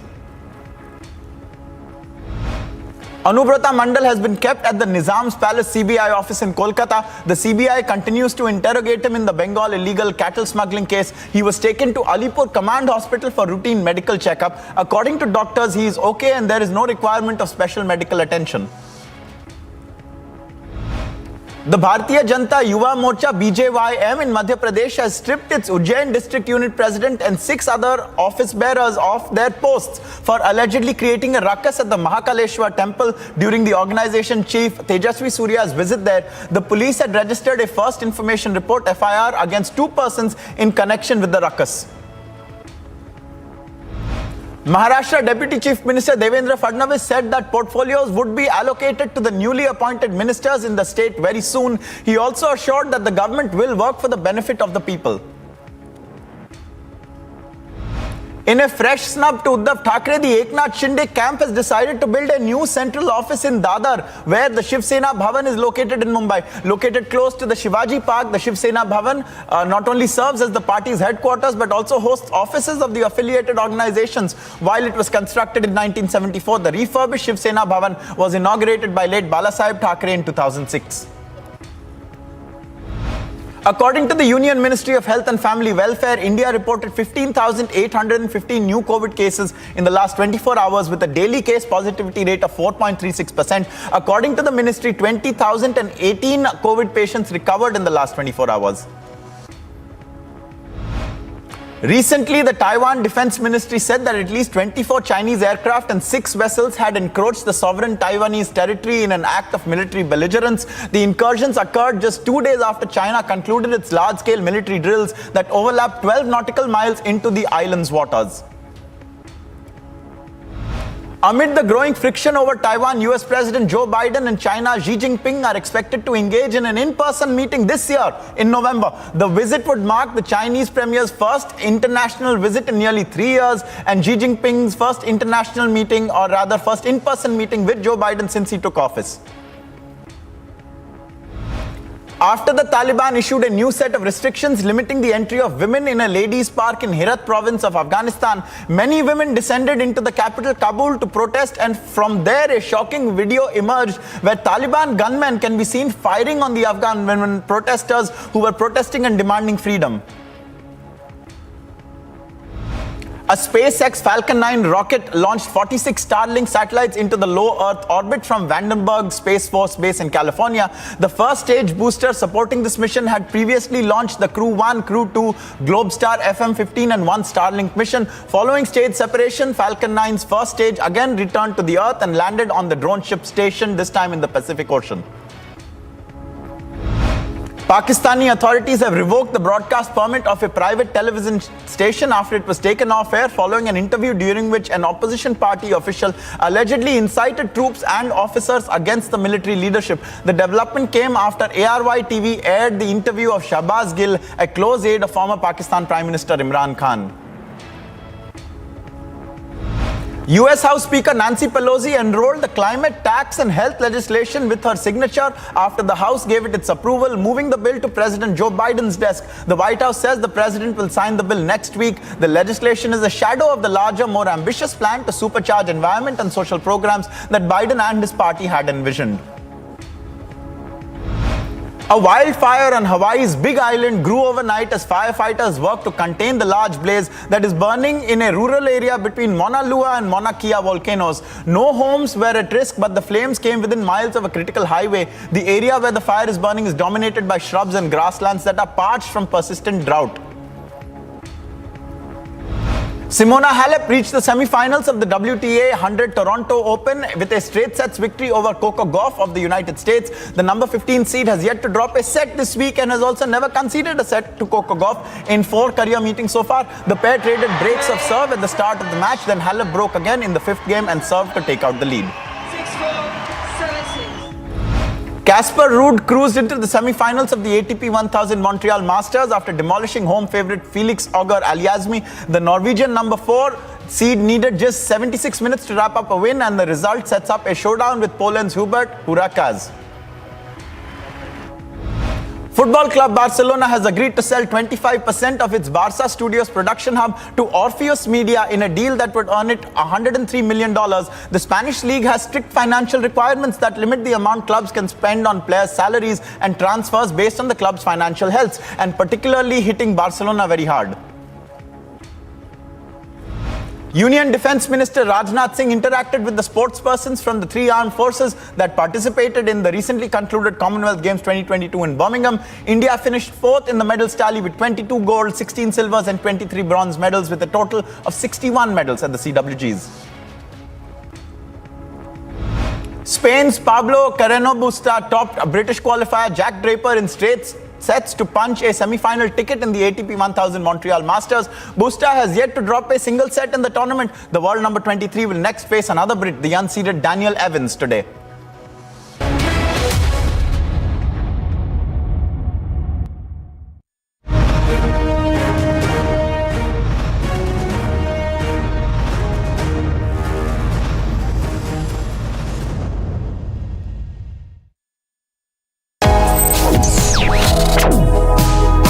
Reading allows us to become familiar with ourselves. We don't read, we won't know what is knowledge. I just find it very interesting to know people's lives, how they went through certain situations, how they dealt with things. So wherever you want to go in life, if you read books along those lines, then that would really help you in growing. Reading could mean a million different things to every individual. What does it mean to you? Visit readindia.info to find out more. These kind of trainings are very important because this entire region is more of the mountainous rather than plains. So the Jawan coming to the Kargil battle school has to go all kind of training. हमारे सेना में लड़ाई लड़ने की इच्छा शक्ति, आत्मविश्वास तथा दुश्मन को निष्क्रिय करने का ताकत है. You have to be physically fit if you have to be in this kind of weather and in this kind of region.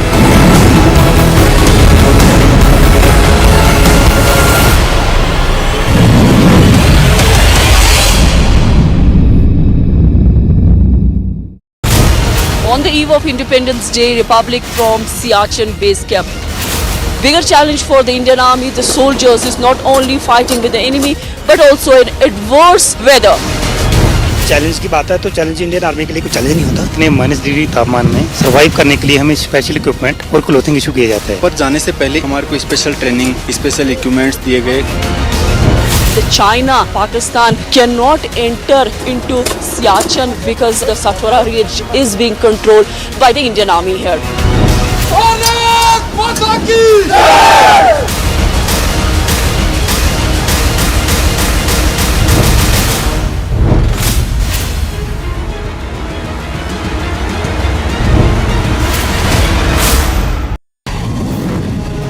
मैं सिर्फ धूल, मिट्टी, टैंक का ऑयल आपके चेहरों पर देखना चाहता हूं और अपने हुनर को उस तलवार की धार की तरह और नुकीला और पैना करेंगे जो कि हमारे दुश्मनों के दिलों में चीरती हुई निकल जाएगी.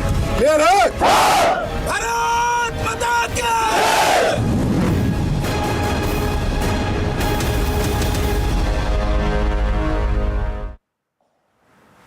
Viewers, with the completion of 75 years of India's independence nigh upon us, the ITBP has released a song with the theme of Ghar Tiranga. The song is composed and sung by ITBP Jawan Arjun Kherial, and the ITBP has also been hoisting the national flag at all of its border posts, and its units and formations across the country have been doing the same. Take a listen to this song themed at Ghar Tiranga. Bharat माता की जय! भारत माता की जय।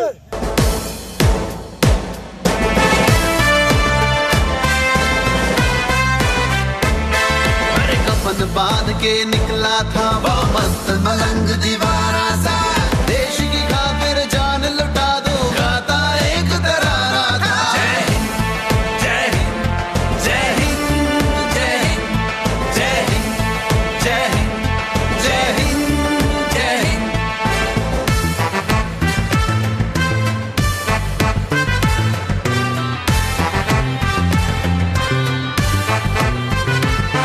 जब दुश्मन ने आंख दिखाई, लहू था इसका खौल गया, लहू था इसका खौल गया। मातृभूमि की आन बचाने ये सरहद पर दौड़ गया, ये सरहद पर दौड़ गया। सींच दी धरती अपने खून से, दुश्मन भागा फिर उस पार।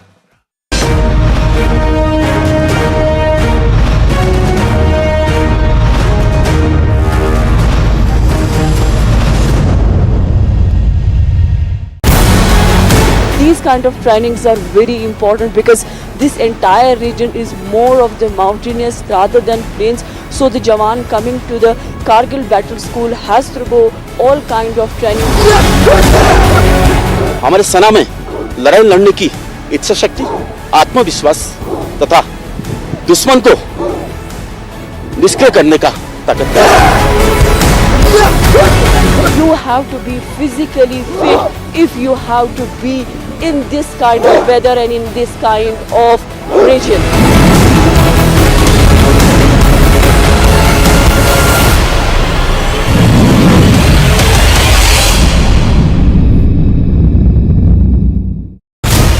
On the eve of Independence Day, Republic from Siachen base camp. Bigger challenge for the Indian Army, the soldiers, is not only fighting with the enemy but also in adverse weather. Challenge की बात है तो challenge Indian army के लिए कोई challenge नहीं होता। इतने -डिग्री तापमान में सर्वाइव करने के लिए हमें स्पेशल इक्विपमेंट और क्लोथिंग इशू किए जाते हैं। पर जाने से पहले हमारे को स्पेशल ट्रेनिंग, स्पेशल इक्विपमेंट्स दिए गए। The China, Pakistan cannot enter into Siachen because the Satwara Ridge is being controlled by the Indian Army here. Bharat माता की जय।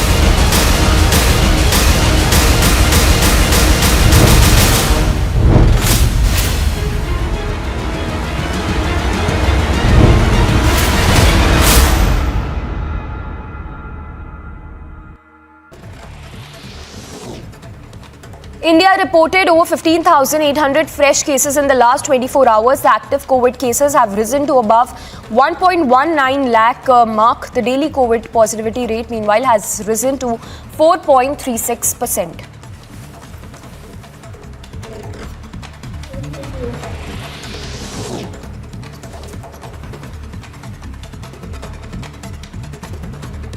Eight more bodies were recovered in UP's Banda, taking the death toll to 11. The process of identifying the bodies and the search operations are underway. A boat from Fatehpur to Marka village capsized in Yamuna on 11th of August.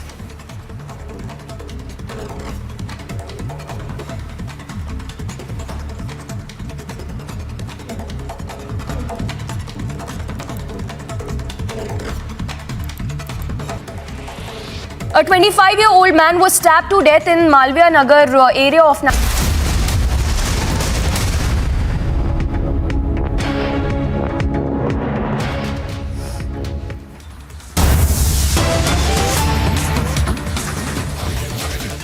Thanks for staying tuned with us to our breaking news coming in this hour. This is with regard to the big political churn in Bihar. Pashupati Paras, who's likely to face a mega rebellion, is what we are given to understand.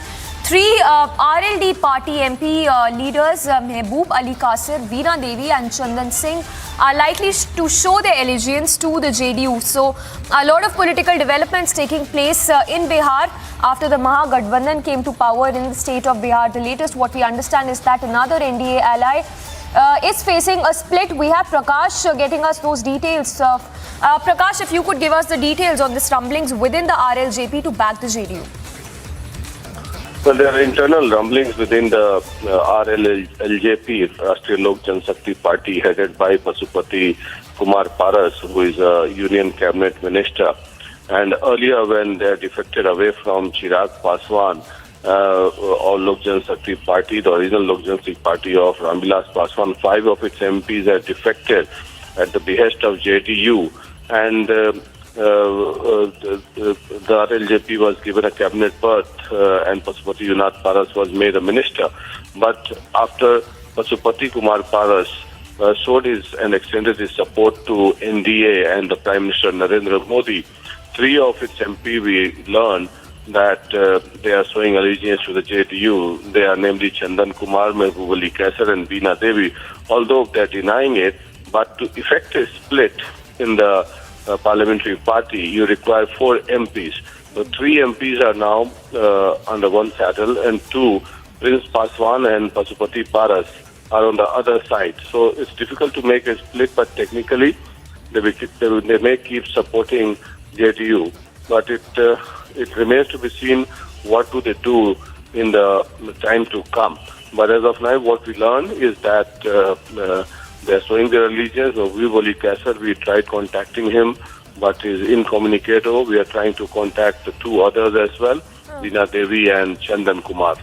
Back to you. Yes. Yes, Prakash, stay with us. If you could give us more details, what can you understand of the situation? How is it going to impact the NDA for that matter?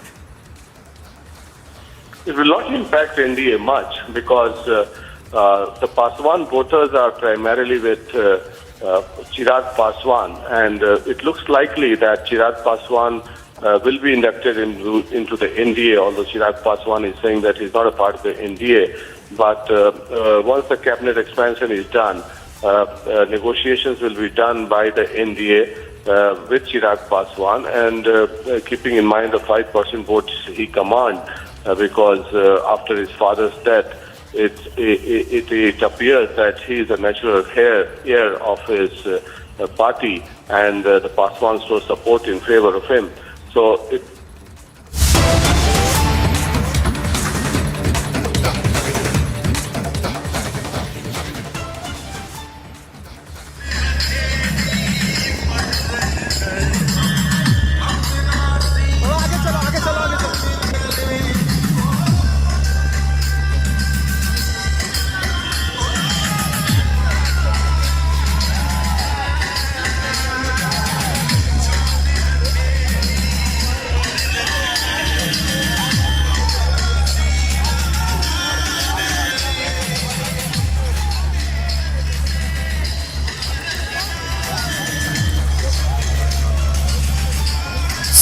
Smriti Irani there, the Union Minister who's flagging off the Tiranga rally in Amethi. You can see the massive presence there.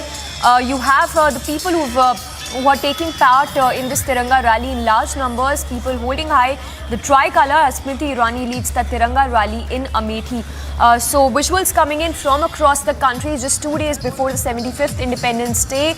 We have the Tiranga Yatra, which is being carried on in full swing in several parts. So in fact, in every corner of the country, the visuals in which Tiranga, the visuals live that are just coming of Union Minister Smriti Irani, who is leading the Tiranga rally in Amethi.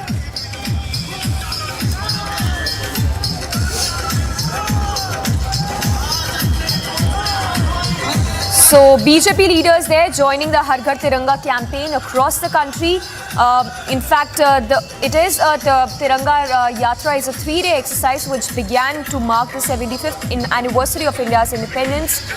Just earlier today, we had the Home Minister Amit Shah who hoisted the national flag at his residence and even took to social media to post a picture of him and his wife with the tricolour. We had Union Minister Bhupender Yadav who also visited Balia in Uttar Pradesh to pay tributes to freedom fighter. Chittu Pandey, party leaders, in fact, are also scheduled to attend different programs. We also had visuals of M.E.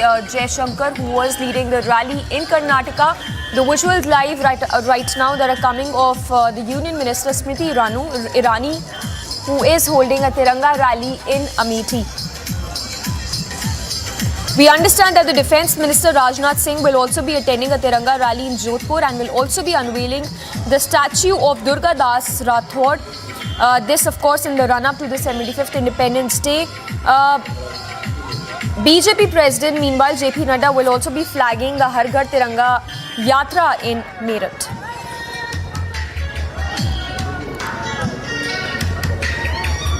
And going across to my colleague Vivek to give us more updates. Vivek, we see a massive presence there. Smriti Irani leading the Tiranga rally from Amethi. Give us more details.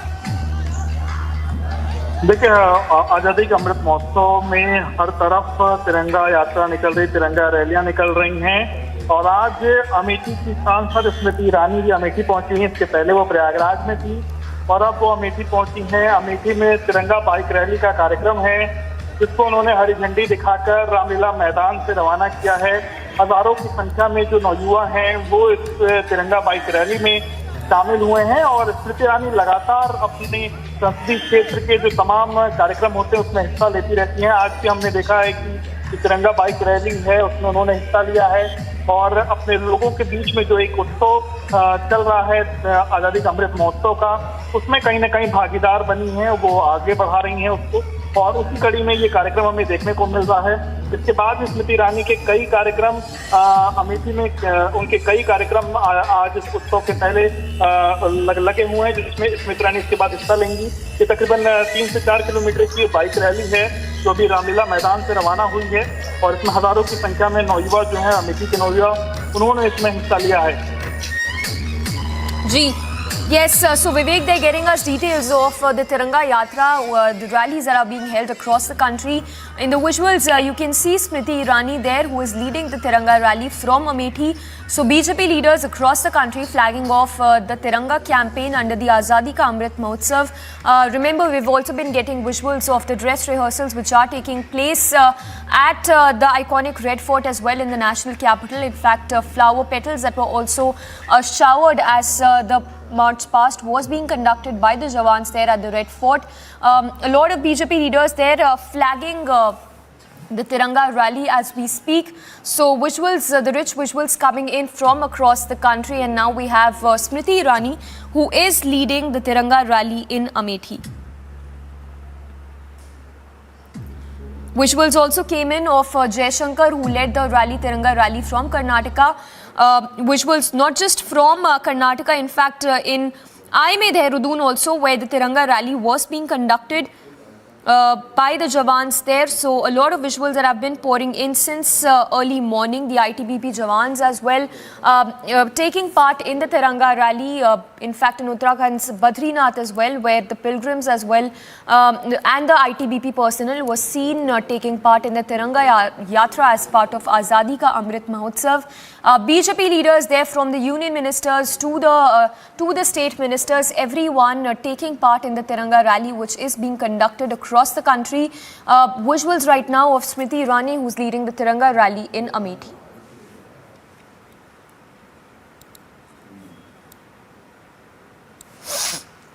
Well, we'll get you more details on how the celebrations are in full swing across the country under the Azadi Ka Amrit Mahotsav. The visuals coming in which you can see Smriti Irani there with the party cadre and of course a lot of supporters, people there who've gathered there to take part in this rally which is being held, which is underway as we speak.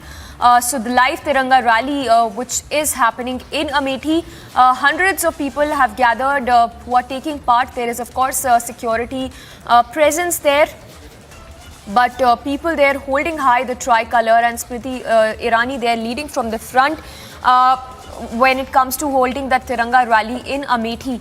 So just a short while back, Meenakshi Lekhi was also seen taking part in the Tiranga rally. We had several leaders, the union ministers as well taking part in the Tiranga rally. We had Jaishankar Prasad, we had Piyush Goyal, Nitin Gadkari also who took part in the Tiranga rally which was held in Nagpur, along with Deputy Chief Minister of Maharashtra Devendra Fadnavis. So we have our executive editor Aishwarya Kapoor also joining us. Aishwarya, if you could talk to us more about these visuals coming in, just another example of how geared up the country is for the Independence Day.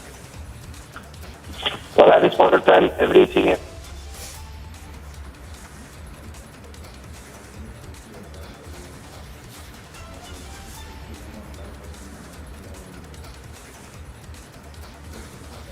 Well, we will connect with Aishwarya again, but in the visuals that are just coming in right now are from this Tiranga rally that is being held in UP's Amethi as we speak. In the visuals, you can see the security personnel who are also there.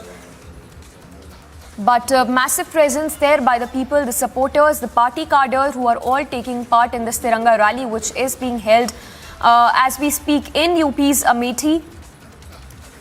So, well, it's not just in Amethi. We have visuals that have been coming in from across the country.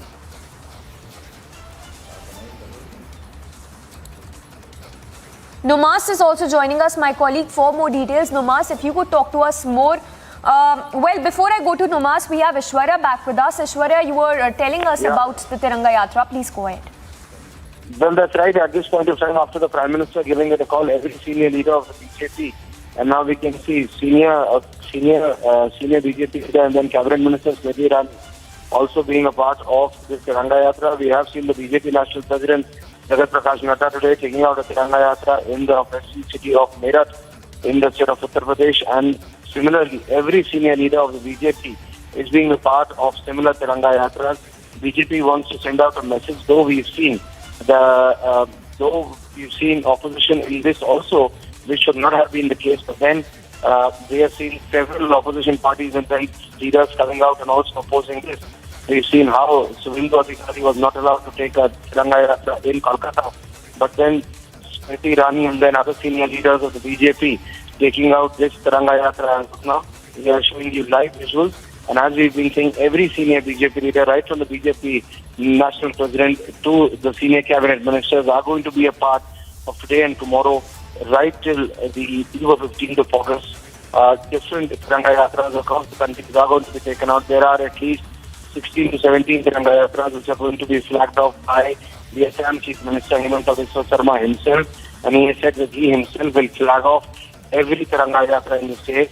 So similarly, other chief ministers, also UP Chief Minister Yogi Adityanath also is flagging off several Tiranga Yatras, not only in the capital city of Lucknow, but in different parts of the state, and then so on and so forth. All right, Aishwarya, thank you so much. So Aishwarya, they're getting us details of the Tiranga Yatra, which is being conducted across the country. The visuals that are coming in right now are from Amethi, where Union Minister Smriti Irani is seen leading that Tiranga rally. From Amethi, you can see there the people who've gathered in large numbers, the party cadre who are there, holding high the tricolour and leading that rally, taking part in that Tiranga rally as India marks 75 years of independence.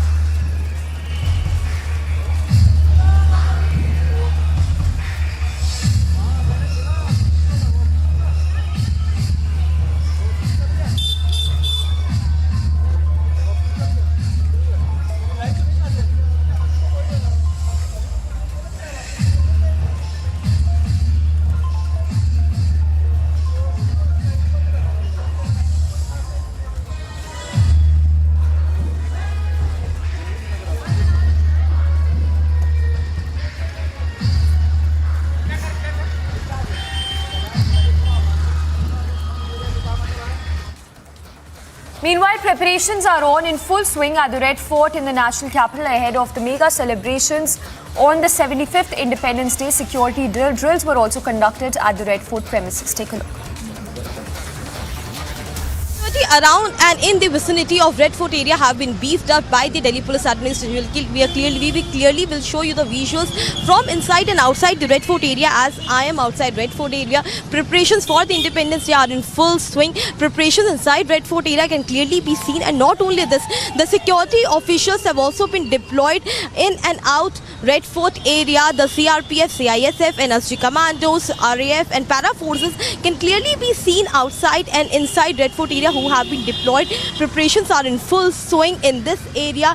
Ahead of the Independence Day, the entire security has been beefed up, and not only this, the para forces have been deployed, the commandos have been deployed, Delhi police have also been deployed in the entire area. Dress rehearsal have been carried out from August 13. From today till 14th it will be carried out, and the entire traffic diversions will happen from 4 a.m. in the morning till 10 a.m. in the morning.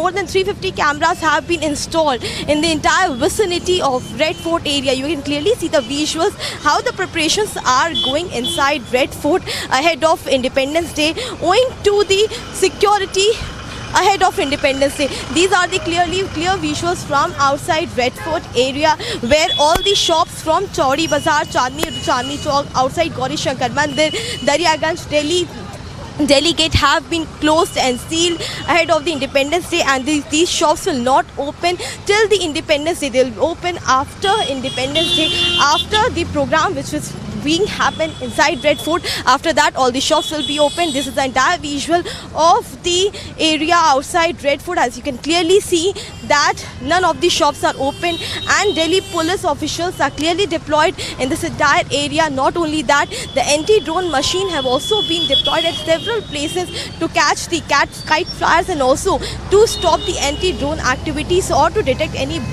balloon or aerial movement around this area. So ahead of Independence Day, these are the kind of security arrangements which have been done outside Red Fort area.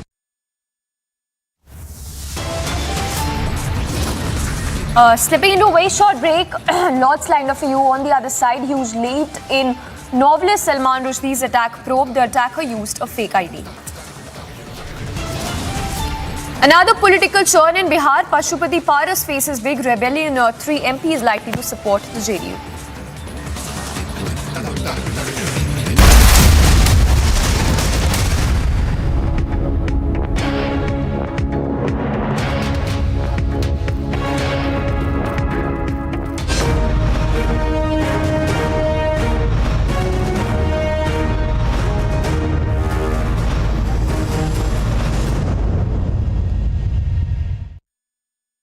The Amity BBA has been ranked India's #1 BBA in the recently released Times of India B-School 2022 rankings, a testimony to Amity BBA's globally benchmarked standards in education. What the camel can do in the desert, no amount of technology can. And this is what we're going to tell you. What is the capability of this camel? रेगिस्तान में सबसे effective जानवर जो है वो camel है। तो camel को किस तरह से ट्रेन किया जाए कि पीस टाइम पे वहाँ पर अच्छी तरह से पेट्रोलिंग कर सके, पूरे एरिया की देखभाल कर सके, वॉर के अंदर जो इसकी यूटिलिटी है, जो इसकी उपयोगिता है, उसको अपना सार्थक कर सके।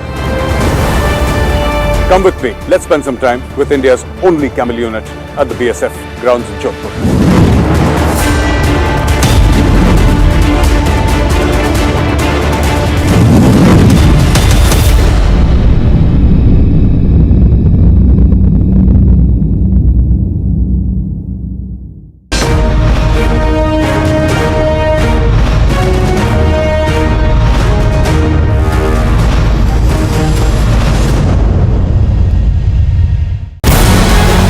These kind of trainings are very important because this entire region is more of the mountainous rather than plains. So the Jawan coming to the Kargil battle school has to go all kind of training. हमारे सेना में लड़ाई लड़ने की इच्छा शक्ति, आत्मविश्वास तथा दुश्मन को निष्क्रिय करने का ताकत है। You have to be physically fit if you have to be in this kind of weather and in this kind of region.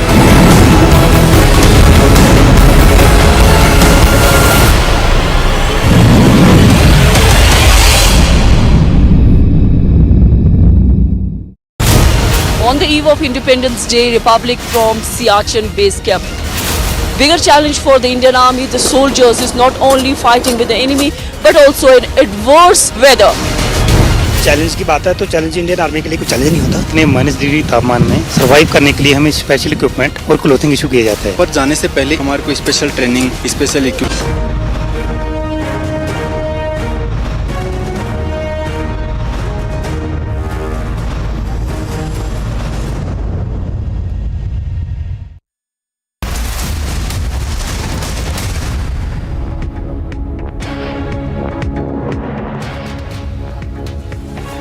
Well, a mega face-off that has erupted between the Aam Aadmi Party and the BJP over the freebie culture. Now, after BJP Sambit Patra lambasted at the Kejriwal-led Delhi government, now Delhi Deputy Chief Minister has spoken to Republic, hitting out at the BJP. Let's listen into that exclusive conversation as well as that soundbite of Sambit Patra where he hit out at the AAP government.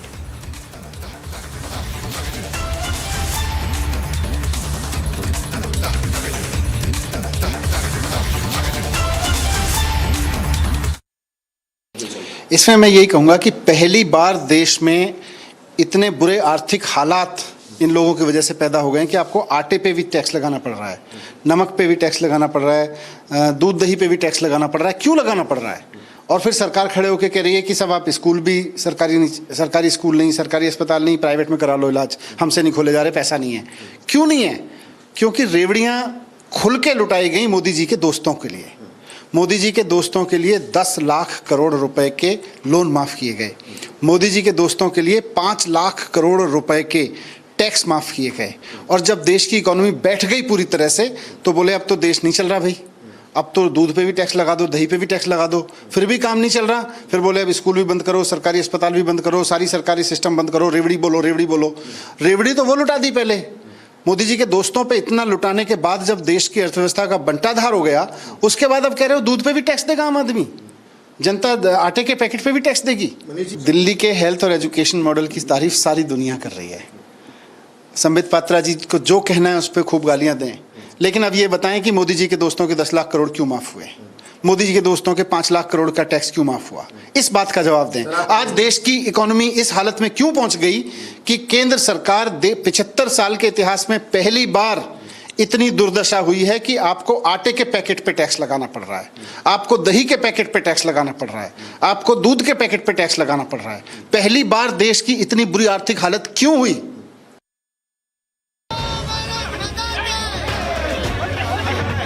Minister of External Affairs S. Jaishankar led Tiranga rally in Karnataka's Ramnagara ahead of the 75th Independence Day celebrations. Union Minister Anurag Thakur also accompanied Jaishankar at the Tiranga rally. Jaishankar and Anurag Thakur were joined by hundreds of party cadre who held the Tiranga high with chants of Bharat Mata Ki Jai. We need a leadership in Delhi. We need a leadership in the country. We need a fully empowered government which has got the complete political support of our people. So when you think about the future of your country, please think about the need for a decisive leadership. Please think about people who will best ensure the security of India, who will ensure the growth of India. The colourful and lively visuals from the Tiranga rally showed the state coloured in hues of tricolours ahead of the Independence Day. Bureau Report, Republic TV.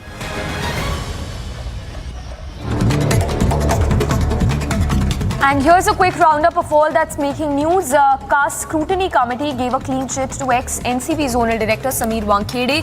The order read that Wankhede was not a Muslim by birth and also went on to state that it's not proven that Wankhede and his father converted to Islam, but it's proven that they belonged to Mahar 37 scheduled caste.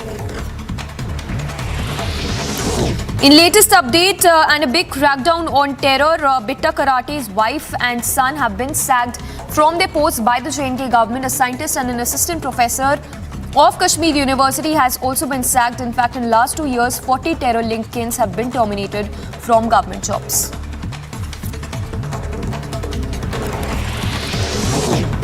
In a shocking incident coming to light from National Capital, a 25-year-old resident was stabbed to death by some people in Delhi's Malviya Nagar area. The deceased has been identified as Mayank Pawar, who was rushed to the AIIMS but succumbed to his injuries. The father of the deceased said he was informed by the police that 3 culprits have been detained. उन्होंने बताया कि trauma centre में है, तो फिर फटाफट हम trauma centre भागे। उसकी तबीयत ज़्यादा बिगड़ चुकी थी कि उसको 3-4 जख्म थे। बताया नहीं, अभी झगड़ा अभी पता लगेगा। SHO साहब आज बैठे थे, मोर्चरी में थे, उन्होंने सारा पूरा पोस्टमार्टम वगैरह करवाया, तो कह रहे जल्दी जल्दी हम कुछ एक्शन ले रहे हैं। 4 लोगों को, 3 को पकड़ के रखा है, 1 पकड़ना हो रहा है।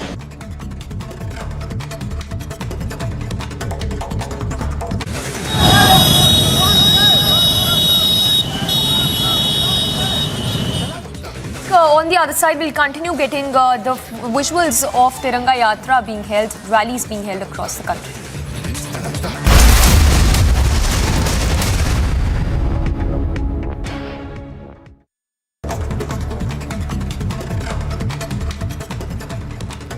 Ahead of India's 75th Independence Day, a dress rehearsal was conducted at the iconic Red Fort in the national capital. The Jawans were seen conducting a march past while a helicopter showered flower petals from above.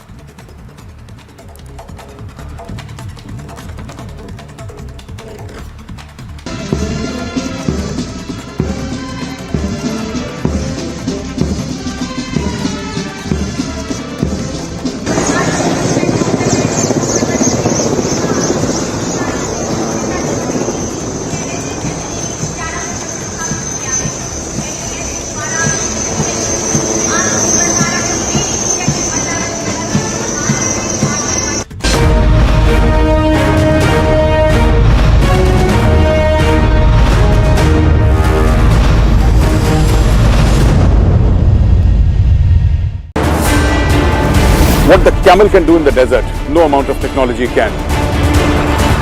And this is what we're going to tell you. What is the capability of this camel? रेगिस्तान में सबसे effective जानवर जो है वो camel है।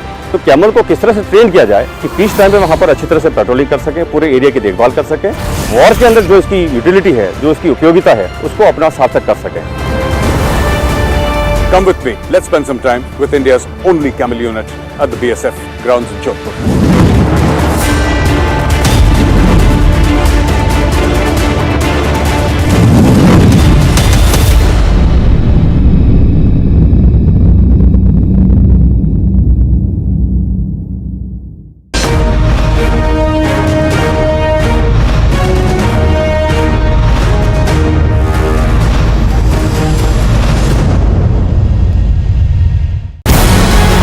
These kind of trainings are very important because this entire region is more of the mountainous rather than plains. So the Jawan coming to the Kargil battle school has to go all kind of training. हमारे सेना में लड़ाई लड़ने की इच्छा शक्ति, आत्मविश्वास तथा दुश्मन को निष्क्रिय करने का ताकत है। You have to be physically fit if you have to be in this kind of weather and in this kind of region. India को रिप्रेजेंट किया और इंडियन फ्लैग को वहाँ पे देखा इटली में, तो कैसा लगा तुम्हें? जब मैं वहाँ पहुँची मैंने देखा इंडिया का फ्लैग, वाह, ये तो मैं इतनी खुश हो गई कि नहीं, अब तो कुछ करके दिखाना है। इंडिया का फ्लैग ऊपर होना चाहिए, बस इतना मैं चाहती थी और वो मैंने कर दिखाया। अगर आप इंडिया रिप्रेजेंट कर रहे हो ना, हार नहीं माननी है, क्योंकि गोल्ड तो लेकर ही आना है आपको। बचपन से सर एक ही ड्रीम है मेरा, अब एक तो अपनी गेम को प्रोफेशनली यूज़ करना है, प्रोफेशनली आगे बढ़ाना है और वर्ल्ड ओलंपिक्स में गोल्ड लाना है इंडिया के लिए, अपनी स्टेट के लिए।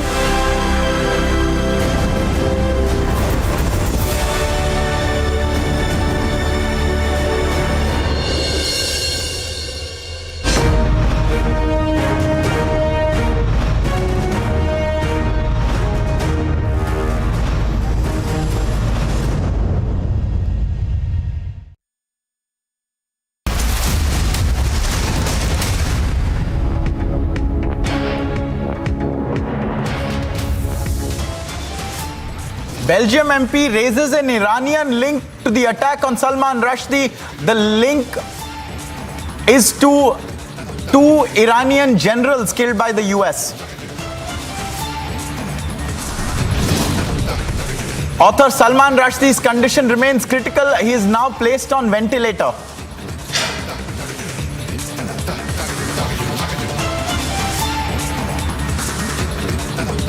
Stunning leads emerge in the Kill Nupur plot. Pakistan terror handbook accessed by Republic. Another NDA ally faces a split now as Pashupati Paras backs the NDA. 3 MPs want to back the JDU.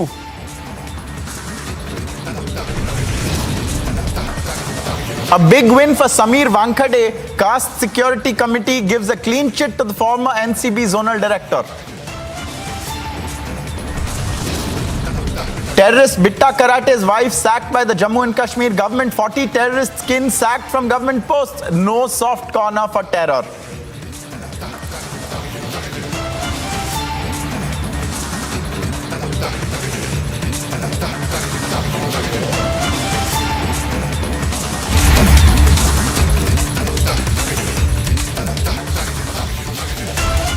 Hello and welcome, ladies and gentlemen. We are tracking a number of stories today. We are nigh on the eve of the 75th Independence Day of India, and accordingly there are a number of processions underway, one of which we are tracking in Amethi in Uttar Pradesh, which is being led by none other than Union Minister Smriti Irani. And you can see that these are visuals of the Tiranga rally that is being held in the bastion of Smriti Irani now. And she is now part of a bike rally. We've seen this rally, we've been following it for the last half an hour or so. And now there is a very large bike rally that has taken departure from the previous rally that was going on. And this is taking place in Amethi at the moment, rather now in Amethi. And you can see there the minister on your screens right now. Clearly no stone being left unturned to highlight the fact that India is about to complete 75 glorious years since its independence. And this is now the visuals that are coming in from Amethi. We have a reporter joining us from Amethi who will share more details of. We have Loma joining us from Amethi to tell us more. हमें बताइए कि ये rally कितनी लंबी है, कब से चल रही है और कैसे यूनियन मिनिस्टर स्मृति ईरानी इस रैली को लीडरशिप दे रही हैं.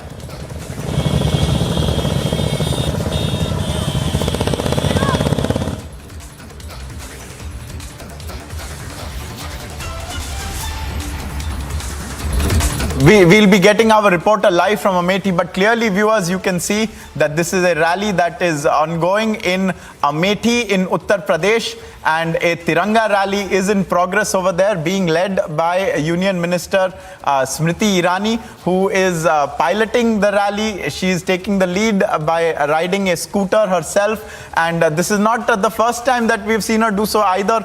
This is, if I'm not mistaken, the second time in just the space of a week that Smriti Irani has taken out a Tiranga rally by herself in the lead, riding a two-wheeler, carrying a Tiranga flag, and she appears to be having a great time doing so. These are on the streets of Amethi, her parliamentary constituency. We have now Vivek Rai joining us on the phone to tell us more. Vivek, tell us about this Tiranga Yatra and rally that is being led by Smriti Irani. देखिए, स्मृति ईरानी अपने संसदीय क्षेत्र अमेठी आज पहुंची हुई हैं और वहां से तिरंगा बाइक रैली को उन्होंने सबसे पहले हरी झंडी दिखाई है और उसके बाद अब वो खुद एक्टिवा पर बैठकर, स्कूटी पर बैठकर वो खुद इस तिरंगा यात्रा में शामिल हुई हैं। और ये इसके पहले स्मृति ईरानी का कार्यक्रम प्रयागराज में था। प्रयागराज के बाद वो अमेठी पहुंची हैं अपने संसदीय क्षेत्र में। लगातार अपने संसदीय क्षेत्र में वो एक्टिव रहती हैं, लेकिन आज आज़ादी के अमृत महोत्सव के तहत जो कार्यक्रम हो रहे हैं उसमें स्मृति ईरानी ने हिस्सा लिया है। और जिस तरीके से विजुअल्स में देखे जा सकते हैं कि स्मृति ईरानी खुद एक्टिवा चला रही हैं, उसके पीछे लोगों ने तिरंगा लिया हुआ है हाथों में और तिरंगा यात्रा ये निकली हुई है। तिरंगा बाइक रैली को स्मृति ने खुद अमेठी के रामलीला मैदान से उन्होंने हरी झंडी दिखाई है। तकरीबन 3 से 4 किलोमीटर की ये तिरंगा यात्रा है जो स्मृति ईरानी जिसको लीड कर रही हैं। खुद ही उन्होंने हरी झंडी दिखाई और उसके बाद अब वो तिरंगा यात्रा को लीड कर रही हैं। आज़ादी के अमृत महोत्सव के तहत 75 साल पूरे होने पर अलग अलग जगहों पर हर घर तिरंगा कार्यक्रम मनाया जा रहा है और उसी बीच में हर घर तिरंगा कार्यक्रम के साथ साथ ये भारतीय जनता पार्टी ने 9 तारीख से यानी कि 9 अगस्त से अपने तमाम जो पार्टी कार्यकर्ता हैं उनको इस कार्यक्रम में लगाया था। और 9 और 10 तारीख को सबसे पहले जो 1918 मंडल हैं वहाँ मंडलों पर बाइक रैली निकाली गई और उसके बाद फिर 10, 11 और 12 तारीख को जो तमाम जो प्रतिनिधि हैं उन्होंने अपने अपने क्षेत्रों में काम किया और अब 13, 14 और 15 को लगातार हर घर तिरंगा कार्यक्रम के तहत इसी तरीके से बाइक रैली के साथ साथ लोगों को घर घर पहुंच करके ये कार्यक्रम आगे बढ़ाने को लेकर के काम किया जा रहा है। और स्मृति ईरानी इसी कड़ी में आज अमेठी पहुंची हुई हैं। इसके पहले हमने देखा था कि वो प्रयागराज गई थी, वहां पर उन्होंने हिस्सा लिया था एक कार्यक्रम में। स्मृति ईरानी का ये अमेठी का तकरीबन 2 बजे के आसपास में वो अमेठी पहुंची हैं और उसके बाद उन्होंने इस बाइक रैली में हिस्सा लिया है और खुद वो स्कूटी चला रही हैं, स्कूटी पर बैठी हुई हैं और खुद इस कार्यक्रम में वो हिस्सा ले रही हैं। Right, Vivek there sharing information of this rally that Smriti Irani is undertaking and leading. She is clearly at the head of this rally. Vivek हमें ये भी बताइए, I think मैंने देखा अभी कि रवि किशन भी हैं इस रैली में शामिल, वो एक बाइक चला रहे हैं. और कौन लीडर्स हैं भारतीय जनता पार्टी के जो इस रैली में भाग ले रहे हैं और ये रैली कहाँ खत्म होगा? देखिए, स्मृति के साथ साथ रवि किशन के अलावा जो भारतीय जनता पार्टी के अमेठी के जो तमाम जिले के नेता हैं वो इस कार्यक्रम में शामिल हैं. अमेठी के सभी विधानसभाओं के जो नेता हैं वो इस कार्यक्रम में शामिल हैं. तकरीबन 3 से 4 किलोमीटर की ये बाइक रैली है जो स्मृति ईरानी जिसको लीड कर रही हैं, और ये तकरीबन 20 से 25 मिनट की और ये बाइक रैली है जो अभी चलने वाली है, जिसको स्मृति ईरानी जिसमें खुद वो एक्टिवा चला रही हैं, खुद वो स्कूटी चला रही हैं, उसमें वो बैठी हुई हैं. और पीछे उनके पीछे जो भी पीछे के शख्स हैं उन्होंने अपने हाथों में झंडा ले रखा है. तो ये कुल मिलाकर के एक आजादी का अमृत महोत्सव के तहत अलग अलग जगहों पर जो कार्यक्रम हो रहे हैं उसमें स्मृति ईरानी भी अपने संसदीय क्षेत्र पहुंची हुई है. अपने संसदीय क्षेत्र पहुंच करके कार्यक्रम में उन्होंने हिस्सा लिया है और लगातार जोश और खरोश जो तमाम नेता हैं कार्यकर्ताओं के बीच में भरने की कोशिश की है. क्योंकि 9 तारीख से लेकर के 15 तारीख तक का जो कार्यक्रम, 9 अगस्त से लेकर के 15 अगस्त तक का जो ये कार्यक्रम एक तरीके से हुआ, उसमें सभी सबसे पहले तो 9 और 10 को मंडल में हमने देखा कि कार्यक्रम हुआ. उसके बाद विधान सभा स्तर पर कार्यक्रम होगा. तो पूरे जिले स्तर के जो कार्यक्रम है वो आज 13, 14 और 15 तारीख को होने, और उसमें एक तरीके से घर घर जो झंडा वितरण का जो कार्यक्रम है वो भी होना है. तो ये अलग अलग कार्यक्रम हैं जो हो रहे हैं और स्मृति ईरानी खुद आज पहुंची हुई है और उसमें कार्यक्रम में वो हिस्सा ले रही हैं. Absolutely. Vivek, thank you so much for sharing those details with us. So clearly, viewers, you can see that Smriti Irani is leading a Tiranga rally, a bike rally no less, in Amethi, her parliamentary constituency. There are other BJP leaders alongside her, such as another MP, Ravi Kishan, as well as all the Amethi leaders of the Bharatiya Janata Party. We are just a day and a half away from India completing 75 years of independence, and there are such campaigns and rallies going on all across the country. The country is about to be awash with the tricolor. And in keeping with that, ahead of the 75th Independence Day, the entire nation has been gearing up for the mega celebration. As a part of this, the national flag has been hoisted at the LOC as well. Here is an exclusive report filed by Gursimran Singh, my colleague.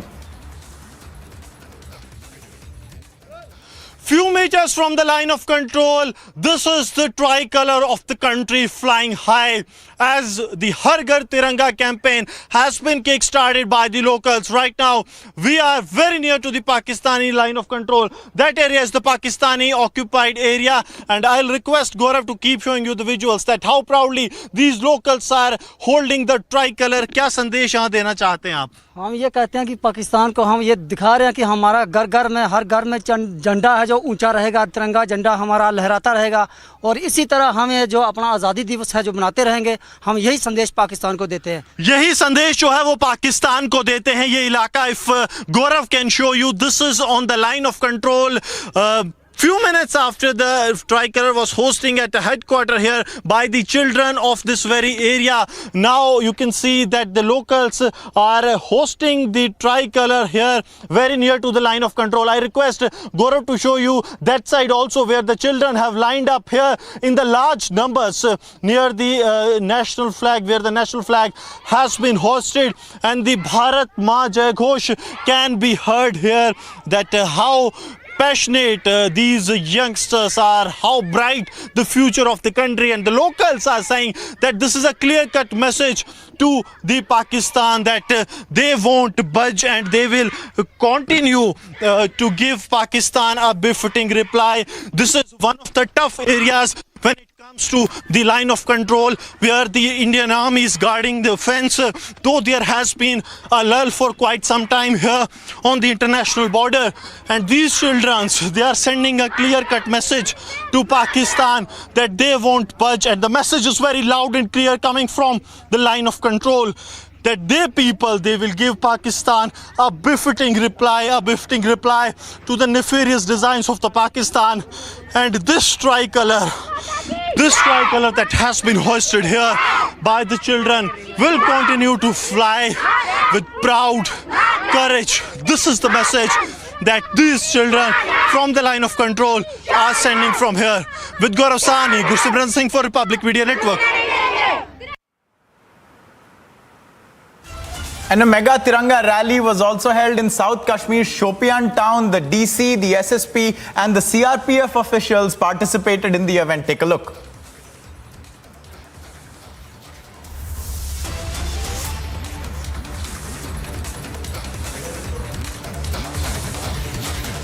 And so there, viewers, you can see this is the Tiranga rally that is taking place in Shopian town, where there is a joint participation of the citizens, the police officials and the CRPF.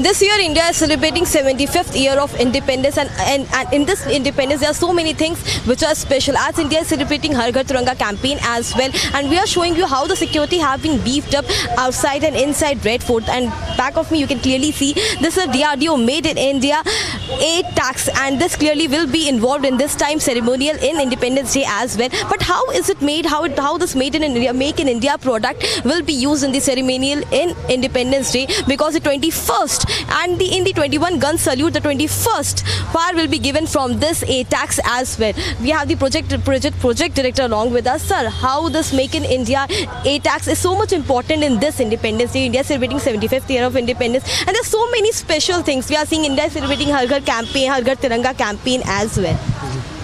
Madam, this 155-52 cal advanced towed artillery gun system is a multidisciplinary program launched by DRDO with the participation from the Indian industries, and now these guns are realized.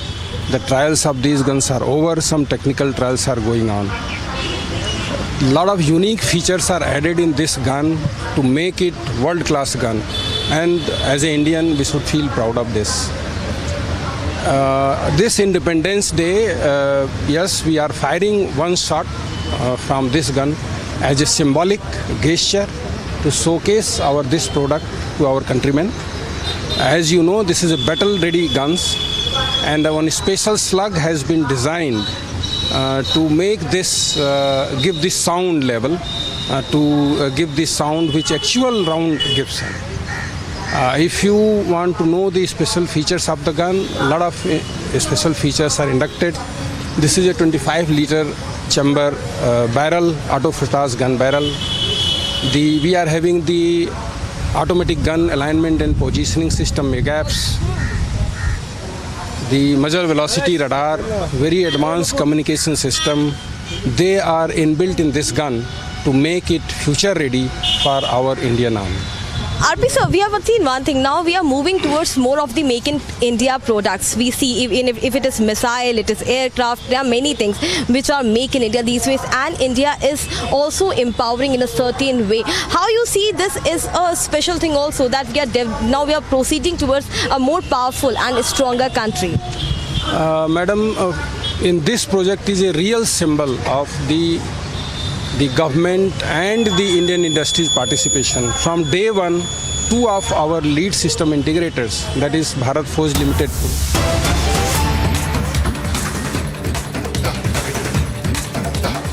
Viewers, we have a breaking news update and a video coming in from Telangana, where during the Independence Day celebrations, a minister, Srinivas Gaud, was seen using a police weapon to fire a shot into the air. You can see right in your frames, right in the center of the screen is the minister. He has a rifle of the police forces in his hand. He points it towards the sky and he appears to shoot. And this is a visual that has come in from the Mahabubnagar in Telangana, a shocking visual of a celebration that could have gone horribly wrong, because whenever you shoot something into the air, it must come down, and it comes down at the same speed at which it was fired. And so there have been many cases over the years of firing into the air having caused accidents down below. Later we have Aneri joining us for more information. Aneri, tell us about this incident that has taken place, this shocking and dangerous incident.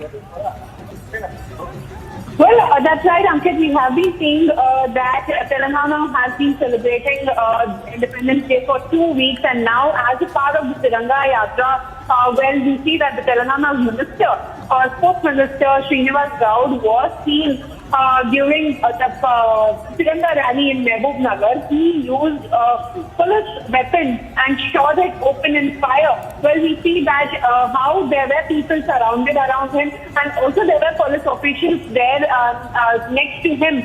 And also this was a public event, and if there would have been any sort of unfortunate incident would have taken place, and everything would have fallen apart. But as we have been seeing in the visuals clearly, the Telangana minister Srinivas Gaud was seen using the police weapon, where we see that he was using it open shot, the firing in air, and also this was during the celebrations of the Tiranga rally in Mehboob Nagar district of Telangana, where we see that during a public event, Telangana minister Srinivas Gaud was seen using the police weapon and open fire in the air during the celebration, Sanket.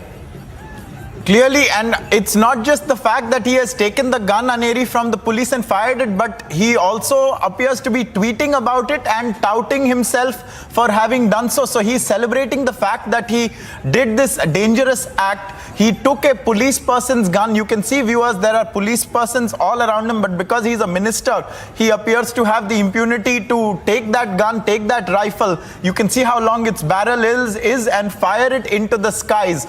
Aneri, if you can tell us, how many bullets did he fire? Was it just the one? And can we confirm that no one was injured in it? Because there have been many incidents in the past where firing into the air has proved catastrophic and fatal for people down below when the bullet eventually lands, because gravity does that. And this minister appears to have forgotten.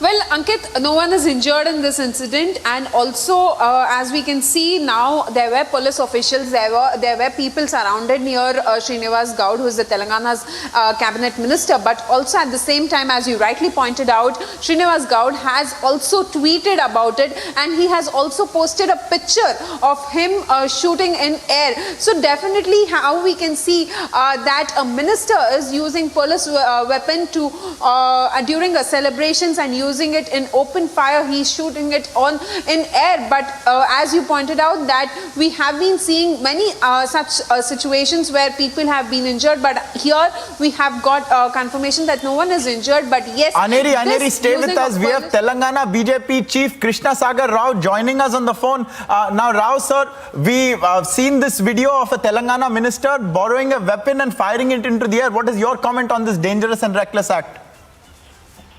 I mean, it is shocking. People of Telangana now should understand what the ministers of Telangana Rashtra Samiti government constitute. What do they represent? If you make a minister, this is what's going to happen. The man doesn't even understand that we are in India and we are not in a banana, run by a junta, military junta. How can he even fire the firearms of the police? How can he snatch it away? BJP demands action on this minister. He should be removed from his role as a minister. And BJP also demands he should apologize to the police and also to the people. The police in Telangana, it is quite exhibitive that and have been enslaved by the ministers of TRS government. Mr. Rao, what would you also have to say about the fact that he's not only fired this weapon, but he's also now tweeting about it, glorifying the act? And what does this speak to you, given the fact that the police officers are around him and he's still taken their weapon and he's done this? They have to file a report at the end for every bullet discharged, don't they? It's a procedure for them. There are clear acts in IPS, and there are also acts in the do's and don'ts of the procedure of any officer who's holding a firearm, that no one can touch the firearm, leave alone snatching it away and firing. No, they have to immediately arrest this man and they have to bring him to justice.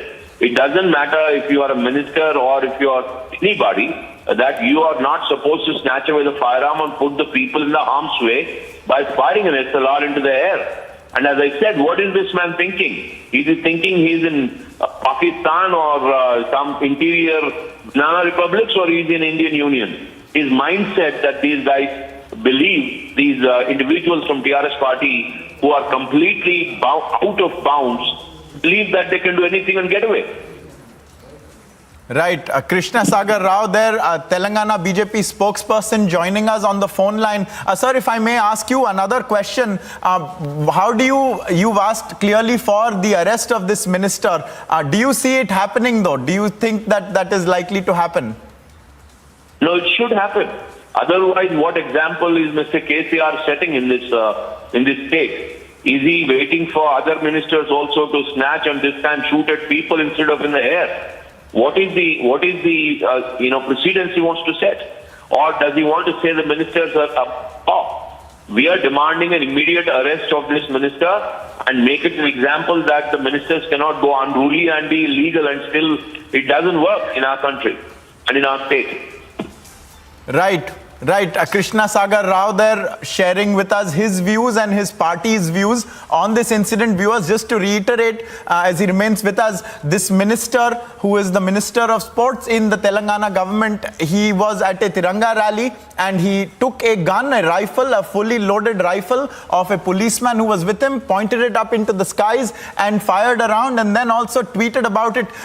We are being told by Aneri that no one was injured, mercifully, but clearly this is a very dangerous and reckless act that this minister has committed, and then he has also tweeted about it. Aneri remains with us. Aneri, if you can tell us a little bit about where this Tiranga rally was taking place, when this incident took place, and whether there's any clamor also within the party and within the law enforcement dispensation on this incident that has taken place.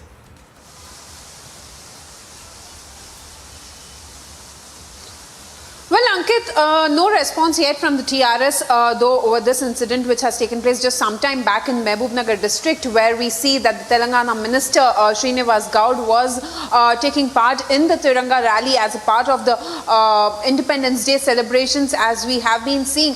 Now we see that he has also tweeted about it, and also what he has written, I would like to tell that he has done nothing much about the incident, but he has said that as a part of Independence Day celebrations, the largest flag rally was organized from Zilla Parishad grounds to the Tangman in Mehbubnagar district of Telangana. But also the pictures talk a lot, as the first picture of Srinivas Gaud on his Twitter is about him using the police weapon and open fire in air. So first picture of him on his Twitter handle is that where he has tweeted it. But definitely now we have been seeing that the opposition parties have been demanding that there should be an action taken against Srinivas Gaud. But in this incident also, no one has been injured is what we have learnt as of now.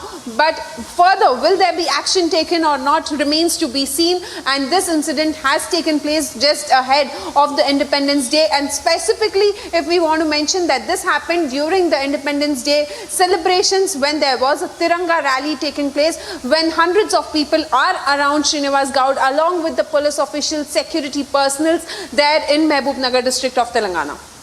Absolutely. I thank you, Aneri, for sharing these details with us. Viewers, again, you can watch this video on republicworld.com as well, how this minister, the Minister of Sports, Srinivas Gaud in the Telangana government, takes the officer's gun and fires a rifle shot into the air very dangerously. We also have a lot of other news coming up, viewers. Another NDA ally is facing a split now, with the Pashupati Paras backing the NDA. 3 of his MPs, however, are clamoring to back the JDU. More details on that coming up. And also a big win for Samir Wankhede. The Caste Security Committee has given a clean chit to the former NCB Zonal Director. We'll tell you all about it. Stay with us on Republic.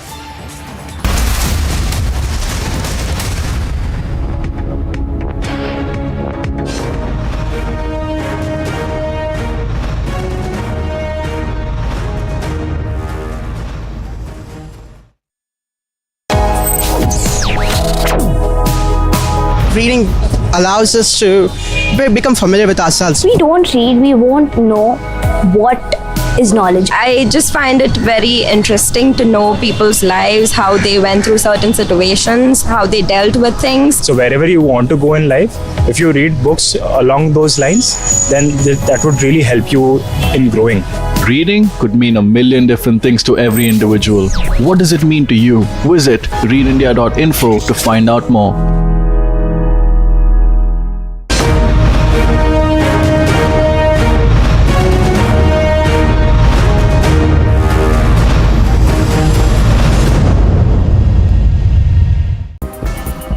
The Delhi police averted a major threat ahead of the grand celebrations of the Azadi Ka Amrit Mahotsav.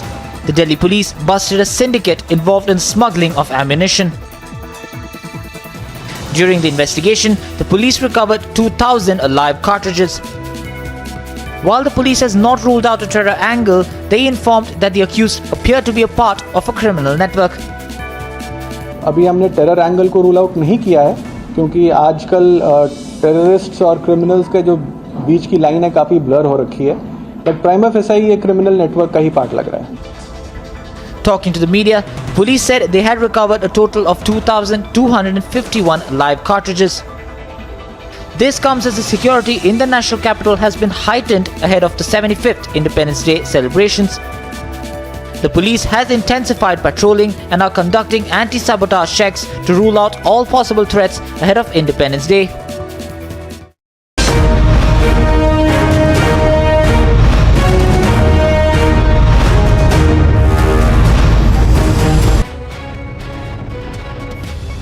A man was stabbed to death in South Delhi's Malviya Nagar and the murder was caught on CCTV cameras.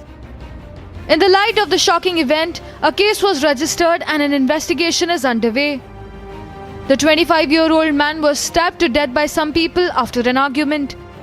In the video, Mayank is seen running and being chased by some people. They were seen catching him near a car and one of the accused wearing white pants stabs him several times. A case has been registered and an investigation is currently underway. SHO साहब आज बैठे थे, mortuary में थे, उन्होंने सारा पूरा postmortem वगैरह करवाया, तो करे जल्दी जल्दी हम कुछ एक्शन ले रहे हैं. 4 लोगों को 3 को पकड़ के रखा है, 1 पकड़ना हो रहा है. However, the motive behind the incident is yet to be ascertained. Mayank had done a course in hotel management and was currently unemployed. Bureau Report, Republic TV. And a lot more news coming up, viewers. A Belgian MP has raised an Iranian connection to the attack on Salman Rushdie. He's linked the attack to 2 Iranian generals killed by the United States.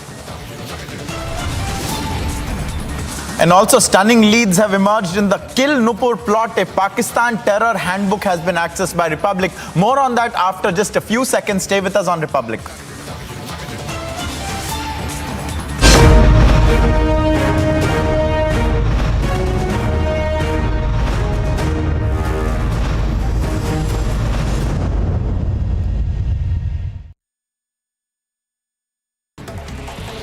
A 25-year-old man was stabbed to death in Malviya Nagar area of national capital. The deceased has been identified as Mayank Panwar, who was a resident of Shahpur Jat area. According to Delhi police, the resident was aged 25 years and that he was chased by 4 to 5 unknown men who attacked after chasing him and stabbed him to death.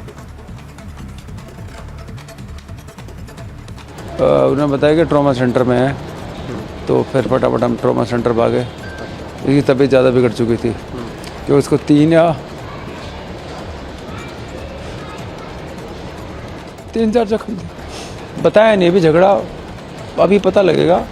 SHO साहब आज बैठे थे, mortuary में थे, उन्होंने सारा पूरा postmortem वगैरह करवाया, तो करे जल्दी जल्दी हम कुछ एक्शन ले रहे हैं. 4 लोगों को 3 को पकड़ के रखा है, 1 पकड़ना हो रहा है. As India gears up for the 75th Independence Day celebrations, Home Minister Amit Shah hoisted a national flag atop his residence earlier this morning as part of the Tiranga campaign under the Azadi Ka Amrit Mahotsav.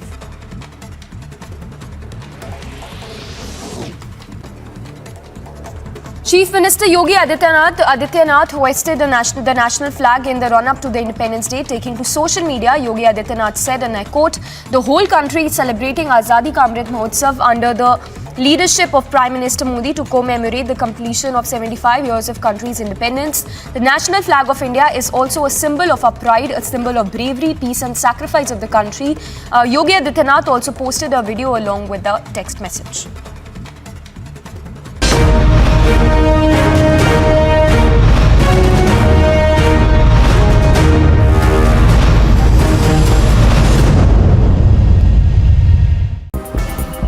The Delhi police averted a major threat ahead of the grand celebrations of the Azadi Ka Amrit Mahotsav.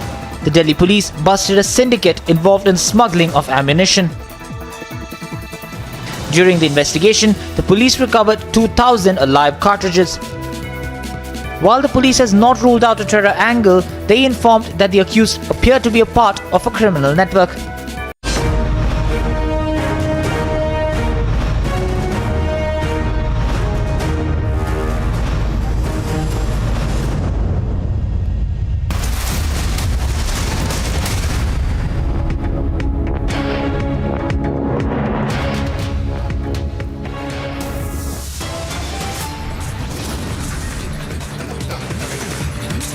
Belgium MP raises an Iranian connection to the attack on Salman Rushdie, links the attack to 2 Iranian generals killed by the US.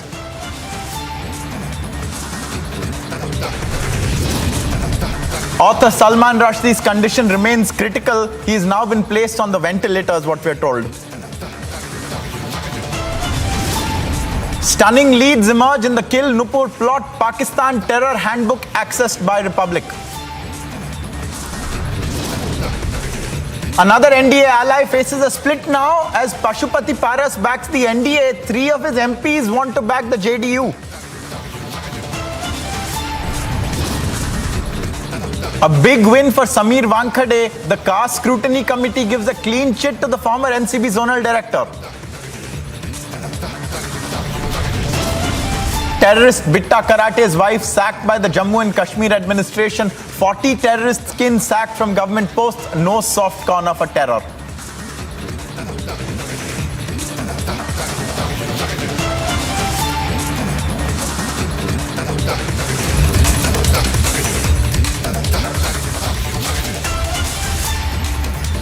Hello and welcome viewers. In just a couple of hours, in a day and a half, the Red Fort in New Delhi will be the site of all eyes because that is where the Prime Minister will deliver his Independence Day speech as India completes an astonishing 75 years of independence. And in preparation for that august event and for that august momentous event, the dry run and rehearsals were conducted at the landmark at the Red Fort. A security drill was conducted there as well, and you can see the visuals on your screens right now, viewers, of the security drills that were conducted there. We have a report from the Red Fort. Let's take a look at what my colleague Harsha has filed.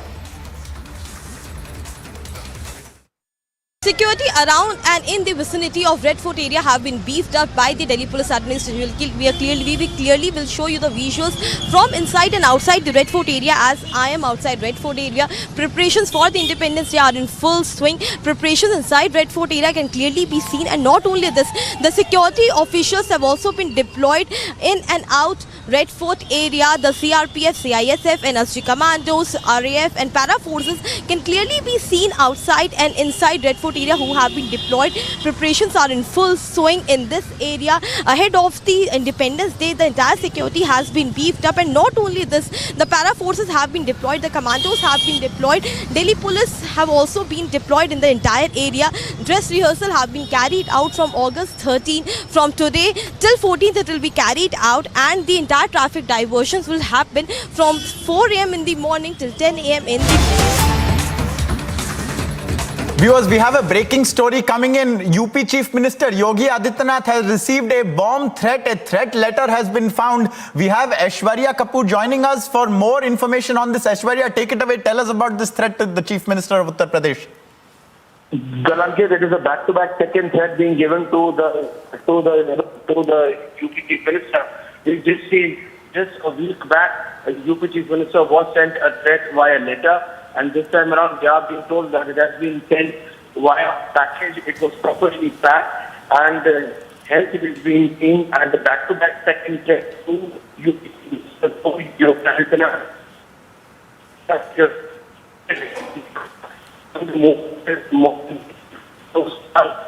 Working commandos of the energy always guard the Chief Minister Yogi Adityanath. Keeping in mind that second back-to-back threat, we are being told that.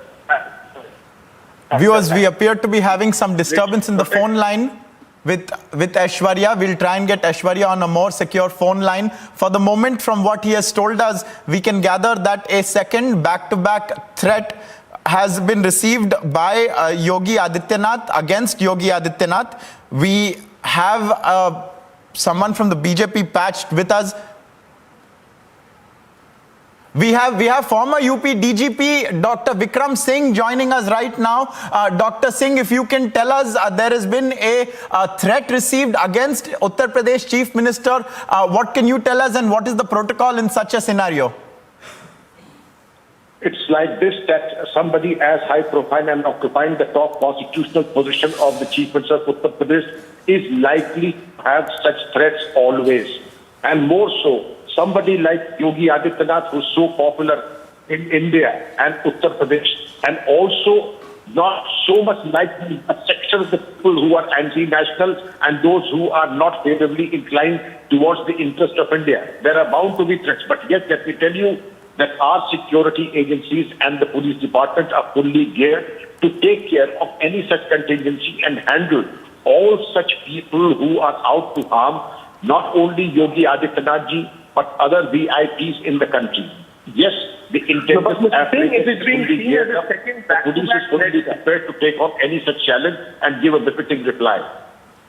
Sir, but this is being seen as a second back-to-back threat to the UP Chief Minister, sir. Just a week prior, there was another threat which was taken as a letter threat, and now a proper packed threat, and this time a threat to blow the Chief Minister with a bomb. Yes, as you said, that there is adequate amount of security given to him, NSG Protective Plus, Z Plus movement.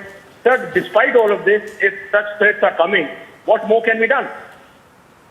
Investigate thoroughly, do a bit of reverse engineering, go back to the person who is generating the threats, and more than 99% of the cases do get worked out, and any person who is out for this and for this adventure is given a befitting reply. Let it be known that they do not go by default. All such matters are investigated by the best brains in the country, and it comes to the reasonable and the logical conclusions.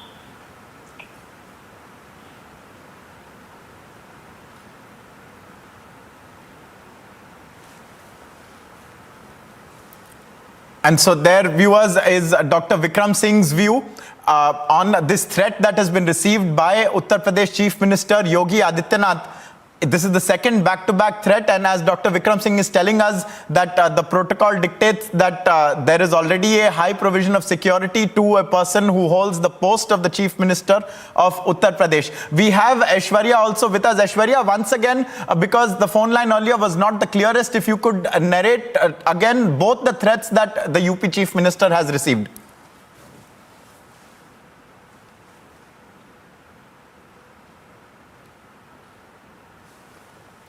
We'll get Aishwarya back. Meanwhile, we have Anila Singh of the BJP joining us. Anila Singh, the Chief Minister has received back-to-back threats. What is the immediate action that the government is likely to take on this, and how are you going to ensure that no such threats are made in the future? No one has the daring to take out such a threat. You know, such threat letters and threats will keep on happening because they all are so scared of Yogi Adityanath ji. Because he is a one-man army who has given challenge to these terrorists, and he has declared in clear words that no nuisance and you won't be spared in his state, Uttar Pradesh. So, and we have seen that how ATS is active. You know, so many have been, so many terrorists have been arrested as well. Yesterday also one was arrested from Saharanpur. So he is a big threat to terrorists. So they are so scared. They can write just letters. They can say it in words. Nothing more they can do. They can't touch Yogi Adityanath ji. Anila Singh, are you effectively saying that this is a last gasp kind of, they're trying to create or give an impression of false bravado because they have been cornered by the Yogi administration in all their nefarious activities? Is that what you're saying? Absolutely. Yogi Adityanath ji is one person जिसको हिंदी में बोलते हैं ना शेर की मान में जाकर शेर का शिकार करना. He is like that. He is like that, and that is why these people, they are in a way they themselves do not know that what to do, because whatever they want to do, that is being checked by Yogi Adityanath ji, and they are captured. So they can just write letters. Right. Anila Singh, stay with us. We have Anurag Bhadodia of the Samajwadi Party also joining us. Anurag Bhadodia ji, against Uttar Pradesh के मुख्यमंत्री के against एक death threat मिला है. 2 death threat in fact have been found against him. What is your comment on this? मुझे लगता है कि उत्तर प्रदेश में कानून व्यवस्था अच्छी होनी चाहिए. कानून व्यवस्था में कहीं कोई तो कमी है जो लोग इतनी हिम्मत जुटा लेते हैं. जब मुख्यमंत्री को इस तरह का डेथ क्या वो जो धमकी दे सकते हैं तो हम आम जनता का क्या हाल होगा सोचिए आप. कि जिम्मेदारी सरकार की बनती है कि उत्तर प्रदेश में ऐसा माहौल होना चाहिए कि कोई हिम्मत न जुटा पाए, कोई सोच नहीं पाए कि चाहे मुख्यमंत्री जी हो चाहे आम जनता हो. पर अनुराग भदौड़िया जी, जैसे अभी अनिला सिंह ने हमें कहा, बीजेपी का मानना है कि ये इनको ऐसे थ्रेट्स मिल रहे हैं क्योंकि वो लोग उन लोगों पे कड़ी कार्रवाई कर रहे हैं जो ऐसे एंटी सोशल चीजें करते हैं और इसीलिए उनको ऐसा थ्रेट मिल रहा है. देखिए, फिर इसके मतलब वो अपनी कानून व्यवस्था को खुद ही मजाक उड़ा रही है. भाई उत्तर प्रदेश में कानून व्यवस्था तो मजबूत होनी चाहिए ना. कोई थ्रेट कैसे दे सकता है, कैसे वो तो भाई कोई आदमी ने चलो क्या बोला नहीं बोला, लेकिन आप उत्तर प्रदेश के मुख्यमंत्री हैं. कानून व्यवस्था बनाए रखने और कानून व्यवस्था का चौकस रखने की जिम्मेदारी सरकार की होती है. कि और ये कह के नहीं बच सकते कि हमने किसी पे कार्रवाई की इसलिए आ रही है. ये जिम्मेदारी भी सरकार की है कि मुख्यमंत्री जी को कोई थ्रेट आती है तो क्यों आ रही है. उसके पीछे भी सरकार को ही तो देखना है कौन लोग हैं जो दे रहे हैं, कब दे रहे हैं, क्यों दे रहे हैं. खाली इशू बना के नहीं चलेगा ना. जिसने दिया उसकी इंक्वायरी होनी चाहिए ना, पता लगाना चाहिए ना किसने दिया, क्यों दिया, किस लिए दिया. भाई उत्तर प्रदेश के मुख्यमंत्री क्यों दिया भाई, उसके पीछे इंक्वायरी होनी चाहिए कि हमारी बाइक लेके उसका हमला मचाना है. उसके ऊपर ना तहकीकात तक जाना चाहिए. आखिर वजह क्या है, कौन है वो लोग जो उत्तर प्रदेश को अशांत करना चाहते हैं. तो इसके मतलब उत्तर प्रदेश की सरकार से उनको खौफ नहीं है, उत्तर प्रदेश की सरकार का डर नहीं है उनके अंदर भी. उत्तर प्रदेश की सरकार का डर खत्म हो गया है. सरकार का इकबाल से चलती है ना सरकार. तो सरकार का तो इकबाल होना चाहिए और सरकार का इकबाल न्यूज के लिए नहीं होना चाहिए. सरकार इकबाल होता है कि सरकार कहे तो आदमी हिल जाए. इसलिए हमको बीजेपी के प्रवक्ता ये आके बोल जाए कि सरकार का इकबाल, सरकार का इकबाल बनाने की जरूरत है. उसमें न्यूज बनाने की जरूरत नहीं है. तहकीकात करनी चाहिए कौन है, कहाँ है, कैसे आगे होगा. Anurag Bhadodia, stay with us. If Anila Singh is still with us, Anila Singh, you heard the SP's view. It believes that people should fear the government enough that no one has the daring to issue such a threat. What is your response? There is no need for people to get scared from Yogi Adityanath's government. Only criminals and terrorists, they should be scared, and that is what's happening. Just now I heard Samajwadi Party spokesperson saying, अरे inquiry करनी चाहिए, पता करना चाहिए. तो उनको क्या लगता है कि जो एजेंसीज हैं ये हाथ पे हाथ रखकर बैठी हुई हैं.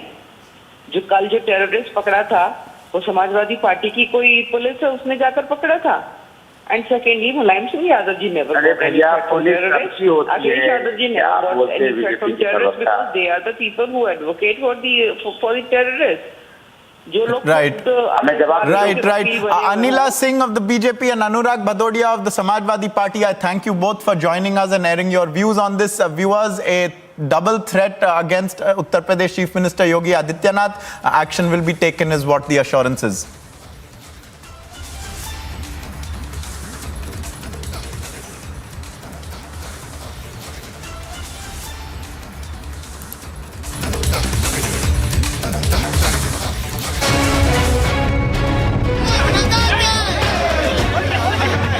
Minister of External Affairs S. Jaishankar led Tiranga rally in Karnataka's Ramnagara ahead of the 75th Independence Day celebrations. Union Minister Anurag Thakur also accompanied Jaishankar at the Tiranga rally. Jaishankar and Anurag Thakur were joined by hundreds of party cadre who held the Tiranga high with chants of Bharat Mata Ki Jai. We need a leadership in Delhi. We need a leadership in the country. We need a fully empowered government which has got the complete political support of our people. So when you think about the future of your country, please think about the need for a decisive leadership.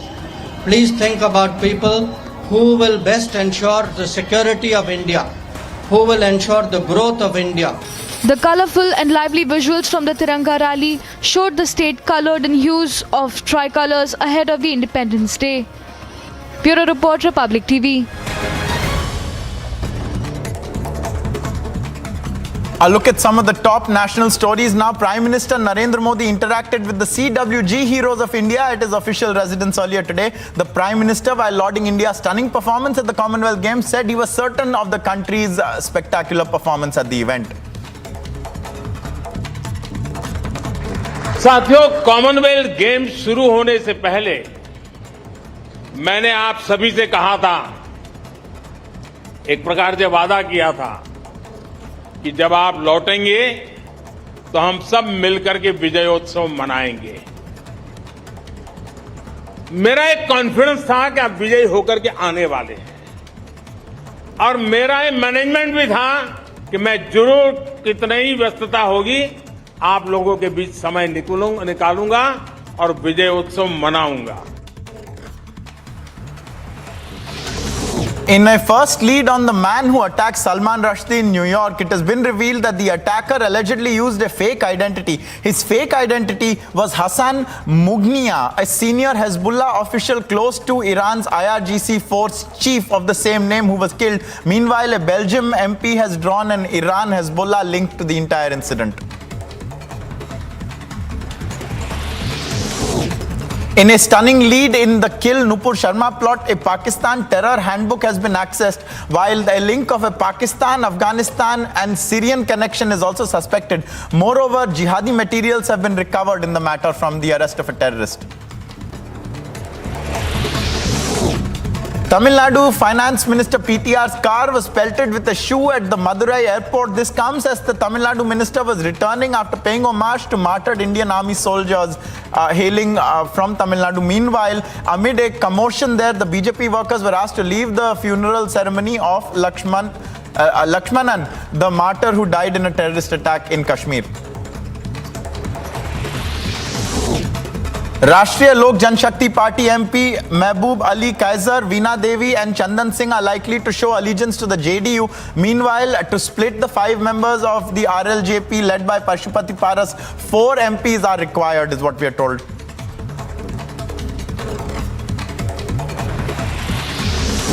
The mega face-off over freebies continues. Addressing a press conference, BJP spokesperson Sambit Patra blasted the Kejriwal government and threw an open challenge to the Aam Aadmi Party.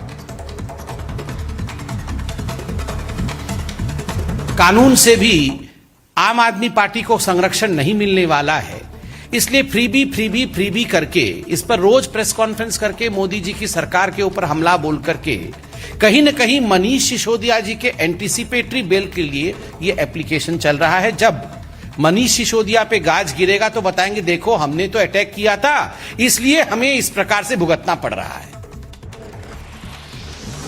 In a mega crackdown on terror by the Jammu and Kashmir government, Bitta Karate's wife has been sacked along with 4 government officials for having terror links. In the last 2 years, 40 terror-linked relatives have been terminated from government jobs.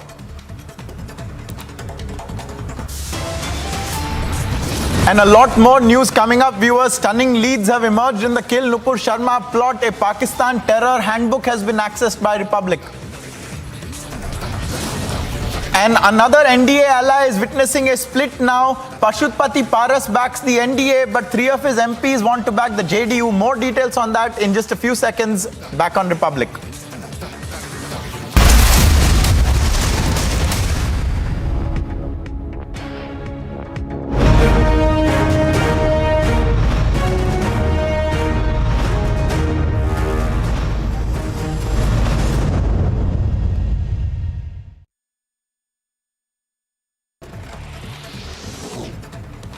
India reported over 15,800 fresh cases in the last 24 hours. The active COVID cases have risen to above 1.19 lakh mark. The daily COVID positivity rate, meanwhile, has risen to 4.36%.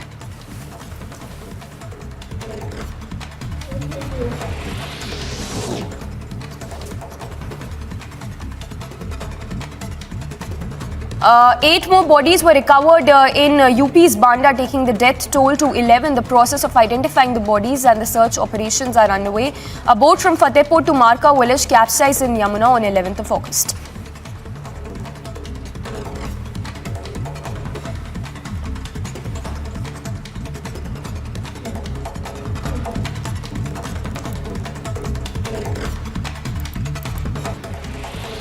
A 25-year-old man was stabbed to death in Malviya Nagar area of national capital. The deceased has been identified as Mayank Panwar, who was a resident of Shahpur Jat area. According to Delhi police, the resident was aged 25 years and that he was chased by 4 to 5 unknown men who attacked after chasing him and stabbed him to death. उन्होंने बताया कि trauma centre में है, तो फिर फटाफट हम trauma centre भागे। इसकी तबीयत ज़्यादा बिगड़ चुकी थी कि उसको 3-4 जख्म थे। बताया नहीं, अभी झगड़ा अभी पता लगेगा। SHO साहब आज बैठे थे, मोर्चरी में थे, उन्होंने सारा पूरा पोस्टमार्टम वगैरह करवाया, तो कह रहे जल्दी से जल्दी हम कुछ एक्शन ले रहे हैं। 4 लोगों को, 3 को पकड़ के रखा है, 1 पकड़ना हो रहा है।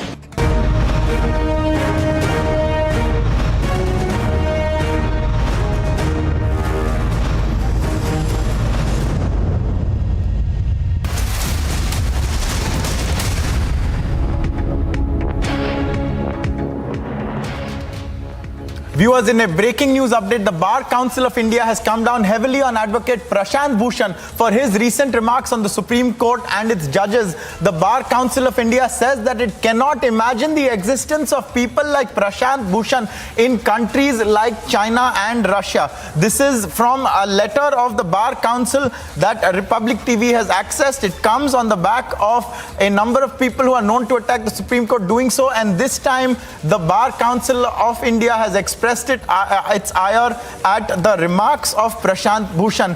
We have Sambhav joining us. Sambhav, take us through the Bar Council of India's response, its strong words, and what Prashant Bhushan is likely to face.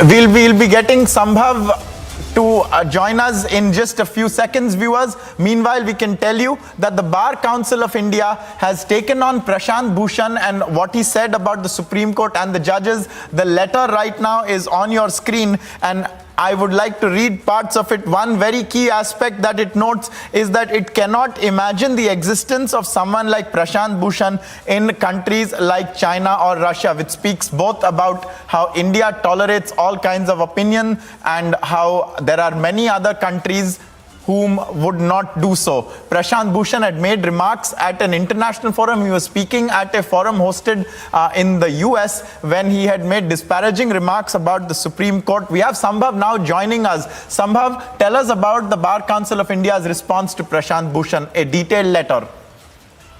Yeah, so Bar Council of India has come up with a detailed letter condemning the remark of Advocate Prashant Bhushan against the Supreme Court. And in this press release, basically Bar Council of India is saying that for last few days, the country is finding repeated attacks against judges and the Supreme Court. The Bar Council of India is further quoting that advocates like Prashant Bhushan have crossed all limits.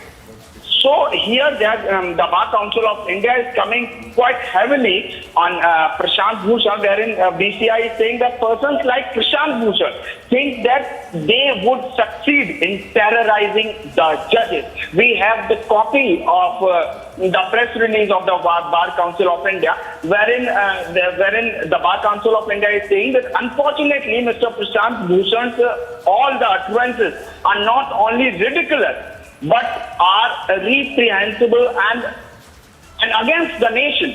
Persons like Mr. Bhushan have never been the champion of civil liberties, rather by doing such nonsense acts. So the Bar Council of India is calling Prashant Bhushan's this act as nonsense. And they succeed, that is the Prashant Bhushan, persons like Prashant Bhushan succeed in giving a message to the world that they are anti-Indian. In fact, such people are misusing the fundamental right of freedom of speech and expression under Article 19 of the Constitution of India. So this is how the Bar Council of India is condemning the remarks made by Prashant Bhushan against the judiciary. Right, Sambhav there breaking down details of this letter that we have accessed, viewers, which you can also read on republicworld.com. The Bar Council of India taking an uncompromising stand against Prashant Bhushan's remarks against the judiciary, the Supreme Court and judges.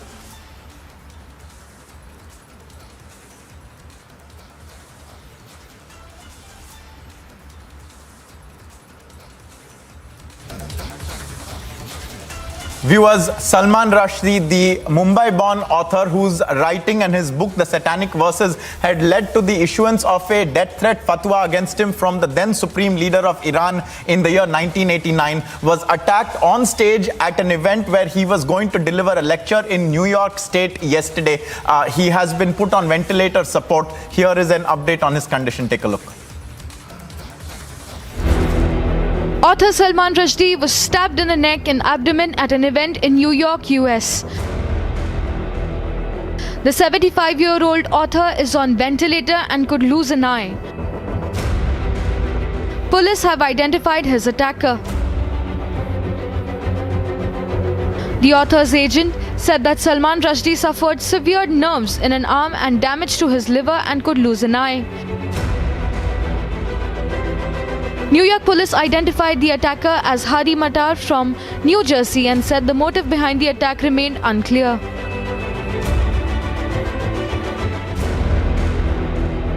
Rushdie was repeatedly stabbed by Matar, who rushed to the stage and attacked him. World leaders have condemned this attack. They have wished Rushdie a speedy recovery. Bureau Report, Republic TV. That this is for the first time in the television history of India that we are bringing you real patrolling footages.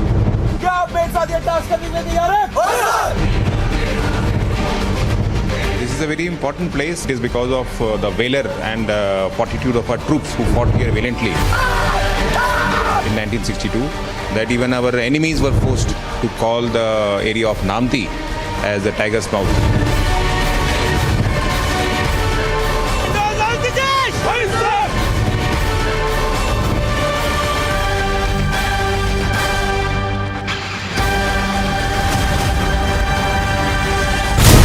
On the eve of Independence Day, Republic from Siachen base camp.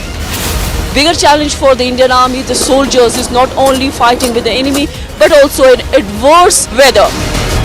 Challenge की बात है तो challenge Indian army के लिए कोई challenge नहीं होता। इतने -डिग्री तापमान में सर्वाइव करने के लिए हमें स्पेशल इक्विपमेंट और क्लोथिंग इशू किए जाते हैं। पर जाने से पहले हमारे को स्पेशल ट्रेनिंग, स्पेशल इक्विपमेंट्स दिए गए।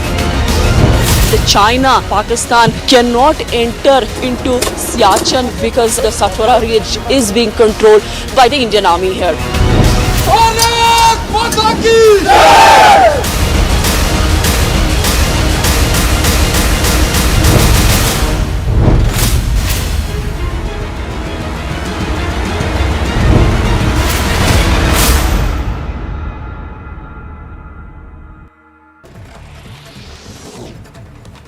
India reported over 15,800 fresh cases in the last 24 hours. The active COVID cases have risen to above 1.19 lakh mark. The daily COVID positivity rate, meanwhile, has risen to 4.36%.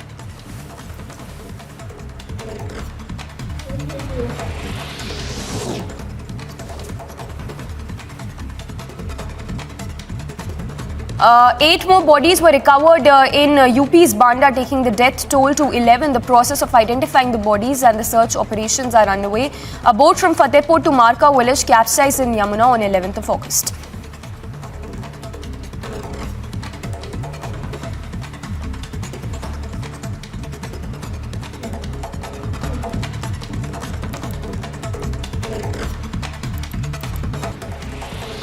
A 25-year-old man was stabbed to death in Malviya Nagar area of National Capital. The deceased has been identified as Mayank Panwar, who was a resident of Shahpur Jat area. According to Delhi police, the resident was aged 25 years and that he was chased by 4 to 5 unknown men who attacked after chasing him and stabbed him to death. उन्होंने बताया कि trauma centre में है, तो फिर फटाफट हम trauma centre भागे। इसकी तबीयत ज़्यादा बिगड़ चुकी थी कि उसको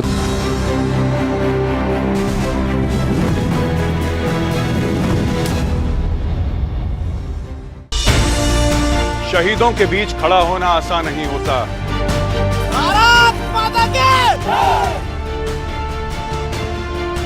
जिसे हो इश्क हदीदी वही गर्दन कटाता है।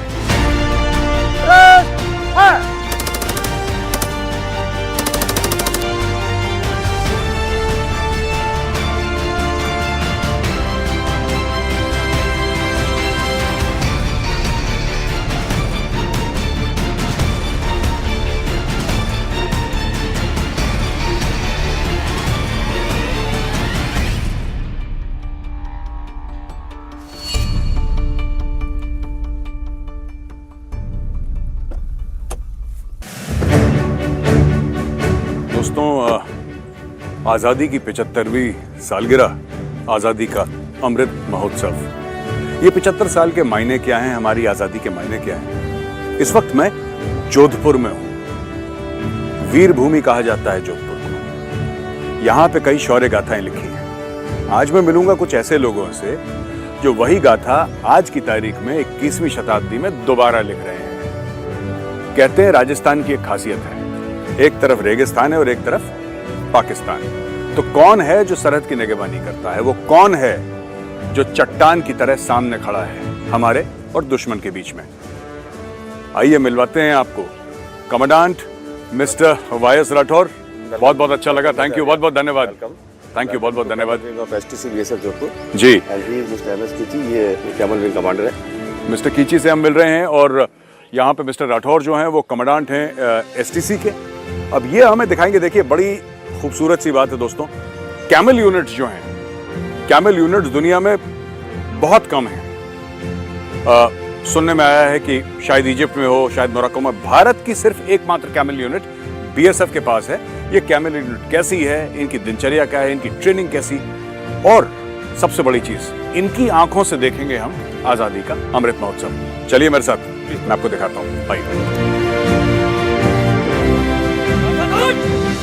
तो रहते हैं, उनकी देखभाल करते हैं।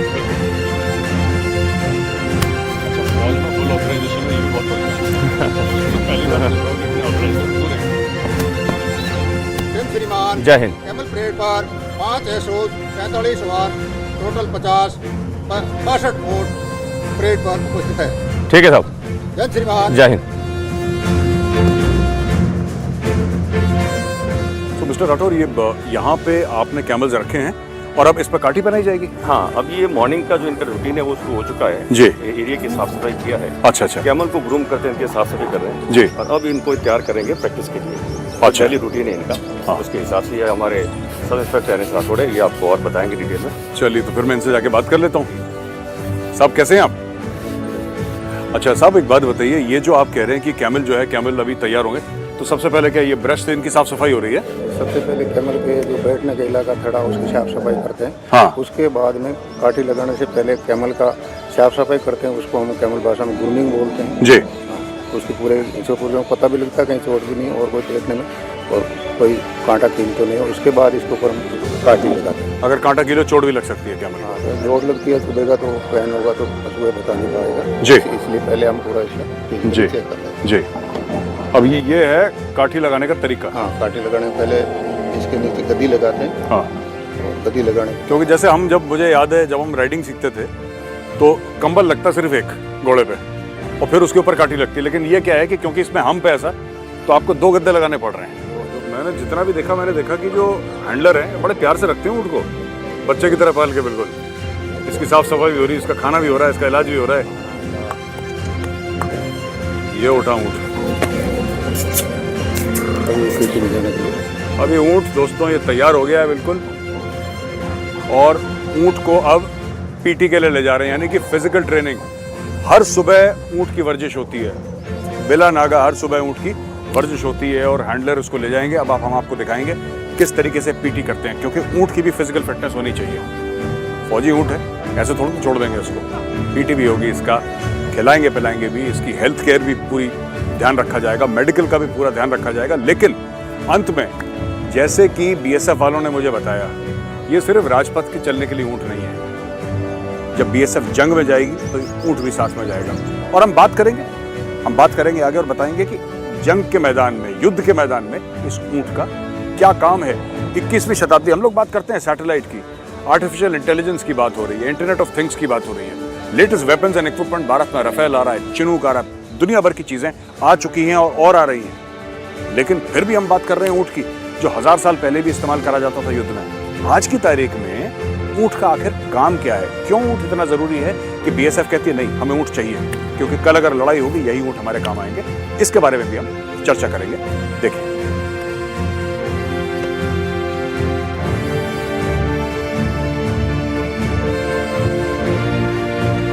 तो साहब ये ऊंट के ऊपर आप लोग एमएमजी लगा रहे हो, ये मैंने पहली बार देखा अपने जीवन में वैसे। हाँ नहीं, हम तो इसमें कारवा में जोड़ा है, तो इसको परेड में भी दिखाया। हाँ। और ये वैसे रेगिस्तान में ले जाने के लिए भी, कैरी करने के लिए ये शुरू से चल रहा है हमारे। तो दोस्तों ये ट्राइपॉड है एमएमजी का, ये ट्राइपॉड है। तो ये ट्राइपॉड तो इन्होंने फिक्स कर दिया, ये बनाया है कॉन्ट्रैप्शन, इसके ऊपर ट्राइपॉड डाल दिया, इसको बांध दिया। अब इसके ऊपर ये गन लगेगी, लगाई इस तक लगाइए, ये देखिए इसके ऊपर एमएमजी हो गई माउंट, हो गया साइड है तो हो गया तो अब ये लग गई एमएमजी फिर। हाँ सर, अब ये तैयार है। तो दोस्तों ये यहाँ पे इस तरीके से यहाँ पे खुलता है, फिर इसको कॉक यहाँ पे करा जाता है, ये इसका ब्रीच ब्लॉक है, ये टॉप कवर ऊपर उठा, टॉप कवर ऊपर उठा, उसके बाद कार्रवाई शुरू इसकी। ये जो विजुअल है मेरे साथ रहेंगे जीवन भर, क्योंकि ऐसा मैंने जीवन में नहीं देखा। कई बार एमएमजी चलाई, कई बार एमएमजी की खोलजोड़ करी, कई बार एमएमजी को डिप्लॉय करा। लाइन ऑफ कंट्रोल में जब मैं था वहां पे भी एमएमजी हमारा एक बहुत, जिसको कहते हैं कि एक कारगर हथियार हमारे साथ होता था, बड़ा भरोसा था हमें एमएमजी के ऊपर। लेकिन पहली बार ऊंट के ऊपर मैंने देखी एमएमजी, फर्स्ट टाइम।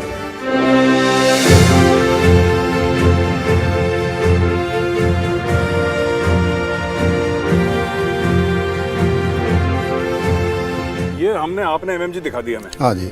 और ये मैं जैसे मैंने बोला, मैं पहली बार देखा, मैंने तो कभी देखा नहीं अपने जीवन में ऊंट के ऊपर जी एमएमजी। अब ये 51 है ना, ये 51 mm मोटर। ये 51 mm मोटर है, ये भी ऊंट के ऊपर माउंट कर रखी है, ये लगा रखी है 51 mm मोटर। हाँ। ये इस तरीके से पकड़ी जाती है, इसको निकाल के फिक्स हो गया ये मामला, नहीं निकल पर हाँ और उसको तो फिर इसको लो या आई एंगल से हम फायर कर सकते हैं, इसको बाहर निकाल के। वैसे ये माउंट करने के लिए इसके एक माउंटेड बेस बना रखा है, इसके ऊपर हम माउंट कर देते हैं। इसके ऊपर माउंटेड है, वैसे कि जैसे जमीन पे गए क्विकली ऐसे नील करके। हाँ, नीलिंग पोजीशन से, सिटिंग पोजीशन से, और इसमें एयरबस भी निकलता है, इसमें इसका फायर कर किल राउंड भी निकलता है इल्यूमिनेशन का। हाँ, और बढ़िया हथियार है।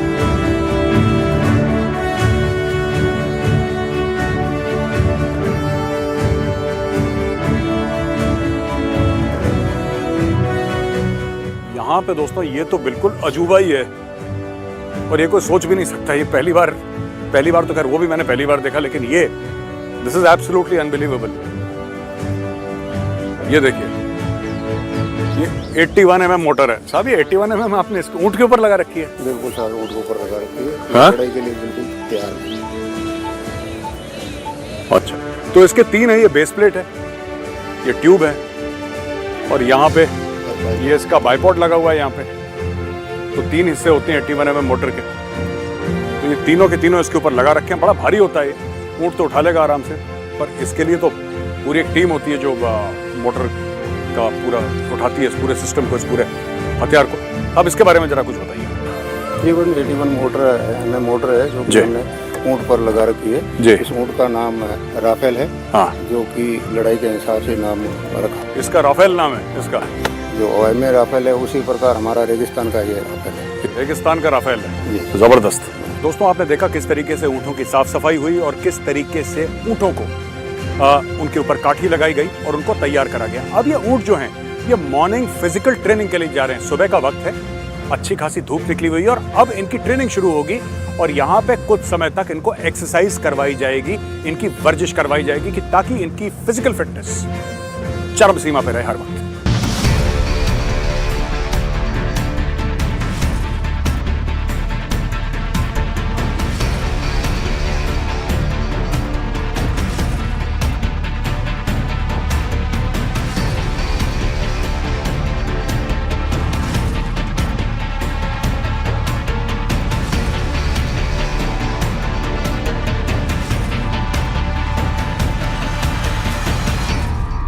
दोस्तों, कहते हैं कि ट्रेनिंग के बिना फौजी नहीं, और ट्रेनिंग के बिना फौजी का जीवन मुकम्मल नहीं। आज ये पूरे सीमा सुरक्षा बल के जो कैमल हैंडलर्स हैं अपने कैमल समेत यहाँ पे ट्रेनिंग ग्राउंड में इकट्ठा हुए अपनी ट्रेनिंग करने के लिए, और ये असली में आज़ादी के मतवाले हैं, ये असली में आज़ादी के दीवाने हैं, क्योंकि यहाँ पे ट्रेनिंग पा के ये जाएंगे बॉर्डर, जहाँ पे एक तरफ रेगिस्तान है और दूसरी तरफ पाकिस्तान है, और ये दिफा करेंगे, ये हिफाजत करेंगे हमारे मुल्क की। ये हैं भारत की आज़ादी के मतवाले।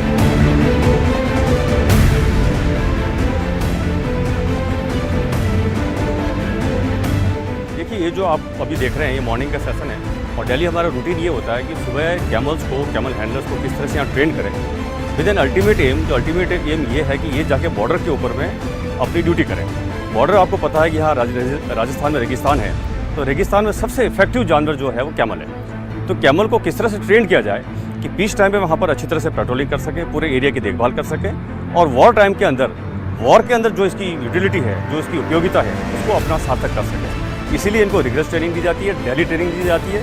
ये तो मैंने आपको ऑपरेशनल पॉइंट ऑफ व्यू से बताया। इसके अलावा अगर हम सेरेमोनियल की बात करें तो सेरेमोनियल पॉइंट ऑफ व्यू से भी जहाँ आप लोग राजपथ पे देखते हैं हर साल 26 जनवरी को ये लोग चलते हैं। इसके अलावा कई सारे फंक्शंस होते हैं, उन फंक्शंस में ये चलते हैं, तो उसकी ट्रेनिंग यही होती है।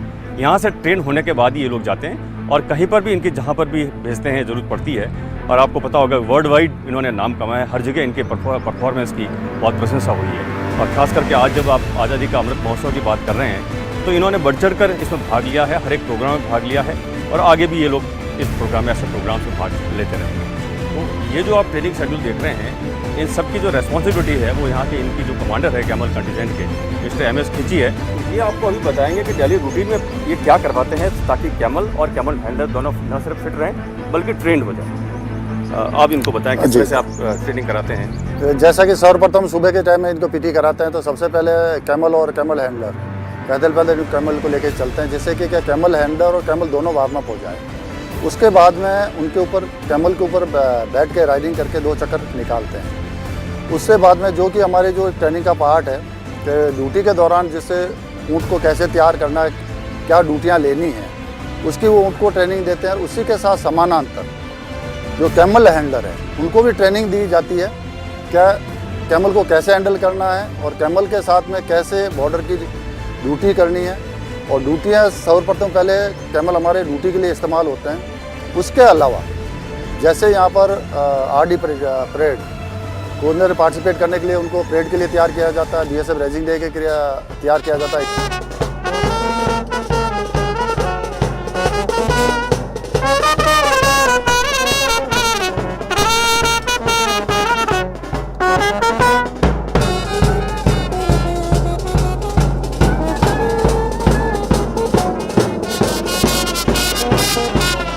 आजादी की 75वीं सालगिरह, आजादी का अमृत महोत्सव, इसका क्या मतलब है, क्या मायने हैं आजादी के, ये समझने के लिए और एक फौजी की नजरों से ये समझने के लिए कि उसके लिए आजादी का क्या मतलब है, हम यहां पे आए हैं जोधपुर। दोस्तों, ये भारत की एकमात्र कैमल यूनिट है। ये कैमल यूनिट वही यूनिट है जो आपको राजपथ पे भी दिखती है, लेकिन ये वही यूनिट है जब BSF जंग पे जाएगी, जब BSF युद्ध पे उतरेगी, तो यही ऊंट BSF के सीमा प्रहरियों के साथ बॉर्डर पे जाएंगे, रेकी के लिए, पेट्रोल के लिए और कभी कभी ऑफेंसिव एक्शन के लिए।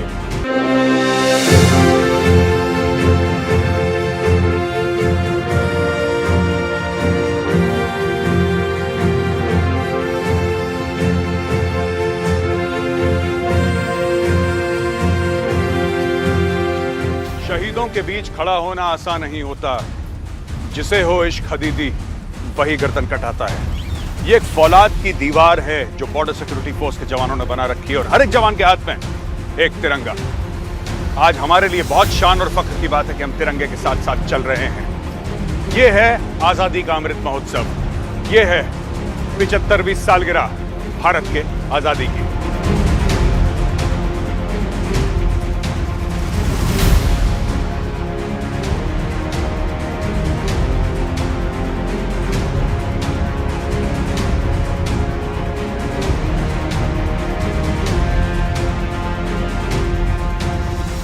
दोस्तों, आज़ादी का अमृत महोत्सव, 75वीं सालगिरह हमारी आज़ादी की।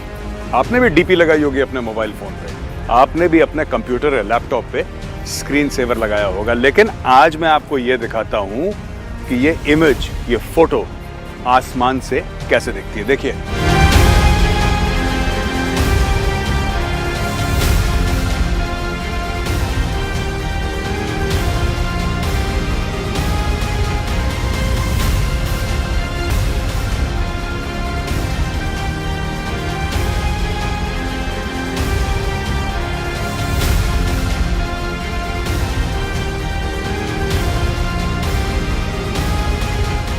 सर्वप्रथम मेरी तरफ से संपूर्ण भारतवासियों को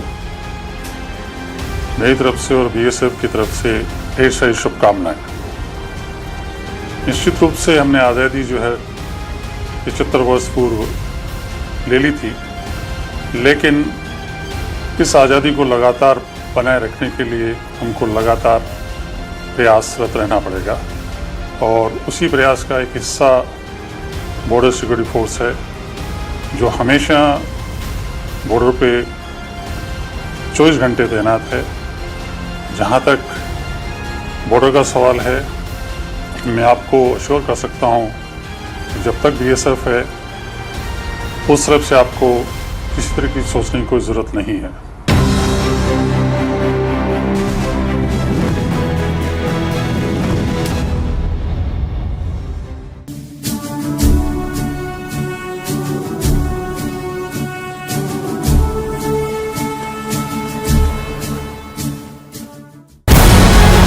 These kind of trainings are very important because this entire region is more of the mountainous rather than plains. So the Jawan coming to the Kargil battle school has to go all kind of training. हमारे सेना में लड़ाई लड़ने की इच्छा शक्ति, आत्मविश्वास तथा दुश्मन को निष्क्रिय करने का ताकत है। You have to be physically fit if you have to be in this kind of weather and in this kind of region.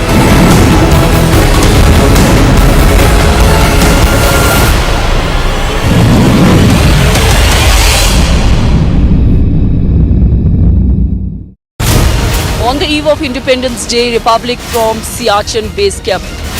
Bigger challenge for the Indian Army, the soldiers, is not only fighting with the enemy but also in adverse weather. Challenge की बात है तो challenge Indian army के लिए कोई challenge नहीं होता। इतने -डिग्री तापमान में सर्वाइव करने के लिए हमें स्पेशल इक्विपमेंट और क्लोथिंग इशू किए जाते हैं। पर जाने से पहले हमारे को स्पेशल ट्रेनिंग, स्पेशल इक्विपमेंट्स दिए गए।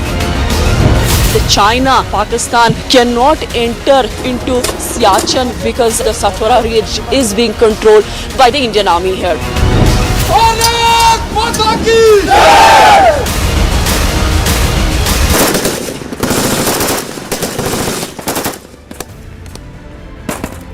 दोस्तों, इस वक्त मैं फायरिंग रेंज में हूं और मेरे साथ बीएसएफ का क्रू है। ये वही लोग हैं जो कुछ समय पहले ऊंट के ऊपर सवार थे। ये अपने हथियार लेकर आए हैं। ये मेरे सीधे हाथ पे आप देखिए 7.62 mm मीडियम मशीन गन है, बहुत ही कारगर हथियार है और ये फायर करेंगे सामने वाले 4x4 के टारगेट पर। ये जो साथी यहाँ पे हैं, इनके हाथ में 9 mm बेरेटा, ये सब मशीन गन है जो बीएसएफ में कुछ साल पहले आई है। बहुत शानदार हथियार है। ये यहाँ से ये 9 mm बेरेटा फायर करेंगे। ये आपने देखी AK सीरीज का वेपन है। ये 7.62 × 39 mm का है। ये इससे फायर करेंगे। इसका रेंज माना जाता है, इफेक्टिव रेंज 300 मीटर पे एंगेज करता है AK-47। ये वो हथियार फायर करेंगे। ये है LMG है, लाइट मशीन गन 5.56 की।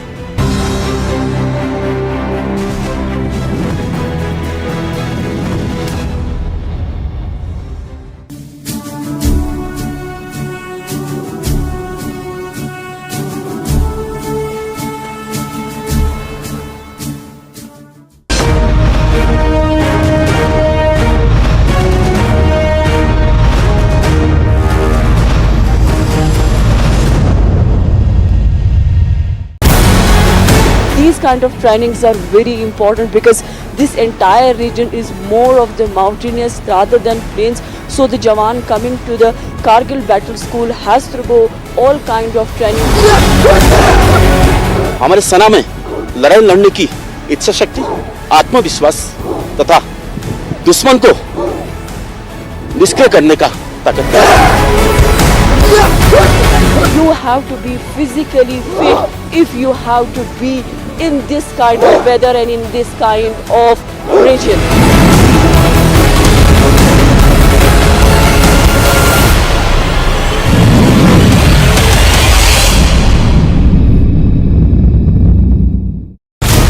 On the eve of Independence Day, Republic from Siachen base camp. Bigger challenge for the Indian Army, the soldiers, is not only fighting with the enemy, but also in adverse weather.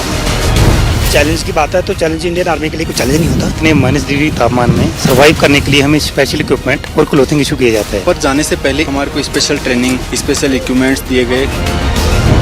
China, Pakistan cannot enter into Siachen because the Satwara ridge is being controlled by the Indian Army here.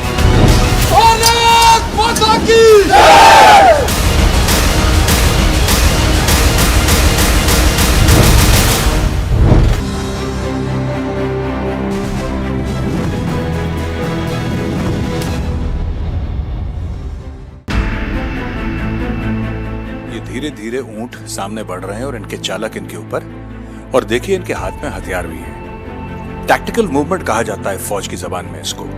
Tactical यानी कि जमीन को देख के किस तरीके से चालक और ऊंट जमीन में आड़ पकड़ते हुए किस तरीके से आगे बढ़ते हैं। लड़ाई जो है वो ऊंट के ऊपर नहीं करी जाती, लड़ाई ऊंट से नीचे उतर के की जाती है।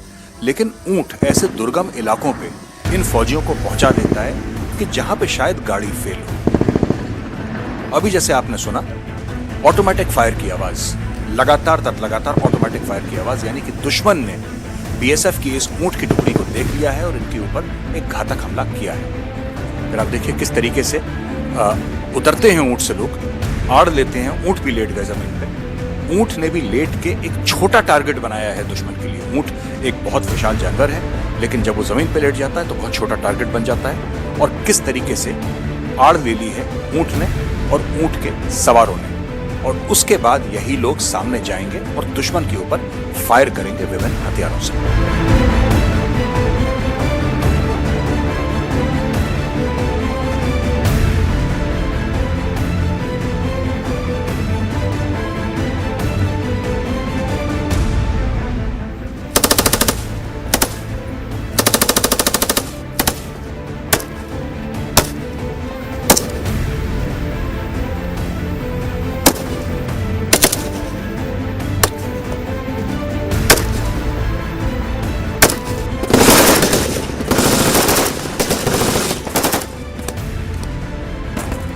दोस्तों, इस वक्त मैं फायरिंग रेंज में हूं और मेरे साथ बीएसएफ का क्रू है। ये वही लोग हैं जो कुछ समय पहले ऊंट के ऊपर सवार थे। ये अपने हथियार लेकर आए हैं। ये मेरे सीधे हाथ पे आप देखिए 7.62 mm मीडियम मशीन गन है, बहुत ही कारगर हथियार है, और ये फायर करेंगे सामने वाले 4x4 के टारगेट पर। ये जो साथी यहाँ पे हैं, इनके हाथ में 9 mm बेरेटा, ये सब मशीन गन है जो बीएसएफ में कुछ साल पहले आई है। बहुत शानदार हथियार है। ये यहाँ से ये 9 mm बेरेटा फायर करेंगे। ये आपने देखी एके सीरीज का वेपन है। ये 7.62 × 39 mm का है। ये इससे फायर करेंगे। इसका रेंज माना जाता है, इफेक्टिव रेंज 300 मीटर पे एंगेज करता है AK-47। ये वो हथियार फायर करेंगे। ये है LMG है, लाइट मशीन गन 5.56 की। ये साथी के पास 5.56 की LMG है, ये इससे फायर करेंगे। और आखिरी जो साथी हैं, इनके पास है राइफल 5.56। दोस्तों, आपने देखा किस तरीके से फायरिंग हुई। पहले ये जो जवान थे, ये ऊंट पे सवार थे, आए, इन्होंने फायर की आवाज़ सुनी, टैक्टिकल मूवमेंट के साथ आगे बढ़े और यहाँ पे जाके टारगेट पे इन्होंने अलग 5 हथियारों का इस्तेमाल करा और टारगेट को एंगेज करा। अच्छा, इसके पहले कि हम यहाँ से चलते, मेरे दिमाग में एक बात आई कि भाई हम लोग ऊंट के बारे में शूटिंग कर रहे हैं, ऊंट के बारे में बात कर रहे हैं। बीएसएफ के पास ऊंट आए तो आए कहाँ से, इसका इतिहास क्या है? तो यहाँ पे हमारे साथ मिस्टर वाई एस राठौर हैं। हम पहले ही आपको इनका इंट्रोडक्शन दे चुके हैं, तो हम राठौर साहब से ये पूछते हैं कि ये ऊंट आए कैसे बीएसएफ के साथ और इनका इतिहास क्या है। मिस्टर राठौर, आप हमें बताइए। ये हम देखते हैं बीएसएफ में रिपब्लिक डे में परेड में है और बॉर्डर पे भी हमने देखा है कि ऊंट हैं, और बिल्कुल जिसको कहते हैं कि एक बीएसएफ का एक इंट्रिंसिक पार्ट है, पूरा सर्विस देते हैं ये लोग, और चाहे in times of war, in times of peace. इनका इतिहास कहाँ है, बीएसएफ में आए कैसे? एक्चुअली किसी टाइम पर ये बीकानेर कैमल कोर का पार्ट हुआ करते थे जी। बीकानेर कैमल कोर एक्चुअली जो वहाँ के महाराजा थे बीकानेर के, गंगा सिंह जी, उन्होंने इसकी स्थापना की थी समवेयर अराउंड 1890 में। और इसका वैसे देखा जाए तो इतिहास बहुत पुराना रहा है। इवन राव बीका जिन्होंने बीकानेर की स्थापना की, उन्होंने भी 1463 में इसको यूज़ किया था, जो आस पड़ोस की जो टेरिटरीज थी उनको उनके ऊपर कब्जा करने के लिए। और इंटरेस्टिंग बात यह है कि गंगा सिंह जी जिन्होंने गंगा रिसाला बनाया, जिसको बाद में बीकानेर कैमल कोर के नाम से जाना गया, उन्होंने खुद इस टीम को लीड किया कई सारे वॉर में। फॉर एग्जांपल इन 1900 में ये बॉक्सर जो रेबिलियन हुए थे चाइना में, उनके अगेंस्ट में 1900 में ये लोग यूज़ किए गए। इसके बाद 1902 से लेकर 4 तक सोमालीलैंड में इन लोगों ने वॉर लड़ी। और दोस्तों, आपने देखा किस तरीके से मिस्टर राठौर ने हमें समझाया पूरा गंगा रिसाला के बारे में, बीकानेर कैमल कोर, जिस तरीके से वो लोग बाद में 13 ग्रेनेडियर इंडियन आर्मी में शामिल हुए, किस तरीके से बीएसएफ में आए, इनका पीस टाइम रोल क्या है, इनका युद्ध के समय क्या रोल है, ये उन्होंने पूरा समझाया। और जो प्रेम है एक कैमल, एक ऊंट और उस हैंडलर के बीच में, इसके बारे में भी बखूबी राठौर साहब ने हमें बताया। अब जो वेपन्स की फायरिंग हुई थी उसमें ज़रा हम आपको ये भी दिखाएंगे कि साफ़ सफाई किस तरीके से होती है हथियारों की। आइए हम आपको दिखाते हैं एक मीडियम मशीन गन की सफाई किस प्रकार से होती है, और उन लोगों से बात भी करेंगे अपने फौजी भाइयों से। आइए मेरे साथ।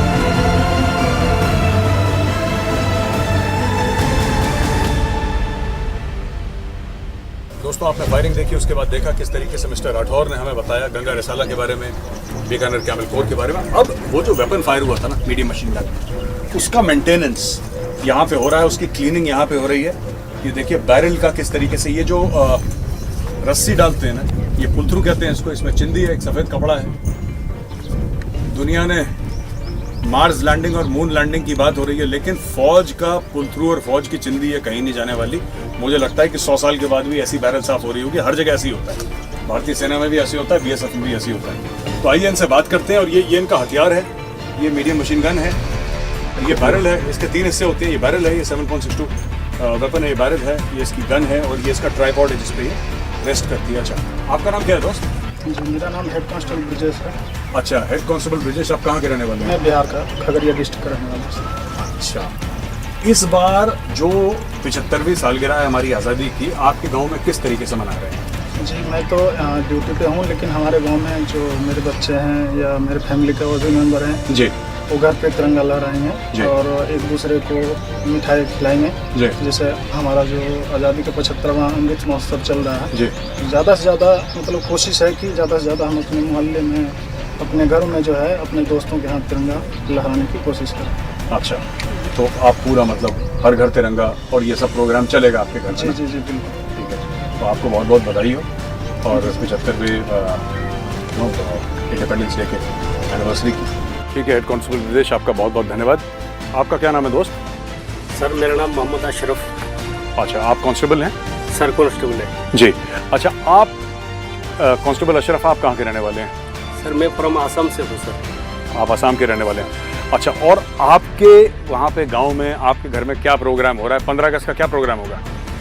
सर, आज 15 अगस्त की हमारा गांव में अभी तिरंगा लहरा रहा है। अच्छा, एक दूसरे को मिठाई बांट रहा है। अच्छा, एक दूसरे से गला मिल रहा है, खुशियाँ मना रहा है। अच्छा, और आपके घर में भी तिरंगा? सर, अपना घर में भी तिरंगा लगाया है। अच्छा, आपके यहाँ पे और भी बीएसएफ वाले या फौज वाले होंगे? सर, बहुत है ना, तो सब मिलकर यही काम करेंगे उस दिन। जी सर। आपको और आपके परिवार को बहुत बहुत शुभकामनाएं, बहुत बहुत बधाई, और आपके पूरे गाँव को हमारी तरफ से बहुत बहुत बधाइयाँ। धन्यवाद। और कि इस बार 15 अगस्त आप सब लोगों का, आपके गांव में, आप तो यहाँ पे ड्यूटी पर हैं, आप लोग यहाँ पे रेगिस्तान के बीच में, लेकिन आपके घर परिवार सुकुशल रहें, मंगलमय रहें और खूब धूम धड़ाके से 15 अगस्त मनाएं। Thank you sir, thank you.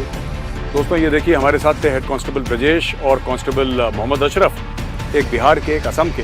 ये भी दिखाता है कि फौज कहीं से भी आती है, एक असम से आ रहा है, कोई बिहार से आ रहा है, कोई राजस्थान का है, कोई मिजोरम का है, कोई नागालैंड का है, और सब लोग मिलके ये सीमा सुरक्षा बल बनाते हैं। जैसे इनका गीत है जो एंथम है बीएसएफ का, कि भारत के हर प्रांत से आया बहादुरों का दल। तो आपने देखा किस तरीके से फायरिंग हुई, वेपन मेंटेनेंस, और किस तरीके से इनका प्रोग्राम है 15 अगस्त को, किस तरीके से ये मनाएंगे 15 अगस्त। अब दोस्त, पूरे दिन मेहनत हो गई, आपने देखा सुबह से कैमल की ट्रेनिंग किस तरीके से हुई है, भागम दौड़ी किस तरीके से हुई है, और उनको तैयार कैसे करते हैं, और पूरा इनका आपने प्रोग्राम देखा। कैमल्स का, ऊंटों का और ऊंट के हैंडलर्स का। अब फौज में मौज तो होती है दोस्तों, ये तो आप भी जानते हैं, फौज बिना मौज के फौज कैसी। तो अब शाम को हम लोग इकट्ठा होंगे, वहां पे बॉनफायर जलाई जाएगी, खाएंगे पिएंगे, आपको कुछ राजस्थानी लोकगीत सुनाएंगे, हम भी मजा करेंगे, आप भी मजा करिए।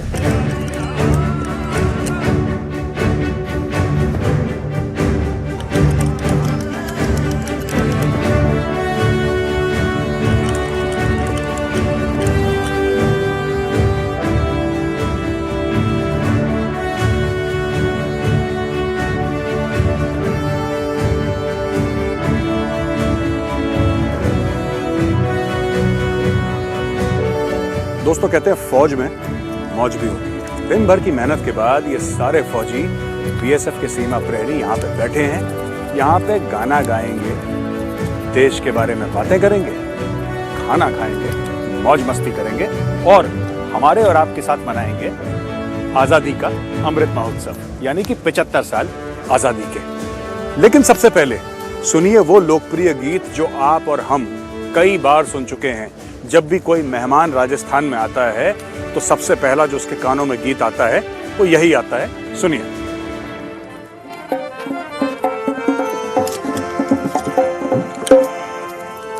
केसरिया बालम आवनी पधारो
What the camel can do in the desert, no amount of technology can.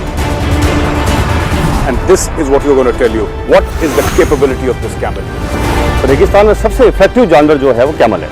तो कैमल को किस तरह से ट्रेन किया जाए कि पीस टाइम में वहाँ पर अच्छी तरह से पेट्रोलिंग कर सके, पूरे एरिया की देखभाल कर सके, वॉर के अंदर जो इसकी यूटिलिटी है, जो इसकी उपयोगिता है, उसको अपना सार्थक कर सके। Come with me. Let's spend some time with India's only camel unit at the BSF grounds in Jodhpur.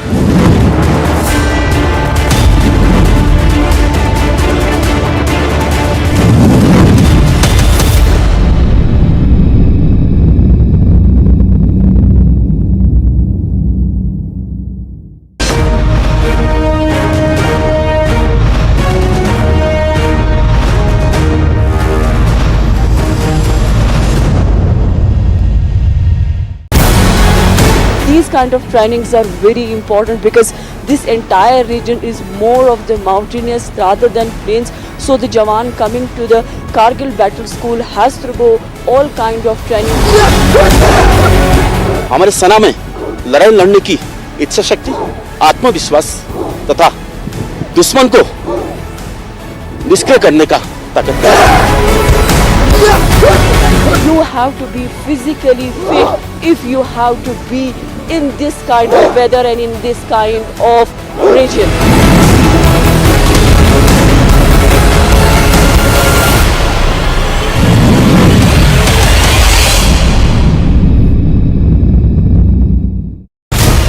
On the eve of Independence Day, Republic from Siachen base camp. Bigger challenge for the Indian Army, the soldiers, is not only fighting with the enemy, but also in adverse weather. Challenge की बात है तो challenge Indian army के लिए कोई challenge नहीं होता। इतने -डिग्री तापमान में सर्वाइव करने के लिए हमें स्पेशल इक्विपमेंट और क्लोथिंग इशू किए जाते हैं। पर जाने से पहले हमारे को स्पेशल ट्रेनिंग, स्पेशल इक्विपमेंट्स दिए गए। The China, Pakistan cannot enter into Siachen because the Satwara Ridge is being controlled by the Indian Army here.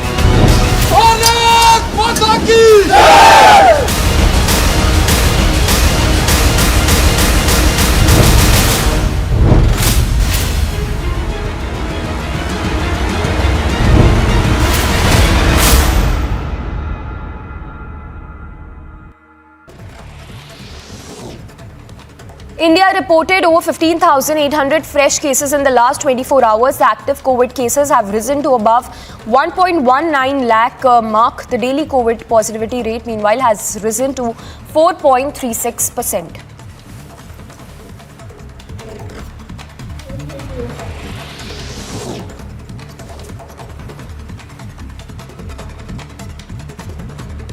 Eight more bodies were recovered in UP's Banda, taking the death toll to 11. The process of identifying the bodies and the search operations are underway.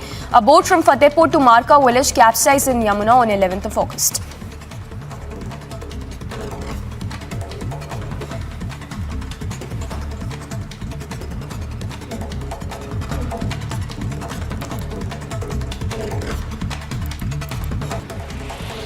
A 25-year-old man was stabbed to death in Malviya Nagar area of National Capital. The deceased has been identified as Mayank Panwar, who was a resident of Shahpur Jat area. According to Delhi police, the resident was aged 25 years and that he was chased by 4 to 5 unknown men who attacked after chasing him and stabbed him to death. उन्होंने बताया कि trauma centre में है, तो फिर फटाफट हम trauma centre भागे। इसकी तबीयत ज़्यादा बिगड़ चुकी थी कि उसको 3-4 जख्म थे। बताया नहीं, अभी झगड़ा अभी पता लगेगा। SHO साहब आज बैठे थे, मोर्चरी में थे, उन्होंने सारा पूरा पोस्टमार्टम वगैरह करवाया, तो कह रहे जल्दी जल्दी हम कुछ एक्शन ले रहे हैं। 4 लोगों को, 3 को पकड़ के रखा है, 1 पकड़ना हो रहा है। As India gears up for the 75th Independence Day celebrations, Home Minister Amit Shah hoisted a national flag atop his residence earlier this morning as part of the Tiranga campaign under the Azadi Ka Amrit Mahotsav.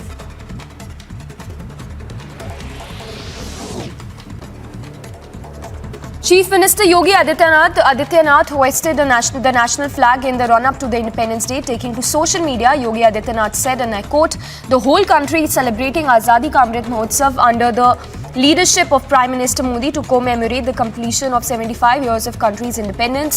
The national flag of India is also a symbol of our pride, a symbol of bravery, peace and sacrifice of the country." Yogi Adityanath also posted a video along with the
आपने इनकी पूरी training देखी, किस तरीके से firing करते हैं, किस तरीके से ऊँटों का ध्यान रखते हैं, किस तरीके से ये लोग ऑपरेशन में जाते हैं, आपने सब कुछ देखा।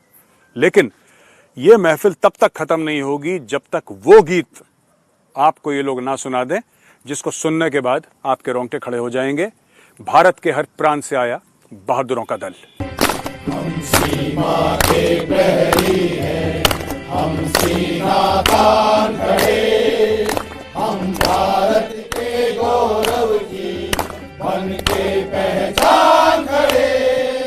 हम सीमा के प्रहरी हैं, हम सीना तान खड़े, हम भारत के गौरव की बन के पहचान खड़े। भारत के हर प्रांत से आए बहादुरों का दल, हम है सीमा सुरक्षा बल, हम है सीमा सुरक्षा बल, हम है सीमा सुरक्षा बल, हम है सीमा सुरक्षा बल। दक्षिण पूरब पश्चिम हम है चारों ओर, एक से एक खड़ा है मांगे प्रतिरक्षा की हो। शहरो या गाँव, जिंदगी है रात, हम है सीमा सुरक्षा बल, हम है सीमा सुरक्षा बल, हम है सीमा सुरक्षा बल, हम है सीमा सुरक्षा बल। भारत के हर प्रांत से आए बहादुरों का दल, हम है सीमा सुरक्षा बल, हम है सीमा सुरक्षा बल। जंगलों में डोलते, तराजुओं में अरमानों खोलते, मन में प्रेम भाव लेके सेवाकार खोलते। हम है सीमा सुरक्षा बल, हम है सीमा सुरक्षा बल, हम है सीमा सुरक्षा बल, हम है सीमा सुरक्षा बल। भारत के हर प्रांत से आए बहादुरों का दल, हम है सीमा सुरक्षा बल, हम है सीमा सुरक्षा बल। नए तरह के हथियारों से हम तैयार खड़े, हर मौसम में सीमाओं पर हम होशियार खड़े। शहर हो या गाँव, जिंदगी है रात, हम है सीमा सुरक्षा बल, हम है सीमा सुरक्षा बल, हम है सीमा सुरक्षा बल, हम है सीमा सुरक्षा बल। भारत के हर प्रांत से बहादुरों का दल, हम है सीमा सुरक्षा बल, हम है सीमा सुरक्षा बल। भारत माता की जय, भारत माता की जय, भारत माता की जय, भारत माता की जय।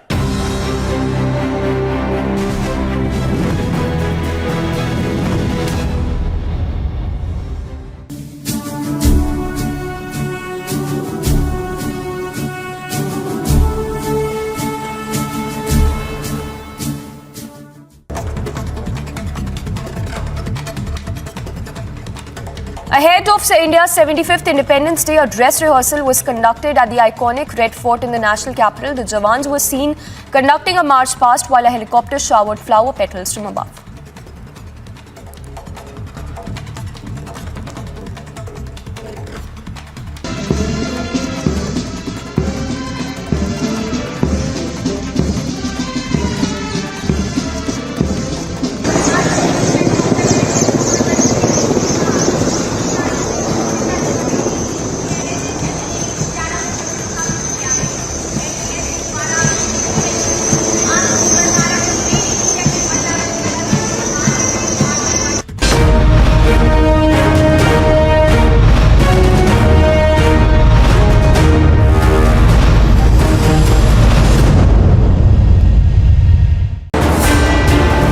What the camel can do in the desert, no amount of technology can.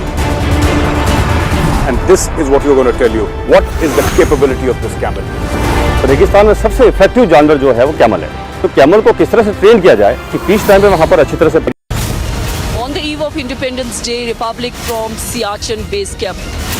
Bigger challenge for the Indian Army, the soldiers, is not only fighting with the enemy, but also in adverse weather.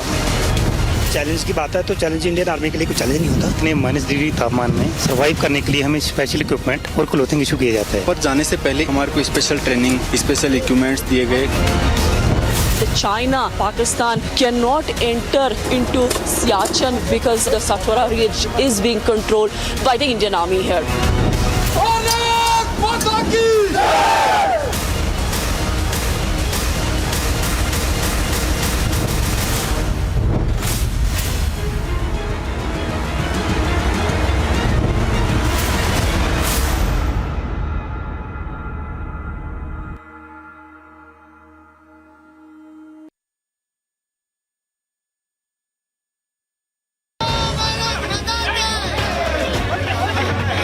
Minister of External Affairs S. Jaishankar led Tiranga rally in Karnataka's Ramnagara ahead of the 75th Independence Day celebrations. Union Minister Anurag Thakur also accompanied Jaishankar at the Tiranga rally. Jaishankar and Anurag Thakur were joined by hundreds of party cadre who held the Tiranga high with chants of Bharat Mata Ki Jai. We need a leadership in Delhi. We need a leadership in the country. We need a fully empowered government which has got the complete political support of our people. So when you think about the future of your country, please think about the need for a decisive leadership. Please think about people who will best ensure the security of India, who will ensure the growth of India. The colourful and lively visuals from the Tiranga rally showed the state coloured in hues of tricolours ahead of the Independence Day. Bureau Report, Republic TV. India को represent किया और Indian flag को वहाँ पे देखा Italy में, तो कैसा लगा तुम्हें? जब मैं वहाँ पहुँची मैंने देखा इंडिया का फ्लैग, वाह, ये तो मैं इतनी खुश हो गई कि नहीं, अब तो कुछ करके दिखाना है। इंडिया का फ्लैग ऊपर होना चाहिए, बस इतना मैं चाहती थी और वो मैंने कर दिखाया। अगर आप इंडिया रिप्रेजेंट कर रहे हो ना, हार नहीं माननी है, क्योंकि गोल्ड तो लेकर ही आना है आपको। बचपन से सर एक ही ड्रीम है मेरा, अब एक तो अपनी गेम को प्रोफेशनली यूज़ करना है, प्रोफेशनली आगे बढ़ाना है और वर्ल्ड ओलंपिक्स में गोल्ड लाना है इंडिया के लिए, अपनी स्टेट के लिए।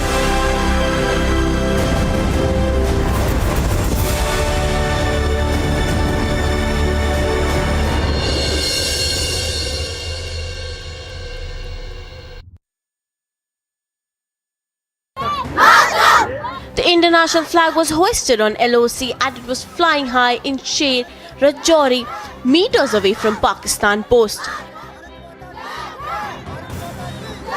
Locals hoisted the tricolour flag as a part of the Har Ghar Tiranga campaign. Students in the area appealed all to hoist the national flag. Meanwhile, the local officials said they made sacrifice and will continue to do so for India.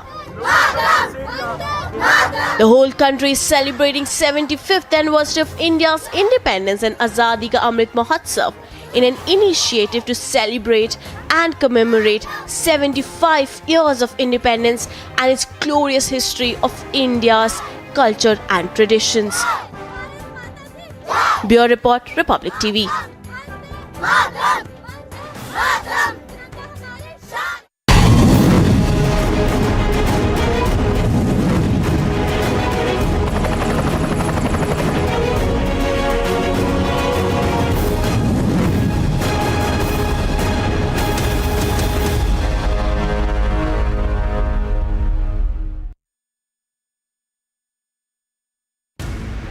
Har Ghar Tiranga campaign has been kick-started by the locals. Right now, we are very near to the Pakistani line of control. That area is the Pakistani occupied area, and I'll request Gaurav to keep showing you the visuals that how proudly these locals are holding the tricolor. क्या संदेश यहाँ देना चाहते हैं आप? हम ये कहते हैं कि पाकिस्तान को हम ये दिखा रहे हैं कि हमारा घर घर में हर घर में झंडा है जो ऊंचा रहेगा, तिरंगा झंडा हमारा लहराता रहेगा। और इसी तरह हम ये जो अपना आज़ादी दिवस है जो मनाते रहेंगे, हम यही संदेश पाकिस्तान को देते हैं। यही संदेश जो है वो पाकिस्तान को देते हैं। ये इलाका, if Gaurav can show you, this is on the line of control. Few minutes after the tricolor was hosting at a headquarter here by the children of this very area, now you can see that the locals are hosting the tricolor here very near to the line of control. I request Gaurav to show you that side also, where the children have lined up here in the large numbers near the national flag, where the national flag has been hosted, and the Bharat Maa Jai Ghosh can be heard here. That how passionate these youngsters are, how bright the future of the country, and the locals are saying that this is a clear-cut message to the Pakistan that they won't budge and they will continue to give Pakistan a befitting reply. And these children, they are sending a clear-cut message to Pakistan that they won't budge, and the message is very loud and clear coming from the line of control, that their people, they will give Pakistan a befitting reply to the nefarious designs of the Pakistan.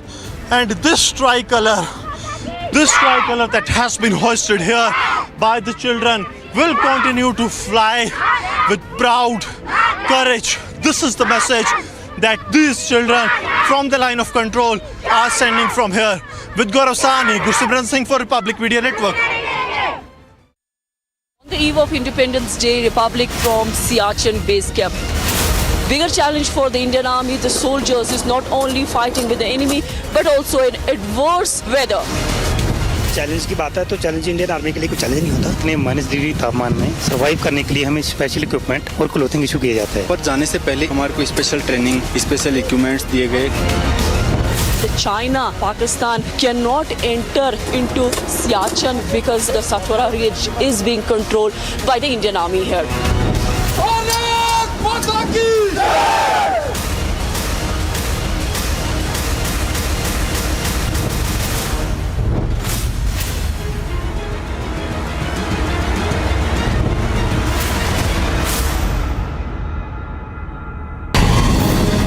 इस तरीके के environment में जहाँ इतनी height है, weather ख़राब है, जिस टाइम फॉग आती है, थंडरिंग होती है, और जब कोई इक्विपमेंट काम नहीं करता तो लास्ट में काम आता है इंडियन आर्मी का सबसे बड़ा हथियार, जो है इंडियन आर्मी के सोल्जर्स। क्योंकि जिस टाइम आपका कोई इक्विपमेंट काम नहीं करता उस टाइम आपकी इंट्यूशंस काम करती है।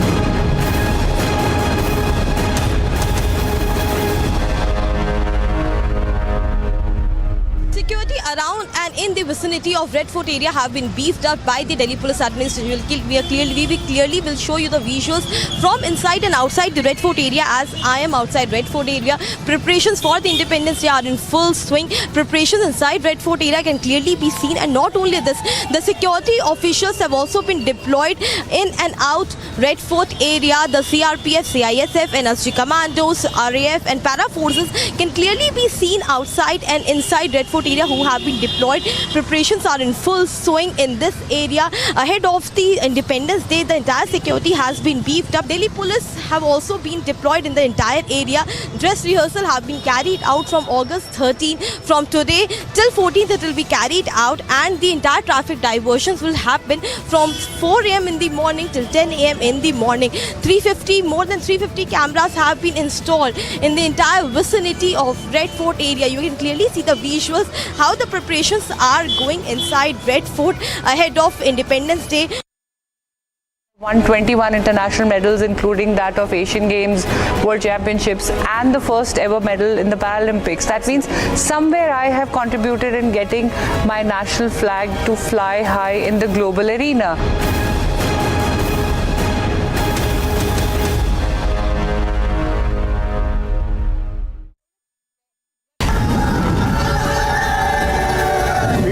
Sam Manekshaw once famously said that if a man says he's not afraid of dying, he's either lying or he's a Gurkha.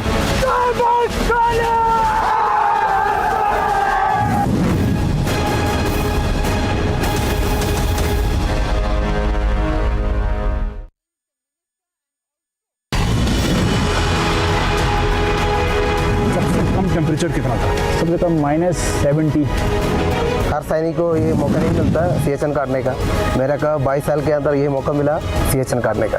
अच्छा, इसलिए बहुत गर्व है मेरा को। छोटी बात नहीं है साहब, बहुत बड़ा कलेजा चाहिए, है ना साहब।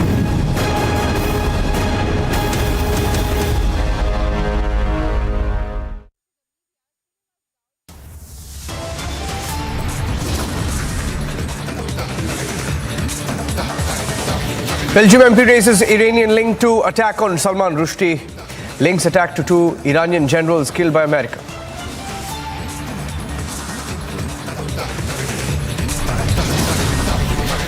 Actor Salman Rushdie's condition remains critical, now placed on ventilator.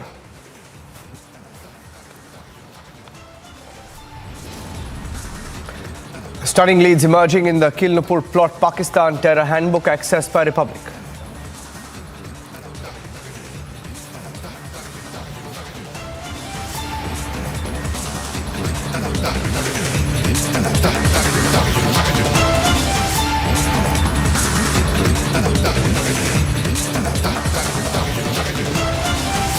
Thank you for joining us here on Republic TV. I'm Niranjan. As we build up to Azadi Ka Amrit Mahotsav, getting you celebrations, pictures of how India is preparing for the 15th of August. The valley is adorned with the Tiranga as the nation marks 75 years of independence. Children, school-going children near the line of control in North Kashmir marched with the tricolour in their hands, unfurled the national flag. Here's a report. The village of North Kashmir, and on the eve of 75th year of independence, we are seeing the young people, the young kids holding the tricolour in their hands, and this tells you about their love for the country and how they feel great about this nation. And this is also an answer to those people who said, if the article is abrogated in Kashmir, there will be anybody who will be holding the tricolour in the hand. And this is an answer to those political leaders where we are seeing the young country kids are holding the tricolour and showing their love and respect for the great nation as the great nation is completing the 75th year of the independence. And the Prime Minister Modi has already appealed the entire nation that they should hoist the tricolour in their homes, their offices, the government as well as the private buildings. But here on ground we are seeing the love for the country coming from the young kids.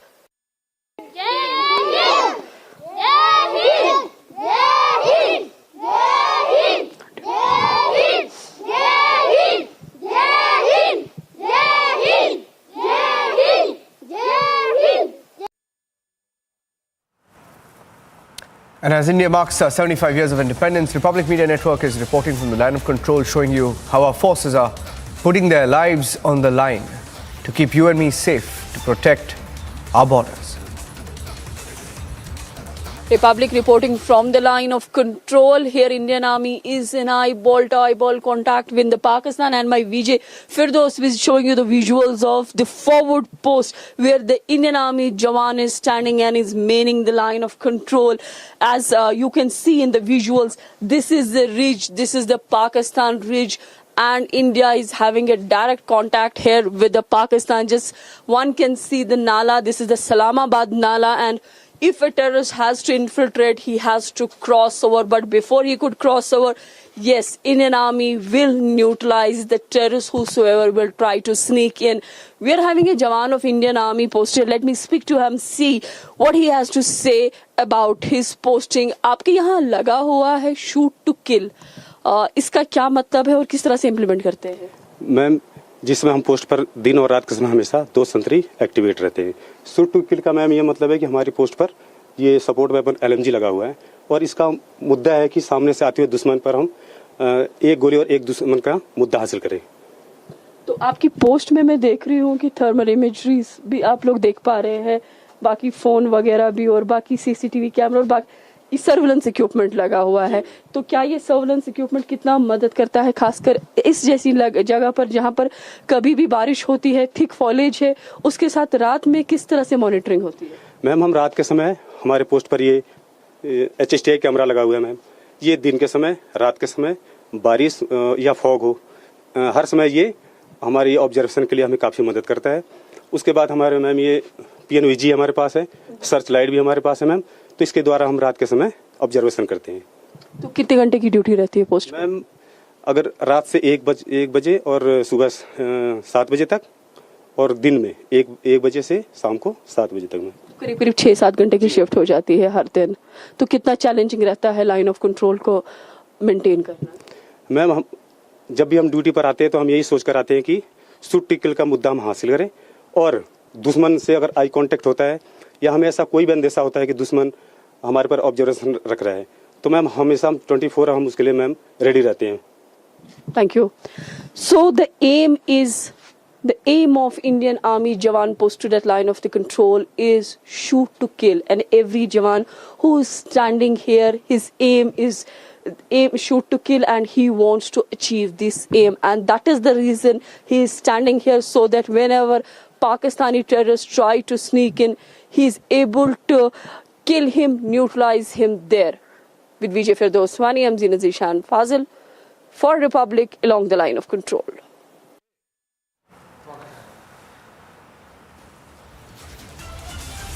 And as we get you the reports from across India, in fact, Republic TV, from the eastern borders to the western border, from the line of control to the line of actual control, from the north to the south, we have every corner covered on how our nation of 1.4 billion Indians are bringing in 75 years of independence. On Azadi Ka Amrit Mahotsav, here's another report filed by my colleague Zeenat. Life at LC is not bed of roses. You have to go through all kind of drills that have been maintained by the Indian Army for a long time. We are showing you the practice fire, how the practice fire takes place, the firing range of Indian Army at the line of control. Here the Jawans of the Indian Army have to carry their practice fire twice in a day. So because we need to understand, because the enemy is just around, the threat of enemy is alive every time. As you can, my VJ is showing you the visuals that this is how the practice fire takes place. One can see the target across and then the Jawan lying and taking the position, and this is how the firing practice is being done at the line of control. And most of the time the Jawans are alert, because it's not only about maintaining fence or taking care of the bunker or the bunker position or doing the patrolling, but this is an important element of the life at the line of control, because a Jawan can live without the food, but he cannot live without practice and also without weapon. And a few minutes back, the Prime Minister has also tweeted saying that he is overjoyed by the response that the Ghar Tiranga campaign has seen across India. Let's look at the Prime Minister's tweet now. He's just tweeted, and I'm going to read out from that tweet right now. He says he's overjoyed and proud of the amazing response. He says he's very, very happy with the kind of response that India has seen to the Ghar Tiranga campaign, and that is the Prime Minister's tweet on your screen right now.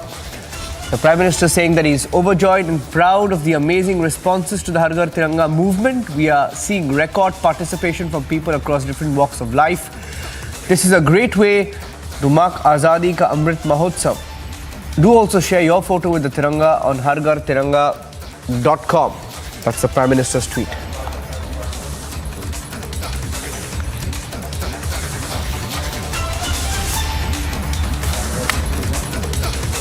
And the Prime Minister's tweet on the Ghar Tiranga campaign on your screen right now. In fact, across the country, we've been seeing the huge response to the campaign, with people joining and responding to the Prime Minister's call across the country. Across the country, we are looking at earlier, in fact, we also had a video of the Prime Minister's mother distributing national flags, joining the Ghar Tiranga campaign. The Prime Minister's mother also entered the 100th year of her life in June this year. On Saturday, distributed national flags to children at a residence on the outskirts of Gandhinagar in Gujarat. And like that, similar stories and pictures coming in from across India of people's response to the Ghar Tiranga campaign.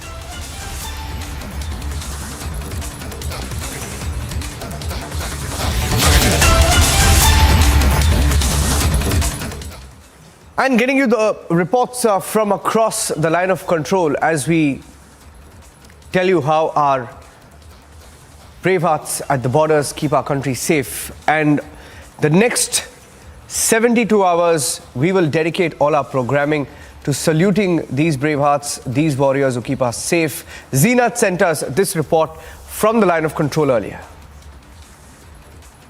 Fence is another component when we talk about the duty of Jawans. Those are posted along the line of control.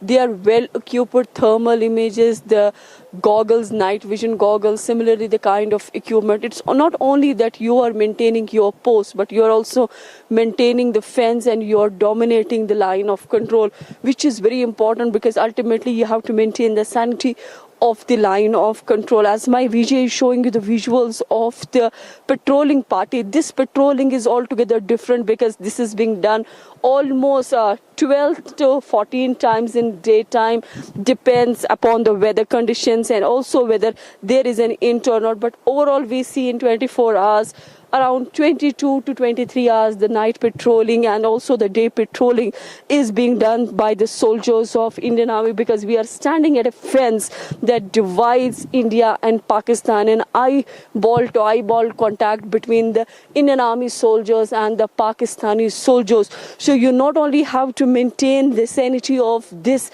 fence, but also you have to keep an eye on an enemy, because as we know that the ceasefire agreement is there, but at the same time many inputs have been received by the Indian Army, those who are carrying their duties here, that the int is being generated that there is a terrorist movement, and the terrorists this time usually come from the Pakistan. They try to sneak in, because when we talk about the hinterland, Pakistan has suffered huge losses. Many of the terror commanders who have been active in the valley for a long time, this time they were neutralized by Jammu and Kashmir police, Indian Army in the hinterland. So there is a lot of pressure on these Pakistani terrorists that they should sneak in, they should try to carry some damage, but we are seeing the kind of alertness that is on ground as far as the line of control is concerned. We are not only seeing the men, but also the machinery that they have deployed here tells you that how alert the Indian Army is here.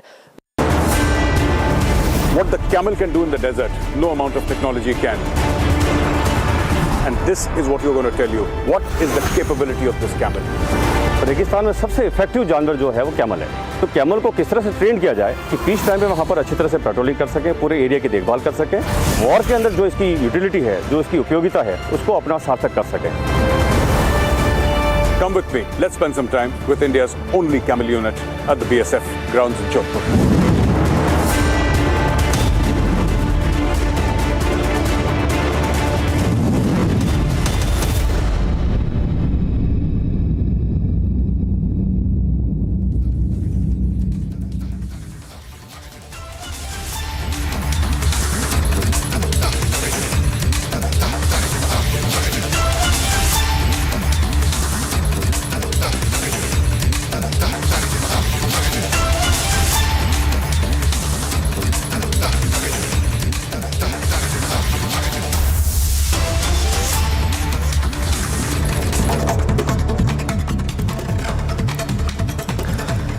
Prime Minister Modi interacted with CWG Heroes of India at his official residence today. The Prime Minister, while lauding India's stunning performance at CWG, the Commonwealth Games in Birmingham, said he was certain of the country's rising stature in sports, hopeful that more medals will be won in future events. साथियों, Commonwealth games शुरू होने से पहले मैंने आप सभी से कहा था, एक प्रकार से वादा किया था कि जब आप लौटेंगे तो हम सब मिलकर के विजयोत्सव मनाएंगे। मेरा एक कॉन्फिडेंस था कि आप विजयी होकर के आने वाले हैं, और मेरा एक मैनेजमेंट भी था कि मैं जरूर कितनी ही व्यस्तता होगी आप लोगों के बीच समय निकालूंगा और विजयोत्सव मनाऊंगा। The first lead coming in of the man who attacked Salman Rushdie in New York, Indian government has, in fact, there are details that show that the attacker may have used a fake identity. His fake identity was Hassan Mughnia, and these are details that are coming in.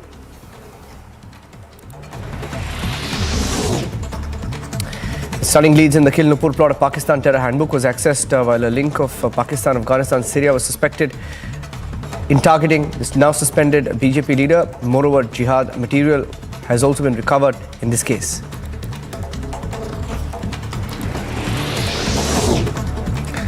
Tamil Nadu Finance Minister's car was pelted with a shoe at the Madurai airport. This comes after the Tamil Nadu Minister was returning after paying homage to a martyr. Meanwhile, amid a commotion, BJP workers were asked to leave a funeral ceremony of Martyr Lakshmanan,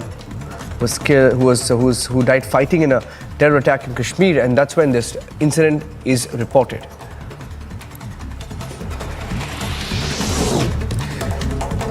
The RLJP, or the Rashtriya Lok Janshakti Party, is facing a split. It appears that 3 of its 5 MPs are showing allegiance to the JDU. Meanwhile, the split is imminent with Pashupati Paras, the union minister, mostly left alone.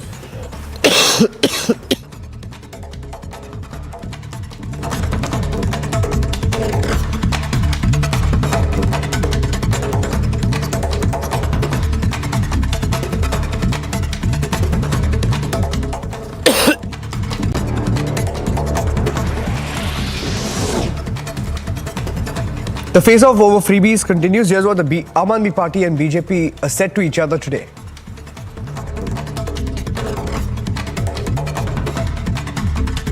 कानून से भी आम आदमी party को संरक्षण नहीं मिलने वाला है, इसलिए फ्रीबी करके इस पर रोज प्रेस कॉन्फ्रेंस करके मोदी जी की सरकार के ऊपर हमला बोल करके कहीं न कहीं मनीष सिसोदिया जी के एंटीसिपेटरी बेल के लिए ये एप्लीकेशन चल रहा है। जब मनीष सिसोदिया पे गाज गिरेगा तो बताएंगे देखो हमने तो अटैक किया था, इसलिए हमें इस प्रकार से भुगतना पड़ रहा है। A big crackdown on terror by the Jammu and Kashmir government.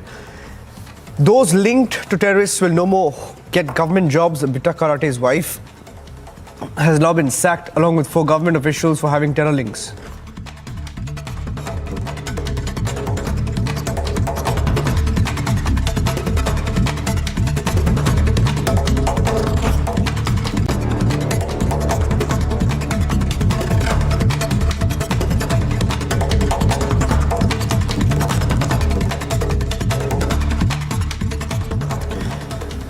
Getting in details right now of an FIR that has been filed after the UP Chief Minister Yogi Adityanath reportedly received a bomb threat. A threat letter has reportedly been found in a bag at the house of a person identified as Devendra Tiwari, who lives in Alambagh area of Lucknow, threatening to target the Uttar Pradesh Chief Minister.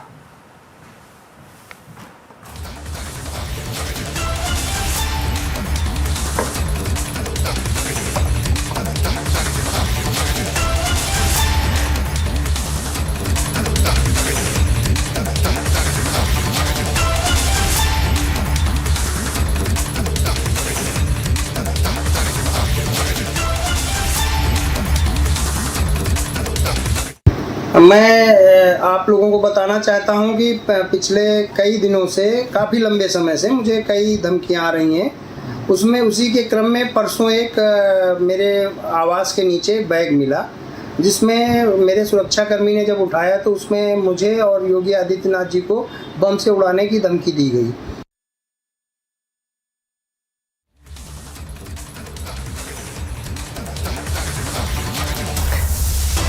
That was a lead that came in earlier after reports and a letter that emerged of a threat to the Uttar Pradesh Chief Minister Yogi Adityanath, who reportedly received a bomb threat. A letter was found and the letter was reported earlier this afternoon.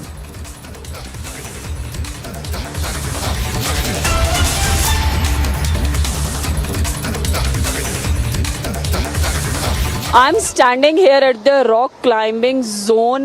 This is the part of the Kargil Battle School activity where the Jawans are trained that how to climb rocks. You can see the numbers from number 1 base to number 11. So all the base starting from the number 1 to number 11 has its own function, and how the Jawans actually perform on these rocks, whether it's a free rock, whether it is a casualty or the emergency evacuation, repellent and all other things, whether you face any obstacle while climbing the rock. So everything is being taught here by the instructors.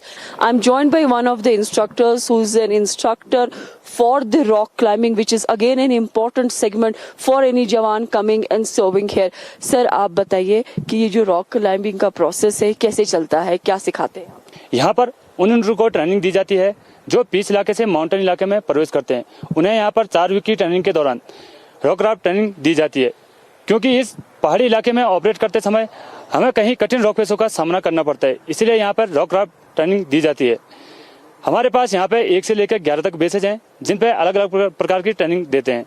सबसे पहले base number 1 horizontal हॉलोलिंग, किस प्रकार से बड़े obstacle को पार किया जाता है, वो हम बेस नंबर 1 पे स्टूडेंट को ट्रेनिंग देते हैं। बेस नंबर 2 और 3 पे किस प्रकार से किसी ओवरहैंग को, यदि हमारे रास्ते में कोई ओवरहैंग आ जाता तो उसको किस प्रकार से हम पार कर रहे हैं, वो बेस नंबर 2 और 3 पे हम ट्रेनिंग को ट्रेनिंग देते हैं।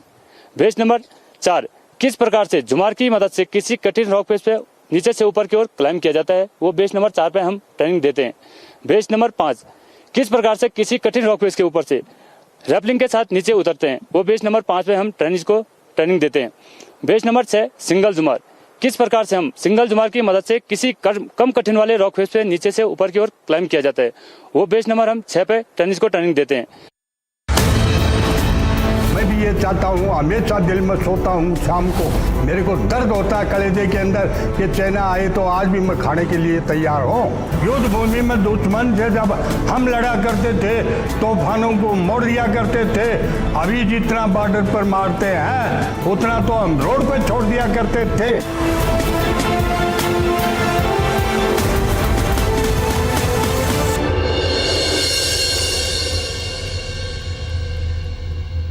The Amity BBA has been ranked India's #1 BBA in the recently released Times of India B School 2022 rankings, a testimony to Amity BBA's globally benchmarked standards in education.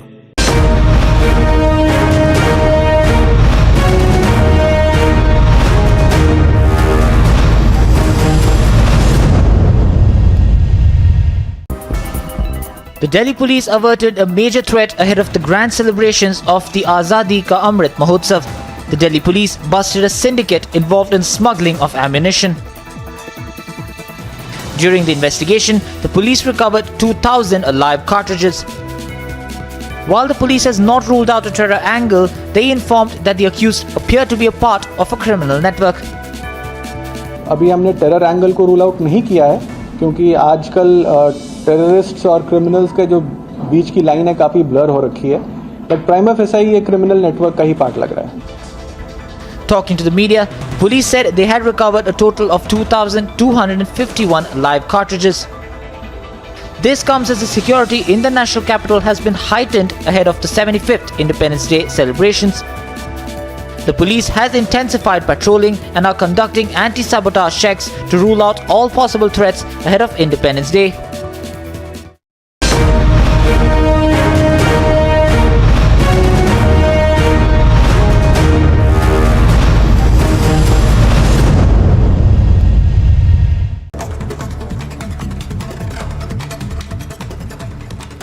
Ahead of India's 75th Independence Day, a dress rehearsal was conducted at the iconic Red Fort in the national capital. The Jawans were seen conducting a march past while a helicopter showered flower petals from above.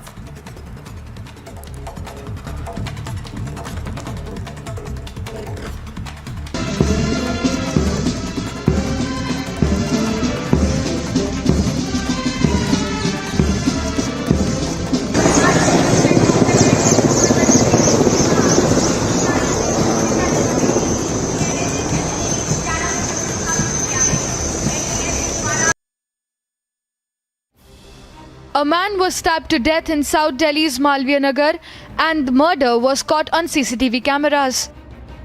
In the light of the shocking event, a case was registered and an investigation is underway. The 25-year-old man was stabbed to death by some people after an argument. In the video, Mayank is seen running and being chased by some people. They were seen catching him near a car, and one of the accused, wearing white pants, stabs him several times. A case has been registered and an investigation is currently underway. SHO साहब आज बैठे थे, mortuary में थे, उन्होंने सारा पूरा postmortem वगैरह करवाया, तो करे जल्दी जल्दी हम कुछ एक्शन ले रहे हैं। 4 लोगों को 3 को पकड़ के रखा है, 1 पकड़ना हो रहा है।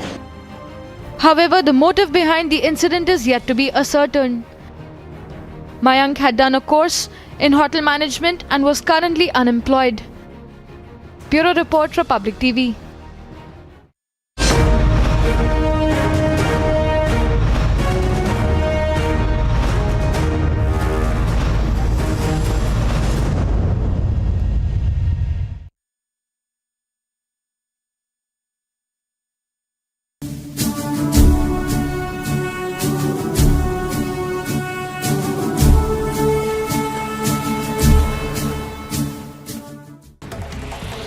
A 25-year-old man was stabbed to death in Malviya Nagar area of national capital. The deceased has been identified as Mayank Panwar, who was a resident of Shahpur Jat area. According to Delhi police, the resident was aged 25 years and that he was chased by 4 to 5 unknown men who attacked after chasing him and stabbed him to death.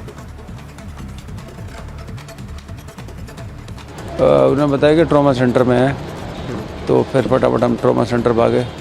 इसकी तबीयत ज़्यादा बिगड़ चुकी थी कि उसको 3-4 जख्म थे। बताया नहीं, अभी झगड़ा अभी पता लगेगा। SHO साहब आज बैठे थे, मोर्चरी में थे, उन्होंने सारा पूरा पोस्टमार्टम वगैरह करवाया, तो करे जल्दी जल्दी हम कुछ एक्शन ले रहे हैं। 4 लोगों को 3 को पकड़ के रखा है, 1 पकड़ना हो रहा है। As India gears up for the 75th Independence Day celebrations, Home Minister Amit Shah hoisted a national flag atop his residence earlier this morning as part of the Tiranga campaign under the Azadi Ka Amrit Mahotsav.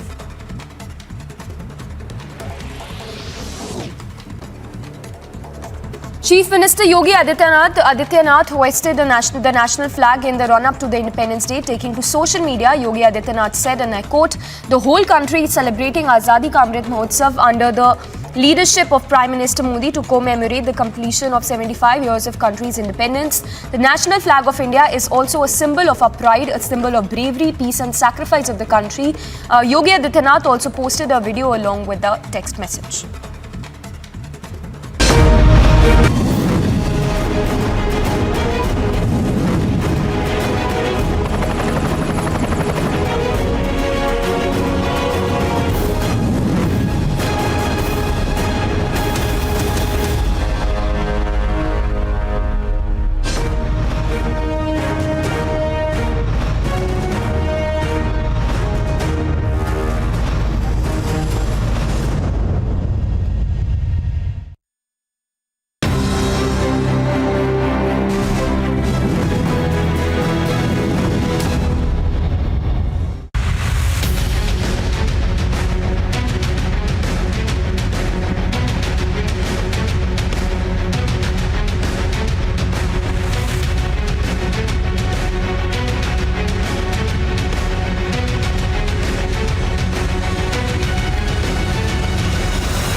As the nation celebrates 75th year of independence, you can see these visuals from the Walong War Memorial in the easternmost part of India, a very significant war memorial. And here Brigadier Sanjeev Sogindia laying the wreath at the war memorial, a significant war memorial where the 6 Kumaon and 3 Garhwal rifles played a very important role in defending the nation during the 1962 Indo-China War. This place is known for being a death trap for the Chinese soldiers who were marching towards the other major places of Arunachal Pradesh, but it was at this location that the Indian Army, the bravest of Indian Army, defended the Chinese PLA and stopped them from marching ahead. Eyewitness account in this area says that at least more than 600 of them were killed.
The Battle of Walong and the Battle of Namti has a very big significance whenever we talk about the 1962 Indo-China War. And right now, Republic TV is at the Walong War Memorial and we are accompanied by Brigadier Sanjeev Sodika, who is the commanding officer of this brigade. This is a very important place, and to be very frank, it is because of the valor and fortitude of our troops who fought here valiantly in 1962 that even our enemies were forced to call the area of Namti as the tiger's mouth, because in that area 4 Sikh and 28 Ghar, they trapped almost about more than 600 people, and PLA suffered more than 200 casualties.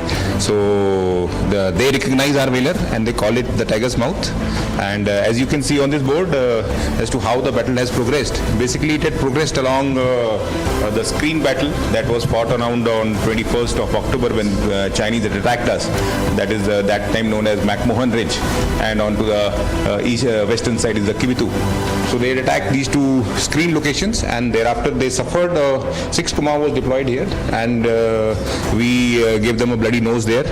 And in fact, it is the only place during 1962 war that we counterattacked the Chinese, wherein 6 Kumar went and captured Tri Junction, and that time counterattacked Yellow and Green Pimple, which were that time occupied by the PLA. And in fact, in this battle war memorial, you can see that all of their photographs are here, and total of 10 Veer Chakras and 1 Mahavir Chakra. The Mahavir Chakra was awarded to Sipai Keval of 4 Sikh. So they are all here. So they are our revered heroes, and we take a lot of courage from their sacrifice, and we are sure we'll be able to live up to the examples that they have set for us. This was Brigadier Sanjeev Sokinda explaining us the importance of the Walong War Memorial and also the Battle of Namti, the Battle of Walong.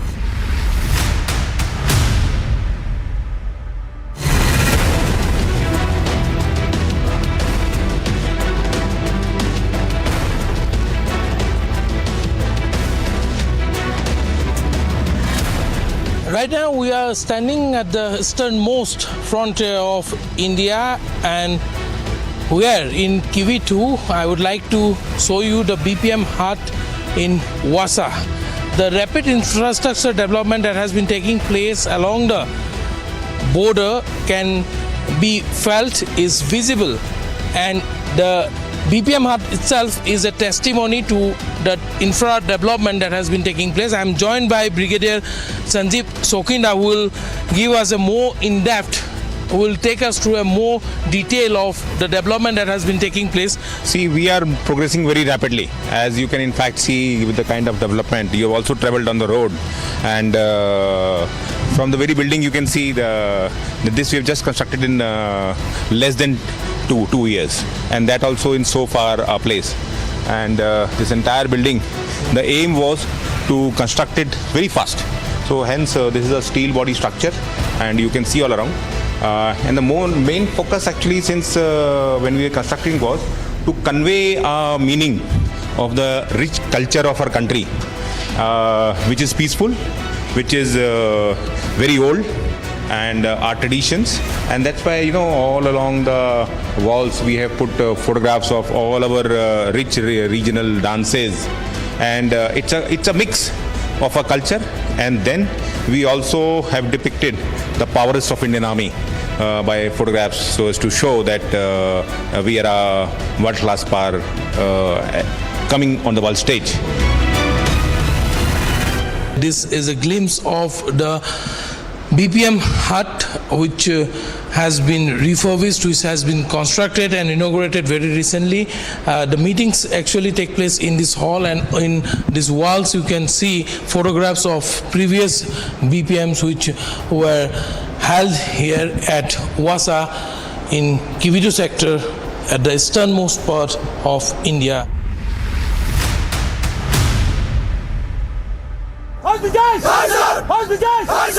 क्या आप मेरे साथ ये task करने के लिए तैयार हैं?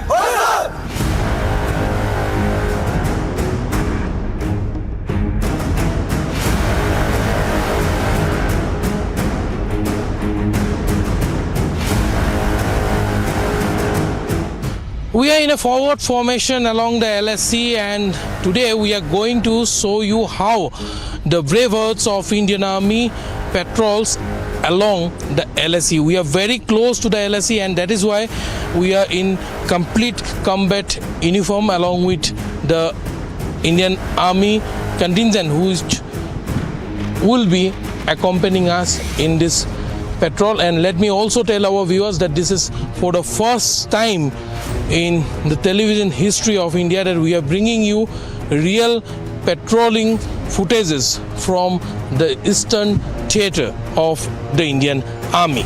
Commandos, hold the dash! Hold the dash! Hold the dash! Good! These are visuals from the line of actual control, and these are not some mock drill or mock patrolling that we are showing you. For the first time in the history of Indian television, Republic TV is accompanying a real patrolling along the line of actual control, and I am joined by Major Rajesh, who is leading this patrolling group over here. Major Rajesh, what are the major challenges that you face over here while patrolling the LSC?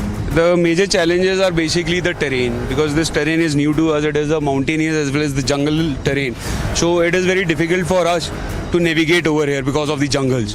And during night, the difficulty increases. Other challenges which we face is the as you can see behind us is the landslide prone areas, and the heights are more, so sometimes we have to negotiate the steep heights as well. But for that we are carrying mountain craft and rock craft equipments. With the help of those we negotiate all these issues and successfully complete our patrol.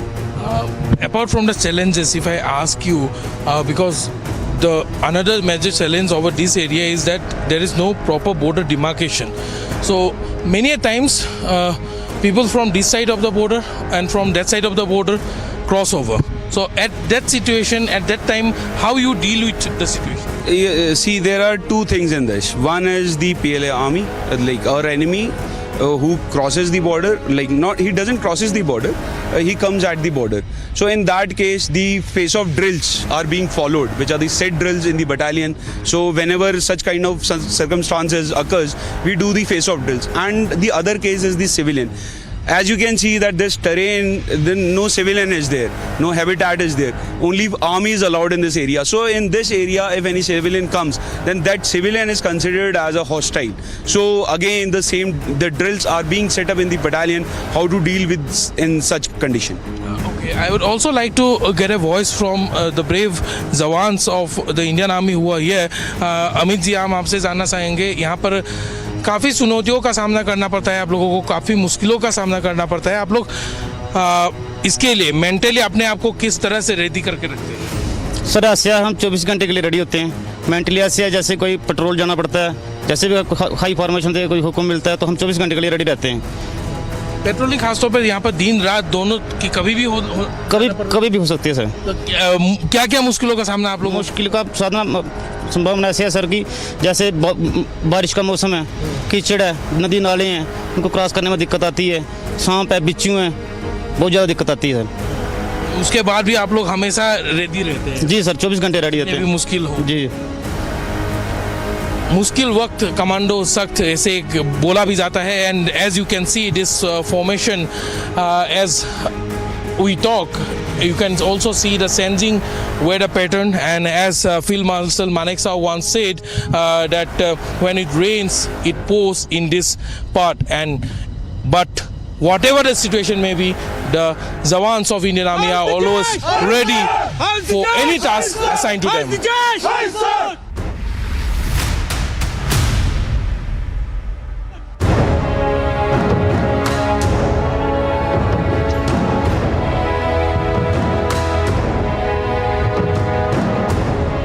As the nation celebrates 75th year of independence, Republic TV is now the only and the first channel to reach the first village of Kaho to bring you a sense of patriotism and the pride they are taking in hoisting the tricolor as per the clarion call of Prime Minister to hoist tricolor in every household. यहाँ पर पहले ही लोगों ने तिरंगा लगा दिया है। यहाँ के गांव बुरा खेती मेयर जी हमारे साथ है, हम आपसे जानना चाहेंगे, आप लोगों ने तिरंगा लगा दिया है यहाँ पर? हम तो सबसे फास्ट है ना, विलेज है ना यहाँ में, उसे जल्दी लगा दिया हम लोग। 4 तारीख से हम लोग लगाने शुरू कर दिया। ये जितना 17 घर हम लोग का यहाँ में सारा लगा दिया। क्या कहेंगे देश के जो ये आज़ादी का अमृत महोत्सव इस बार मनाया जा रहा है, इस पर क्या कहेंगे आप? बहुत अच्छा है। ऐसे मैंने अभी क्या बोलेगा, हम लोग बोल भी नहीं सकता है। बहुत अच्छा लगा है ऐसे झंडी लगाने के लिए। और नरेंद्र मोदी ने कहा थैंक यू। नरेंद्र मोदी हम लोग को पूरा हेल्प कर रहा है।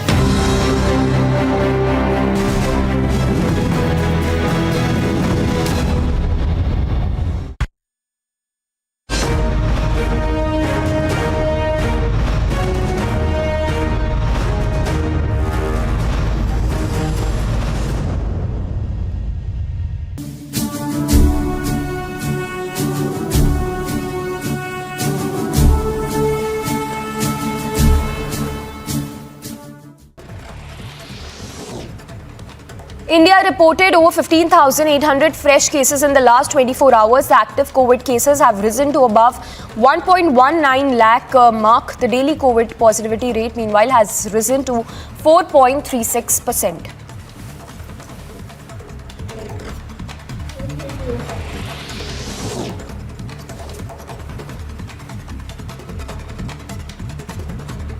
Eight more bodies were recovered in UP's Banda, taking the death toll to 11. The process of identifying the bodies and the search operations are underway. A boat from Fatehpur to Marka village capsized in Yamuna on 11th of August.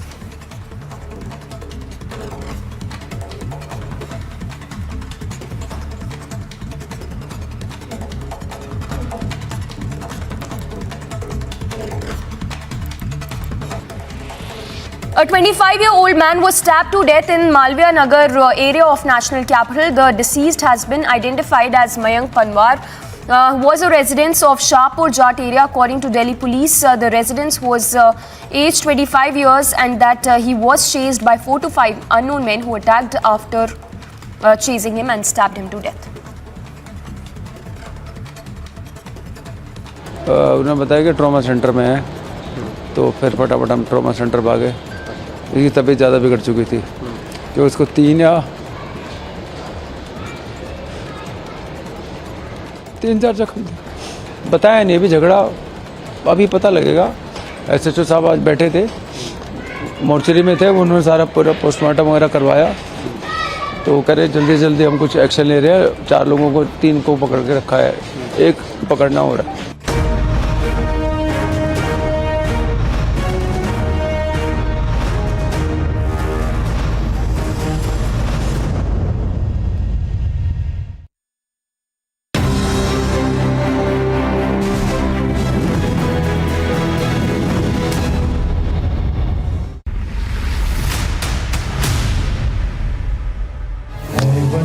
वतन मेरे आबाद रहे तू, ऐ वतन वतन मेरे आबाद रहे तू, ऐ वतन वतन मेरे आबाद रहे तू, तू जहाँ रहे जहाँ में याद रहे तू, तू जहाँ रहे जहाँ में याद रहे तू, ऐ वतन मेरे वतन, ऐ वतन मेरे वतन, ऐ वतन वतन मेरे आबाद रहे तू, ऐ वतन वतन मेरे आबाद रहे तू, मैं जहाँ रहूँ जहाँ में याद रहे तू, मैं जहाँ रहूँ जहाँ में याद रहे तू, ऐ वतन मेरे वतन, ऐ वतन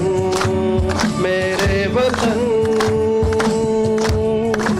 Whenever we talk about the frontiers, the people to army connection is of utmost importance, and we have spoken to locals at various points in time where they have spoken how the army have been always the first responder. What are the initiatives that the army has been taking as far as the eastern frontier is concerned? We have CO Deepak Kumar here with us, who have been commanding in this area in the forward position. Sir, I would like to come to you. What have been the outreach programs of the army as far as the frontier areas, particularly in Arunachal Pradesh, where we are standing now, is concerned? See, Anirudh, as part of Ops Marathon, a lot of projects are being initiated by the army. These projects are primarily aimed at improving the basic amenities in these remote areas, primarily in terms of providing toilets, bathrooms, providing school infrastructure in terms of computers, furnitures, and also basic stationery. Improving the connectivity in terms of the physical connectivity, preparation of tracks, and also at times certain stairs to these remote villages, and also the mobile connectivity in terms of provision of VSAT terminals in these areas. The essence invariably lies that all these projects are based on the local aspirations of these peoples in the remote areas, and also are in coordination with the civil administration. Thank you so much. This was Commanding Officer Deepak Kumar here, whose battalion is posted out here. So we have Vivek Pansoli, Colonel Vivek Pansoli with us, CO of this area itself.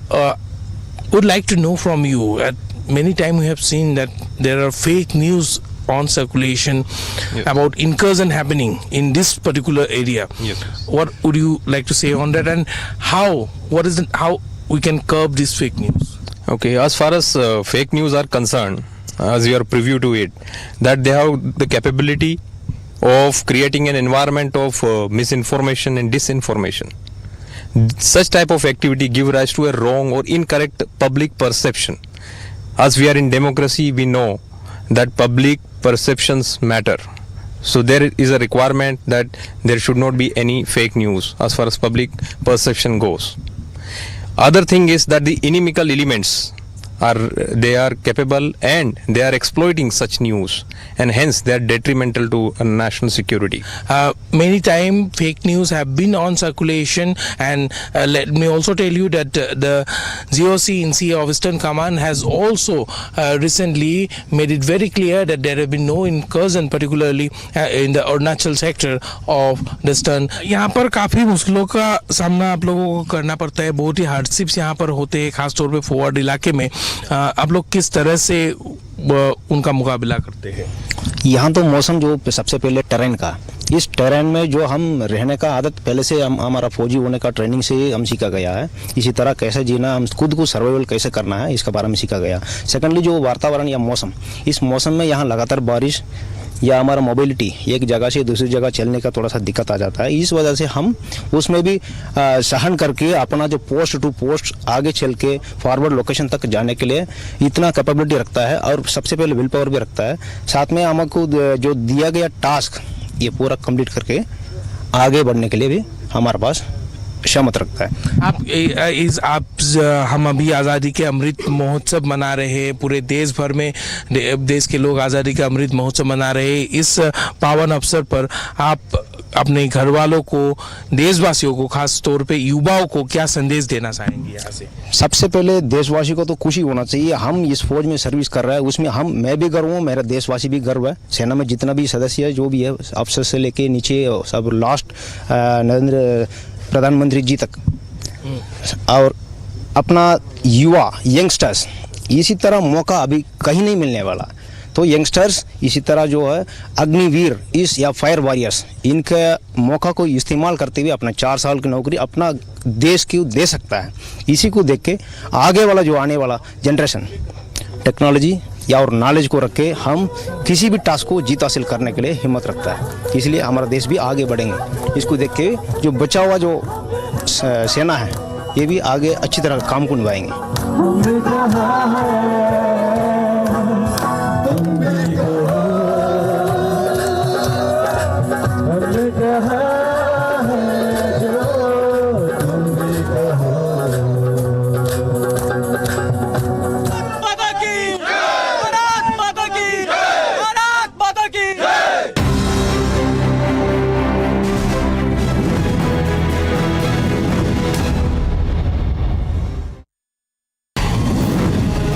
मैं सिर्फ धूल, मिट्टी, tank का oil आपके चेहरों पर देखना चाहता हूं और अपने हुनर को उस तलवार की धार की तरह और नुकीला और पैना करेंगे, जो कि हमारे दुश्मनों के दिलों में चीरती हुई निकल जाएगी। क्लियर है? भारत माता की!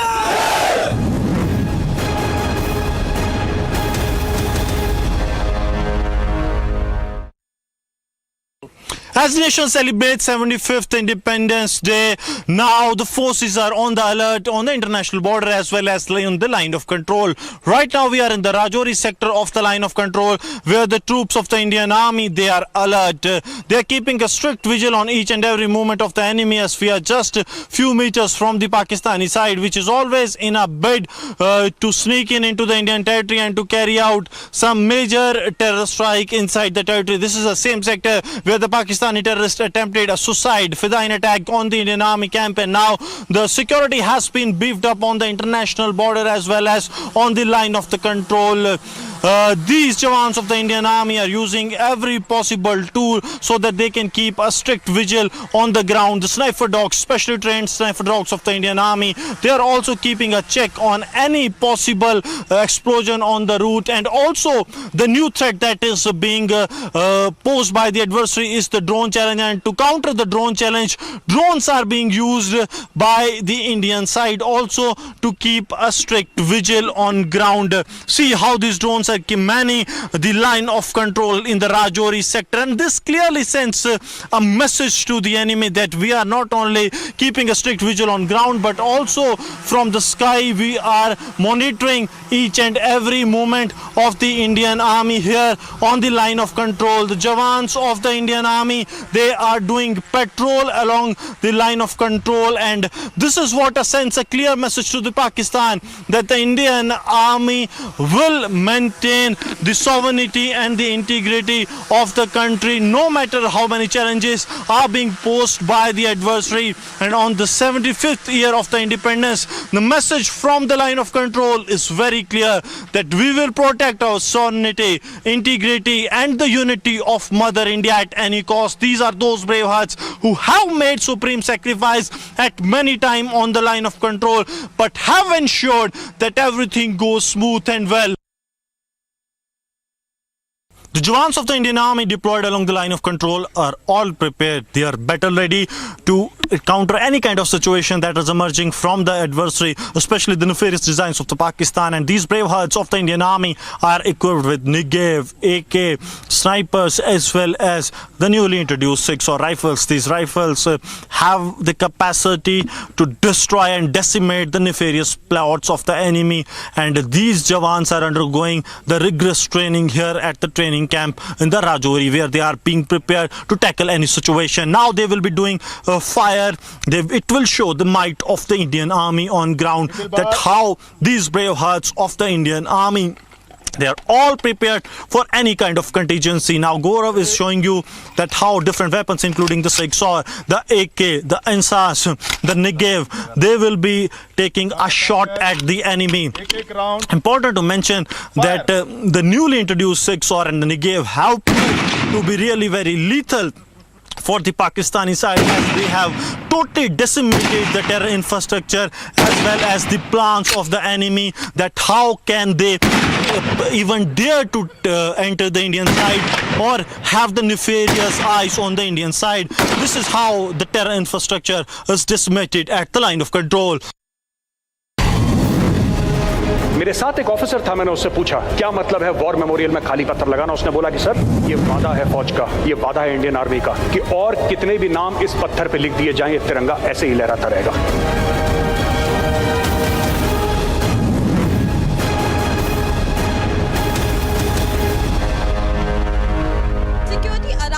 In the vicinity of Red Fort area have been beefed up by the Delhi Police Administration. We clearly will show you the visuals from inside and outside the Red Fort area, as I am outside Red Fort area. Preparations for the Independence Day are in full swing. Preparations inside Red Fort area can clearly be seen, and not only this, the security officials have also been deployed in and out Red Fort area. The CRPF, CISF, NSG commandos, RAF and para forces can clearly be seen outside and inside Red Fort area who have been deployed. Preparations are in full swing in this area. Ahead of the Independence Day, the entire security has been beefed up, and not only this, the para forces have been deployed, the commandos have been deployed, Delhi police have also been deployed in the entire area. Dress rehearsal have been carried out from August 13. From today till 14th it will be carried out, and the entire traffic diversions will happen from 4 AM in the morning till 10 AM in the morning.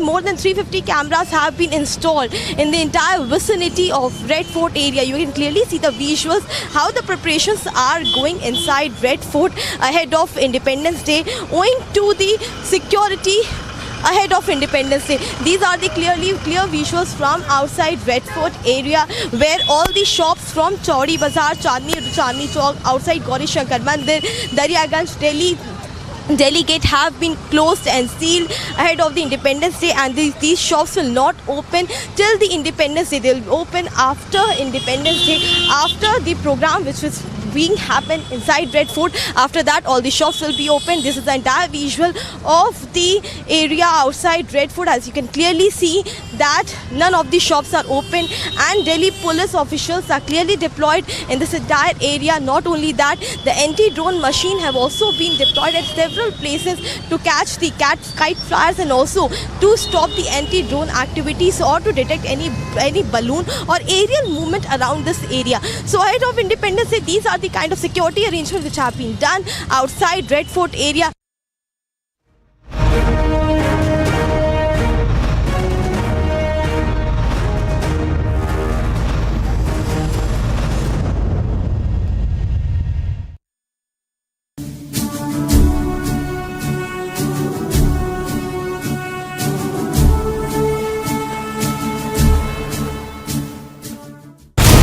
On the eve of Independence Day, Republic from Siachen base camp. Bigger challenge for the Indian Army, the soldiers, is not only fighting with the enemy but also in adverse weather. Challenge की बात है तो challenge Indian army के लिए कोई challenge नहीं होता। इतने -डिग्री तापमान में सर्वाइव करने के लिए हमें स्पेशल इक्विपमेंट और क्लोथिंग इशू किए जाते हैं। पर जाने से पहले हमारे को स्पेशल ट्रेनिंग, स्पेशल इक्विपमेंट्स दिए गए। China, Pakistan cannot enter into Siachen because the Satwara Ridge is being controlled by the Indian Army here.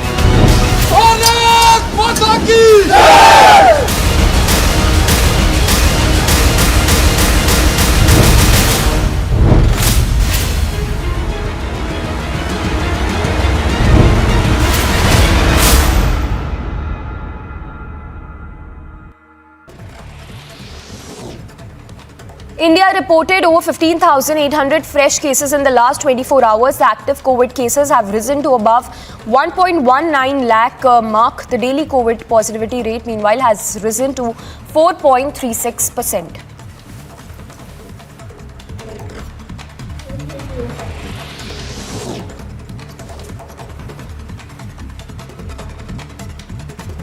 8 more bodies were recovered in UP's Banda, taking the death toll to 11. The process of identifying the bodies and the search operations are underway. A boat from Fatehpur to Marka village capsized in Yamuna on 11th of August.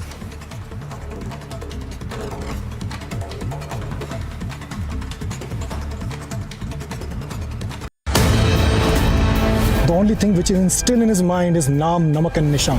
Naam of his battalion. Yes. Namak, of course, is eating off the banner, and the Nishan of the banner is carrying.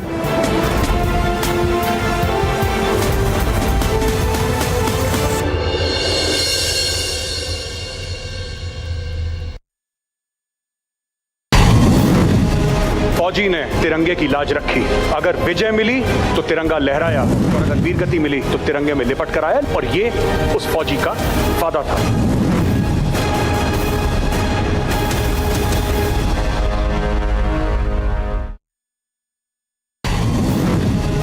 मैं सिर्फ धूल, मिट्टी, tank का oil आपके चेहरों पर देखना चाहता हूं, और अपने हुनर को उस तलवार की धार की तरह और नुकीला और पैना करेंगे, जो कि हमारे दुश्मनों के दिलों में चीरती हुई निकल जाएगी। क्लियर है? भारत माता की!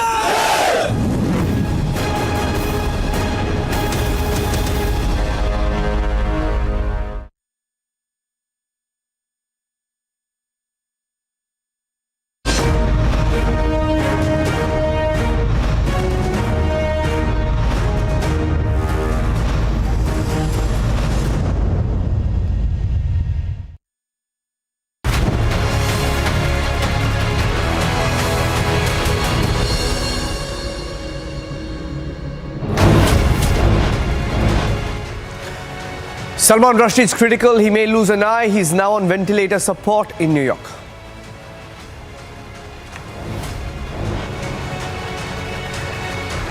Rushdie attacker carried a fake ID. A Belgian MP is now drawing the Hezbollah-Iranian link.